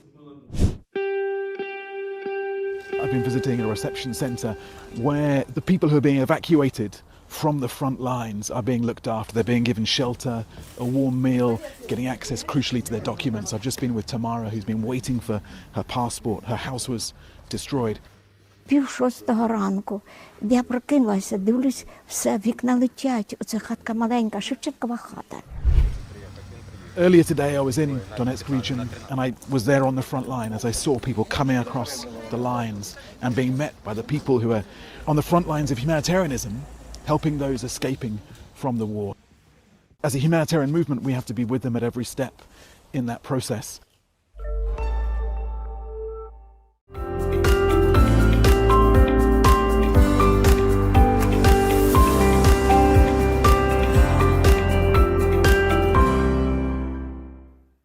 En mi calidad de subsecretaria general de las Naciones Unidas y directora del PNUD para América Latina y el Caribe, me complace saludarles y desearles un año de paz, esperanza y oportunidades para vivir una vida plena. El 2025 marca un hito importante para el PNUD con su 60 aniversario. A lo largo de estas décadas hemos trabajado de la mano de los Estados miembros para impulsar sus prioridades nacionales de desarrollo, poniendo siempre el bienestar de las personas y la armonía con el planeta al centro, como única vía para construir un mundo y un futuro más próspero, inclusivo y sostenible. Hemos contribuido a transformar el paradigma del desarrollo, yendo mucho más allá de solo crecimiento económico, el cual reconocemos absolutamente necesario, pero insuficiente, para introducir el concepto de desarrollo humano sostenible. Desde esta perspectiva, el desarrollo es un proceso de ampliación de capacidades, oportunidades y opciones individuales y colectivas que tienen las personas para vivir una vida digna y valiosa dentro de los límites planetarios, sin comprometer las posibilidades de las generaciones venideras. Es por vocación y por mandato que reconocemos la paz y la gobernabilidad democrática como elementos centrales del desarrollo. Y es que es a través de la paz, la participación y la política con P mayúscula que se pueden generar las condiciones que aumenten las libertades y opciones de las personas, así como pactos sociales en torno a una visión de desarrollo que concilie las dimensiones sociales, económicas y ambientales.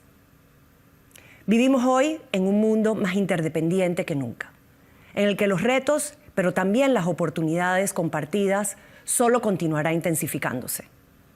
Sin embargo, las tensiones geopolíticas, la competencia entre poderes, la emergencia de nuevas fuerzas están dando forma a un mundo multipolar y de alguna forma limitando las posibilidades de cooperación internacional. A pesar de esto, seguimos teniendo mucho a nuestro favor. Conocemos cuáles son los problemas que afectan nuestro mundo. Sabemos cuáles son las opciones que ofrecen mejores oportunidades para la paz, la prosperidad compartida y la sostenibilidad. Y contamos con riqueza sin precedentes. El camino es claro. Más que nunca necesitamos apostar a un esfuerzo colectivo para aprovechar nuestras interdependencias y capacidades en beneficio de todos. En América Latina y el Caribe, décadas de avances sociales, crecimiento económico y consolidación democrática se encuentran en riesgo.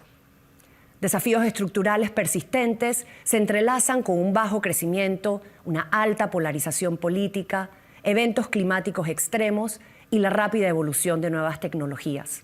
ejerciendo altos niveles de presión sobre las democracias y el desarrollo. Presión que sienten con gran intensidad los tomadores de decisión, pero también las sociedades y los individuos. Desde el PNUD, creemos que la presión que experimenta la región no es del todo negativa y que puede ser canalizada para impulsar un cambio positivo en la región. El hecho de que las democracias estén bajo presión en América Latina y el Caribe proviene de la realidad de que somos una región con vocación democrática, la tercera más democrática del mundo, y que los ciudadanos demandan más de ella.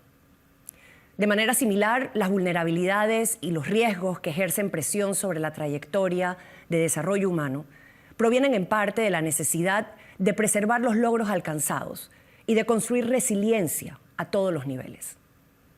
La pregunta es, ¿cómo podemos aprovechar esta presión para impulsar un cambio positivo en la región que, a pesar de sus desafíos, continúa siendo democrática y es una superpotencia de biodiversidad?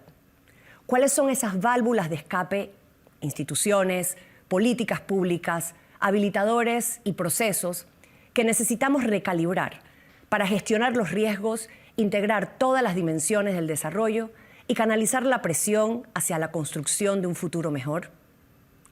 Para dar respuesta a estas preguntas, desde el Buró para América Latina y el Caribe del PNUD, estamos en el proceso de elaboración de 2 informes regionales a ser presentados en el 2025. El informe sobre desarrollo humano con un foco en resiliencia desde una mirada de desarrollo humano y el informe sobre democracia y desarrollo. Proceso que se complementa con la iniciativa que hoy tenemos el gusto de lanzar junto a ustedes. Reimaginando nuestro futuro, diálogos sobre desarrollo en América Latina y el Caribe.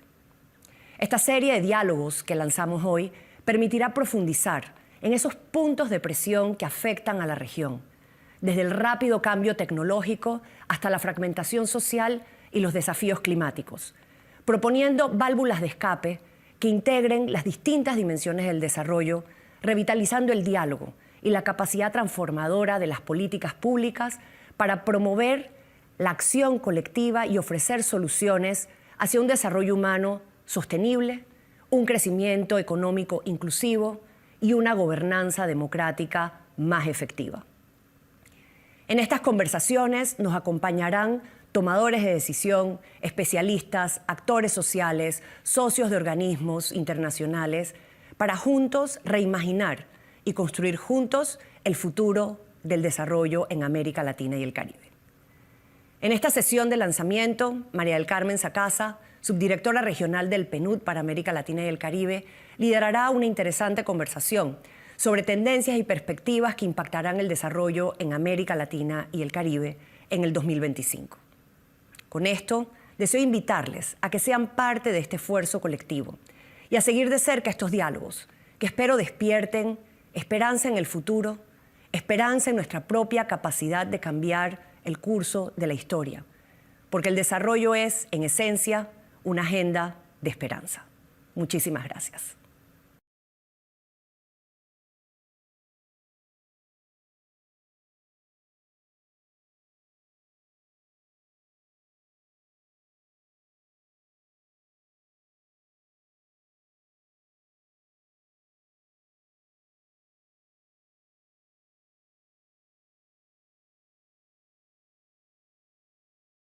Amigos y amigas, desde el Buró Regional para América Latina y el Caribe del PNUD, me complace presentar y moderar el siguiente panel de discusión en el marco del lanzamiento de la serie Diálogos, Reimaginando nuestro futuro.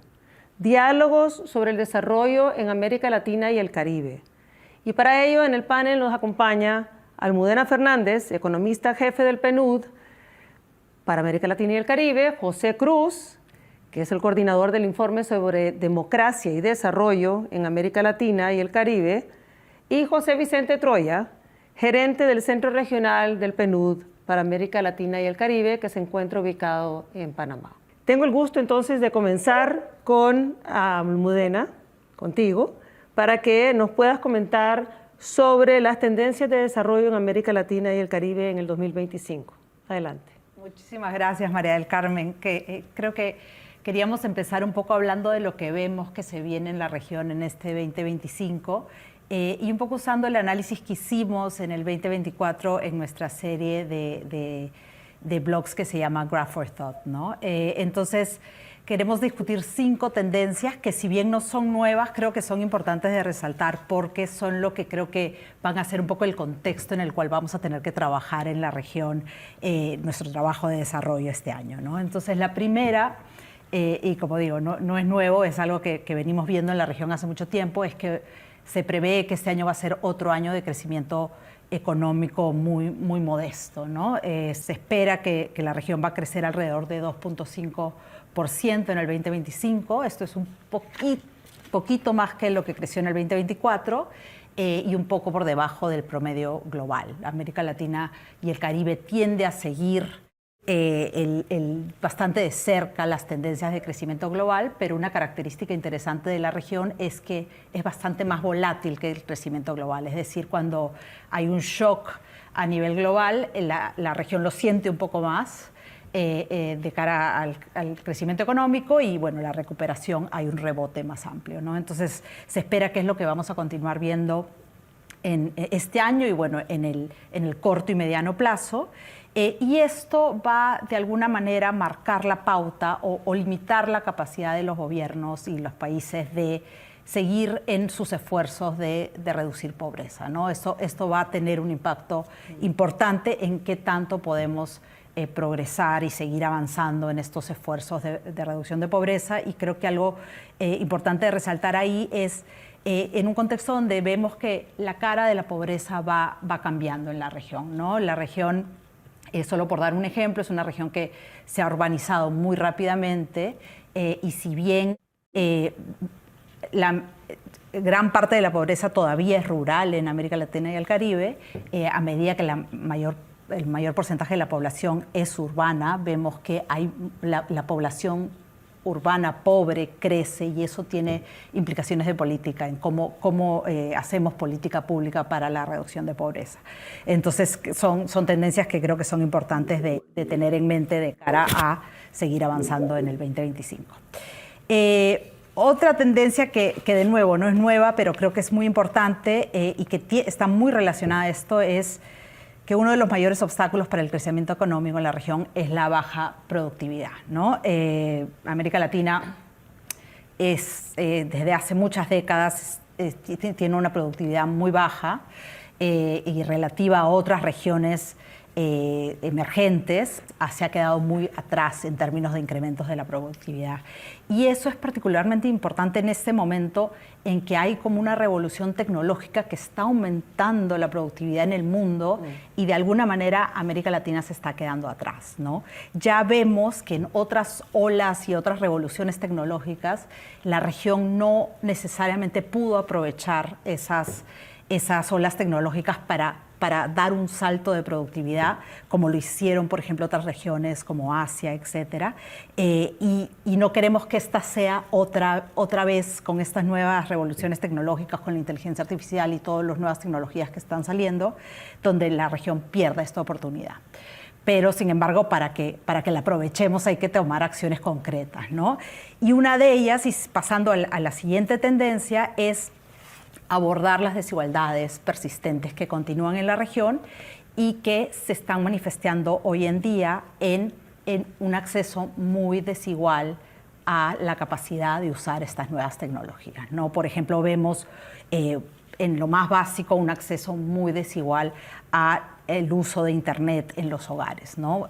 En promedio, por ejemplo, vemos que los hogares más ricos en la región tienen casi 2 veces más la capacidad de usar Internet que los hogares más pobres, ¿no? El promedio en la región, por ejemplo, 80% de los hogares más ricos tienen acceso a Internet, mientras que solo el 40% de los hogares más pobres. Y, por supuesto, si esto lo desagregamos a nivel urbano-rural, vemos todavía más diferencias, ¿no? Entonces, si queremos crecer esta productividad, aprovechar esta ola tecnológica, abordar estas desigualdades estructurales en muchas dimensiones, pero que ahora también se están manifestando en dimensiones tecnológicas, es fundamental, ¿no? Y otra tarea que tiene la región pendiente de cara a las desigualdades tiene que ver con los avances en igualdad de género, ¿no? Y yo creo que es una tarea que la región hizo importantes avances.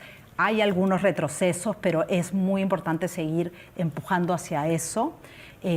Vemos, por ejemplo, que todavía la inserción al mercado laboral femenina es un reto. Vemos, por ejemplo, que el trabajo no remunerado lo siguen haciendo la mayor parte de las mujeres. Y es una carga importante, ¿no? Que equivale más o menos al 21% del PIB de la región si se monetiza. Y para poder avanzar hacia eso tenemos que seguir avanzando en establecer sistemas de cuidados que permitan que esta carga de trabajo no remunerado se pueda distribuir de manera mejor, ¿no? Entonces, avanzar en estos temas de desigualdad es fundamental para poder crecer, aumentar productividad, etcétera. Pasando a la cuarta tendencia, y creo que aquí José va a hablar un poco más de esto, pero seguimos viendo que estas desigualdades también tienen un impacto en la confianza en las instituciones, la confianza en la democracia, la confianza entre personas. Vemos que la región lleva muchos años donde esta confianza se deteriora.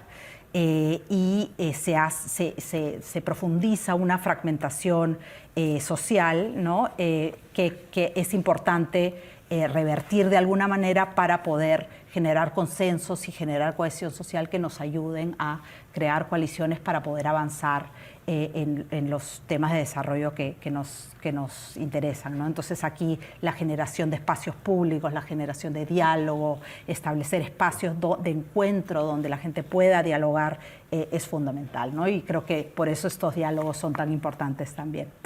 Y finalmente, y creo que esto es fundamental porque además lo vemos creo que cada vez más en los medios, no podemos ignorar que las presiones que vienen del cambio climático cada vez más van a seguir afectando el desarrollo humano y la vida de las personas, ¿no? Lo vemos día a día de cara a incendios forestales, a sequías, a inundaciones. Por ejemplo, hicimos un estudio del impacto de sequías en la región y vemos que si no se toma ninguna acción, para el 2080, más de la mitad de los países de la región van a tener estrés hídrico y escasez de agua.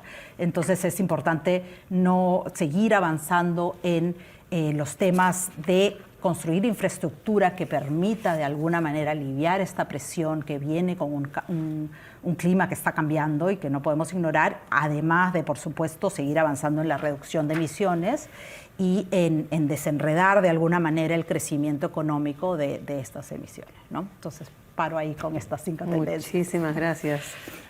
José, ahora nos gustaría que nos pudieses abordar, que nos hablaras un poco sobre la cuestión entre democracia y desarrollo. ¿Por qué es importante? Bueno, tal vez para empezar, María del Carmen, creo es bastante importante contextualizar que vivimos en tiempos donde el mayor número de países en el mundo son regímenes democráticos y jamás han existido tantas democracias al mismo tiempo como lo vemos hoy día. Y América Latina y el Caribe han sido punta de esta trayectoria, de solo 4 países democráticos en los años 60 a casi todos actualmente.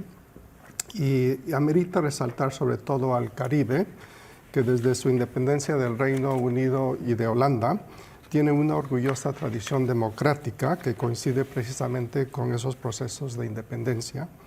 Así que yo creo que podemos acertar con bastante confianza de que América Latina es una región con gran vocación democrática. Y sin embargo, existen retos y continuos desafíos con el ejercicio de la democracia, y América Latina y el Caribe de ninguna manera queda exenta de profundas crisis y vulnerabilidades. Y es aquí, en este encuentro con estas vulnerabilidades, donde el vínculo entre democracia y desarrollo se vuelve muy importante.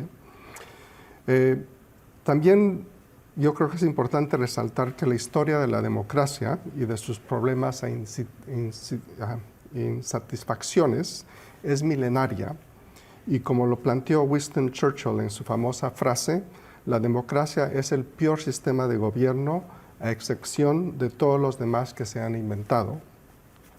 Así que como régimen político y bajo la norma de un voto por cada persona que se asimila a la igualdad política, la democracia genera la promesa de bienes sociales asimilados a la reducción de las desigualdades económicas y sociales y es una expectativa que la democracia cumpla con esta promesa.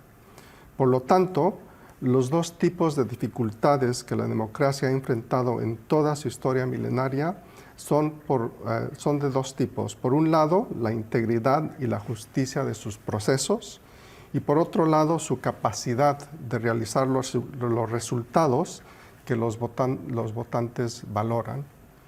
Resalto toda esta contextualización porque es importante y vital tener estos debates y reflexiones, como se han dado en toda la historia de la democracia, y hoy día no es nada diferente. Este debate continúa. Así que hoy la narrativa común y la conclusión generalizada es de que la democracia está en crisis y que se observa un retroceso de este régimen político a nivel global, no solo en América Latina y el Caribe. Pero la evidencia nos plantea una realidad más matizada. Hay una demanda por más y mejor democracia, más y mejor desarrollo y bienestar. Y si vemos la encuesta del Latinobarómetro, ella hace una pregunta muy relevante sobre el apoyo a la democracia. Pide responder si está uno de acuerdo o no de acuerdo con la frase: no me importa que un gobierno no democrático llegara al poder si resuelve los problemas. La respuesta en el 2002 fue el 44% de la región estaba de acuerdo con esta postura y fue aumentando continuamente esta cifra hasta el 2023 con el 54%, o sea, 20 años de retroceso en apoyo a la democracia. Pero hoy en el 2024, en la última encuesta del Latinobarómetro, por fin vemos un punto de descenso al 53%. O sea, no todo se tiene que ver de negro, pero también hay matices muy grises. Y efectivamente las cifras de participación electoral en la región apoyan esta apuesta por la democracia. En esta última ronda de elecciones en el gran año electoral del 2025 vimos una participación del 74% en Perú. En Argentina fue el 77.9%, en Bolivia el 88%, Brasil vio un 79%, México el 60%, Ecuador el 80%. Y menciono estos países y estas cifras porque son números bastante altos de participación y muy alentadoras en recobrar esta confianza por la democracia. La gente la valora y la pide y estos números nos dan evidencia de eso. Así que estamos en tiempos y en un contexto donde todos, desde los individuos hasta los tomadores de decisión en ámbitos políticos, empresariales y sociales, vivimos un periodo en el que nos sentimos bajo presión, y esto se ha aludido ya en varias ocasiones, y esto nos lleva a preguntar en torno a la democracia en América Latina y el Caribe, ¿de dónde viene esa presión? Y aquí es precisamente donde examinamos y vemos fenómenos de gran importancia que se ven ahorita y atienden a este debate continuo que se ve sobre la democracia. Uno es esta incapacidad o debilidad institucional en dar respuesta a las expectativas ciudadanas. Otro es el creciente rol que se ve del crimen organizado y las economías ilegales, la polarización política que se presenta más y más cada día, la inteligencia artificial y toda la revolución tecnológica acelerada y sin controles públicos, también los contragolpes a la democracia paritaria, la migración y la movilidad humana insegura y descontrolada, la corrupción y el abuso de poder, los futuros inciertos de la democracia, los nuevos liderazgos políticos cambiantes, entre otros y muchos más. Y el PNUD está haciendo un análisis sobre estos puntos de presión, explorando su significado y su implicación sobre la democracia y el desarrollo, Se trata de explorar soluciones e innovaciones que permitan convertir esta presión en una fuerza positiva y avanzar hacia el desarrollo sostenible humano con democracias fortalecidas.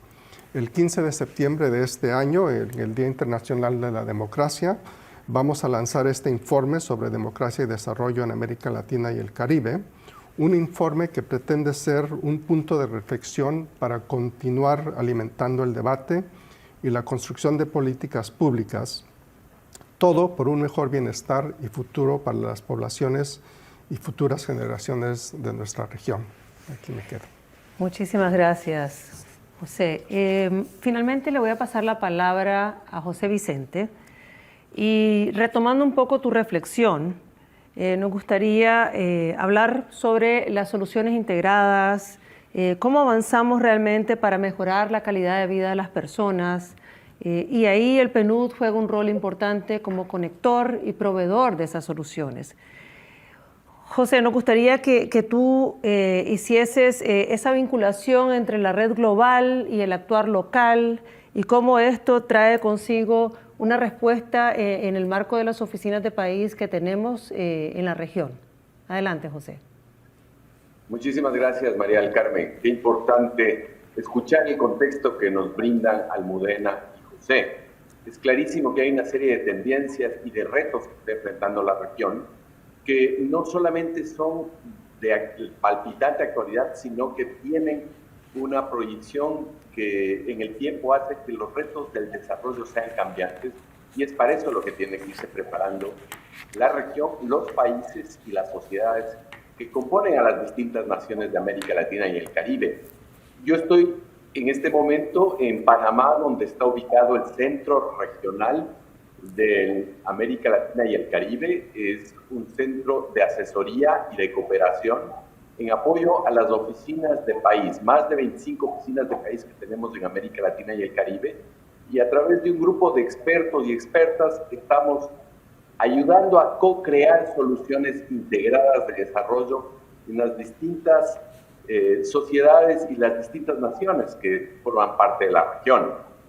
A través de una gama de servicios de desarrollo, estamos implementando soluciones que se realizan y se concretan en el terreno. Un caso en esta dirección es una solución integrada mediante la cual las finanzas pueden convertirse en un elemento integrador para que se acelere la acción climática, se acelere la generación de empleo y también tengamos un enfoque que empodera a las distintas personas que forman parte del tejido social y económico, una igualdad de oportunidades sin importar el género. Entonces, es esencial reconocer esa intervención que tenemos en el terreno.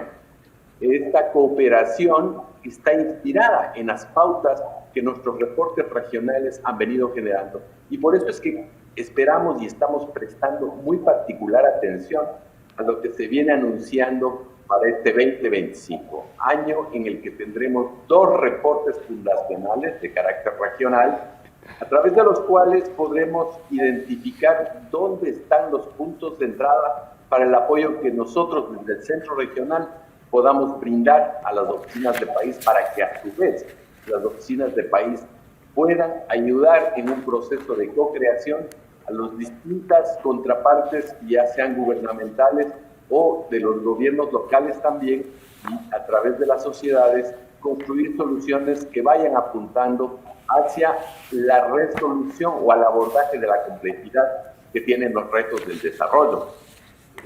Las distintas líneas de servicios que nosotros estamos brindando incluyen energía y transporte, naturaleza, gobernanza eficaz para la igualdad de género, justicia para todos, movilidad humana, crecimiento inclusivo, finanzas para el desarrollo. Estas soluciones y estas líneas de servicios tienen que estar integradas a través de distintas definiciones conjuntas con los actores en el terreno. Se van inspirando los accionarios que se pueden impulsar desde la cooperación. Y es una cooperación que reconoce la adversidad que está aconteciendo en los distintos países, pero desde también un reconocimiento de los focos de esperanza que se están gestando en diversos espacios de los países. Y eso es central en estos momentos. El futuro tiene que ser reimaginado, como nos lo decía nuestra directora regional. Y para poder reimaginar el futuro, tenemos que estar atentas y atentos a lo que son las señales tempranas de los cambios que están aconteciendo. Y es desde esa lógica que, aprovechando la red global de conocimiento que tenemos en toda la organización, una organización que trabaja en más de 170 países, que estamos detectando estos cambios tempranamente para poder orientar y labrar, forjar el futuro que queremos. Yo no quisiera perder de vista unas palabras muy emotivas que las pronunciaba la presidenta del Consejo de Mayores, la antigua presidenta de Irlanda, Mary Robinson. Ella nos decía, el futuro puede ser tan próspero como nosotros decidamos que lo sea desde ya. Es decir, es un asunto que pasa por una toma de decisión. Y también me gustaría evocar unas palabras sobre que la reducción de la pobreza, o mejor dicho, el otro lado de la moneda, la pobreza es una decisión de política pública. Si tomamos las medidas adecuadas, esa reducción o esa erradicación es una medida también de política pública, pero que tiene que hacérsela de manera integrada en el marco de un diálogo en donde las distintas dimensiones de una pobreza sean abordadas. Quiero mencionar un ejemplo que va directamente a ilustrar cómo podemos apoyar intervenciones en el terreno. Estamos afrontando un cambio climático, estamos enfrentando distintos impactos aumentados sobre ciertas poblaciones. Y a partir de ese reconocimiento se pueden identificar cuáles son las audiencias o cuáles son las personas que están siendo más perjudicadas. Y mediante cooperación que hemos brindado en cada uno de los países de América Latina a través de nuestra intervención y nuestro programa de la promesa climática, hemos acelerado la acción climática y hemos demostrado a través de las distintas percepciones y acciones de las personas que están en el terreno que es posible convertir la acción climática en una acción de desarrollo. Y es desde esa lógica que la intervención que nosotros venimos acompañando busca apoyar no solamente una mayor incorporación al mercado laboral de aquellas personas que están quedándose fuera del mercado laboral a través de acción climática, sino que también estamos buscando generar una mayor cohesión social y una mejor relación de poder entre quienes forman parte de los distintos procesos socioeconómicos y de protección de la naturaleza. Muchísimas gracias a José Vicente, a José Cruz y a Almudena por sus presentaciones. Al conversar sobre cómo reimaginamos nuestro futuro, es importante reconocer la interdependencia en el tema de desarrollo y el tema de democracia. Es fundamental tener claridad de que estas dimensiones influyen entre sí y se retroalimentan. Y se requiere asimismo un abordaje que sea sistémico, un abordaje que presente soluciones integrales y que propicie espacios de cocreación. Desde el Buró para América Latina y el Caribe, nuestra labor es a nivel regional, nacional y local, conectando las dimensiones pero también los actores y asimismo contribuyendo a que una respuesta de desarrollo integral en la cual las políticas públicas estén alineadas al tema del desarrollo requerido por la sociedad en su conjunto. Muchísimas gracias.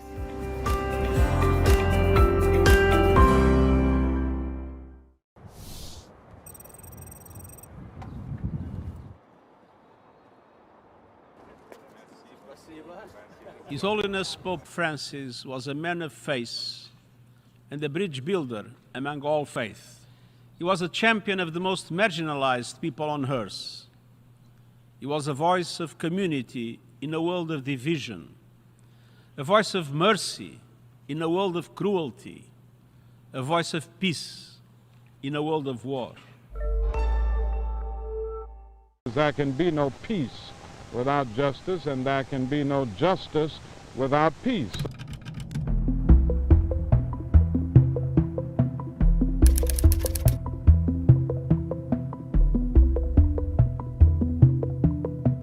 Now, I'd like to read the petition, and then you may feel free to ask questions.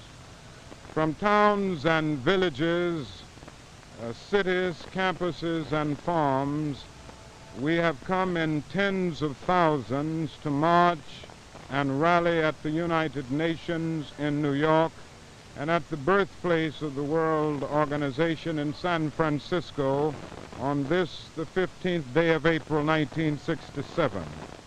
We, the participants in today's unprecedented national peace demonstration, although of many national origins, faiths, and shades of political opinion, are united in our conviction of the imperative need for an immediate, peaceful solution to an illegal and unjustifiable war. We are determined that the killing be stopped and that a nuclear holocaust be avoided. We rally at the United Nations in order to reaffirm our support of the principles of peace, universality, equal rights, and self-determination of peoples embodied in the Charter and acclaimed by mankind, but violated by the United States.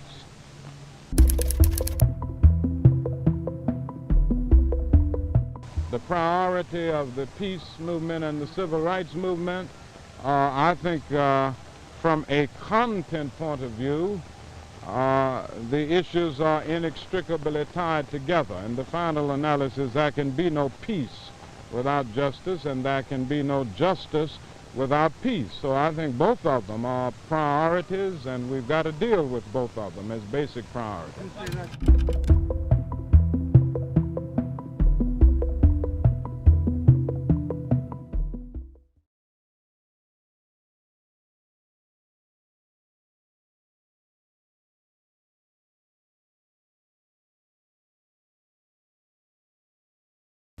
We have come together today to lay the cornerstone of the permanent headquarters of the United Nations. These are the most important buildings in the world, for they are the center of man's hope for peace and a better life. This is the place where the nations of the world will work together to make that hope a reality.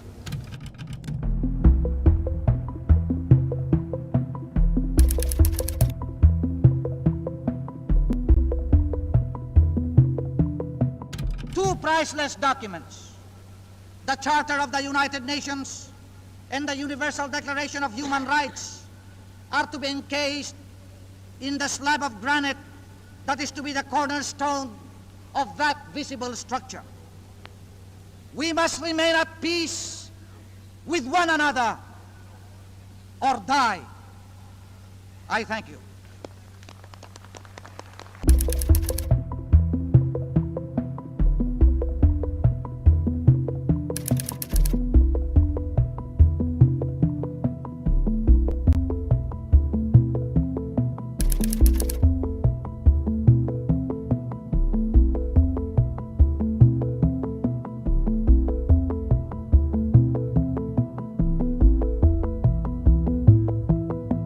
We must make our devotion to the ideals of the Charter as strong as the steel in this building. We must pursue the objectives of the Charter with resolution as firm as the rock on which this building rests. We must conduct our affairs foursquare with the Charter in terms as true as this cornerstone. If we do these things, the United Nations will endure and will bring the blessings of peace and well-being to all mankind.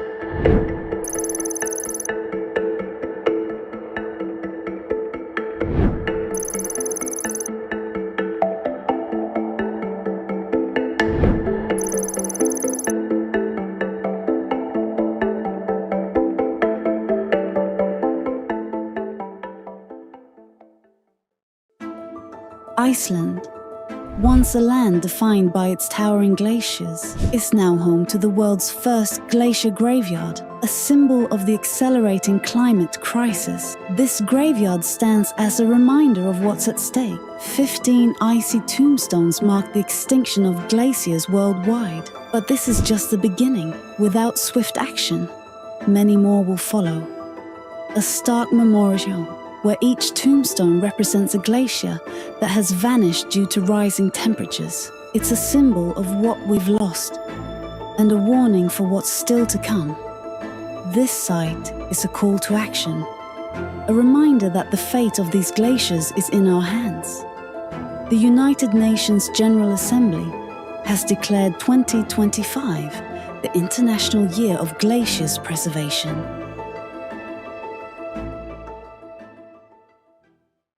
Almost everybody on Earth, basically 9 out of 10 people, breathe air that is essentially unfit for purpose.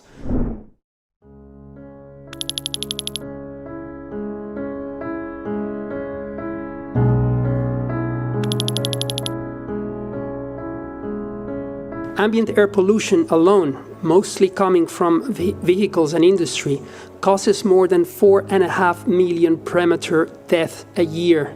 Just for context, this is more than those deaths by malaria and HIV/AIDS combined.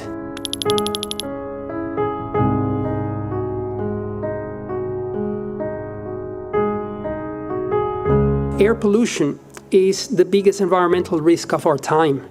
But not only is it a health risk in itself, it also exacerbates climate change.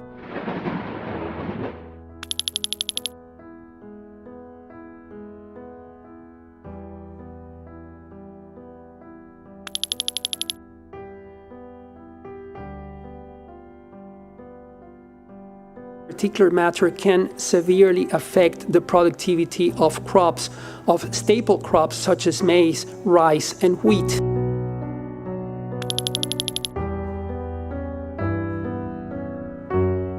There's sufficient data around the world to basically acknowledge that it is a worldwide problem, particularly in urban areas. The first thing that cities have to do is to recognize that the problem exists in the first place.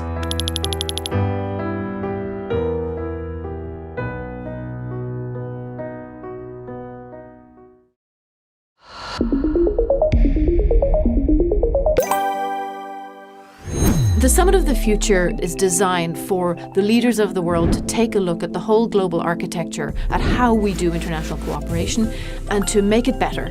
The most important ingredient is trust. The summit is going to adopt 3 agreements: a pact for the future, a global digital compact, and a declaration on future generations. The Pact for the Future has 5 chapters on sustainable development, peace and security, youth and future generations, science and technology, and transforming global governance. You look at the UN and you think governments are the key players, and that's true, they're the ones sitting around the table, but they do so on behalf of their people. Civil society actors, young people have been involved throughout and will be at the summit. Private sector will be here in recognition of the massive role they have in shaping people's lives and opportunities today. This summit is for and by everyone, and everyone should see themselves reflected in it.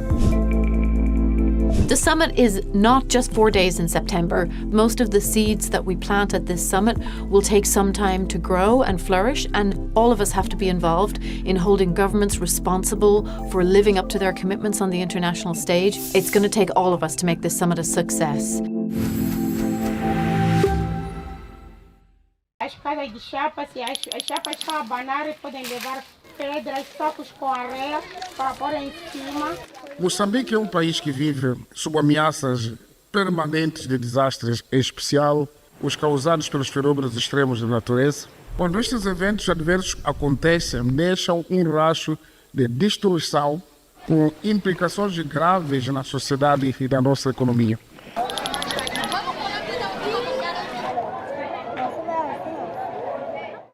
Muitos podemos fazer para reduzir a perda de vidas humanas e maiores danos. O aviso prévio nos ajuda para isso, para nos precavermos. Mas eu vi que está muito...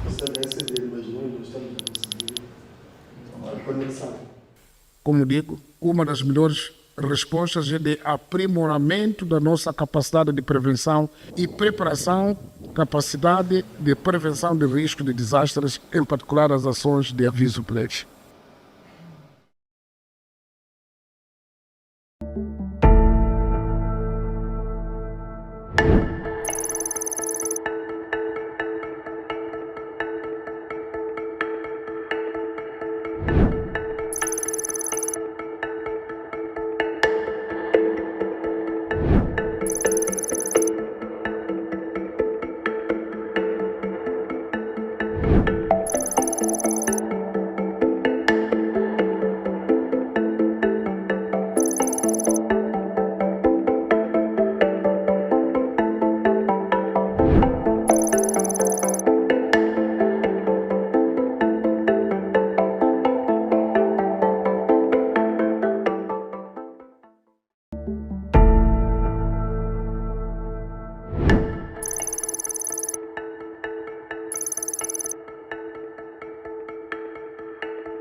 The number of people that need to be medically evacuated outside the Gaza Strip to continue their care are more than 10,000. احنا تصوبنا في 3-4 في قذيفة دبابة على باب منزلنا. تصوبت لما وتصوبت ملك وتصوب أحمد. استشهدت بنتي ديما عمرها 13 سنة.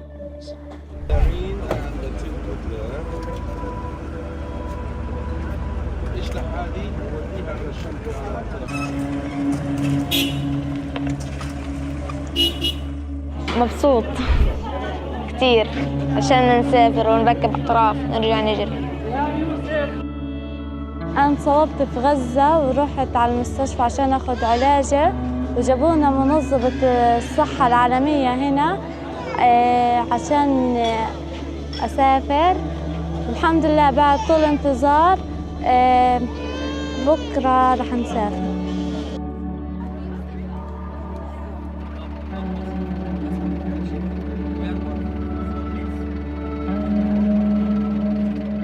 It's 3 a.m. We are here at Augusta Victoria Hospital preparing the buses to be shortly heading to Kerem Shalom Crossing. We are supporting in transporting the patients and ensuring the buses are fully loaded with food, water, wheelchairs and medical team are on board. بتمنى إني أعالج أطفالي برا البلد يتعالجوا ويرجعوا يمشوا إن شاء الله على رجليهم زي أول وأحسن.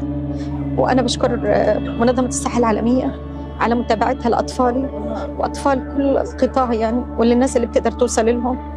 وبتمنى توقف نار الحرب اللي إحنا عايشين فيها. شكرا.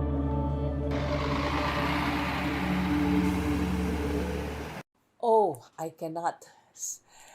cannot put into words exactly how you will feel when you enter a jail. And when you go inside, you see them. They are packed like sardines inside these cells. It's really not humane. It goes down to the basic level of these people, whether they're convicted or not, they are still human beings. You cannot stop treating them like human beings. I sleep in a dormitory, 200 people in one line. The dormitory is crowded. It's very uncomfortable for us. I was constantly having insomnia.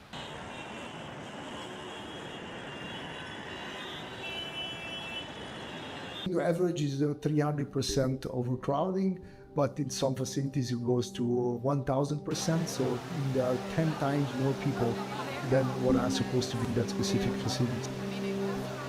This living condition of PDL is important while they are staying here inside. This will affect their behavior. This will affect their development while in our custody. Because I will just borrow these thoughts from Fyodor Dostoevsky that the degree of civilization can be judged by entering its prison.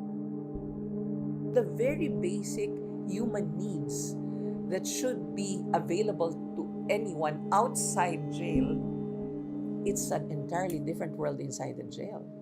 It's like you're no longer human.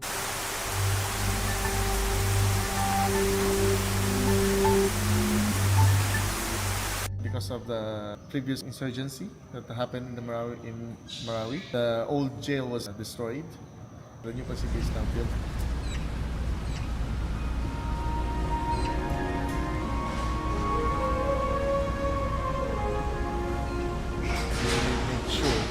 Fundamental rules will be followed. One of the most important aspects is the human rights. So what you should find outside of this jail facility should also be here. The only thing that the PDL should be deprived of is their liberty.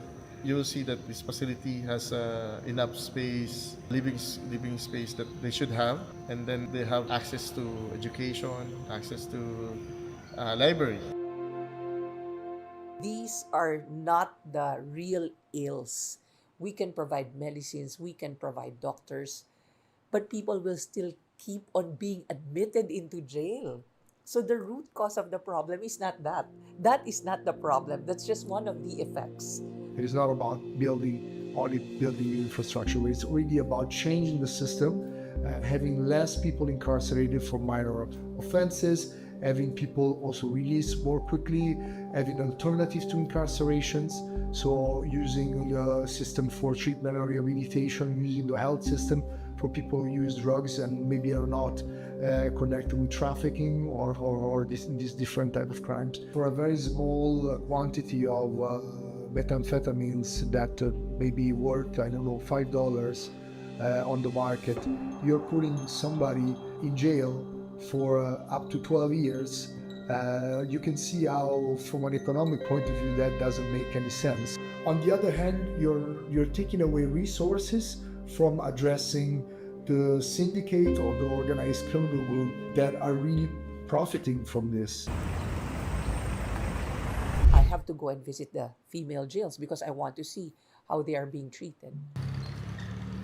And you know, every single time I cry seeing how they are. These are mothers, these are daughters, these are wives who are there, and I relate to them. I try to tell them, do not lose hope, because there are people outside who are going to try to make things better for you. I have 4 kids, and I miss the most is the quality time of my kids when I am there with them outside. UNODC brings to the Philippine government the expertise or the experience of other countries. It has been, I think, very significant in supporting the Philippine government and prison reform. We have a series of meetings with the judges in Marawi City, and they committed to put a court here. So expediting the hearing of the cases will mean that cases will be solved faster, and then release will also become faster. One day, my Lord will reward me for my deeds. Even not in this jail, even outside when I get released.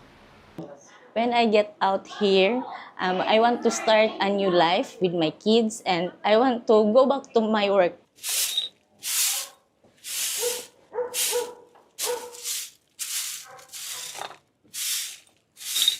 Siyempre, masaya ako.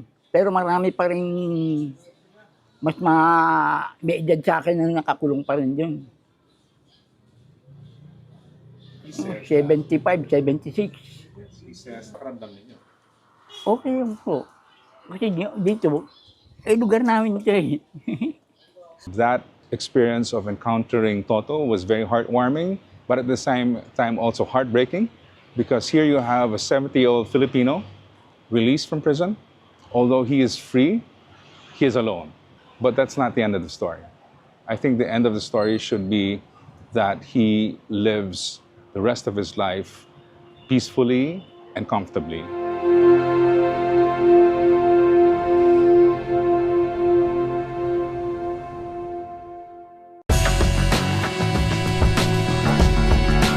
using gravity to enable energy storage. How does that work? How a tiny wound can have devastating consequences.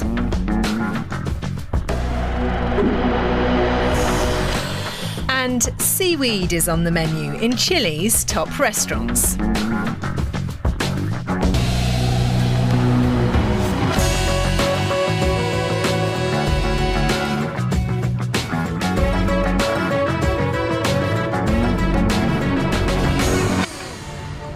At first glance, they make for a strange-looking sight.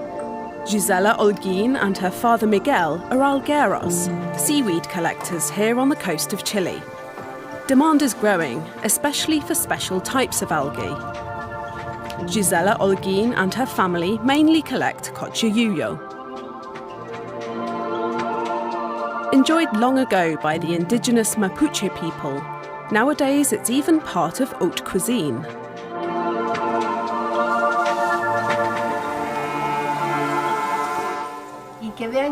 Algae is a superfood. We believe that the food of the future is in the sea, in algae. Whenever weather conditions allow, Gisela Holguin and her husband go out to gather seaweed. It's a dangerous undertaking.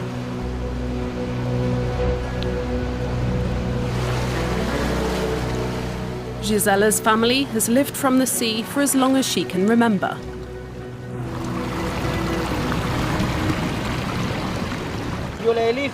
I always have to assess how far I can venture in. At the moment the water level is a bit lower, but I'm always having to fight against the force of the sea. It's always risky, but we have to work. Today they're collecting leaves for an order from one of Chile's top restaurants.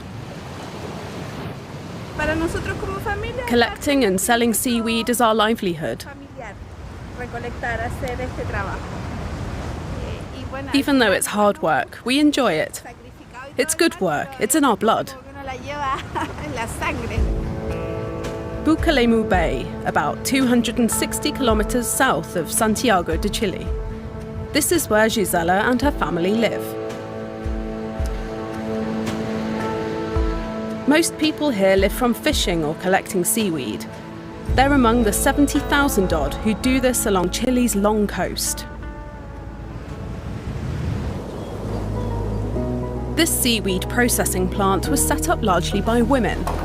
Most of the seaweed is exported to China. Originally, it was Chinese investors who wanted to build a factory here.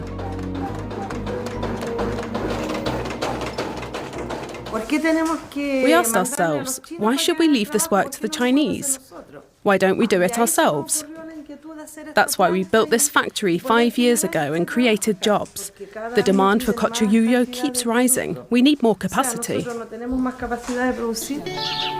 People here are convinced that algae is a food with a future. And Gisela is delighted. She's been contracted to supply a world-class restaurant in Santiago de Chile. Today, she personally delivers the order to the owner. He also happens to be Chile's most famous chef.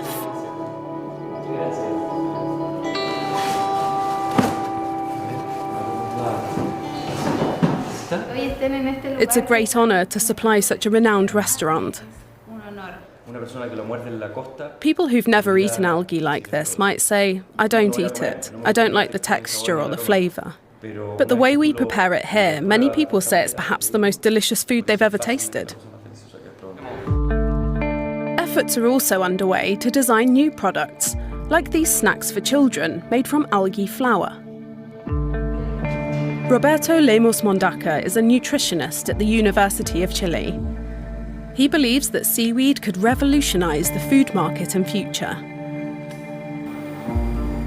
Cochayuyo algae in particular is not only bursting with important nutrients, it's also thought to have healing properties. In several regions of Chile, people consume seaweed in quite traditional ways. But we see a lot of other potential too. With the help of new technologies like 3D printing, we can turn it into attractive shapes and increase its popularity. Gisela and her father are tying together batches of cochayuyo seaweed that they've laid out to dry. They're now ready for further processing. Most of the algae is washed up by the sea. They only harvest a small amount from the seabed, because they know how key seaweed is as an absorber of CO2. Here on the beach, they and other gatherers have set up wooden shacks. This is where they store the seaweed and prepare it for selling at the local market. Gisela's family run a stall there every day.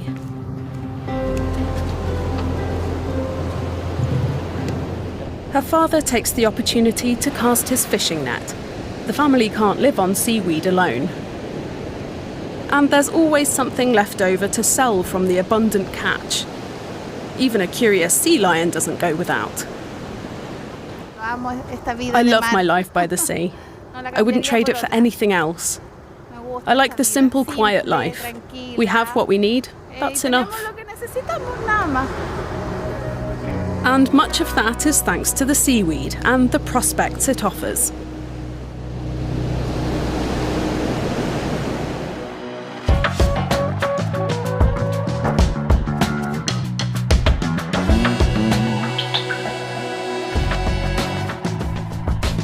A tiny cut can seem harmless enough, but beware. If bacteria enter our bloodstream as a result, the immune system steps in. However, if this overreacts, a severe inflammatory response is triggered, flooding the body with inflammatory messengers and enabling the pathogens to spread. The result can be organ failure, even death.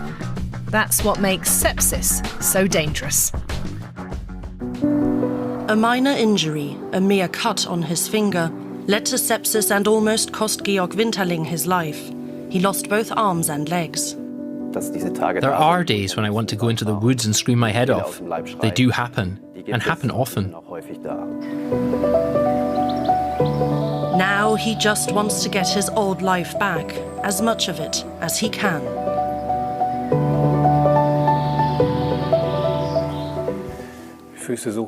Let your feet make contact with the floor as much as possible. Get yourself into a good starting position with good body tension. Before you stand up, review all the important points in your head. This will help you get up without using too much energy.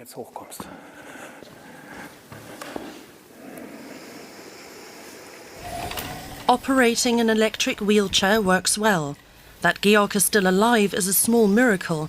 He was in an induced coma for 16 days and underwent 8 surgeries. For months, it was uncertain whether he would survive.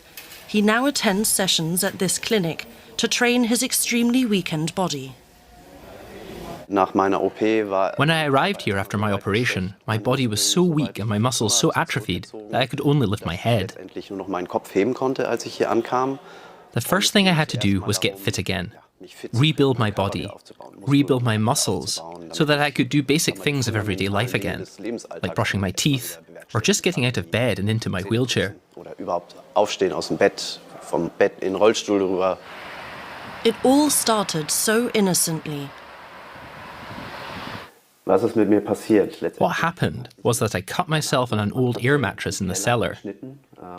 It was a very, very small cut on my left index finger, which became infected.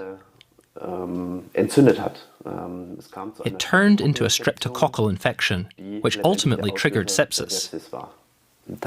You can see this small cut here, and that then developed into a blister overnight. The infection was caused by mouse droppings on the mattress. Soon Georg was in severe pain, had a fever and shortness of breath. 2 doctors told him the infection was harmless. Georg survived because he was finally admitted to a hospital, where he suffered septic shock. He had to be placed in an induced coma. During the infection, his body diverted most of his oxygen to his vital organs, the brain, the heart and the lungs. Because of that, large parts of both his arms and legs didn't receive enough blood. This is what ultimately led to him needing the amputations. It was a really serious case. Professor Greitemann, Georg's attending physician at the rehabilitation clinic. His major concern early on was that the residual limbs and the skin protecting them heal properly. Only then was it possible for Georg to be fitted with prostheses. Sepsis is one of the most common diseases worldwide, affecting around 50 million people every year. Most deaths could be avoided with a correct diagnosis and proper treatment. I was completely unaware of what sepsis is and what it can lead to in the end. I've only learned recently how bad sepsis can be. In most cases, it leads to death because it is not recognized properly. In that respect, I was very lucky to have survived it and to still be sitting here today. Georg's therapist, Carsten Schmidt, doesn't just give him practical tips. He's a cheerleader too. He knew Georg would need both psychological and physical help. Very nice, well done. I didn't help. That worked out well. Yes, you did that all on your own. Happy? It fits. Feels good. No pressure points? No pain. Nice. Every step takes enormous effort, both physically and mentally. One day, Georg Winterling hopes to be able to work again. Before the sepsis, he was a marketing team leader at a medium-sized company. Work is a very important part of my life. It's integral. It was part of my old life. It's part of my new life too. I'm 40 years old. I couldn't imagine just sitting at home from now on and taking early retirement. That feels strange. It just feels wrong. 1, 2, go. You did it. Didn't crush your hand, did I? No. Standing, walking, Georg wants to reclaim as much of his old life as possible. Despair and doubt are his constant companions. I have many inner demons, no doubt about it. There are days when I could just scream at the wall. Everyone can imagine what it's like. There are certain questions I simply shouldn't ask myself right now. Questions like, why me? Why not someone else? Above all, it's the question, who's to blame? These are the two most important questions that I try to ignore all the time, because there is no answer to them, and they don't get me anywhere either. After 6 months, Georg Winterling is allowed to leave the clinic. He is happy to be back in his home in Bielefeld and tries to apply what he has learned during his rehabilitation. A lot is possible. A lot is no longer possible. A lot simply has to be planned with the help of family members. It starts with getting lunch out of the fridge. I have to use my wheelchair to get food and then be able to heat it up. There's difficulties in the morning too, using toothpaste when brushing my teeth. The toothbrush can't be too far away so that I can still reach it. This is part of everyday life. Some of what I had taken for granted has suddenly become an obstacle, and some things are just impossible. Georg Winterling doesn't give up if something doesn't work right away.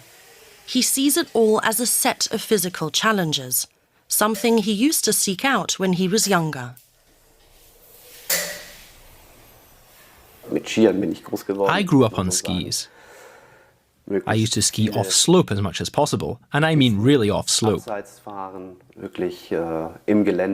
the backcountry, the steeper the better. There were no limits before. And I was also a passionate dancer. My wife was my dance partner, of course. I'm trying to instill this attitude into my children, but of course that will be a bit more difficult to do in the future. The fact that parts of his life are returning to normal is due mainly to his wife Alexandra.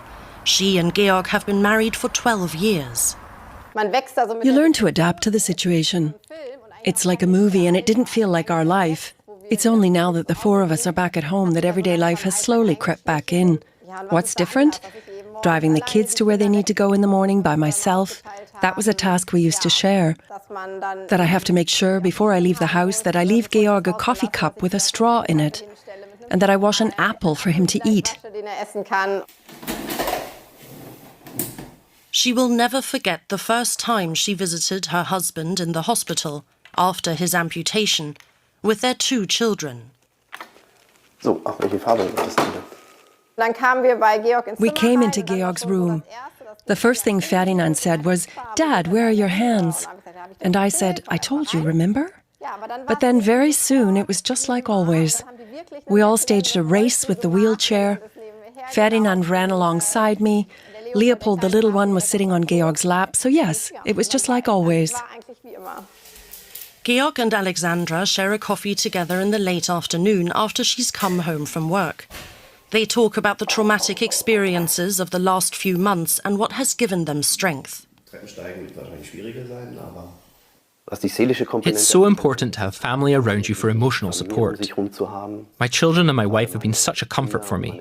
I don't think I would have had the will and the motivation to work so hard on myself for such a long time without them. Georg's high-tech prostheses cost thousands of euros. They're paid for mainly by his health insurance. Solidarity is an important principle in German society. The healthy pay for the sick, the rich for the poor. Everyone is entitled to the same medical treatment. Today, orthopedist Ulf Lotzky is giving Georg a new set of prostheses. I've got your new feet with me. They don't feel natural or agile. As I said, at first it feels good to get a bit more support. It helps. Now you don't have so much play in them anymore. Great. You leaned back, but then adjusted all on your own.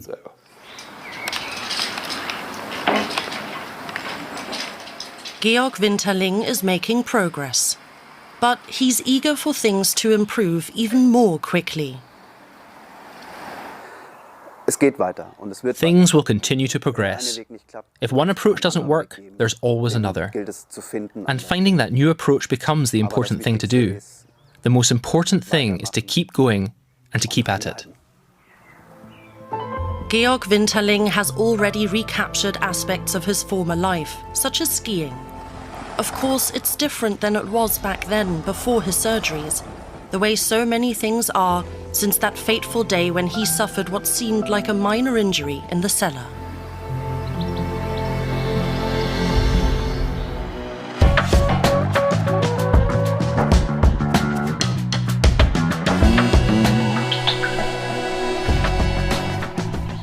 If the sun doesn't shine every day and the wind doesn't constantly blow, how then can renewable energies help meet growing global demand? Without batteries to store surplus energy, it's not easy, particularly in countries without a reliable supply. There are, however, some bright ideas out there. This is a battery. It might not look like one, but this weight here stores the energy it took to move it up here. When it's released, it can power this light.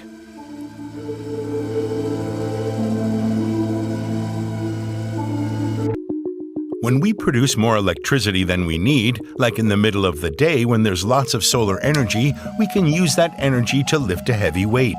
It just sits there until we lower it again. The motor becomes a generator and feeds electricity back into the grid. This technology could be a good way to cut CO2 emissions. We need a lot of renewable energy and places to store it. With ever more renewable energy, we'll need more reliable short and long-term storage. That could be for hours, days, weeks, or even months. Pumped storage hydropower is great for this. It's been around for more than a century and still makes up over 95% of our storage capacity. Water is pumped from a lower to a higher reservoir when there's an energy surplus and flows down through turbines to supply energy when it's needed. Pumped hydro is tried and tested, but it needs a lot of construction work and disrupts natural habitats. And it's not easily scalable, but the gravity principle is. We basically mirror that same process, but instead of water, for one of our solutions, we use blocks. That's Robert Picconi, the co-founder of Energy Vault, the biggest gravity energy storage developer. There's essentially, depending on the size of the system, can be up to thousands of them per system. Back in 2020, Energy Vault built this prototype in Switzerland. 6 cranes stacked the concrete blocks up to a height of 70 meters. The prototype proved the concept works, but it also received criticism that the structure didn't comply with building codes and might not withstand extreme weather. So Energy Vault came up with this gravity battery building. Thousands of blocks are lifted or lowered and then stored horizontally as seen here. The first battery of this kind went into operation in Rudong, China. It's taller than the Great Pyramid of Giza and has more than 3,500 blocks weighing 25 tons each. They were made on site from excavated soil, but the company says they could also be made out of waste materials such as coal ash or wind turbine blades.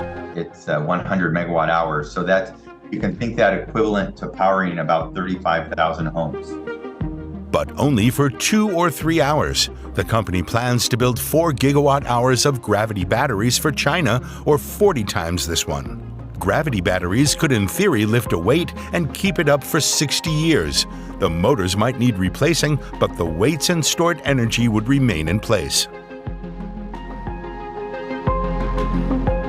The biggest drawback is the costs. That's Evelina Stoicu, Senior Research Associate at Bloomberg NEF's Energy Storage Team. It recently published a study comparing several long-duration energy storage solutions. And what we found is that gravity batteries had the higher average cost and higher cost range from all the other long-duration technologies. One of the reasons that they have a very high cost is because they have very low energy density. So you need sort of larger infrastructure in order to get the same, in order to store the same energy as you would need for a lithium-ion battery, for example. The gravity battery in Rudong stores the same amount of energy as this lithium-ion battery. But the gravity battery needs much more space and building materials, so the initial cost is higher. It also loses out in other ways. Storage operators earn their money by discharging the energy and selling it for more than they paid. Chemical storage, like lithium-ion, can react in milliseconds to market needs, which allows for a lot of quick profit-taking. So, gravity battery storage is more expensive. Right now, it costs twice as much as lithium-ion technology. But developers like Energy Vault say that's not really a barrier. Because they have such long lifetimes of 50, 60 years, which is considerably higher compared to lithium-ion, they may claim that levelized cost of storage over the duration of the project lifetime is lower. And the high startup costs of gravity batteries are evened out over their service life, thanks to low maintenance costs. That might make them competitive in the long run. Let's go underground. We looked at 1,500 underground coal mines, and from these coal mines, we estimate a capacity of 70 terawatt hour of storage. 70 terawatt hours of energy is huge. It's what the entire world needs in a day, and it's 700,000 times the capacity of this. And that's just old, deep coal mine shafts. Abandoned metal mines could also work. The idea is to have a small number of very heavy weights moving up and down the empty shaft. Installation costs could be fairly low. Underground mines have the road access, they have transmission lines into the mine, so you can use that. Energy could then be stored when it's really cheap and used when it's much more expensive, making it a profitable solution. Whether it's for hours or months, we'll only know if this system works as planned once it's built. There are some other rather bold ideas for designing efficient gravity batteries, like sinking a giant piston into the ground and raising it and lowering it with the water underneath. The idea's been around for a few years, but it hasn't got to the pilot stage yet. or putting weights on wagons on rails, which would travel up and down a mountain. That idea is over 10 years old, but hasn't gone anywhere yet. Energy Vault is planning an updated version, which looks a bit like a ski lift with weights. They say this system could be more efficient than the standalone gravity batteries they're making now. And soon, gravity batteries might be installed in skyscrapers. Energy Vault plans to do just that, in collaboration with an engineering company. Gravity energy storage is still in its infancy. It can't compete with the scale and low cost of lithium-ion storage, but it doesn't have to, since gravity storage is intended for longer-term storage of 6 hours or more. So gravity energy might become one of many options to store energy long-term, but you probably won't see lots of these popping up anytime soon.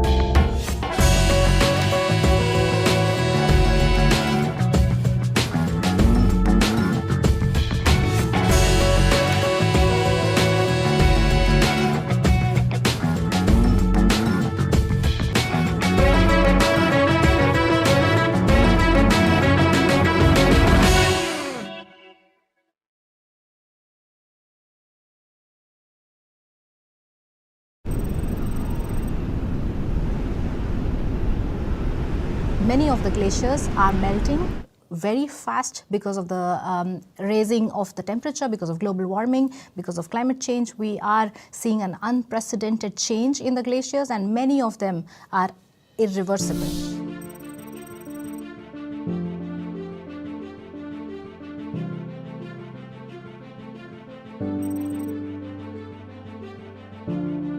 Since 2000, we lost an annual average of 273 billion tons of ice. That's just a huge number. To put that in context, 273 billion tons of ice lost every year corresponds about to the water intake of the entire population for 30 years. When there are a lot of floods, for example, happening because of melting of glaciers, the livelihoods are changed. People tend to migrate from one place to another. So it's when you ask me how many people are actually impacted, it's really everyone. Currently, glaciers are contributing to sea level by about 1 millimeter a year. That sounds nothing, 1 millimeter, right? But it has a huge impact. Small number, huge impact. Every millimeter of additional sea level rise is going to flood another 200,000 to 300,000 persons every year. It is really high time that we create awareness and we change our policies and we create, we mobilize resources to make sure that we have good policy frameworks in place, we have good research in place that can help us to mitigate and also adapt to these new changes. We're again seeing the scenes of mutilated bodies of children and bodies wrapped in shrouds.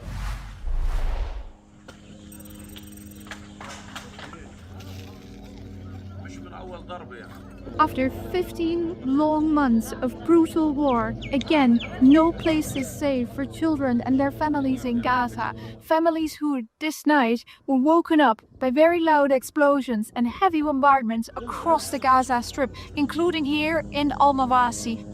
It is unacceptable, even unimaginable, to once again find ourselves talking about this instead of supporting a path towards meaningful recovery and sustainable peace.